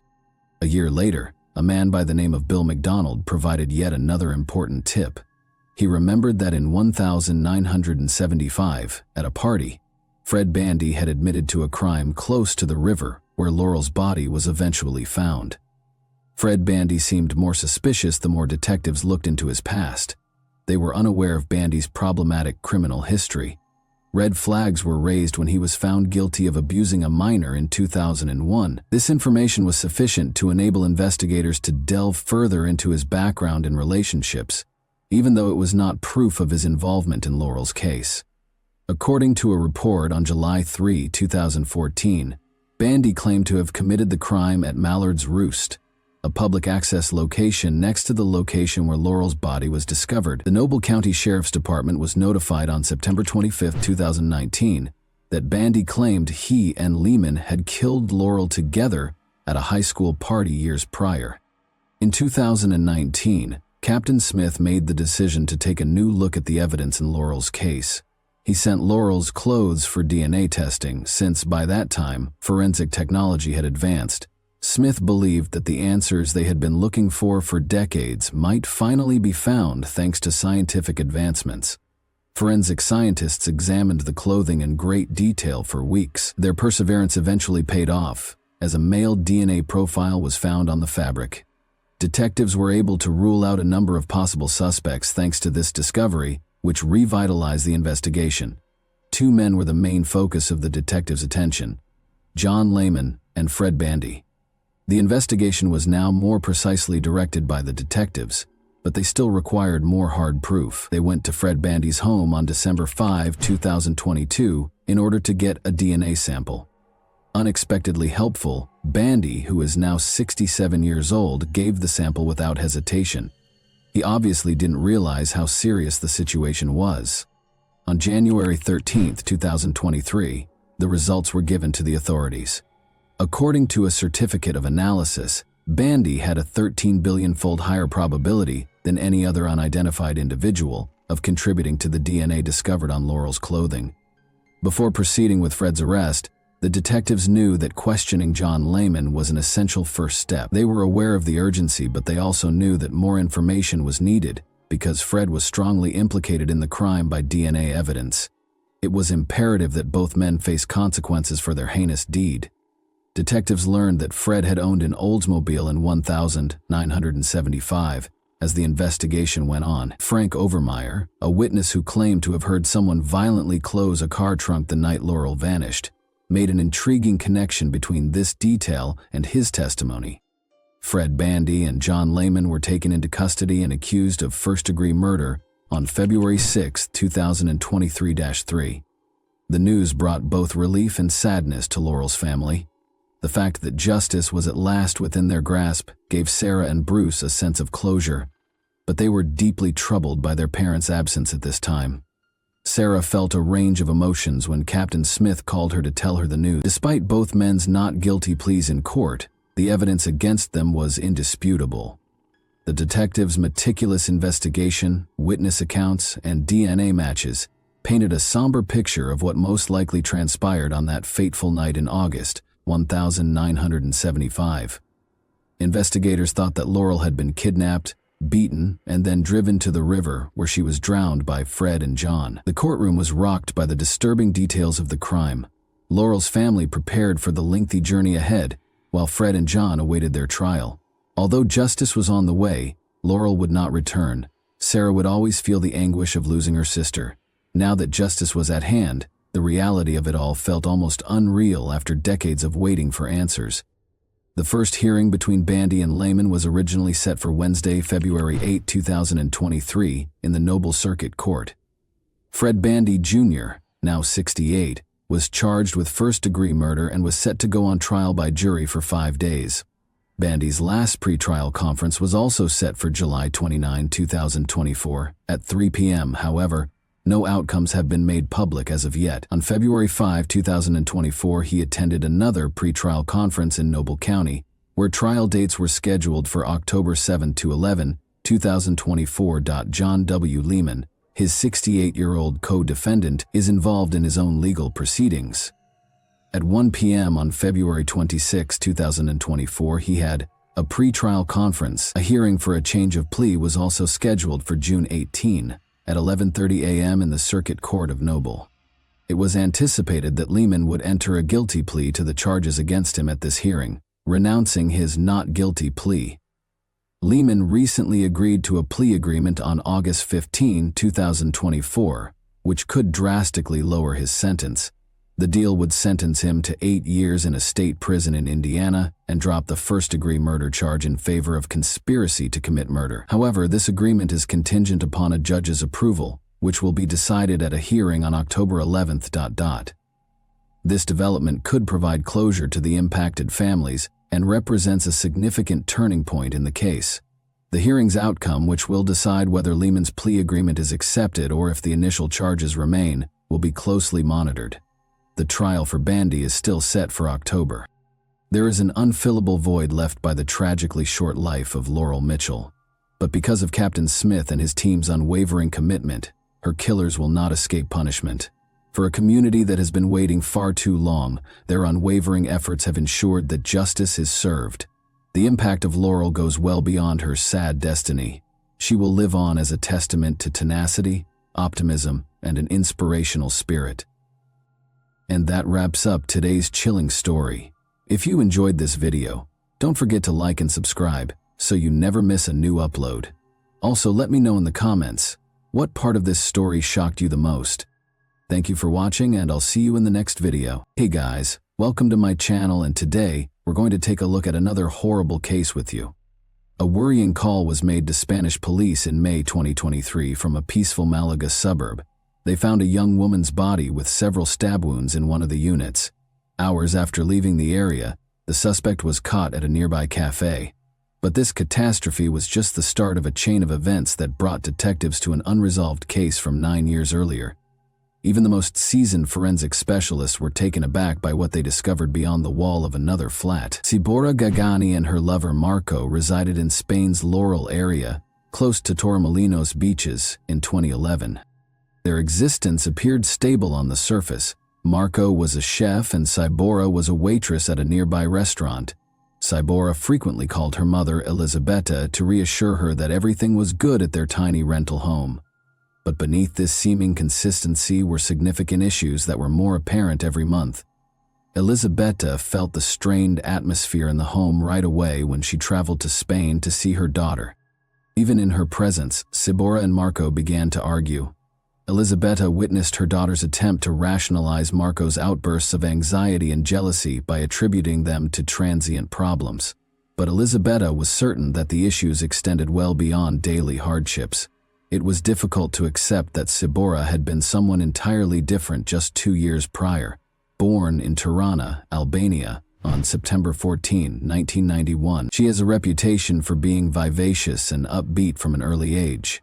Following the split of her parents, Elisabetta, her mother, relocated to Italy with her kids, establishing a new life in Rome. People around Sabora took to her right away. Because of her enthusiasm and amiability, her classmates dubbed her Sibby. Sabora wanted to help her family even though she was struggling financially. She began working as a waitress in a nearby cafe at an early age, yet she never lost up on her goals. Her slender build, inherent beauty, and victory in a local beauty pageant gave her access to modeling prospects. Despite this, Sabora's greatest ambition was to become a teacher because she truly enjoyed working with kids. When Sabora turned 18, things started to shift.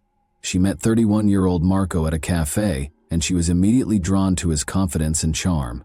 She didn't know anything about him at the time. He had a sister, was divorced, and appeared to be looking to move on with his life. But there was a tangled past hidden behind this facade.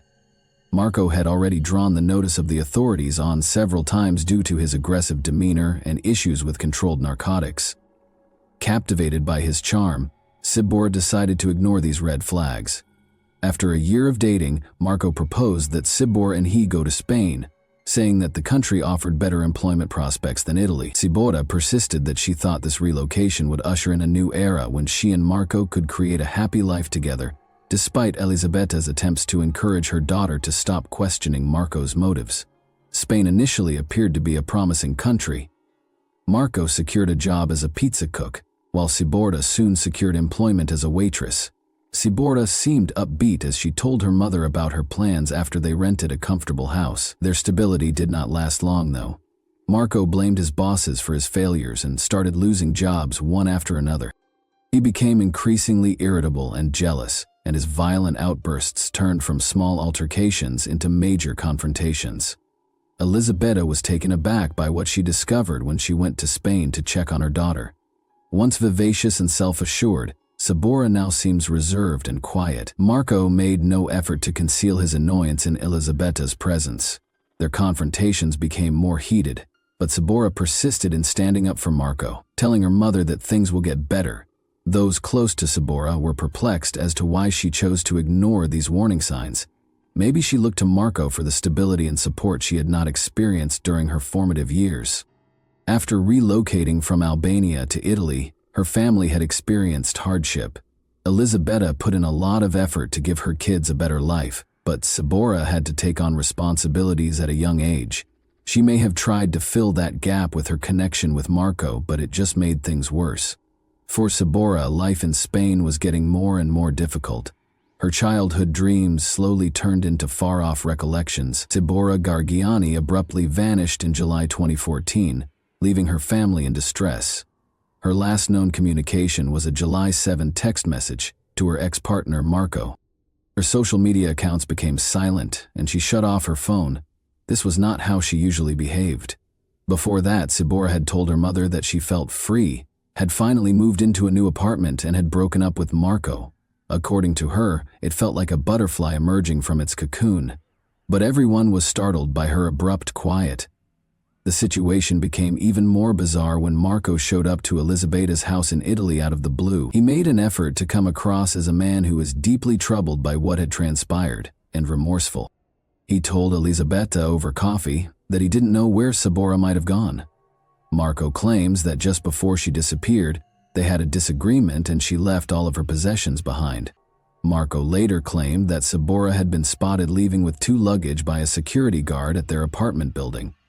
Concerns and suspicions were only increased by these contradictory remarks. Elisabetta remembered that Sabora had announced her intention to permanently break up with him only a month before. She had left Marco's apartment and was reconstructing her life after 3 years of attempting to save it. She made an effort to keep her distance from him throughout that time, but it didn't appear to have much of an impact on his interest in her life. Marco kept getting involved, displaying a disturbing tenacity. He abruptly called Elisabetta at the beginning of July to inquire as to whether Sabora had returned to Italy. Elisabetta found the question strange, especially considering how recently they had broken up.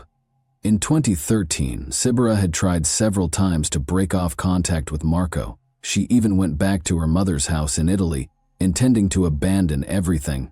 She acknowledged at the time that she didn't see their relationship going forward, but Marco wouldn't let it go. Presenting himself at their Italian home, he begged Sabora to change. He even asked her to marry him. Sabora fell into his promises because she was exhausted from the never-ending battle, but the cycle quickly started up again. Her sense of calm was once more destroyed by aggressive conduct, jealousy, and control. She once told her mother that she might have to entirely vanish if she ever made the decision to leave Marco permanently, because she thought he wouldn't leave her alone. Sabora visited Italy often in the months that followed, most likely due to the expiration of her Spanish residency permit. According to some stories, she traveled with a fake Italian ID. Elisabetta saw that her daughter was becoming more and more afraid. Although Sabora seldom ever talked about it, she merely stated that she was trying to find a way out of her challenging circumstance. Sabora attempted to start over by moving into a new apartment by June 2014. She informed her mother that she had no plans to visit Marco again. She briefly appeared to be free again, but worries about her safety persisted after Marco said she had departed and left all of her possessions behind. Her family saw right away that something was amiss. Sabora would never have cut off communication with her mother, and brothers in particular. The family could only wait and hope that Sabora had really chosen to go into hiding in order to avoid Marco's control, but her contradictory statements and total lack of communication only made matters worse. Despite the efforts of Sabora Gagani's family and law enforcement, the inquiry into her abduction had not advanced much by 2015. Her mother, Elisabetta, had been the impetus behind formally reporting the incident to the police. Since Marco Zaboris was the last person to have seen her before she disappeared, she continued to believe that he was somehow connected to the incident. His actions during the probe, however, only served to heighten suspicions. Marco repeated his version of events while being questioned. After an altercation, he said Sabora had fled their house with only a few items. It was odd, though, since a lot of her personal belongings, such as clothes and identification papers, were still in the flat. Marco never called the police to report her missing, despite his claims. Rather, he claimed to have printed and distributed leaflets across their area in an attempt to find Sabora on his own. Additionally, he presented contradictory speculations regarding her location, at one time speculating that she may have visited Argentina or that she had been spotted with an unidentified male with whom she allegedly had an altercation. These claims lacked coherence and empirical backing. Because she didn't trust Marco, Elisabetta started looking for her daughter on her own. She contacted the media as well as a specialized group that assists in raising awareness of missing person instances. News outlets in Spain and Italy started to publish images of Sabora and appeals for help. No fresh leads were found, in spite of these attempts. Marco seemed to have a fairly normal life while Sabora's family persisted in their quest for answers. In an apparent attempt to avoid drawing attention to himself, he modified his look by shaving his head and growing a beard. He started 2 new relationships during this period, but both terminated with the ladies complaining about his violent conduct. Nevertheless, Marco continued to live in Spain, regularly going to the gym and joining a shooting club, which worried many who knew about his past. The family of Sabora persisted. Elisabetta begged the police to step up their inquiry on several occasions. Law enforcement started going through the case files in the interim, looking for any information that might have been missed. They examined Marco's allegations, which had seemed contradictory from the start. He claimed that Sabora had walked out with nothing, but he also claimed that she had departed with suitcases. There were also inquiries as to why he had not called the police right away after she vanished. The public's interest in Sabora's case gradually waned. Despite the tenacious efforts of her family still residing in Spain, Marco managed to adapt to life after her disappearance. To his neighbors, he seemed like a gregarious person who was interested in socializing and staying active.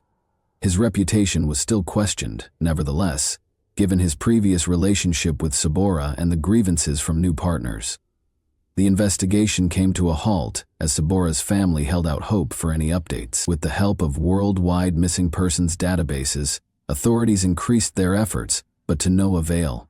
The uncertainty surrounding Sabora's fate continued to be an intolerable agony for those closest to her. Marco seemed to have changed his ways by 2023. On the surface, he was living with Paula, his new girlfriend, and the 2 of them had a child.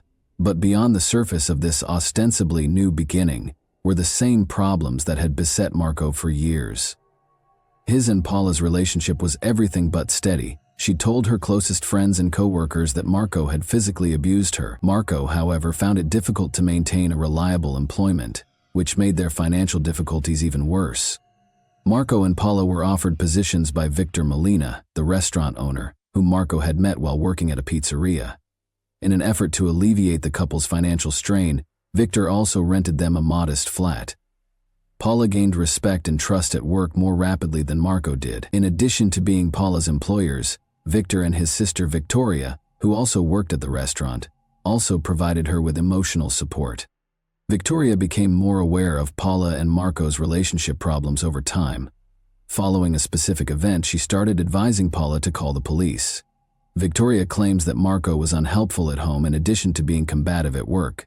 Victoria reached a breaking point after an incident at the restaurant. It was discovered that the staff restroom door was smashed.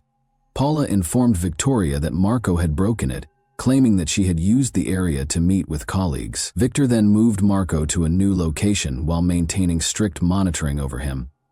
Paula tried hard to keep her life looking regular, but she was unable to conceal the difficulties she was facing. She opened out more as her confidence in Victoria grew. Paula disclosed that the only reason she was remaining with Marco was to reclaim custody of her children, who had been taken away from her when police found illegal drugs in their home. Marco owned the drugs, but the whole family had to deal with the fallout. Paula's main objective was to save enough money to leave Marco and fight for custody back, because this was a very personal tragedy for her. Marco's circumstances, however, kept becoming worse. He often grumbled to Victor about his financial difficulties, saying he worked just to support his family. However, his demeanor and actions conveyed a different message. Victor questioned if it was worth the trouble to retain him on staff because of his aggressive behavior and lack of interpersonal skills. Victoria, who was aware of how serious Paula's circumstances were, persisted in urging her to stop putting up with the abuse. Paula, however, refrained from engaging in any combative behavior out of concern for her safety. She acknowledged to Victoria that she had once been kicked and hit 4 times by Marco, but she played down the severity of the incident for Victor and Victoria.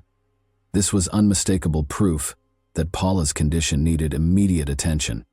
Paula spent her day off on Tuesday, May 16, 2023, feeling upbeat and eager to relax. She told her co-workers that she planned to have a productive and restful evening.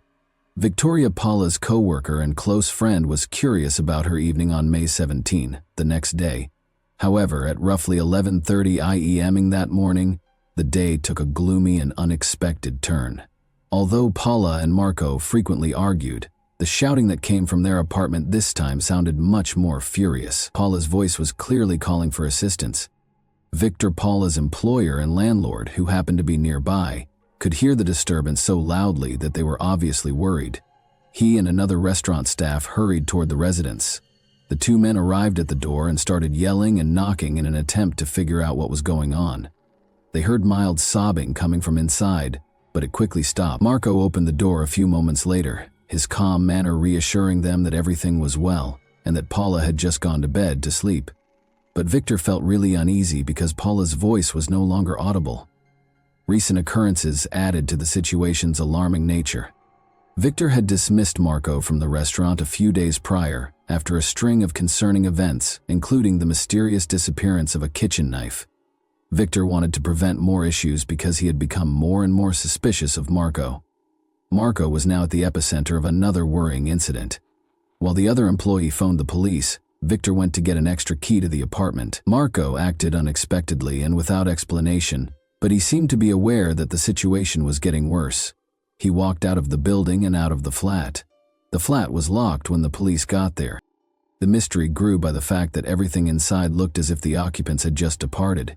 Victor, meanwhile, came back with the extra key and went inside the flat. They found Paula's body lying on the floor with several stab wounds. To ascertain what had transpired inside one of the apartments, it was clear that she had died a few hours before, and her clothing was covered with blood. Marco had already left when the police guarded the area, called in forensic experts to gather evidence, and began searching for him. While detectives searched for the culprit, Paula's body was sent for an autopsy to determine the precise cause of death. A few hours later, Marco was found in a nearby cafe, sitting peacefully at a table. During his arrest, he acted as if nothing had happened and did not resist. Marco showed up in court on May 20, 2023, 3 days after Paula's untimely death. He was accused of engaging in gender-based hostility as a felony with aggravating circumstances. A mental assessment and controlled substance testing were also mandated by the court. Marco was held during the hearing after being refused bail. Marco merely spoke in response to his lawyer's questioning, exercising his right to silence. Sibora Gagani, whose disappearance he had earlier hinted to, was not mentioned. But on May 17, the day of Paula's passing, Sibora's name returned to the public front a few days following his detention. During his interrogation at the station, Marco revealed something surprising. He said he killed Sibora Gagani during a 2014 argument and hid her body in the apartment they shared. Marco even volunteered to show investigators where her remains were found. Despite his admission, authorities decided to put Paula's death investigation first and postponed for a while checking Marco's claims regarding Sibora. Elisabetta, Sibora's mother, was devastated to learn of Marco's imprisonment and his revelation about her daughter. She had been fighting to restart the case for 9 years because she thought Marco was connected to Sibora's disappearance. After Marco's confession, Sibora Gagani's case was formally reopened and investigators set out to confirm his allegations. By early June 2023, they had inspected the flat where the pair had resided in 2014. The layout of the building where Sibora and Marco had previously lived was thoroughly examined by Spanish investigators working on her case. An extensive examination of the apartment turned up nothing noteworthy. Nevertheless, differences between the apartment's designs and actual layout were discovered. After making this discovery, the investigators turned their focus to a nearby apartment on the same level that had a nearly comparable design. One specific detail caught my attention. In the apartment under inquiry, there was a sizable area that, according on the design drawings, should have been a bedroom but wasn't there. On June 6, investigators gained authorization to enter the adjacent flat and breached the wall behind it. They found a big wooden box with lime in it. Police discovered the first piece of evidence, a plastic bag with personal belongings thought to be Sibora's, and a knife smeared with dried blood inside the box. One among the things was a bunch of withered flowers resting on top of a few garbage bags. A camping sleeping bag containing human remains was found inside one of the bags. To ascertain the identity and cause of death, the remains were sent for forensic examination. Investigators found tattoos on the body that matched descriptions in Sibora Gagani's missing persons complaint. But Spanish authorities asked Sibora's relatives in Italy for DNA samples to definitively confirm the identity. To get a sample of Sibora's mother, Elisabetta's saliva, cops showed up at her house on June 10. The remains were identified as belonging to Sibora Gagani by the DNA results. New information regarding Marco's behavior surfaced during interrogations in Spain in the week after the discovery. He claimed to have tried to dispose of the body by using acid, but this claim was not supported by evidence. The reopening of Sibora's case was triggered by Marco's confessions after his arrest for Paula's death, and investigators observed that he constantly changed his testimonies. Authorities kept looking into the circumstances surrounding her death in the interim. The news that Sibora's remains had been confirmed was a crushing blow to Elisabetta. She had lost hope after 9 years of uncertainty, but she had never given up on finding out what had happened to her daughter. Her life had drastically changed over the years. Sibora's father never found out the truth about his daughter and had died of illness. The birth of her grandchild had been Elisabetta's only source of comfort. Elisabetta thought back on her years of campaigning, pleading with the police to reopen her daughter's case after the remains were formally identified. Although she had at last received answers as a result of her efforts, she also felt a feeling of bittersweet closure. The evidence retrieved from the location where Sibora's bones were discovered was still being examined by forensic specialists. Forensic testing was done on the knife found in the plastic bag in order to find any biological evidence that could connect it to Marco. In the meantime, Spanish detectives worked with their Italian counterparts to add to the Sibora missing case information. Despite the evidence in Marco's own admission of his role in Sibora's killing, including disclosing the location of her remains, the inquiry into Paula's death was still underway, and Marco was already the main suspect. Marco eventually withdrew his confession. Marco's lawyer contended that his remarks should not be used in court because they were made under duress. Nonetheless, investigators insisted that there were solid grounds for additional charges based on the evidence, which included Sabora's personal things that was discovered in the hidden box. Sabora Gajani's family was able to finally bury her in January 2024, a few months after her bones were found. Her remains were given back to her loved ones for burial once all forensic analyses were finished. Friends and family came together to say their final goodbyes at the service, which was held in Italy. In remembrance, balloons bearing sincere words that represented hope and goodbye were released into the sky. The continuous judicial processes against Marco, who was charged with Paula's death, received the majority of attention at the time. In a 17-page handwritten letter that he submitted during a hearing on January 30, 2024, Marco acknowledged his guilt for her death but made several disclaimers. According to him, the dispute started because of a series of discussions over his adultery and a debt of €50. Marco claims that the catastrophe occurred because he defended himself too fiercely during the confrontation, but when investigators saw that Paula's injuries were on her back, they seriously questioned his claim of self-defense. Marco acknowledged his guilt over Paula, but he would not elaborate on Sabora's situation. He did attest to the fact that he had covered her body with flowers, wrapped it in plastic, and put it in a wooden box, sealed it within a wall after layering it with lime. He tried to defend his actions by claiming that they were a response to his anxiety of the situation, but he denied any responsibility for her death. Marco presented a completely different story of Sabora's death during the trial, changing it abruptly. He said her death was caused by the Albanian mafia, with which he claimed to have been associated because of debts. Marco claims that he was unable to pay back the €25,000 he borrowed to start a brothel because the money was stolen. He claimed that 4 men showed up at his house, and one of them killed Sabora during a fight. Marco said that in order to prevent more repercussions, he was then compelled to dispose of her body while facing danger to his own life. Given that Marco had previously altered his claims several times during the investigation, this account of events caused serious skepticism among investigators. Marco's arrest in May 2023 following Paula's death was the first indication that he had lied to authorities. During the investigation, no proof was found to corroborate his allegations of mafia involvement. An examination revealed that Sabora had suffered many knife wounds, which, even in light of the state of her remains, amply demonstrated a violent crime. Years after Sabora was reported missing, her family was eventually able to get confirmation of her whereabouts. Although Sabora's father had died without ever finding out the truth, her mother Elisabetta disclosed that she had spent the previous 9 years holding out hope for answers. The trial for Paula's case was still going on by May 2024. In order to handle the counts of homicide and domestic violence, the court opted to hold a jury trial. Even though it had been reopened, Sabora Gagani's case had not yet gone to trial. More court proceedings were expected as investigators proceeded to examine Marco's assertions, particularly his suspicions of mafia participation. As seen by the experiences of Sabora Gagani and Paula, aggressive and manipulative relationships can have disastrous outcomes. The same individual betrayed Paula, who was trying to take back control of her life, and Sabora, who had hoped for a bright future. Their tragic outcomes serve as a sobering reminder of how critical it is to spot abusive conduct early and take action to stop future catastrophes. And that wraps up today's chilling story. If you enjoyed this video, don't forget to like and subscribe so you never miss a new upload. Also, let me know in the comments, what part of this story shocked you the most?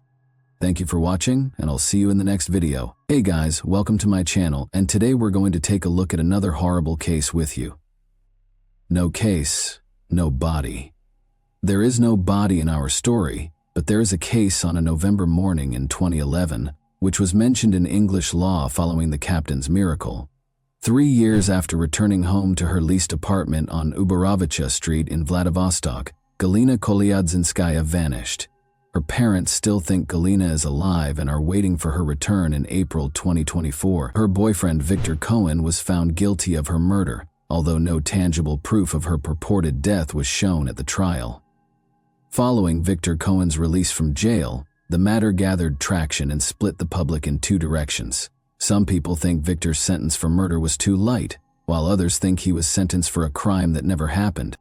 Together, let's learn how a well-known criminal case involving the death and disappearance of an unproven man spread across the nation, sparking debate among onlookers and leading to the formation of organizations to look for Galina. Viktor Polov was born in Vladivostok on July 9, 1988. He adopted Cohen as his last name. When the youngster was very little, his parents split in 2012, leaving his mother and grandma to raise him entirely on their own. He graduated from Far Eastern State University's high school gymnasium in 2005. He enrolled in the PR department at the same university's Institute of Mass Communications, but left after 6 months in 2007. Ilona, who had COVID, presented her sister Galina, who was 3.5 years older than Victor, to her classmate. Galina Kolyazinskaya was born in Rostov-on April 22, 1985. Her parents relocated to Vladivostok when she was 13 years old. The girl stood out, had a theatricalized way of dress, and was characterized by her brightness. She was slim, intelligent, and highly creative. After completing her education, she attended an art school before enrolling in the Far Eastern Federal University's Faculty of Design. She captured Victor's heart, and he fell deeply in love for the first time. They left their hometown of Vladivostok for Moscow, and Victor abandoned school because they both wanted to enroll at the Theater Institute. Vitya did not fail the entrance examinations, but Galina did. However, he made the decision to go back home in support of his beloved girl, and the two of them moved back to Vladivostok and began living together. Victor found out of his grandfather's passing and the inheritance he had inherited upon his return. The couple decided to use the remaining funds to invest in a successful business after renting an apartment in the heart of the city and purchasing a car each. The young couple was depressed as a result of their unsuccessful attempts to set up a shop for the fabrication of automobile tires, start a chain of donut shops, and even resell church kila. As time went on, the young people's relationship started to fall apart due to conflicts. The furious argument between the couple did not end there. Galina's pals once saw Victor grab his fiancée by the neck during a fight between them, but sometimes Galina did the same. She might break the furniture in their leased apartment or strike her partner. Galina eventually began attending nightclubs more frequently, and Victor developed an interest in other women as a way to escape the issues in his present life. After another trip to the club, Galina was on her way home early on the morning of November 14, 2011. Galina was incensed that Victor was not home, so at 6:43 a.m., she called him and insisted that he come right away. Victor arrived at their leased apartment 15 minutes later. The young folks decided to eventually part ways after a fight broke out between them. Galina sought 300,000 rubles from Victor in exchange for the previously gifted car, after which she would go and stop bothering him. She left the flat, as it turned out, forever after Victor gave her the money. Galina's parents became concerned and began phoning her the following day, but she had turned off her phone. Victor also did not return their calls. He didn't call the girl's mother to inform her of the argument until the second day following Galina's departure. After extorting a substantial amount of money from him, she packed up her belongings and departed. "I'll never be seen by you again. Don't try to find me. Inform my mother that I'm doing well." Victor also told Galina's mother that he repeated what Galina had said in her final words. Galina's parents and friends were not shocked by her abrupt absence, because she was known for her flighty behavior and might go absent for days. He called her after she left, but the girl did not return his calls either, because the phone was initially only switched off. However, 3 days later, the police started looking for Galina Kolyadzinskaya when her father informed them of his daughter's abduction. The matter was enthusiastically taken up by specialists, and Victor was initially called to the station for a discussion. Since he saw Galina last, he was able to address a number of questions throughout the interrogation. Victor said that he had another woman and frequently argued with his girlfriend, whom he had become distant from. Victor claimed that he was tired of his scandalous lover, who could throw her hand at him or slather his car with yogurt when she was envious. Galina once declared while intoxicated that if her opponent kept dating her, she would rip his hair out. "Galina wasn't killed by me. We did argue with her. After packing her belongings and taking all of our money, 300,000 rubles, She departed. Her whereabouts are unknown to me, Victor demanded. The investigating team also looked at both of the young people's automobiles and the apartment where they shared housing, but they were unable to find any evidence of Galina's murder or blood traces. During the questioning, Victor was even put through a lie detector test. Although the young man's evidence was muddled, it was not shown that he was responsible for Galina's disappearance. After questioning Galina's neighbors and acquaintances, the police declined to file a criminal complaint because they could not find any evidence of corpus delicti. But Galina had never been anywhere but Vladivostok. Her passport was not from another country.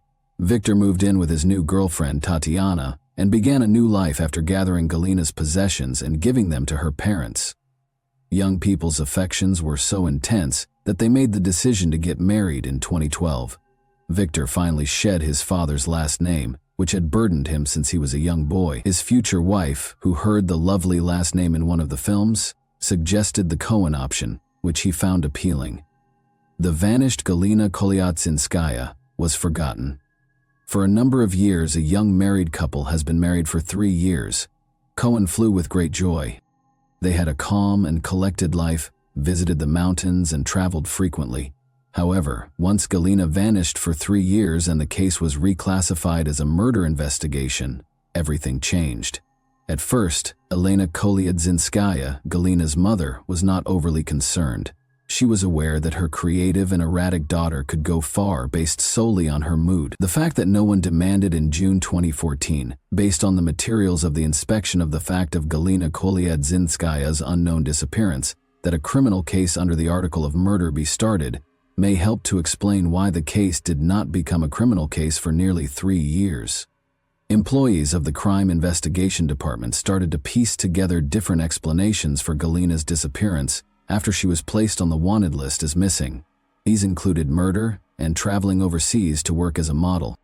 The police became aware of Kolyadzinskaya's ex-boyfriend as they were figuring out the latter version.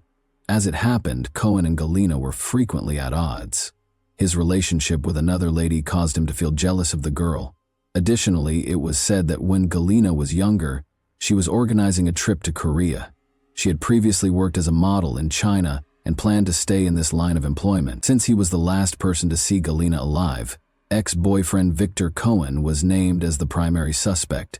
There was further reason to suspect Victor of being engaged in the crime because of the testimony he and the witnesses had previously provided at different points during the case regarding the circumstances surrounding Galina's disappearance.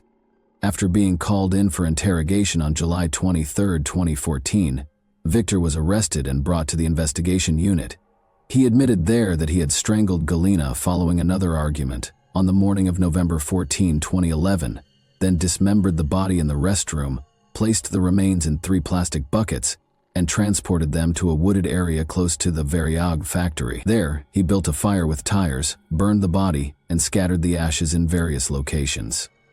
Throughout the interrogation, Victor Cohen acted with assurance. He cursed a lot and didn't use appropriate language when he spoke to the investigator about you. He related the story of his life, from infancy to the present, in an open and friendly manner. When he sat in front of the police officers with his feet on the ground and grinned, he remembered how he had burned and dismembered his ex-lover Galina. Experienced cops were astounded by his cynicism and calm. He felt untouchable. Victor complained to the investigator that his initial plan was to ground the body in a meat grinder, cook it in a steamer, and then flush it down the toilet. However, he soon gave up on this strategy out of concern that he may be identified and the sewer system would get blocked. He said during the same interrogation that Galina was interfering with his new relationship, so he strangled her. Victor remembered his ex-girlfriend as a unique individual who was an attention seeker.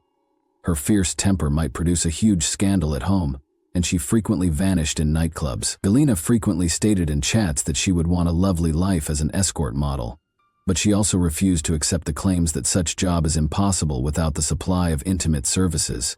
Up to a certain point, Victor tolerated all of his friend's strange behavior and kept thinking of her as a nice and fascinating individual. I was annoyed during Victor Cohen's grilling. I stood close to the coffee maker. As I stood there, I drank some coffee. I felt something change. There was only this one individual. I went home, went to where she was sleeping, apologized and began strangling her. She opened her eyes and began to struggle. After choking her for a while, I sobbed and left the house. Fear wasn't the reason, it was loss and frustration. Even though I was aware of what I had done, I remained composed since I am a reasonable person. In November 2011, following the interrogation, the agents brought Victor to his residence with Galina Kolyatsinskaya. That night, Victor showed how he strangled Galina on a folding sofa for an investigation experiment in the flat. He claims that because she was intoxicated and slept off when he was certain she was dead, she did not protest. He hurried out of the apartment and headed to his car, where he devised a heartless scheme to dispose of the body. In India, the bodies of the deceased are burned, and vehicle tires are frequently used in this process to achieve the proper burning temperature. Victor learned about this elaborate method of disposing of the body from a documentary on the country. Victor informed the agents that killing and disposing of the body was considerably simpler than he had anticipated. Victor was brought to the empty lot where he reportedly dumped Galina's body late at night. Cohen had to identify the precise spot on the girl's body where he had set fire to it, in complete darkness.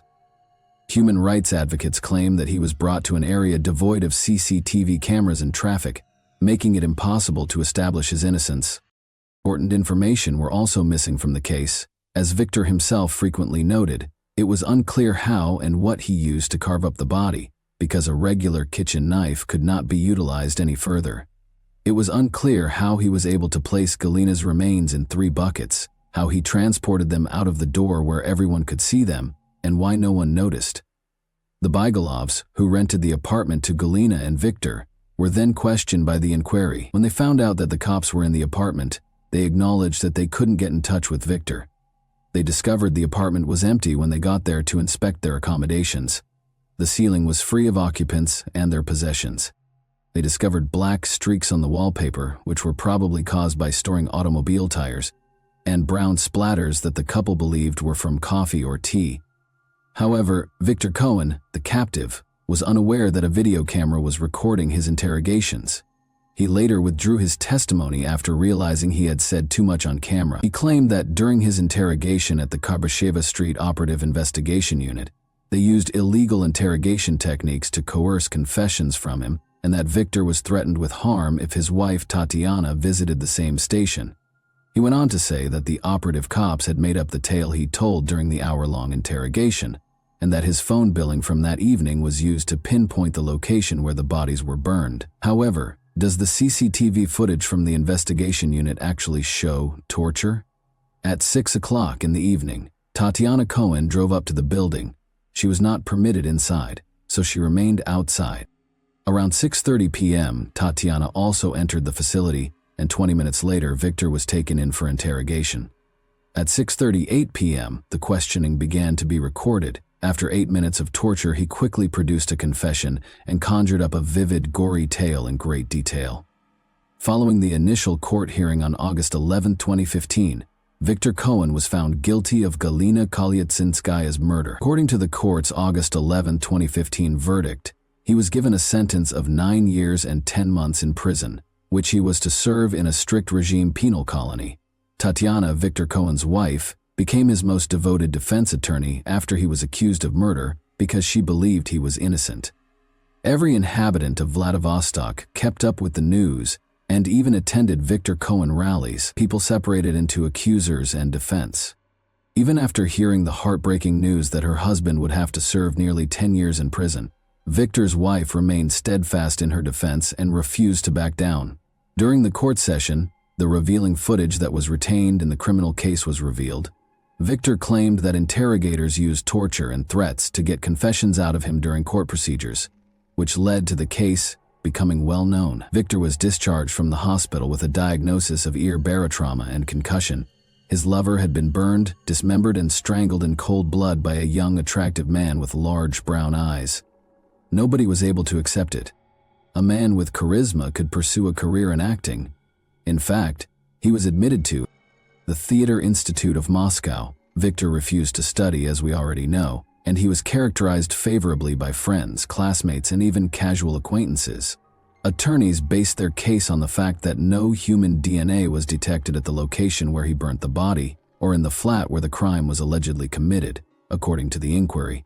Witnesses even claimed to have seen Galina in the city after she vanished. The public was stoked by Elena Kolyatsinskaya, Galina's mother, who genuinely thought her daughter was still alive. She stated in every interview that Victor was innocent and that Galina would return shortly to explain her disappearance and where she had gone for so long. Victor Cohen argued that the circumstances surrounding the murder that were submitted to the investigators were wholly made up after the guilty verdict. Ultimately, no biological evidence was discovered at the purported location where the victim's remains were burned. Additionally, the forensic analysis of Cohen's residence and vehicle produced unconvincing findings. Additionally, the defendant supported Galina's parents, who believed their daughter was still alive. Ivan Mikolev, the defendant's attorney at the time, claimed that there was no objective evidence in the investigation. Nothing was found when the earth at the clearing where his client is said to have burned the body was examined. There were no biological traces found during the examination. Some of the case materials were later discovered to be missing as well. The lie detector data, camera footage, and inspection reports of the apartment and automobile that were acquired back in 2011 led Cohen's defense team and family to assume that the case had been reclassified to absolve him of guilt for the unsolved homicide. It was never discovered that Galina disagreed with the court's decision. Victor filed an appeal and started arguing that he was not a party to the incriminating crime and that the police had coerced him into making the confession. Tatiana Cohen started a massive campaign to defend her husband. She actively maintained social networks, participated in protests, and made appearances on a variety of talk shows and programs. In exchange for posting false information, she actively raised money for a lawyer. The case was sent to the Court of First Instance for a second trial in a separate court after the Court of Appeals rejected the verdict on December 7, 2015, citing violations of the Code of Criminal Procedure. Victor Cohen was also found guilty of Helena Kolyadzinskaya's murder following the Court of First Instance's retrial. As a result of the June 21, 2016 judgment, he was given a sentence of 9 years and 9 months in jail, with the option to do his time in a severe regime colony. Victor Cohen served his term after the Court of Appellate Instance upheld it on November 28, 2016, despite the fact that the conviction had been challenged once more. Following the appeal, Tatiana remarried, divorced Victor, and stopped having any affairs. It came out that her position as a wife was a well-planned game, since Tatiana started seeing someone else right after Victor was arrested. This was not what everyone had anticipated. Tatiana declined to respond. The court decided even though Helena Kolyadzinskaya's body was not located. Victor Cohen was duped based on circumstantial evidence, and there was a lot of it. First, Victor's confession, in which he states that he chose to grind the body in a meat grinder in order to dispose of it after the murder. In 2015, he went to the Maxim shopping complex and actually purchased a meat grinder and a pressure cooker at the Technica Dome store. Records from the store's database pertaining to meat grinder purchases made on November 14, 2011, were seized as part of the investigation, and among them was the last name Polivavi. The time on the invoice and the receipt from the store's database match. Additionally, the store administrator attested in court that the database was not altered with the intent to fabricate information. Furthermore, the verdict was significantly influenced by Victor Cohen's cell phone bills. Victor remained in the apartment from 11 a.m. to 6 p.m. on November 14, 2011, probably dismembering the body and transporting it in buckets to the woods close to the Variag facility at night. Victor kept saying that after Galina departed, he contacted her, but her phone was unreachable. Victor last spoke with Tatiana on the phone at 11:51 p.m., right outside the Variag facility. Victor's phone bill, however, indicated that he did not call Galina between 10 a.m. and night. Furthermore, it's clear from listening to the court proceedings when Galina Kolyadzinskaya and Victor's billing is disclosed that, following Galina's disappearance, she received calls from friends, family, and even Victor's mother, but not from Victor. If it were Victor, someone would at least convey a message to his missing friend, especially because everyone is searching for Galina and Victor is suspected. Victor, however, didn't. He knew, of course, that there would be no response. Sales receipts for 320-liter plastic buckets with locks and lids that were purchased on the same day as the meat grinder were also included in the case. Sadly, the receipts don't include a last name, so it can't be confirmed that Victor Cohen purchased them. However, how could Galina fit into buckets that held 320 liters? The enamel found in the bathroom was another piece of circumstantial evidence. Galina was dismembered in the bathtub by Victor, who then used a metal brush to scrub the tub so hard that he obliterated the enamel after covering everything with foil to conceal the bloodstains. Victor claimed in the confession video that Galina had damaged the bathtub's enamel by frequently using acidic or alkaline cleaning solutions. Following her disappearance, witnesses who said they saw Galina at Sheremetyevo Airport in Moscow and at a shop in Vladivostok were later proven to be untrue. CCTV footage from the airport shows that no such girl was discovered. One of the witnesses was the subject of a criminal case under the article on giving false testimony. My only and primary concern when researching this case was why no additional clues were discovered. Even the slightest details are impossible to foresee and conceal. After all, there must be some evidence left if Victor killed Galina. The response was straightforward. Victor refused to allow the police to enter his apartment over the first few days. He moved in with Tatiana right away, and the apartment's owners were unaware of the situation. It wasn't until December 8th that he finally took his possessions. When the policemen arrived to see how he was doing, nobody opened the door. It took 12 days for the cops to enter the residence. Instead of using luminol, they just made things right. The apartment's owners began remodeling on December 10. Only on December 27th were the two vehicles examined. Remind yourself that on November 14, Galina vanished. Victor thus had a month and a half to clean the car's interior and roughly 3 weeks to clean the flat and hide his tracks. Therefore, why were neither Galina's remains nor DNA traces discovered? Experts have concluded that, under artisanal conditions, it is still conceivable to completely burn the person, which is precisely what occurred in this instance. Wild animals may have scattered the black fragments Victor claimed to have scattered in the forest close to the burning site, depriving the inquiry of the final piece of evidence. Galina was dismembered and placed on tires, where Victor set the fire at the proper temperature to burn the bones. Black pieces of burnt bone were all that remained of her. Citing the length of time that had passed, he did not mention the precise site of the campfire. He had simply forgotten. We would need to use a sieve to sort through a sizable portion of the forest in order to locate the body's remains. However, why? Nothing is known about Helena Kolyatchinskaya if the murderer is not apprehended for almost 13 years. The statements of the man found guilty of her murder recount the final day of her life. Where may Galina have gone if Victor Cohen hadn't killed her in the first place? It is nearly impossible to become lost in today's environment unless you are a professional in the intelligence service, according to seasoned retired investigators who spoke casually with journalists. Galina had to be located in 13 years. She could not avoid leaving traces, even if she lived abroad under a phony identity. She would have been identified as she would have needed to be fingerprinted, even to replace her documents. Victor Cohen claims to have been tortured and married someone else, but he never once says that Galina will return, that he is waiting for her, or that she will prove his innocence. He is fully aware that the primary witness is not present and cannot be. Victor never once claimed that he was innocently imprisoned, that 10 years of his life had been taken from him, or that his cherished wife, Tatiana, had left him because she didn't want to wait for him there. He has no resentment of the system, no desire to defend his honor, and no intention of suing to establish his innocence. He is aware that no one will ever find the body. He destroyed it with fire. No proof exists. He acts as though he has done time for his crime, and this allows him to fabricate all these tales of the disappearance. He's clean now. What are the possible claims? He served time after being found guilty. Everything has been redeemed by him. Even in such detail, an innocent individual would not be so heartless as to implicate himself. Many people nationwide are still in shock at what transpired. Even though the case has now been concluded, they are continuing searching independently for Galina. Because Galina's parents are still hoping for daughter to return home, they utilize forums to advertise and occasionally share pictures of girls who look a lot like her.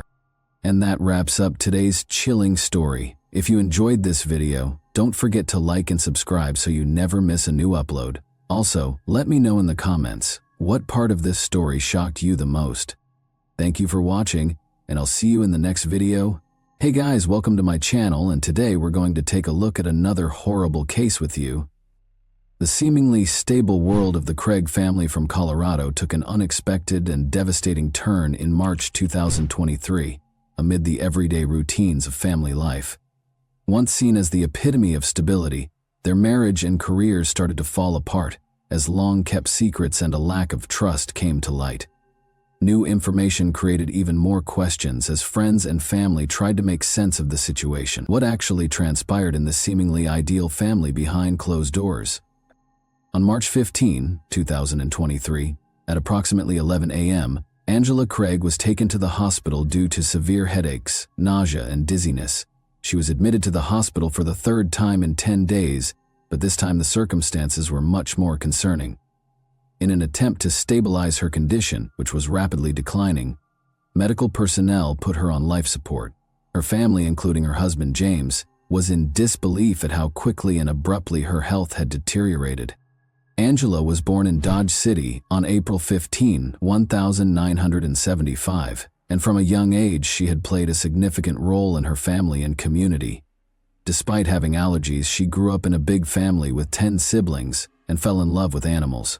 Her hobbies included woodworking and reading, and both friends and acquaintances were won over by her easygoing demeanor and charisma. Angela was a successful interior designer who was well known for her cozy and welcoming designs. She also loved genealogy and helped people find long-lost family members. James Craig, who went on to become a dentist, married Angela on December 18, 1999. After earning his degree from the University of Missouri, Kansas City in 2006, James started participating in dental programs abroad. They established a life together in Colorado, where James opened an Aurora dental office. Despite her hectic schedule, Angela remained close to her siblings, especially her sister Toni, with whom she spoke on a daily basis. The couple had 6 children together. Angela's life appeared to be ideal. She oversaw a choir, ran youth programs, and was very active in church activities. But everyone was taken aback by her unexpected health problems in March 2007-23. She had complained of a headache only a week before, but the symptoms had gone away quickly, so there was no reason to be concerned. The doctors and her family were unable to explain why her condition was now getting worse so quickly. James, meanwhile, stayed by her side, as always attentive and considerate. 2 p.m., Angela experienced a severe episode that same day, leaving her loved ones feeling scared and powerless. The cause of her condition was still unknown despite the medical team's tireless efforts to save her, which increased the already existing stress and anxiety. Doctors put in endless effort to stabilize Angela after she lost consciousness, but things got out of hand. Her stroke on March 15, 2023, was a pivotal moment in her life. She was already in a serious condition when they got to the hospital, according to her brother, who had driven her there that day. Her symptoms, which included severe nausea, excruciating stomach pain, and dizziness, had gotten worse. She had visited a hospital 3 times in 10 days, but this time the situation seemed to be very serious. Just 1 day after returning from a trip to see her sister Toni in Utah, Angela was admitted to the hospital for the first time on March 6. Her symptoms were considered minor by the doctors at the time, and following an evaluation, she was released. But on March 9, she went to the doctor once more. James, her husband, a longtime dentist with years of experience who had always been there to support her through tough times, was very worried. He turned to the wife of his doctorate-holding colleague and friend, Ryan Redfern, for advice. Ryan and his spouse continued to be involved in the days that followed, keeping tabs on Angela's health. They suggested more tests and consultations, offered their support, and shared their knowledge of possible causes of her symptoms. James shared test results and updates with them on a regular basis. MRIs, ultrasounds, blood tests, and CT scans of different body parts were among the tests that were performed on Angela. All of the results were within normal ranges in spite of these efforts. Despite receiving intravenous fluid therapy, Angela's abnormally low blood pressure remained the only consistent anomaly. James realized how serious the situation was by the time Angela had a stroke on March 15th. He sent Ryan's wife pictures from the hospital room as he broke the heartbreaking news. The pictures showed Angela surrounded by medical equipment while being watched closely by a group of experts. Even so, the doctors were unable to come up with a conclusive diagnosis, which left everyone feeling overwhelmed and powerless. A desperate phone call on the morning of March 15 would make James even more anxious. Angela's brother told him that her condition had drastically worsened and that he was taking her to the hospital. James was treating patients at his clinic at the time. He left as soon as he heard the news to be with her. Desperate for answers, James decided to speak with Ryan's wife once more, after realizing that the traditional diagnostic techniques were not working. The events leading up to March 15, 2023, were tense and unnerving because Angela's health was continuing to deteriorate at an alarming rate. Angela was admitted to the hospital for the second time on March 9 and was monitored overnight. Doctors hoped she would get better, but they couldn't figure out what was causing her symptoms. Even though the test results were always normal, the growing anxiety among her family and the medical staff was concerning. Despite all of these changes, Ryan and his spouse remained influential. James's longtime friend and financial partner Ryan had previously helped him through difficult times, including rescuing James's dental practice in 2021 during a financial crisis. Their help was equally important this time, since Angela's life now depended on it, and the cause of her pain was still unknown. At James's dental clinic, Caitlin, the new office manager, couldn't get rid of the feeling that something strange was going on with her boss. After multiple incidents in the days preceding March 15, when Angela's condition deteriorated to a critical level, her suspicions started to grow. After speaking with James's close friend Ryan, she was able to piece together her observations and uncover an unsettling pattern. Everything began on March 6. Caitlin was working late that night when James showed up at the clinic out of the blue. He had no appointments with patients, and his actions appeared unusual. James went into one of the exam rooms and used the computer there rather than using his office computer. Although Caitlin thought this was strange, she didn't give it much thought at the time. On March 13, a package reached the clinic a few days later. James had made it clear that Caitlin was to accept it herself and that no one else was to open it, but when she went to pick up the delivery, she found that the box had already been opened by another employee.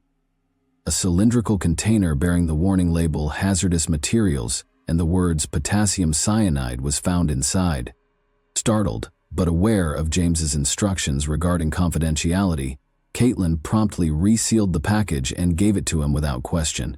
She witnessed James carrying the brown paper-wrapped container out of the office later that day. Her suspicions were strengthened by this incident. She looked into potassium cyanide because she was becoming increasingly uneasy, and what she discovered was terrifying. The dizziness, nausea, and low blood pressure that Angela had been experiencing for days closely matched the symptoms of exposure. Angela was in critical condition by the time Ryan and his wife got to the hospital to help James. Ryan was surprised when Caitlin told him about the odd things that happened at the clinic, even though he was already aware of some of the family struggles. He was so horrified by her story that he called the police and told them what she had told him while he was on his way to the hospital. Nevertheless, Caitlin observed other peculiar actions from James. She remembered something else. As she was leaving the office on the evening of March 6, James texted her to ask her to personally make sure that a package that was scheduled to arrive was delivered to her.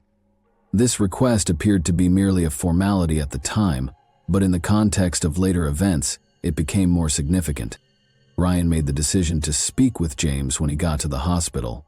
James asserted that Angela had requested the order for the aforementioned chemical, potassium cyanide, but his explanation sounded tentative, which made Ryan even more suspicious. Ryan shared this information with investigators out of concern, and they started to suspect that this case was much more complicated than it first seemed. Angela was taken to the hospital once more on March 15. Her symptoms, which included sharp abdominal pain, nausea, and extreme dizziness, had gotten critically worse. By the time police arrived, Angela could hardly stand, according to her brother, who had driven her to the emergency room. James now appeared to be aware that things were rapidly getting out of his control. James was questioned by police later that day. Investigators focused on a crucial question even before the official interview began. How would James explain the link between his purchase of potassium cyanide and Angela's abrupt and serious health decline? Interviews with the hospital's medical staff, where Angela was receiving treatment, marked the start of the investigation. Ryan's worries alerted a nurse, who confirmed that Angela's test results revealed odd markers. Her symptoms, which include seizures and rapid deterioration, may be consistent with exposure to a toxic substance, according to her attending physician. Investigators turned their attention to the circumstances surrounding Angela's hospitalization as a result of these statements, which turned into crucial pieces of evidence. Detectives went to James's dental clinic the next day. The office manager, Caitlin, made a number of observations that added to the mystery. She remembered James talking about looking after Angela and making her a protein shake on March 6. Angela's health started to deteriorate shortly after, which was a coincidence that investigators noticed and led to further inquiries. In the days that followed, Caitlin added, James frequently seemed nervous, shunned social interactions, and talked on the phone a lot. She was especially drawn to his request that she sign documents pertaining to the purchase of clinic equipment. Investigators suspected possible financial misconduct after examining these documents and finding that the amounts listed were significantly greater than the equipment's true cost. James regularly used the office computer for personal purposes, according to one of the clinic staff members. The employee remembered in February that James had visited a website about chemical reagents that contained references to potentially very dangerous substances. These findings were consistent with the identification of James's potassium cyanide purchase. James's financial activities were soon the subject of the investigation. Investigators discovered that James had sent a sizable amount of money to an unidentified supplier connected to the sale of chemicals on March 4. James was able to conceal the order from his family because it had been shipped to the clinic's address. Investigators linked the package Caitlin had seen to the delivery when they tracked it down. She explained the warning-labeled container and mentioned that James had retrieved it and taken it home. The focus soon shifted to James's clinic office.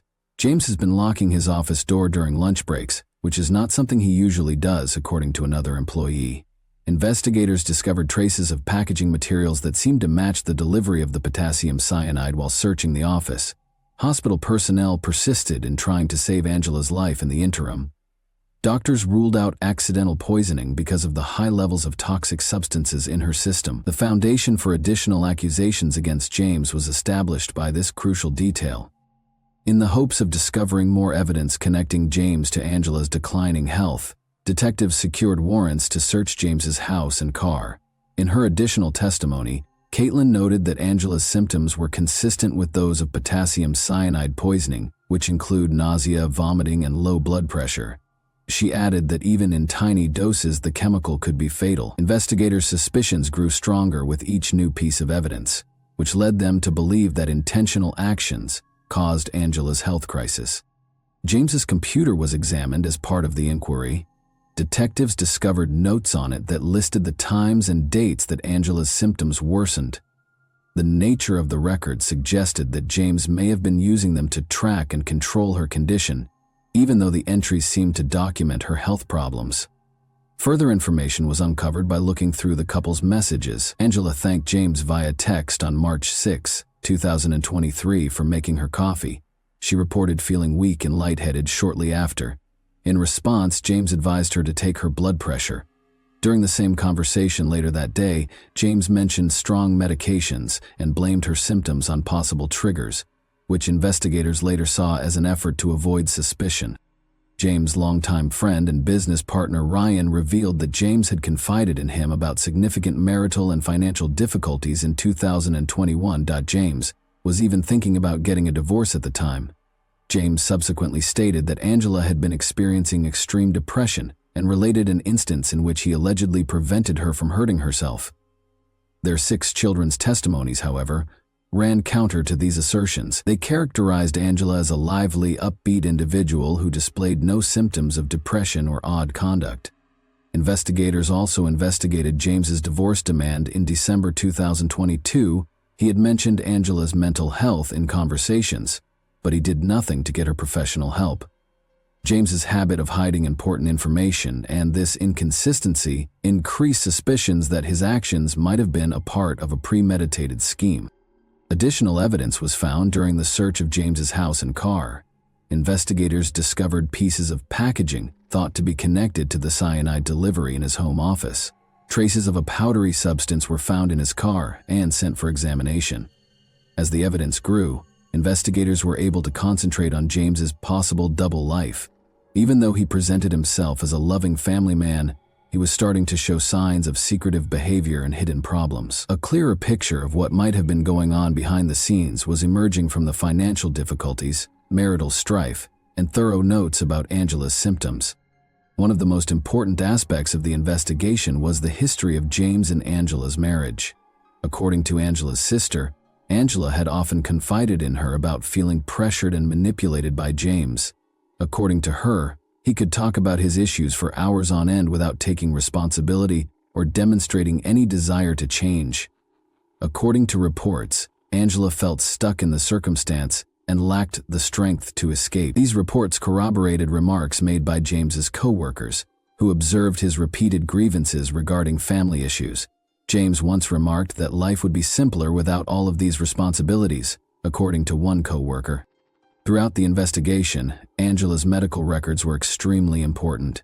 She had seen doctors more often than usual over the previous 2 years, complaining of inexplicable symptoms like weakness, dizziness, and stomach pain.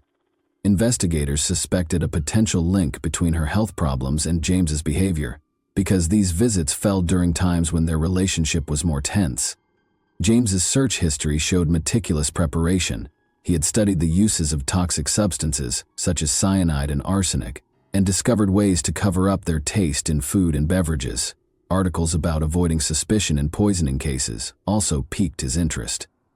This digital trail demonstrated a high degree of intentionality and preparation. The situation was further clarified by financial records. Investigators discovered that James had been paying for a mailbox he rented in a far-off location, which he used to accept some deliveries. According to delivery service staff, James regularly picked up packages, usually in the evening. His cyanide purchase, which was already being investigated, coincided with one of these deliveries. Additional leads were obtained through interviews with Angela's friends. According to one friend, Angela had complained of odd symptoms weeks prior to being admitted to the hospital, and she had expressed concern that they might have been caused by something she had eaten or consumed. Nevertheless, she ruled out James's involvement, blaming her illness on fatigue or other medical conditions. Investigators sought the opinion of toxicologists, who tested Angela's hair in order to shed light on the matter.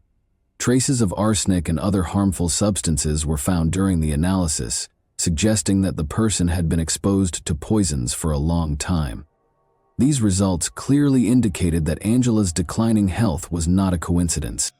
A coherent story started to emerge from the gathered evidence, which included witness accounts, financial transactions, and the outcomes of medical tests. Long before Angela was admitted to the hospital, James had not only carefully planned his course of action, but had also started carrying it out. Nevertheless, investigators persisted in their efforts to dispel any remaining uncertainties. Investigators also looked into James's financial circumstances and found some concerning information. With more than $2 million in debt, his dental practice was in terrible shape. This was made worse by his gambling habit. James's financial situation was already unstable because he had lost a significant sum of money in Las Vegas. These disclosures provided a fresh viewpoint on James and Angela's marital problems, which, in the words of Angela's sister, had been anything but ideal for years. According to Angela's sister, James had consistently persuaded her to stay in the marriage, despite her attempts to leave it for 16 years. Those close to her claimed that despite feeling emotionally spent and stuck, Angela lacked the willpower to break up with him. Investigators suspected James of employing manipulation techniques to keep control of the situation as a result of these accounts.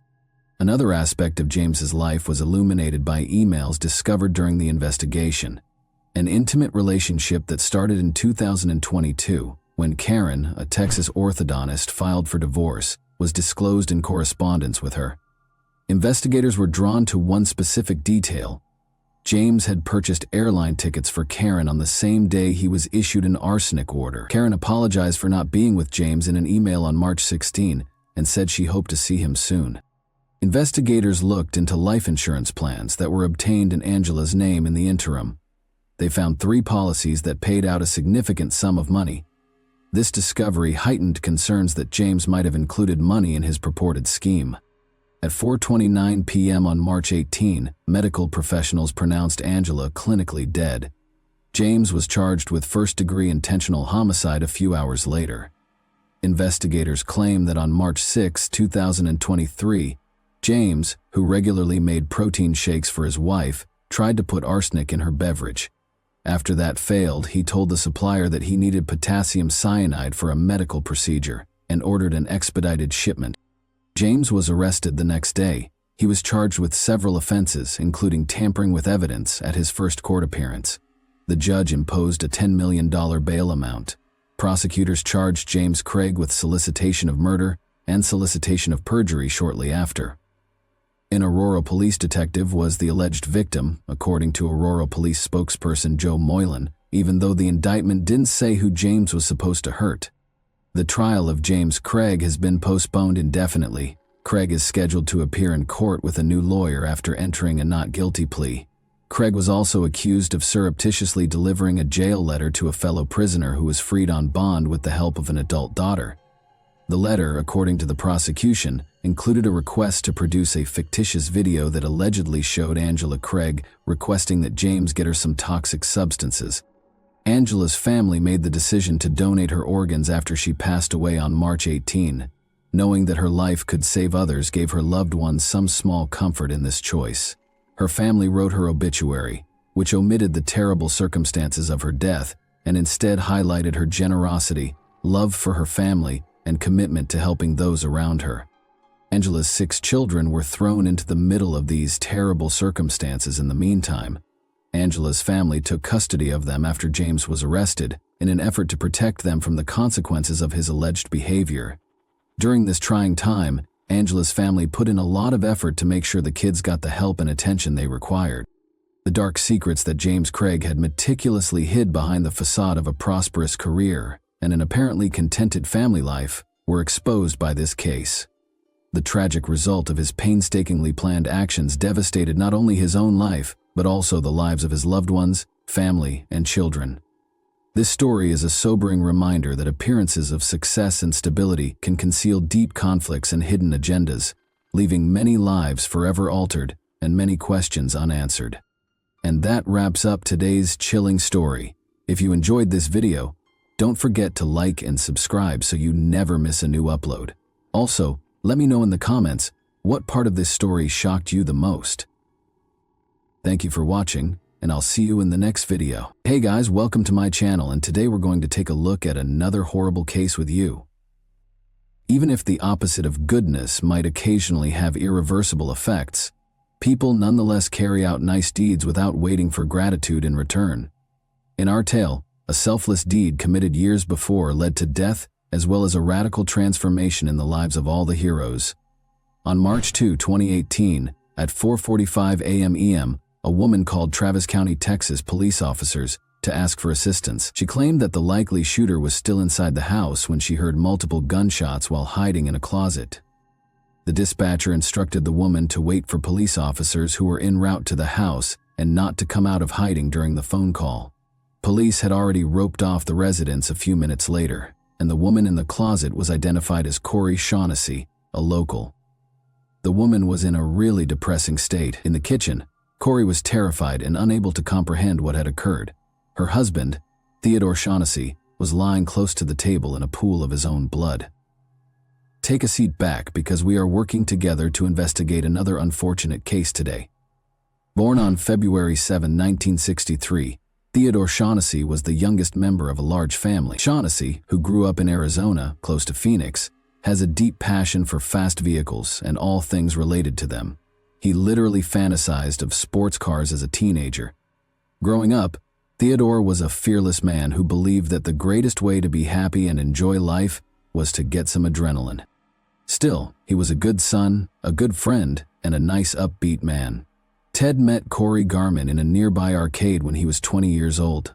The young men clicked right away because they had many interests, such as a passion for books and jewelry.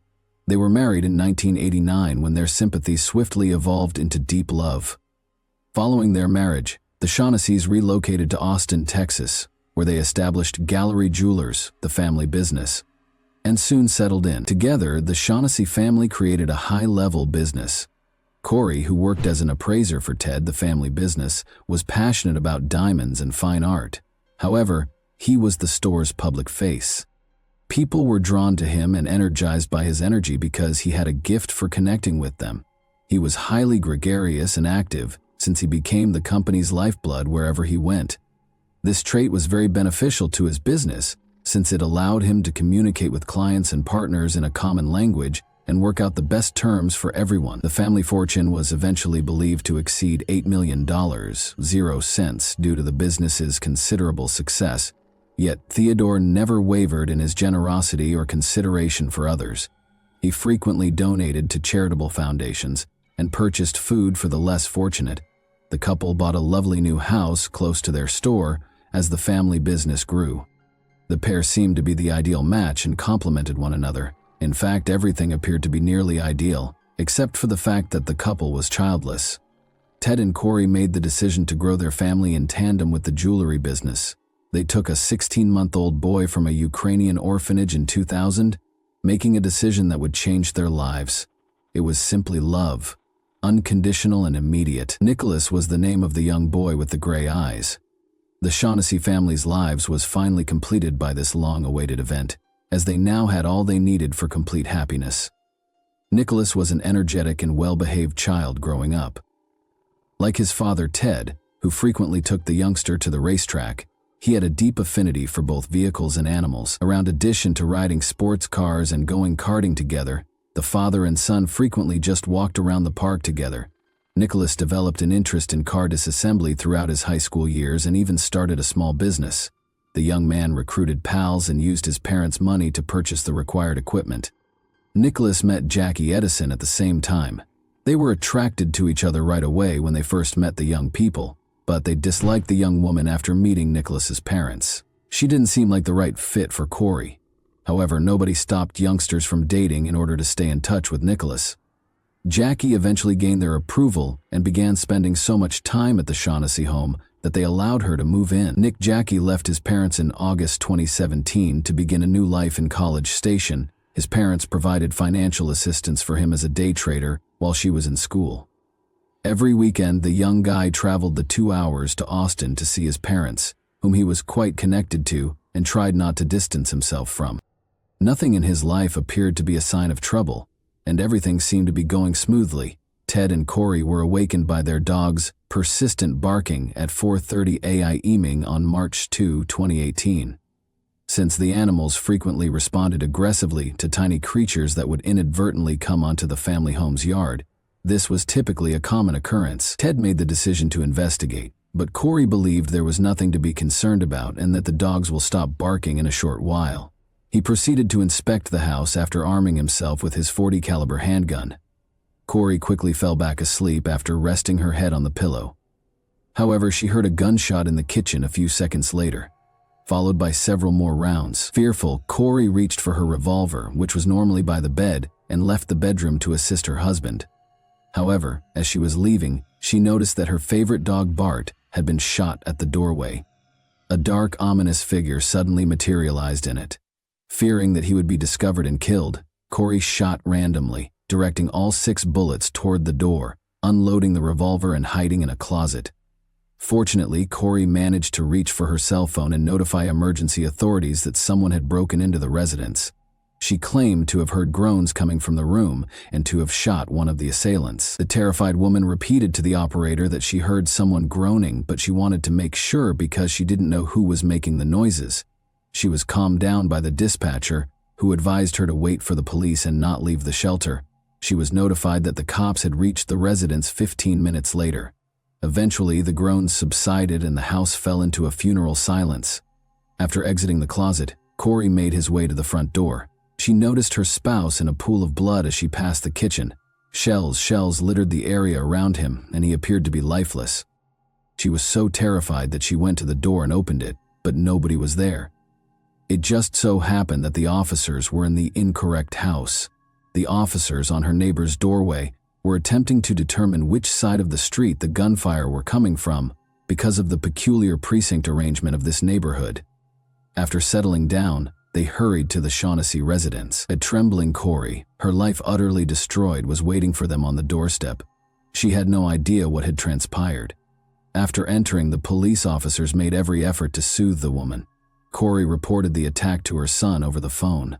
She went for Austin right away with Jackie, and they got to her parents' house at about 8 in the morning. Theodore Shaughnessy, 55, was shot many times in the head, back, and thigh, and died as a result. Friends, family, and acquaintances were appalled by what had occurred.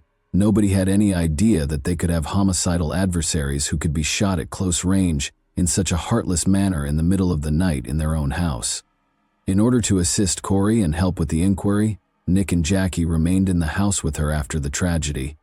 The crime scene was inspected by law enforcement. The discovery of two distinct kinds of shell casings in the .40 and .38 caliber indicates that two distinct firearms were used in the shooting. Although there were no indications of forced entry, the offenders must have entered through the far bedroom's open window, which caught attention when the safety netting was taken down. The first fingerprint was discovered here by the forensic team as well, and it was submitted right away to the lab for analysis.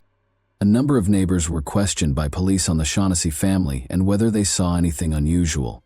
Police were informed by a neighbor that the Shaughnessy's residence had previously been the target of a burglary, because they are the owners of a jewelry chain. In addition to swabbing Corey's hands for gunshot residue, the police also removed her pajamas for inspection. From the start, Corey was forthright about the fact that she had discharged her weapon. After starting their investigation, the police swiftly ruled out burglary because there had been no forced entry or stolen property. They turned their focus to the murder inquiry and discovered that, with the exception of the door leading to Nicholas Shaughnessy's room, every door in the home was still in place. The door had been opened, and a search of the room showed that a .40 caliber pistol drawer on a dresser was missing a firearm. Detectives concluded it was the gun used to kill since it was the only missing item from the residence, and its caliber matched one of the guns used in the massacre. Corey, Jackie, and head Nick all agreed to lend their support to the investigation in any way they could. Nick claimed he hadn't been in Austin for around a month, but he and Jackie also consented to the police searching Corey's cell phone. Additionally, all three consented to respond to inquiries at the station. Simply put, the police wanted to learn as much as they could about the family and the day's events in order to pursue the criminals. It was still unclear to investigators whether the murder was a targeted crime, a random attack, or a poorly executed heist. Since there was no unidentified prints at the site, they had to consider whether Corey Shaughnessy, the only victim still alive, could have been a suspect. She was the only one in the house, after all. The fact that Corey was left alive by the gunman was the only thing the authorities could focus on. They also thought it strange that nothing was taken from the house, and that the gunman had been there for 17 minutes prior to the shooting. Amy Meredith, an assistant prosecutor who investigated the scene of the incident, was positive Ted Shaughnessy was acquainted with the assailant. Additionally, she was positive that the house was too large and too dim for a few lone robbers or jewelry thieves to rapidly navigate. Because detectives thought she had a motive, Corey Shaughnessy was being questioned more and more. Officers discovered that Ted's $1 million 0-cents policy had Corey as its beneficiary. There was no proof against Corey, but their house and business were also quite valuable. However, Corey wasn't the only member of the family that raised questions. Suspicions were also raised against Shaughnessy's son, Nicholas, who was almost 100 miles away from the tragic scene at the time of the crime. He was agitated on the morning of the disaster, and investigators saw one significant point. He questioned him, and then proceeded straight to a first-floor side window that was wide open. It was his room's window. In order to examine that window in detail, which was not visible from the front of the home alone, he proceeded to that side of the house. The crooks entered through that identical window. However, Nick had not heard anything from the investigators regarding the thieves using that window at that time. Ultimately, if he was not involved in its creation, how would he know the point of entry? When investigators looked more closely into Nicholas's financial background, they found that he had been having financial difficulties for a while before the crime. One significant discovery was that Nicholas had borrowed $30,000, 0 cents for the firm, from his mother, who had just sent him a note asking him to pay back the debt. He also owed $20,600, 0 cents to a neighbor. One possible reason to conduct the crime was these financial pressures, but when it was revealed that Nicholas was the only recipient of a $2 million 0 cents insurance claim in the event that his parents did not die, the probe took a more significant turn.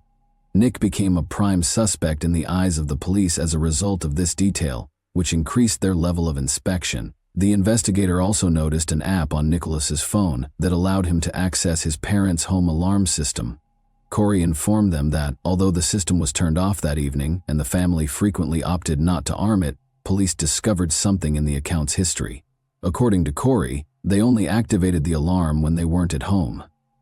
Nevertheless, the system identified that around 4:27 a.m., there was an activity to open a window. The system discovered shattered glass about 17 minutes later. The marriage certificate between Nicholas and Jackie was another unexpected discovery during the house search. The more closely the police investigated, the more embarrassing evidence they discovered that Nick and Jackie were, in fact, preparing to kill Shaughnessy's parents. It turned out that they were secretly married in August 2017 and didn't reveal their marriage until after the murder. Phone records revealed that Nick was lying when he claimed to have been out of Austin for a month, even though he recalled that he was more than 100 miles away at the time of the crime. Ted's cell phone use was captured in Austin on February 28, 2 days prior to his murder. Investigators questioned whether he had been in town for last-minute planning. The phones of Jackie and Nicholas were inspected. A number of text messages that had been synced with Nicholas's computer were erased. When Nick texted Jackie on February 24 to let her know he was working on it, Jackie replied, "Do they want $50K or not? Paying half that early is beyond our means." Nicholas and Jackie's flat was searched by the police. The number of cameras placed throughout the apartment astounded everyone. The cameras demonstrated this. On the morning of the crime, they were at home. The safe included firearms, ammo, and valuables. The make and caliber of one of the murder weapons and one of the ammunition boxes were identical. It was a .38 caliber handgun with 6 bullets missing. Nick requested that Jackie take money out of the account. In other letters, Jackie had taken out $1,000 from the bank a few days prior to the crime, so if this occurs, she will have cash on hand. Officials believed it was no accident. Investigators got in touch with Nick's high school friend Spencer Patterson, who officiated Nick and Jackie's wedding during the course of the inquiry. Even though it was quite challenging to get in touch with him, the information that was gathered was crucial in establishing Nicholas' guilt. It turned out that the fingerprint from Nicholas's bedroom window was a dead end. The window belonged to the individual who installed it, but when Nicholas lived there, authorities discovered that he had used it to enter and exit the property covertly. Spencer, his best friend, was also aware of it. Police interviewed Spencer. Additionally, he was aware of Ted and Corey's home safe location. Spencer's house, vehicle, and cell phone were searched by police. Police discovered a .38 caliber handgun in the vehicle. Although it wasn't one of the murder weapons, it was sent for forensic analysis. Additionally, Spencer was at home on the morning of the incident, according to his cell phone. Although Spencer was not considered a suspect, he did contribute to the suspicions against Nicholas that was disclosed by Spencer just prior to the crime. After Ted and Corey left, Nick mentioned obtaining $8 million, 0 cents. Spencer attempted to hire Nicholas Shaughnessy to murder the family and take all of their belongings. The disguise was unnecessary because they would all perish, according to their communication.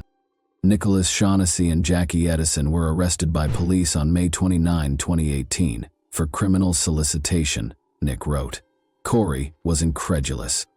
By that time, her son was working in the jewelry store in his father's place, and the widow thought the authorities were attempting to frame him. Corey continued to think it was an error. She stated that she required concrete evidence of their involvement. Jackie was freed on bail 2 weeks after the arrest. After the catastrophe, Corey found her son the best lawyer she could find. "You could have told me that aliens landed in the front yard and I would have believed that instead of believing that Nicholas and Jackie were planning to kill us," Corey Shaughnessy stated in an interview. Corey has been Nick's companion for months. She genuinely thought that either there was something odd with illegal substances, or perhaps the children were involved in something in College Station where Nicholas owed someone money. Or perhaps he misrepresented his parents' jewelry-making profession. The mom was prepared to accept anything other than her son's murderous plot. However, the authorities were positive that the attack was carried out by Nick and Jackie. There was still the difficult chore of identifying Ted Shaughnessy's shooter. After all, the investigation has come to a standstill and the traces and evidence have run their course. Detective James Moore made the decision to watch the security footage from Nick and Jackie's porch, which had been taken just 2 days prior to the attack, 4 months after the crime. This was the last straw for a mother who had been fighting for months to believe in her son.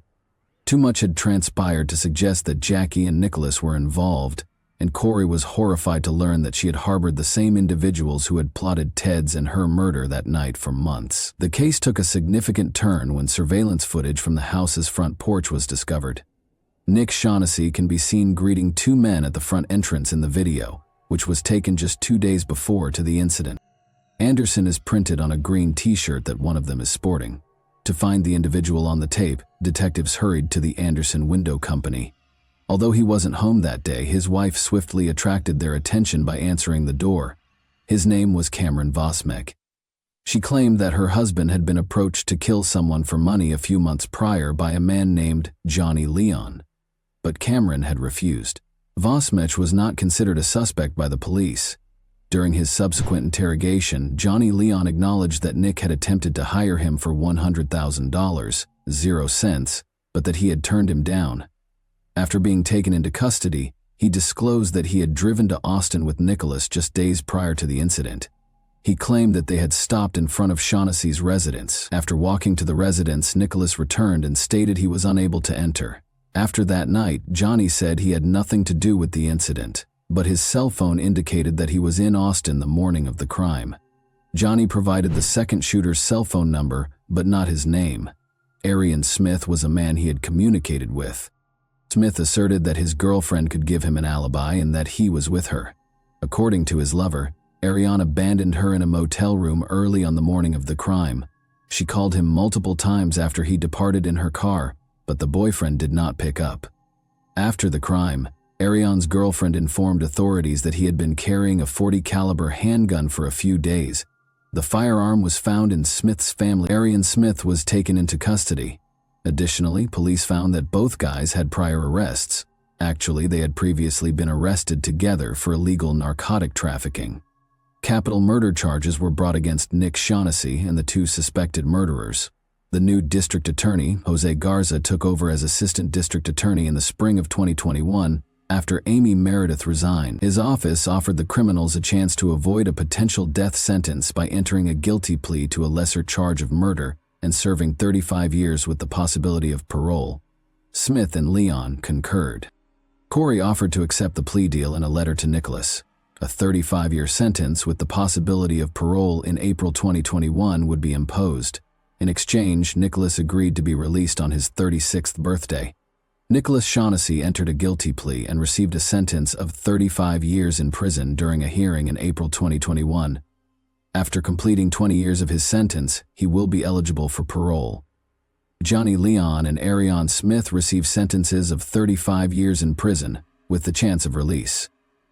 Arian Smith reported to the police that he heard gunshots coming from the bedroom and a woman sobbing after they had shot Ted. Smith claimed that he pleaded with Leon to leave the house and not kill Corey. They departed in order to avoid being shot from prison. Nicholas wrote his mother letters. After 2 years in prison, Corey was finally permitted to see her kid. The .40 caliber revolver belonged to Ted, so even though Corey knew a lot about the case of Nicholas and Jackie, she was still unsure of who had used it. Nicholas admitted to giving Arian Smith his father's gun in a private conversation. Corey was finally able to accept that Nicholas was actually connected to the case when this was revealed. Nicholas and Jackie's desire to have us killed was unthinkable to my husband, me, our family, or any of our friends. Jackie made an effort to minimize her role in the crime's planning. She said she had no knowledge of it. According to the deleted text messages, she acknowledged that she had visited Austin multiple times with Nicholas, but she claimed that she had never taken Nicholas's claims of massacring her parents seriously, which is how the police knew she was lying. In March, while Nicholas was incarcerated, Jackie filed for his divorce. Jackie was charged with conspiracy to commit a criminal in June of 2022. Jackie entered a guilty plea to attempted conspiracy to commit a criminal in 2023. She was given a suspended sentence, which allowed her to enter a guilty plea and be placed on probation. She was incarcerated for 120 days. She will spend 10 years on probation. She will have to spend 2 days in jail on the anniversary of Ted Shaughnessy's murder every year for 10 years. Nicholas was interviewed while incarcerated. He claimed he aspired to become wealthy and win Jackie over. With their adoptive son Nicholas, Ted Shaughnessy, a licensed jeweler, and his wife Corey Shaughnessy, a trained gemologist appraiser, could have led a successful life. Ted, who established Gallery Jewelers in Austin in 1995 and saw success, establishing the family as a respected name in the town, was killed by his son Nick, who sought to ruin his parents' happy existence by placing a $1.00 sign on their lives. The victim's kid is currently still being held at the Clemens Unit in Brazoria, Texas. At the aforementioned state's LeBlanc facility in Beaumont, Arion Smith is completing his sentence. Johnny Leon is still detained in New Boston, Texas, at the Barry B. Telford Unit. This is a tale of remarkable change that society discovered too late. Kindness can sometimes come at too great a cost, turning the seemingly close person into an executioner. Ironically, the eager Shaughnesses went to great lengths to welcome a felon home. It is terrible that they were unable to teach their kid the basic reality of life, that money is the resource that can be replenished the easiest, but time is not. They were too consumed by their love for the child. Nicholas expressed his heartfelt apologies to his mother in a prison interview. Is it feasible, though, to take an apology that never should have been given? Corey Shaughnessy has gone through an incredible emotional journey over the years of the investigation, coming to the realization that her own son hired hitmen to kill her and her husband for financial gain. She still loves her son, the same 8-year-old boy who hugs her affectionately in pictures and races cars with his father, but the life that Corey and Ted attempted to build around him is gone forever. Presently residing in a different location under a false identity, Corey Shaughnessy makes an effort to regain faith in those around her every day. Indeed, a terrifying concept haunts us throughout our story. Many people are far from what they seem at first glance. You lived in your own house with the 2 individuals who attempted to murder you? And that wraps up today's chilling story. If you enjoyed this video, don't forget to like and subscribe so you never miss a new upload. Also, let me know in the comments, what part of this story shocked you the most? Thank you for watching, and I'll see you in the next video. Hey guys, welcome to my channel, and today we're going to take a look at another horrible case with you. Have you ever pondered how a fatal occurrence could result from a single poor choice or harmless action? On one of the riskiest days of the year, picture a couple kayaking. It was meant to be simply another adventure, but the way it ended was so unexpected that I'm still having trouble understanding it. Where do you think the distinction between mistake and truth lies, people? How can a single word or deed alter everything? Will this story leave you wondering about every detail, or will you be able to form your own opinion? The most exciting portions are still to come, when everything comes crashing down in a flash. Stay tuned. Everything you do has the potential to backfire. In the hands of justice, a single remark uttered in a state of shock might turn into a weapon. An unforeseen series of events can permanently alter a person's life, as seen by Angelica's narrative. For outdoor pursuits, the Hudson Valley is a perfect location. Those seeking excitement are drawn to the breathtaking scenery and fast river. Although kayaking is a popular sport among adventurous people, the river may be cruel. Even seasoned athletes make blunders from time to time, but they are aware of this. For Vince Viafore and Angelica Graswald, the sea represented intimacy and freedom. Excited, they ventured out on the Hudson once more on that fatal evening of April 19, 2015. Both had years of experience and were accustomed to obstacles, but the Hudson was not on their side that day. Strong waves were created by the rising gusts, and they chose to continue forward even though their gut told them to turn around. Their destination was an island with a Scottish-style castle that always pulled them in, with its enigmatic and historic ambiance. They enjoyed the outdoors during the day, but things suddenly changed in the evening. Although the frigid seas and powerful waves were a warning, they were forced to return since it was simply too dangerous to spend the night on the island without any equipment. The situation took a terrible turn when water started to enter Vince's kayak.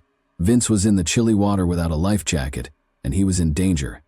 Angelica called the emergency services because she was so shocked. Desperately, she said that the current was drawing him farther away and that she was unable to get to him because of the strong waves. The scenario was made more difficult by the dispatcher's difficulty locating the pair. Every second mattered and time was running out.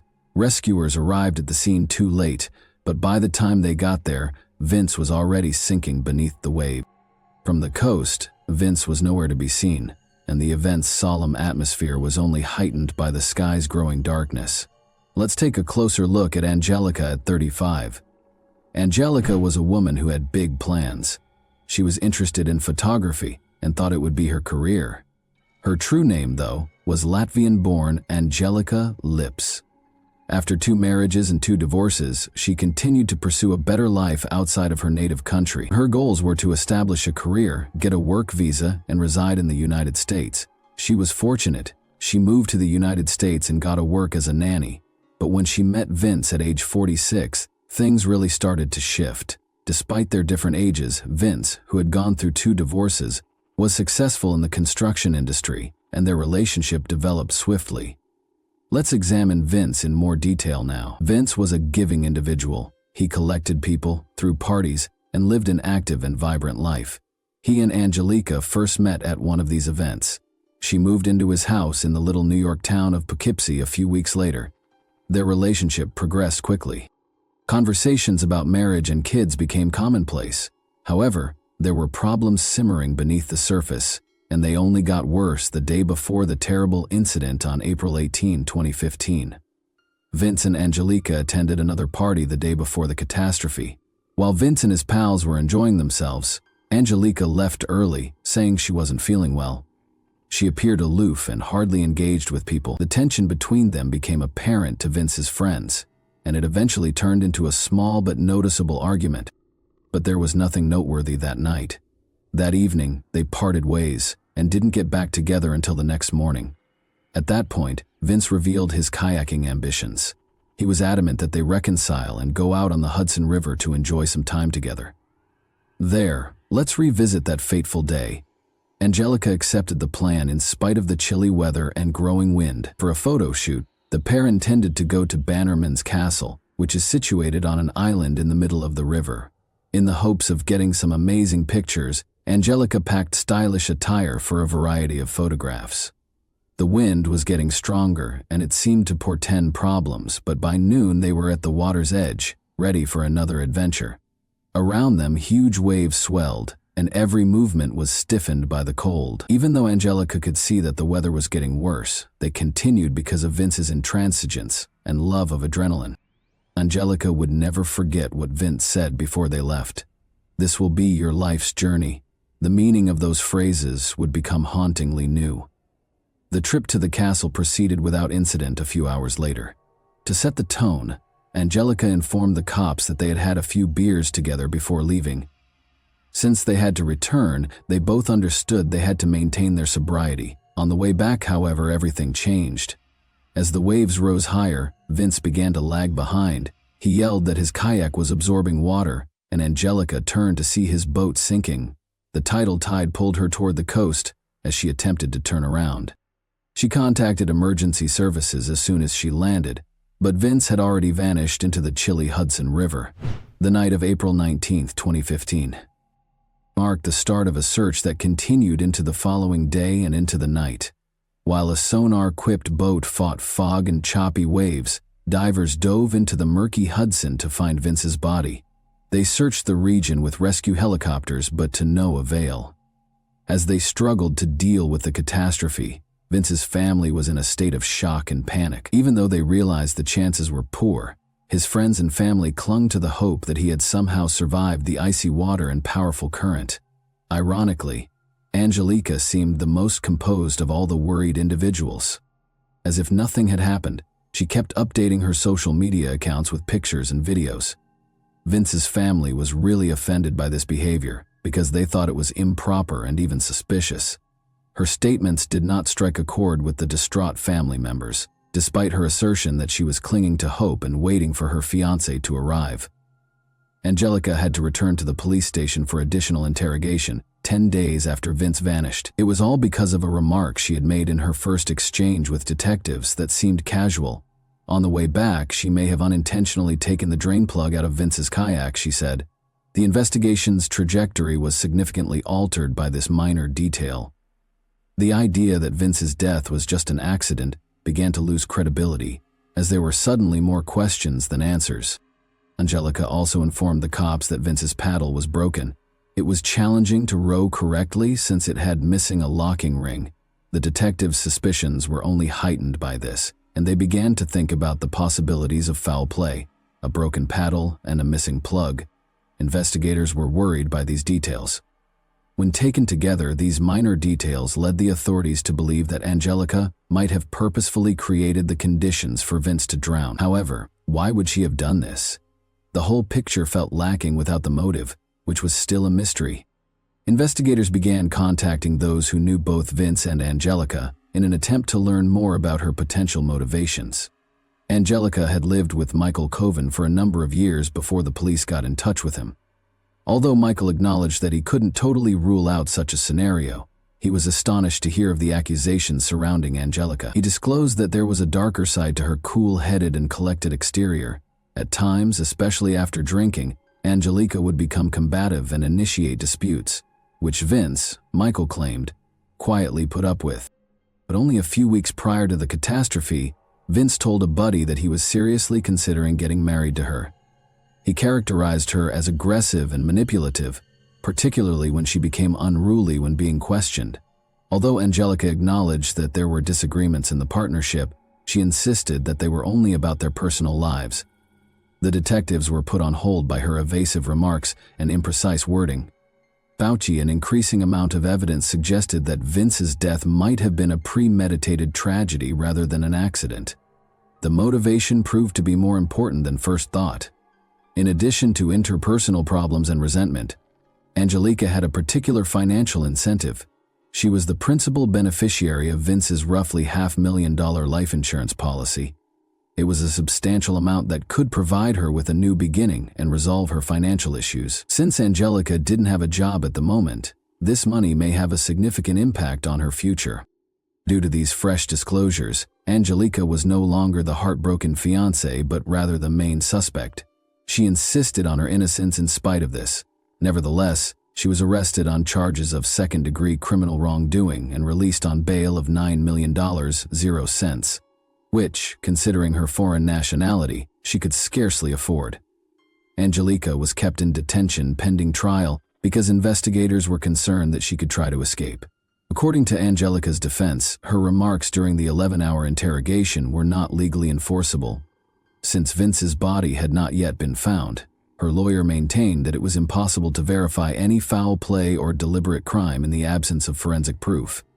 He maintained that Vince died in a terrible accident. He said that a wave caused the kayak to capsize and that the drain plug may have fallen off later when the boat began to sink. The defense set up an experiment on the Hudson River to bolster their version of events. There was a person sitting in a kayak of the same model who looked like Vince. Even on a calm day, the tests showed that the ship was resting very low in the water, only a few inches over the surface. This proved that even if the plug hadn't been loosened, big waves could readily fill the kayak with water. The lawyer also reminded everyone that Vince had been drinking, which might have affected his ability to coordinate and react in a flooded kayak, make dubious confessions, and conduct water experiments. This led to a great deal of discussion. Even though Vince's body had not been found, the inquiry was moving forward. The drain stopper, a tiny hole little larger than a fingertip, was the primary source of conflict. The idea that such a minor detail might have led to such a tragedy was difficult to accept. Since Vince's kayak had a drain opening on top, it seems doubtful that enough water could have entered the boat for it to sink. As doubts grew, Angelica's attorney demanded more studies to help solve this riddle. A precise simulation was carried out using the same kind of kayak, a mannequin that had the same size and weight as Vince, and circumstances that were very similar to those of that fateful day.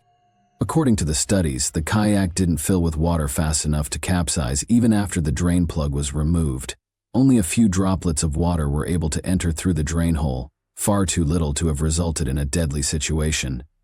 This implied that Vince's kayak could have easily made the final mile or two back to shore even without the plug, but the prosecution turned its attention to the paddle after the experiment appeared to totally refute the plug argument. Angelica stated that the paddle was broken and lacked the locking ring, which investigators thought might have made it more difficult for Vince to maneuver the kayak. The defense, however, refused to concede even in this case. They showed that the paddle's operation was unaffected by the ring's removal. it was still robust and totally functional and could be used efficiently. This did not alter the fact, though, that Angelica confessed to touching Vince's paddle and the plug while being questioned. This admission served as the impetus for the accusations against her. Even the smallest elements, like touching the paddle or unintentionally brushing across the plug, were used by the police to suspect Angelica of intentional acts because they appeared to be part of a well-planned crime. However, the defense persisted in its struggle in spite of the prosecution's seeming rational argument. According to Angelica's lawyer, during the interrogation, her comments were taken under emotional stress. After reviewing all 11 hours of the recorded interview, the defense called in a false confessions expert who came to the conclusion that the police had used significant psychological pressure. According to the expert, the investigators employed traditional methods intended to force a confession. Question. During the questioning, they forced her to repeat words that supported their story, played the parts of the good cop and the bad cop, asked leading questions, and didn't give her time to process the situation. Angelica was frequently perplexed. Her emotions became more erratic and her answers became less specific. The expert contended that her statements should have been interpreted cautiously because she was in a condition of shock. Her brief statement that she had previously considered ending the relationship was one that the investigators took note of because it was taken to be an admission of intent to hurt Vince. The defense actually argued that this statement had nothing to do with what happened that day. It simply alluded to their long-standing marital problems. Although Angelica discussed freedom in a more general context, the police decided to take a different tack. According to the interrogation specialist, Angelica never used terms like crime or death in such contexts, and the investigators' manipulation of her admissions was more likely to be the consequence than the truth. However, after they got what they wanted, the investigators ignored these information and rejected whatever else Angelica said. The defense contended that the drain plug in Vince's kayak had been broken for months prior to that fateful day. Angelica claims that they had gone kayaking multiple times without the plug, and that there had never been any significant issues. Although there were hazardous circumstances on the river that day, the disaster was caused by the weather rather than any deliberate activities. However, the prosecution did not waver in its position. It all made sense to them. A woman fed up with the partnership, looking for money, arranging an accident to earn insurance payouts, and becoming independent. The questioning of Angelica seemed to go on forever.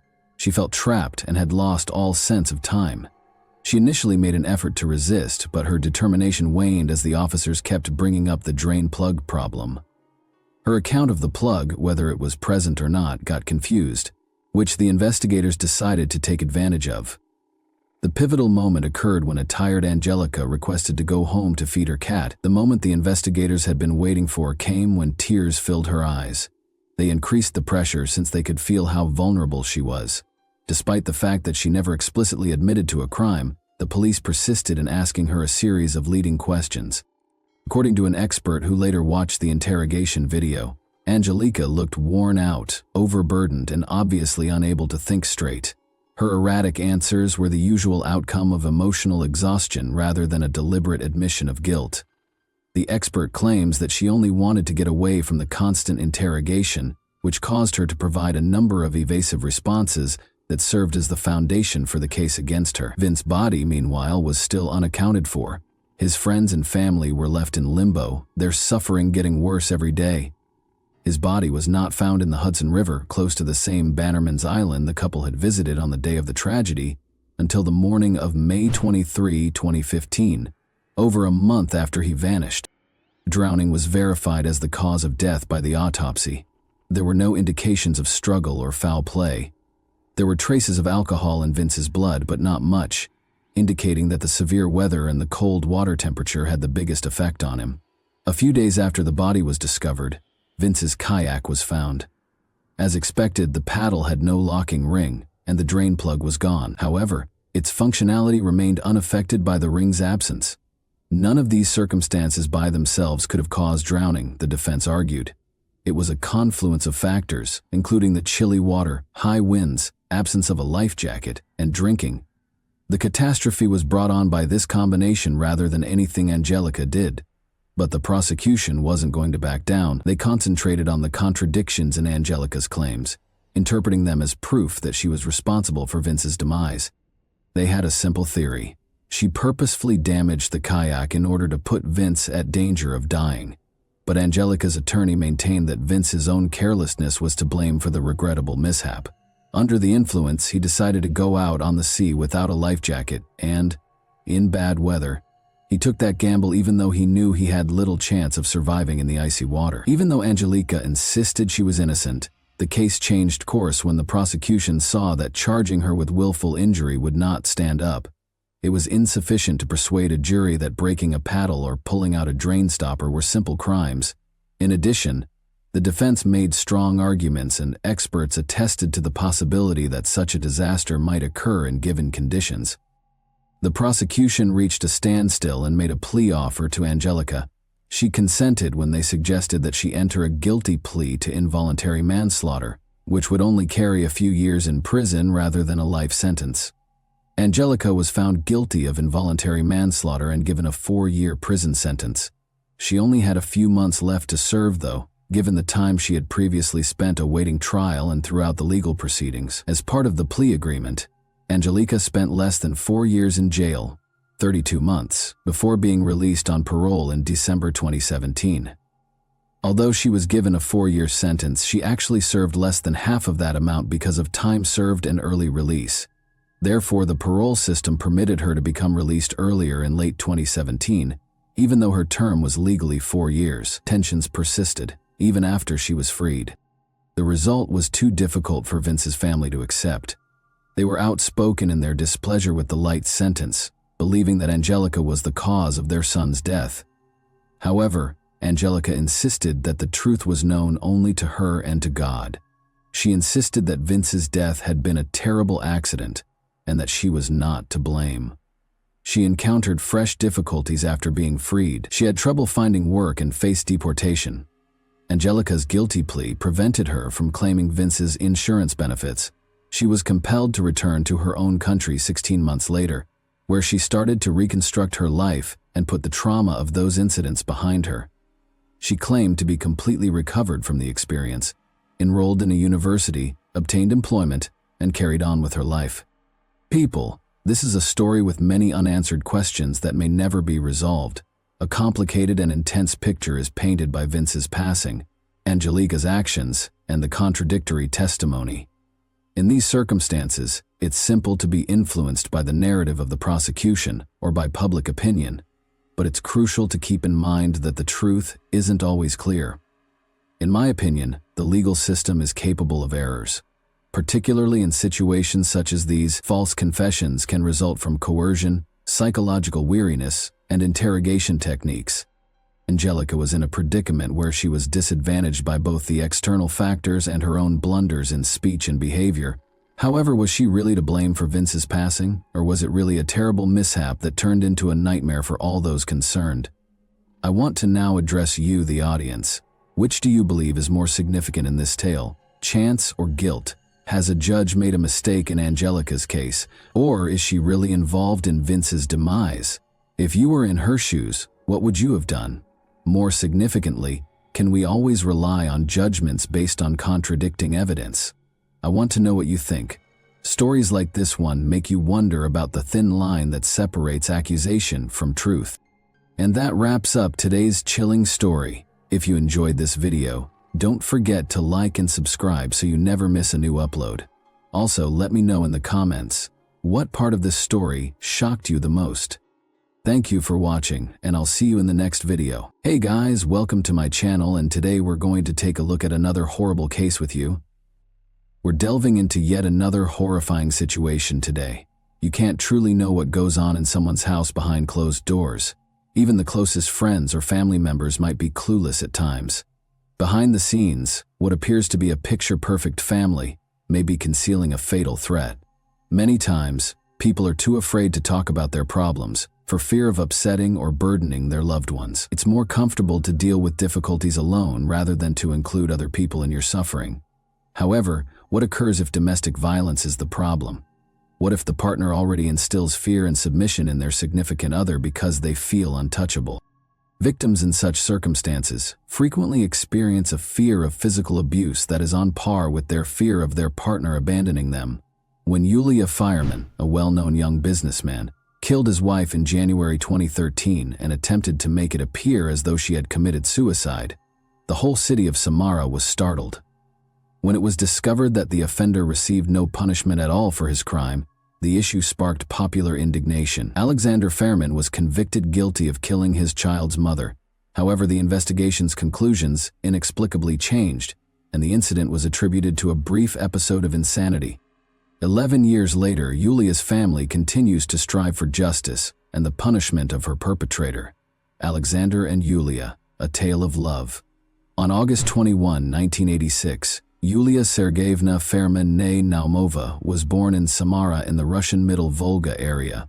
She was raised in a modest working-class household.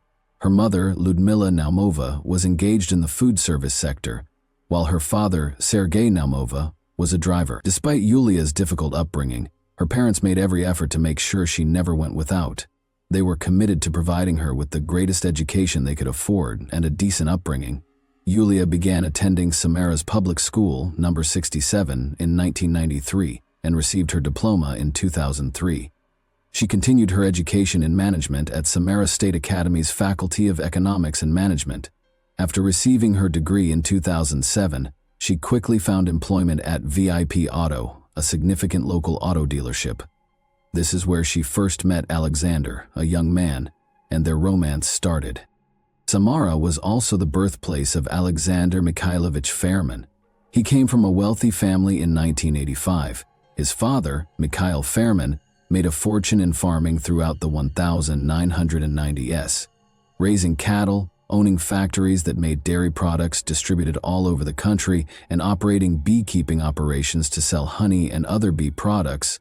He rose to become one of the city's most prominent and wealthy individuals. However, the creation of LLC Teplizhny, one of the most prosperous agricultural businesses in the Samara area and the entire Volga economic zone, was his greatest achievement. Alexander met Yulia while working for a short time at the VIP car dealership after graduating from college.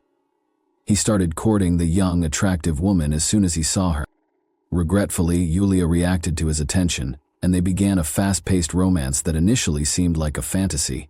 After dating for around a year and a half, Alexander formally proposed in 2009. Friends and family claimed that Alexander planned a romantic surprise for Yulia. He brought her to the window, paid her an unexpected visit, and signaled his buddies who were waiting outside when he proposed. They let go of a balloon with a tiny box holding a stunning engagement ring inside. After catching the balloon and putting the ring on her finger, he proposed to her. Yulia was so happy that she couldn't contain her tears and said yes. Shortly after their engagement in late 2009, they were married. Alexander's parents threw a magnificent celebration for their adored son, spending a lot of money. With a big guest list, a huge Hummer limousine, the most renowned banquet space in the city, a stylish master of ceremonies, and a spectacular fireworks show to round off the evening, they planned an enormous celebration. Yulia looked like a fairy tale and was beaming with happiness, as her bridesmaids remembered. To outsiders, the princess's wedded life appeared idyllic and content. They were living pleasantly and worry-free in their well-furnished flat on Stavropol Scale Street. At that point, Alexander had begun working for LLC Teplizhny, his father's business, where he assumed the position of executive director. The couple began considering starting a family shortly after the wedding. However, Yulia was unable to conceive for more than a year. According to Alexander's family, the first noticeable rifts in their marriage appeared during this period, but both of them thought that the birth of a child would save their union and fortify their relationship. When the pregnancy test eventually showed those two eagerly anticipated lines, it was evident from the happy pictures Yulia posted on social media that they were looking forward to the birth of their kid. Yulia gave birth to a boy on September 6, 2011, and they called him Pavel. A few days later, Yulia announced on social media that the baby had been delivered, weighing 9 pounds 6 ounces and measuring 23.6 inches in length. She also thanked everyone for their well wishes. The countless pictures of Yulia and young Pavel show how much she loved every second of her maternity leave. Her life appeared to be perfect from the outside, a devoted husband, a healthy child, a comfortable home, stable finances, and a solid family. Many of her acquaintances were envious of her, but everything fell apart in a flash, and the horrifying late-night call made the idea of a perfect family disappear like smoke. The quiet at the Naumova home was broken early on January 4 by a phone call.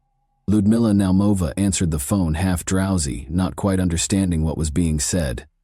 On the other end was Alexander, her son-in-law, who icily informed her that Yulia had passed away. The earth seemed to have vanished beneath her feet. Unbelievably, she began to scream and cry, thinking it must be some cruel, pointless prank, which prompted her shocked husband to hurry in. Everything felt like a nightmare after that. When the first automobile passed, Ludmila Naumova and her husband hurried outside, pulled on some clothing, and begged the driver to take them to their daughter's apartment.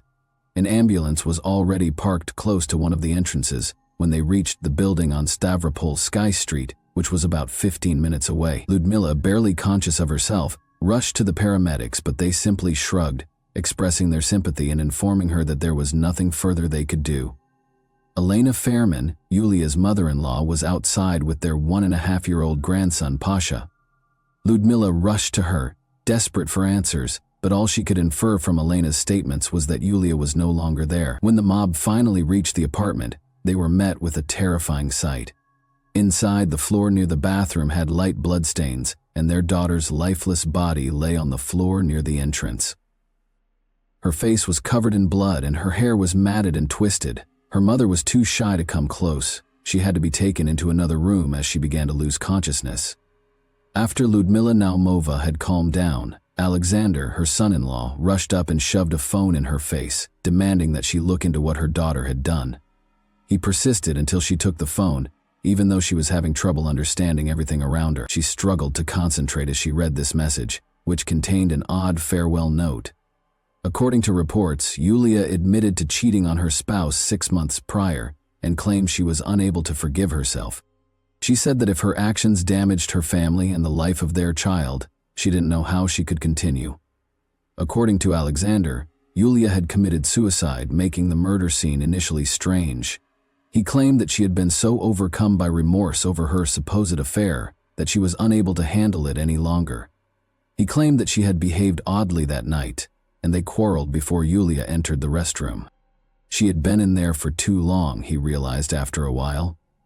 He knocked on her door and she didn't answer, so he opened it to see her hanging from the doorknob with a hairdryer cord around her neck. He says he tried CPR on her and summoned emergency services and his parents when he realized he was powerless to save her, to assist with the youngster.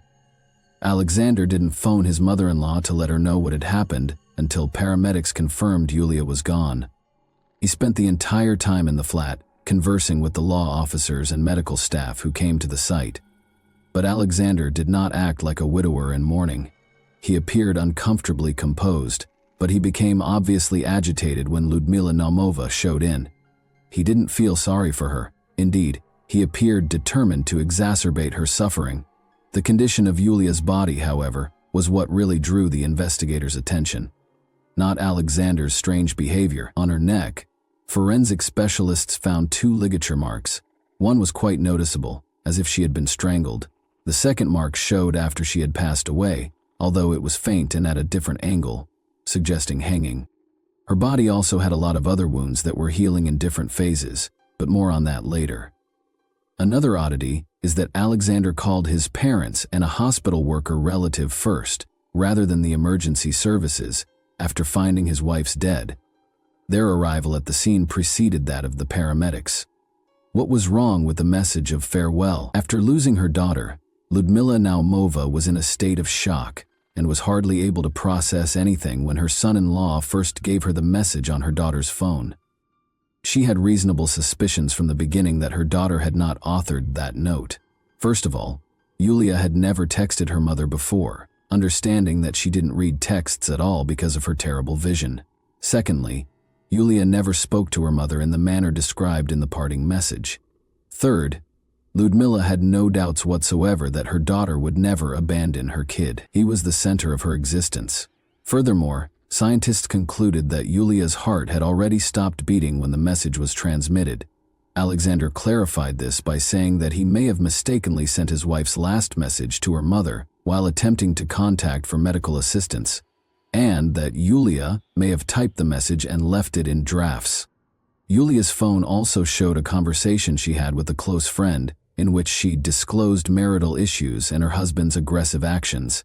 She didn't elaborate, but it was obvious that she was terrified of Alexander. In one of her final letters, Yulia stated that she couldn't bear to die and that she would remain strong for her kid. After analyzing Yulia's body and the murder scene, the original theory was that police had determined that this was a poorly orchestrated crime rather than a suicide. Alexander was the main suspect right away. He was arrested and placed in a correctional facility, pending the completion of the investigation. Initially, Alexander persisted in his belief that his wife had committed suicide. He accused her of adultery, saying that her need was fueled by regret and guilt. But it was evident from the forensic report that Yulia had been brutally murdered. The preliminary theory states that the pair got into a furious dispute over a pointless issue on the evening of January 3. Alexander attempted to disguise his wife's death as a suicide after beating and strangling her during the dispute. He was formally charged with the offense on January 18. The investigation went on and his prison period was prolonged. Alexander later acknowledged that he and his wife had a heated argument that evening during which he punched her and grabbed a nearby hairdryer, but he said he couldn't recall what transpired next. Only when he noticed Yulia's motionless body, the hairdryer cord around her neck, and blood on the floor, did he realize what had happened. At that point, Alexander said, his sole worry was that their 1.5-year-old son, Pavel, wouldn't wake up and discover what had occurred. Alexander began wiping the bloodstains off the floor once they were able to put their son to sleep. Then, to make it appear as though his wife had committed herself, he carried her body to the bathroom and hung it from the hairdryer cord on the doorknob. He maintained that he had some kind of memory blackout and was unable to recall how he accomplished all of this. According to the results of the initial psychological and mental assessment, Alexander was completely sane at the time of the crime and knew exactly what he was doing. Things at the funeral, however, started to drastically change in the months that followed.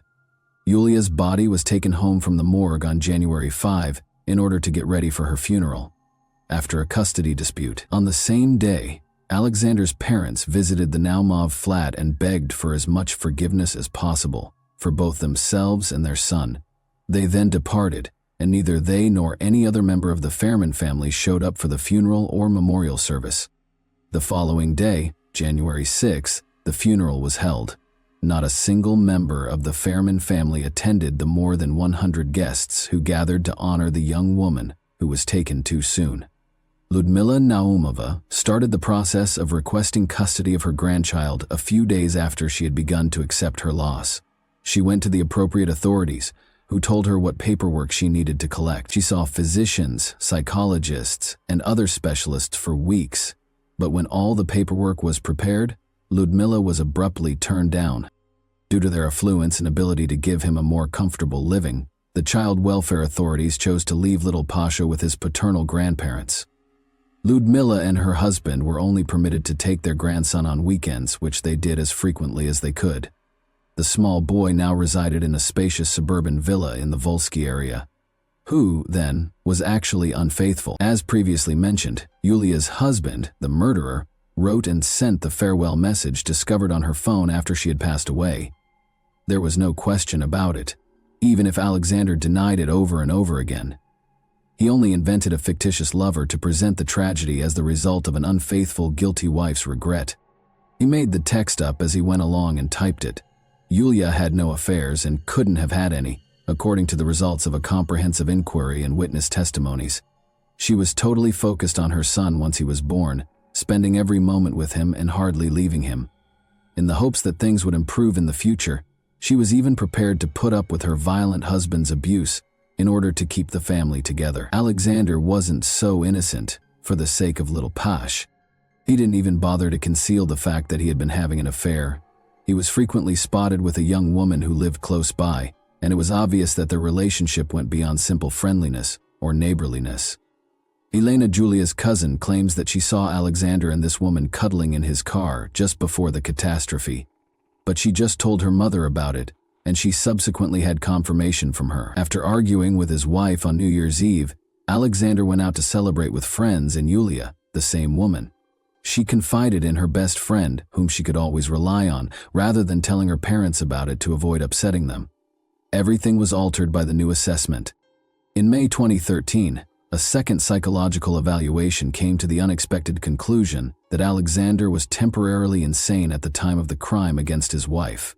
Because of this, the murder charge, which was previously punishable by up to 15 years in prison, was immediately reduced to 3 years by being categorized as a crime committed in a condition of temporary insanity. Alexander had gone to considerable pains to stage his wife's death as a suicide after killing her, which is not the usual behavior of someone in a temporary state of insanity, but for some reason, no one seemed to care. In order to conceal the evidence of the beating, he cleaned the floor.